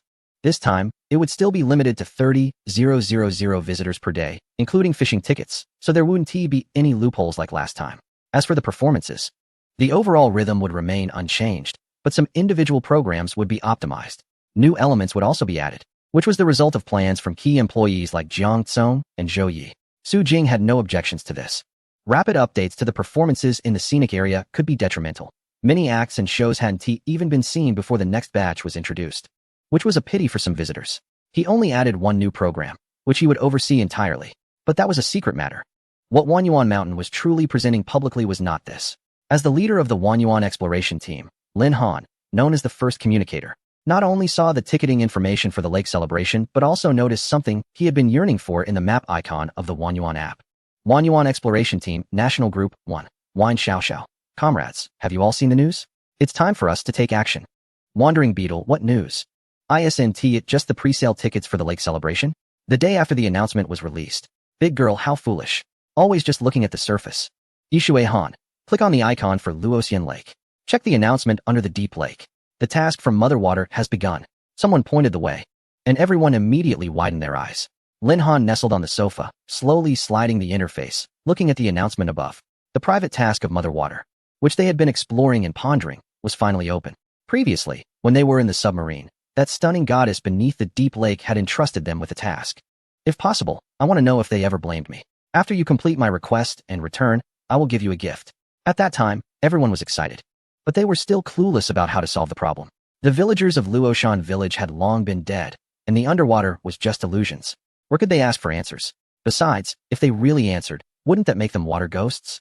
So during the time they returned, although they observed carefully and searched for information, they couldn't find a way to decipher the mystery. Lin Han chuckled, really wanting to give the event organizers a punch. If it weren't for the statement he saw today, they wouldn't have known that the event hadn't even started yet. All the time they spent was wasted. He moved his fingers, carefully looking at the text on the announcement. Event, Mother Water's Wish. Type, side quest optional. Participation method, while visiting the underwater 8 corridors. Make eye contact with specific villagers. After meeting activation conditions, various types of villager characters can be obtained through AR scanning. After passing the task assessment, you will receive clues to complete the task. Completion conditions. After collecting responses from 10 specific villagers, a special reservation channel can be opened, allowing you to take a new submarine to the deep lake to bring answers to Mother Water. Completion rewards, provided by Mother Water, rewards unknown. Special note, the first 10 successful collectors will receive free ride qualifications, after which normal ticket prices will resume. Goodness. Linhan swallowed. Watching the exploration group's chat go wild, his fingertips tingling. Are they crazy? Are they really sending them to chat with water ghosts? What if they ended up hallucinating while chatting? As if that wasn't enough, they would even assign tasks to them. What kind of tasks? Would it be like helping them pick up earrings or push carts like in Minghua Village? He smacked his lips and started booking tickets. No matter what, he had to go see tomorrow. See what was really going on. Mother Water's task was clearly not easy to do. Initially, even opening the task beneath the deep lake took so much time for so many of them. This one would probably be even harder. But that's what makes it challenging. Lin Han clenched his fist, his eyes filled not with anticipation for the lake festival, but with eagerness to explore the New Year's tasks. This time, he would definitely secure the first completion, dozens of kilometers away. Ping Ping sat by the desk in her dormitory, frantically recording and searching. Although she wasn't part of the exploration group, she was a huge fan. Having once lost the official nomination for the first completion, she was determined to reclaim it this time. Since it was a weekday, the number of visitors was not particularly high, and everything was within the control of the staff. Outside the fishing side entrance, an old man and a young boy, both wearing plaid shirts and black-framed glasses, were carrying backpacks, looking remarkably alike. They were the long-awaited duo, Guji Gu and teacher Tu Hong. Having faced numerous challenges together, they had transformed from timid individuals into bold adventurers. Teacher, can you confirm once more that you really want to go in with me? Guji Gu brushed his hair back, feeling the cool autumn breeze, and looked at the teacher with suspicion. You were scared enough by that villager woman who lured you to have 3 days of nightmares. This time, it's even more mysterious. You better not embarrass yourself. Tu Hong's face turned red as he stammered. You're talking nonsense. I just wasn't prepared back then. I'm not the same person I was before. Don't say just one woman, even if there are 2 or 3. I can handle it. Let us hope so, Guji Gu muttered, for the first time shifting his focus from the historical buildings to the upcoming activity. He exchanged glances with the villagers and knew he needed to get inside soon. If he guessed correctly, he remembered that the Illusion of Luoshan Village event had a limited capacity. 500 people. If they arrived too late, they would have to wait in line. The two quickened their pace, and, indeed, upon arriving at the Xianhu Research Institute, they saw a large sign at the entrance. Due to the new event launch, the performance is temporarily cancelled. B2 level is limited to 500 people throughout the day. Each individual can stay for 1 hour, and after exiting, they can queue again. With a total stay time of up to 3 hours. The submarine activity under the deep lake remains open for 500 slots daily. Please visit in an orderly manner. Goodness. Just as I thought. Early birds have their advantages. The two hurriedly maneuvered and successfully entered through the main door. Just a few minutes after they entered, the security chief, Zhao Long, stood at the door like an iron tower, blocking those who arrived after. Sorry, B2 level is full. You must wait for someone to exit before entering. He stood firmly at the entrance, but a glimmer of admiration flashed in his eyes. Previously, visitors could stay for 3 hours, and if too many entered at once, it would cause long waits for those in line. However, this time, with hourly rotations, the flow of people could remain stable, ensuring that no one had to wait too long, enhancing everyone's experience. Therefore, those waiting outside were not frustrated. Instead, they gathered excitedly to discuss the event. Inside, Guji Gu sighed nostalgically as he gazed at the rippling azure water, the emerald lake shimmering with a faint golden glow, illuminating the submerged ruins. Among the stone bricks of the houses, fish swam peacefully, green algae floated gently, and tiny microorganisms could occasionally be seen darting through the water. So many people. Tu Hong, looking like a thief since entering, huddled close to Guji Gu, cautiously observing the water. Are the villagers out yet? I don't know, but judging by the current scene, they should be. The young man tightly gripped the edge of his shirt as he led his teacher towards the crowded corridor. He was genuinely curious about how this activity would be completed. Initially, clues were found using a mobile AR scan, which then had to be pieced together. Was it the same this time? However, he didn't need to think for long before he saw it. In the middle of corridor number 2, a group of people was gathered, making a commotion. Ugh, this is useless. They don't care about me at all. Someone exclaimed. Ha ha. Does making eye contact with the dog count? Another shouted, "That woman. The one getting water. Go flirt with her. Don't push. Back off a bit. She's mine. Get lost. With my looks, of course she'll notice me." As the crowd wriggled in front of the glass, the young man became even more curious and squeezed through with his teacher. What on earth was happening? He opened his mouth in shock as he saw a woman, seemingly dazed, and behind her, a man whose face was squished from the crowd. At the entrance to the village corresponding to corridor number 2, beneath the shimmering lake, a group of women dressed in strange ancient costumes was leading their children, chatting and laughing as they walked out. Additionally, several men carrying hoes and sickles seemed ready to head out to work. The tourists, packed tightly together, were trying to grab the villagers' attention. Some were making faces at the glass, others were dancing wildly, and a few were performing magic tricks, while others crawled on the floor. Their only goal was to attract the villagers' attention. Is this useful? The chaotic scene was so outrageous that the man momentarily forgot his fear and chuckled broadly. Is this really how we complete the task? He grinned and gave a thumbs up. Can this really attract their attention? Of course it can. A nearby man replied, dissatisfied. Look, that guy? He already succeeded. Succeeded at what? The master and apprentice turned to look. At the innermost part of the corridor, surrounded by people, was a lean young man in casual sportswear with a backpack. His eyes were bright and full of energy, giving off an inexplicable sense of drive. He had just made eye contact with a child, and then that child lit up. The young man scanned with his phone and found something. What did he find? The man's eyes lit up. I don't know. You'll have to ask him. The man continued, crawling around, trying to catch the attention of the village children. The master and apprentice exchanged glances, instantly eager to try. Let us go check it out. They moved forward as the crowd pushed back. The man surrounded by people looked frustrated. Time was running out. He still had other clues to find. That's right. Clues. The man looked up. It was Lin Han, who had entered early to explore the new task. As a prominent figure, he wanted to be the first. So after entering, he quickly began searching for ways to complete the task. At first, there were few people, and he didn't see any villagers until the crowd began to swell, and he finally caught sight of them. Corridor number 2 had the most people at the village entrance, and not knowing what to do, he could only give it a try. To be honest, the tourists are currently playing with what's left over from his earlier cough. But as the leader of the exploration team, he has more tricks up his sleeve. His big backpack is filled with a bunch of props. For instance, he successfully attracted attention earlier with the yo-yo prop that sparked villagers' gaze, interaction. He even made it to the top 8 in the youth yo-yo competition in his area. Drawing the attention of a few kids is a piece of cake, right? Sure enough, after he tossed out the cradle, Eiffel Tower, and magic ball, he finally used the big moves Silver Dragon from Beyond and DNA to successfully capture the attention of an 8-year-old. The kid exclaimed, "Ooh, snap, yo-yo stop." Lin Han feigned a move with his right hand, locking eyes perfectly with the kid. Ding! The flash of green light on the kid and the vibration of his phone made Lin Han smile. Got it. Chapter 359, The Old Ferrari Ding. Lin Han took out his phone and opened the scanning interface of the Wanyuan app. A new side quest appeared on the new task interface. Request from an 8-year-old. A magical toy has captured his attention. The child has never seen such interesting toys before. Please scan and upload 10 types of toys that combine mechanical and manual operation within 3 days.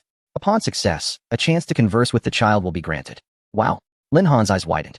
He had always thought that the activities launched by Wanyuan Mountain would be fun, but he didn't expect that this collaboration would actually connect with real life outside. 10 types of toys that need to combine mechanical and manual operation abilities. Where on earth would he find those? The yo-yo could count, but it had already been showcased, and he wasn't sure if it would still work. As for the outcome, he actually had to converse with the child? How would that work? Through glass and water? A dialogue across realms? Ridiculous. Yet Lin Han was still excited, his fingertips feeling cold. At this moment, the biggest problem was how to get out of the encirclement. This group of people had surrounded him for 10 minutes, inside layers upon layers. Time is life. Each round he could only stay here for 1 hour. He still had to try other corridors. As for methods, he had already said what he could, but attracting different villagers required different approaches. He even lent out the yo-yo, but it was indeed of little use. So keeping him here was pointless. Little brother? A male voice suddenly blocked his way again, and Lin Han sighed, pressing down his irritation and casually pointing. Stop asking, there are too many people here, it's not going to work. Let's find a less crowded place to attract the villagers' attention. The man parted the crowd and quickly left. The ancient relic's brother and Tu Hong exchanged glances. Shall we go? Although they didn't fully understand, it felt quite impressive. Tu Hong swallowed hard. He was just a little scared, but it was fine. Let us go. Leaving the second corridor, the two made their way toward the fourth corridor based on their memory. There was a private room here where they had previously enjoyed the villagers' dance, which was stunning and breathtaking. But now it seems he recalled what the online guide had mentioned. A group of elegantly dressed foreigners had come to this place and requested the accompanying dancers to perform the dances and wear the costumes that the local village women used to wear, which indeed did not match the vibe of the village at all. With this thought in mind, the two soon reached the middle section of the fourth corridor. There were indeed people. They were not the first to arrive. 7 or 8 individuals had already gathered in front of the dance hall, posing in front of the glass. The situation had completely reversed. It was originally thought to be a programmed scenario where the dancers would automatically perform when there were enough people. But that did not happen at all. The group of youthful and beautiful village dancers were either sitting or standing together, chatting and laughing, occasionally glancing outside. "Brother, has anyone won over there?" One of them patted another person's shoulder, who turned around to reveal a sweaty face, looking defeated. "Almost there, almost there. A beauty is about to be charmed." "You?" Another scoffed. "With that face full of pimples, you're not even as handsome as I am. What are they like? Should I give it a try?" "You?" The older brother looked at the skinny old man across from him, whose beard was half gray, and couldn't help but laugh. The girl seemed interested in body movements. "If you think you can do it, then go ahead." He wasn't lying. But he just couldn't believe that this old man could pull off anything extraordinary. Ding! Before they could finish speaking, a crisp notification sound attracted their attention. And they all looked to the right. A stylish girl in a hoodie and sweatpants stopped, out of breath, crossed her arms, pointed her finger at her forehead, bowed slightly, and smiled. "Got it." She took out her phone and scanned the woman across from her, then frowned in thought for a moment. Before anyone could ask her, she immediately dashed out and disappeared in a flash. "Is she born in the year of the rabbit? Body movements?" The others looked puzzled. But the one named Tu Hong was deep in thought, which made the older brother smile and quietly ask him, "Teacher, do you really want to give it a try? Don't tire yourself out with those old bones. We have status. We can't just crawl around." "Who wants to crawl around?" Tu Hong rolled his eyes, pushed aside his dull student, and stood right in front of the glass, under the skeptical gaze of the older brother beside him. In the water, in the dance hall, the women seemed to notice something and glanced over. What was that old man up to? The old man gently closed his eyes, breathed slowly, and pressed his hands down on his abdomen. Body movements? This old man really had some skill. He took a long, smooth breath and slowly exhaled.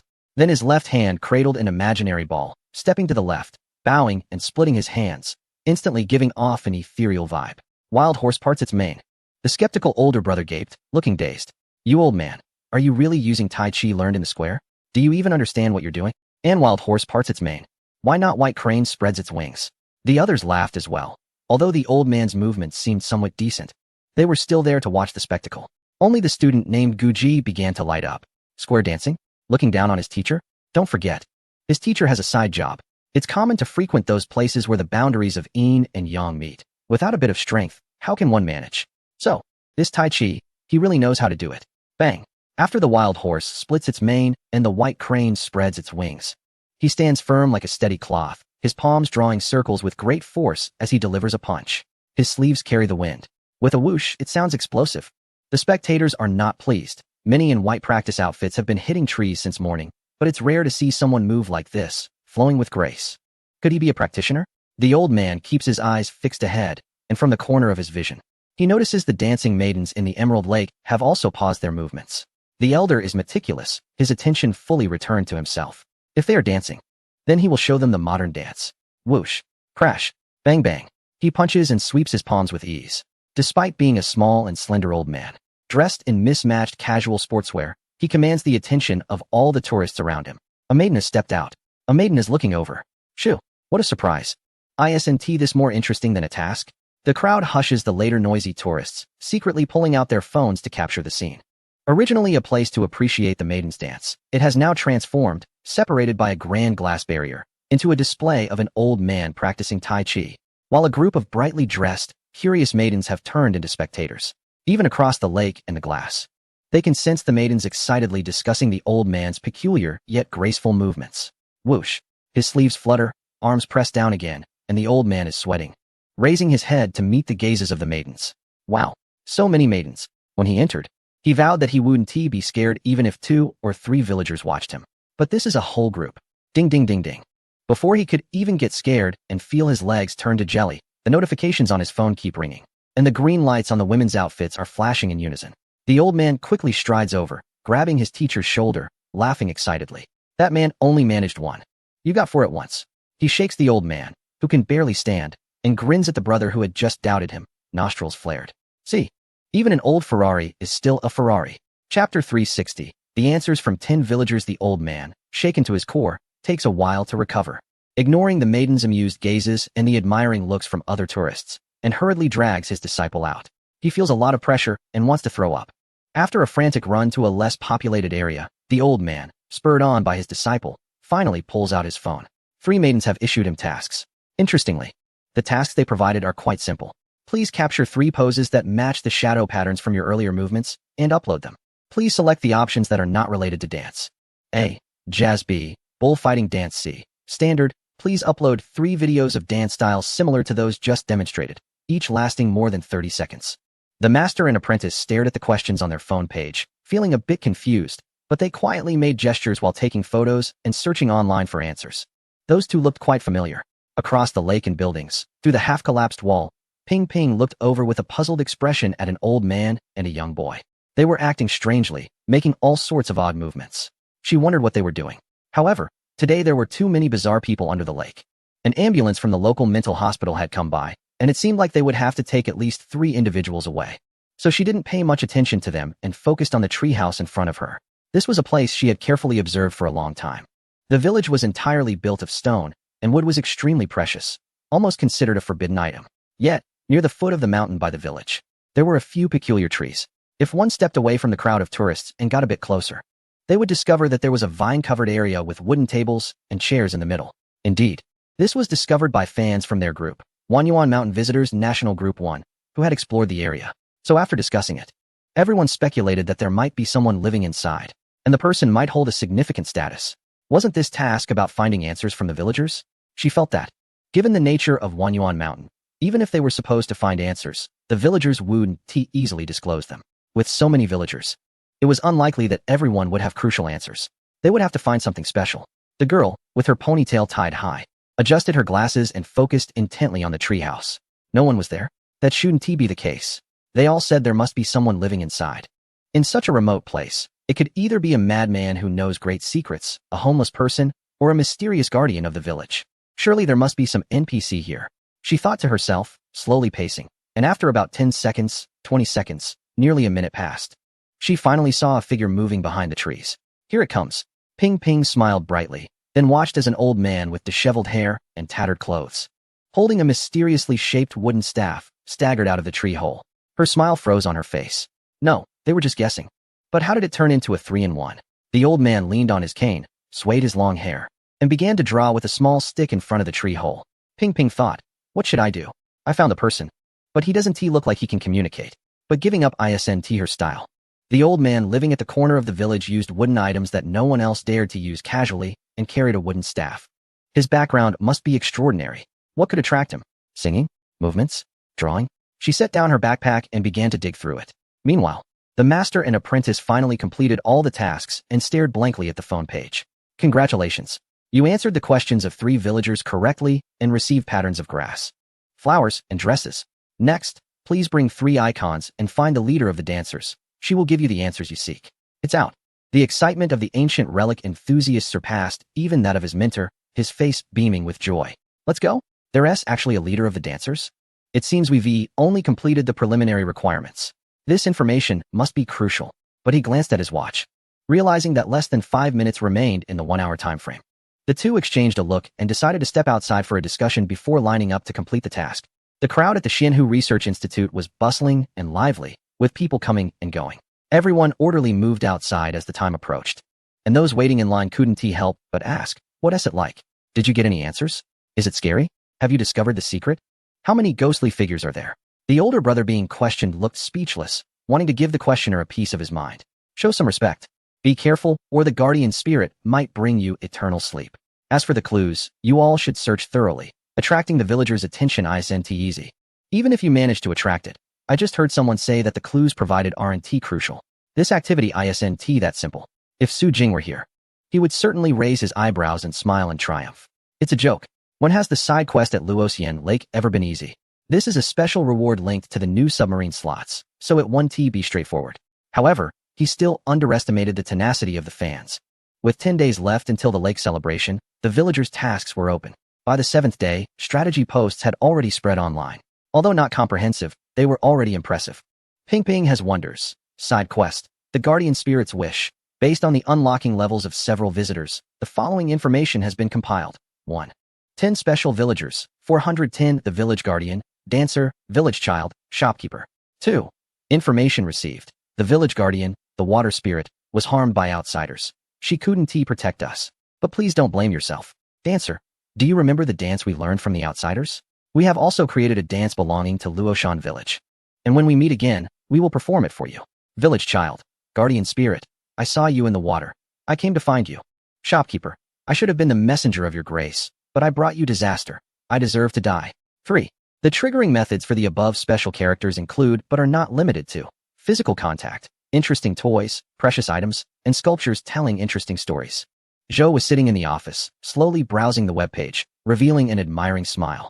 Pipping is so impressive. During this time, he had sneaked in to try it out whenever he had a moment from work, but surprisingly, he found it difficult to meet the villagers, let alone trigger the conditions. However, he had once heard Su mention that the triggering conditions for the village guardian were quite challenging. He didn't expect Ping Ping to actually accomplish it. Telling a story is indeed the triggering condition for the village guardian. Moreover, it requires telling a complete and interesting story to win their favor. He didn't know how long the girl had been fiddling alone in front of the glass, or how long she had been talking to herself before the village guardian looked over. But this incident filled him with respect. The pursuit of knowledge is a journey that Ping Ping is always on.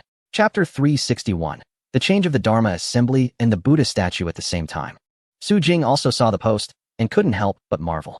It was a pity that Ping Ping's intellect and patience were not being used for academic research. He had set up 10 villagers, including a lumberjack, the village chief, a priest, and a doctor, each representing a group within Luoshan village. As for how to create these characters in a purely illusory context, it was simple. Just gather his employees to tell stories. Once the employees believed it and fabricated the characters, the tourists would come in, and with the security staff's prior imagination, the rest would depend on the tourists to challenge themselves. Ahem. Although he didn't expect this group to imagine the village elder as a homeless person, he retracted his thoughts, tucked his phone away, and continued climbing the mountain. That's right. After many days, he finally remembered the 2 monkeys, Dashing and Xiaoxia, who had been forgotten on Dahan Mountain. He had come up today, taking advantage of the fewer people, to bring them back to the holy mountain. Taking the cable car to the summit, it was still early, so there weren't many people at the top. Su Jing walked to the mountain gate, stood under the wishing tree, and looked up.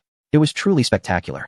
He hadn't come in a long time, and the orange wishes had almost filled the branches, heavy yet not bending them, making the giant tree appear even more prosperous. What strong willpower!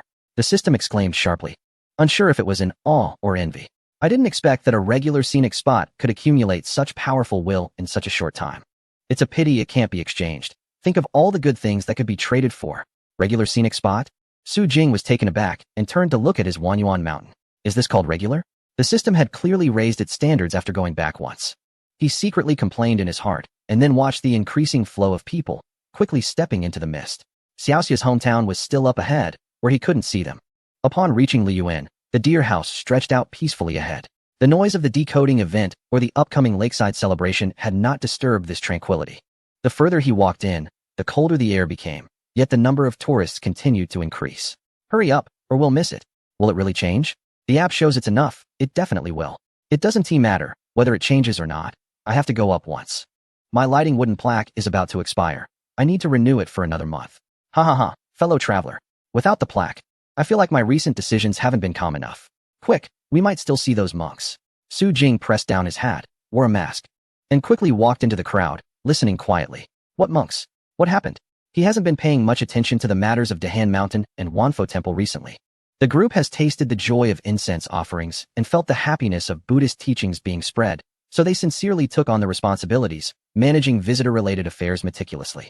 As a result, after discussions among the higher-ups, they specially created an official account for Wanfo Temple Cave, operating under the supervision of a certain mountainous area. So, is there something special today? The deeper they go into the pine forest, the colder it gets, and the more tourists there are. After trying unsuccessfully to find the 2 figures of the great sage, Su Jing finally remembered his superpower. On the scenic area map, if he could find people, he should also be able to find monkeys, right? Sure enough, under specific conditions, 2 yellow dots appeared on the map, staying still. How did they end up there? He quickened his pace, heading towards the snowy mountain waterfall along with the tourists. The 2 yellow dots were spread apart, but remained motionless, and he had no idea what they were doing over there. However, compared to Su Jing's curiosity, the other tourists seemed more anxious.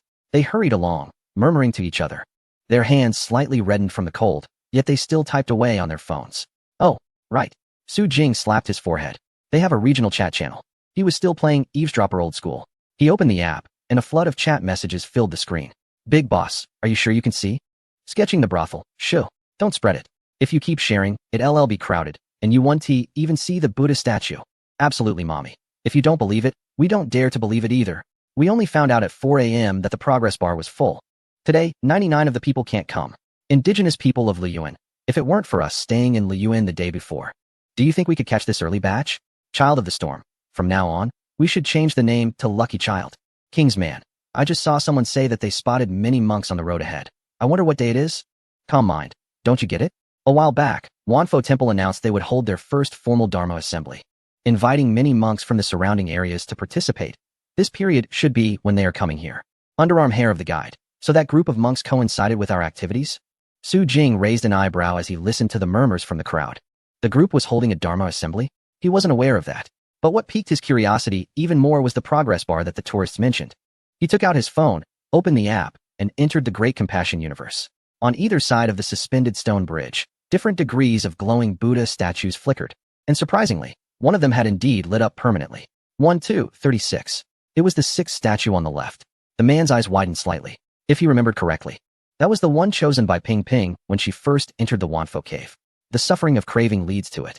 The Buddha statue on the right looked fierce and majestic, while the one on the left appeared decayed and terrifying. No matter how he thought about it, he never expected that the left statue would be the first to light up. He wondered if Ping Ping had come for this event. At this moment, Ping Ping is sitting in front of her dormitory bed, diligently writing down strategies for underwater villagers on her computer. She is so focused. She must secure a spot in the top 10. It's not just for the right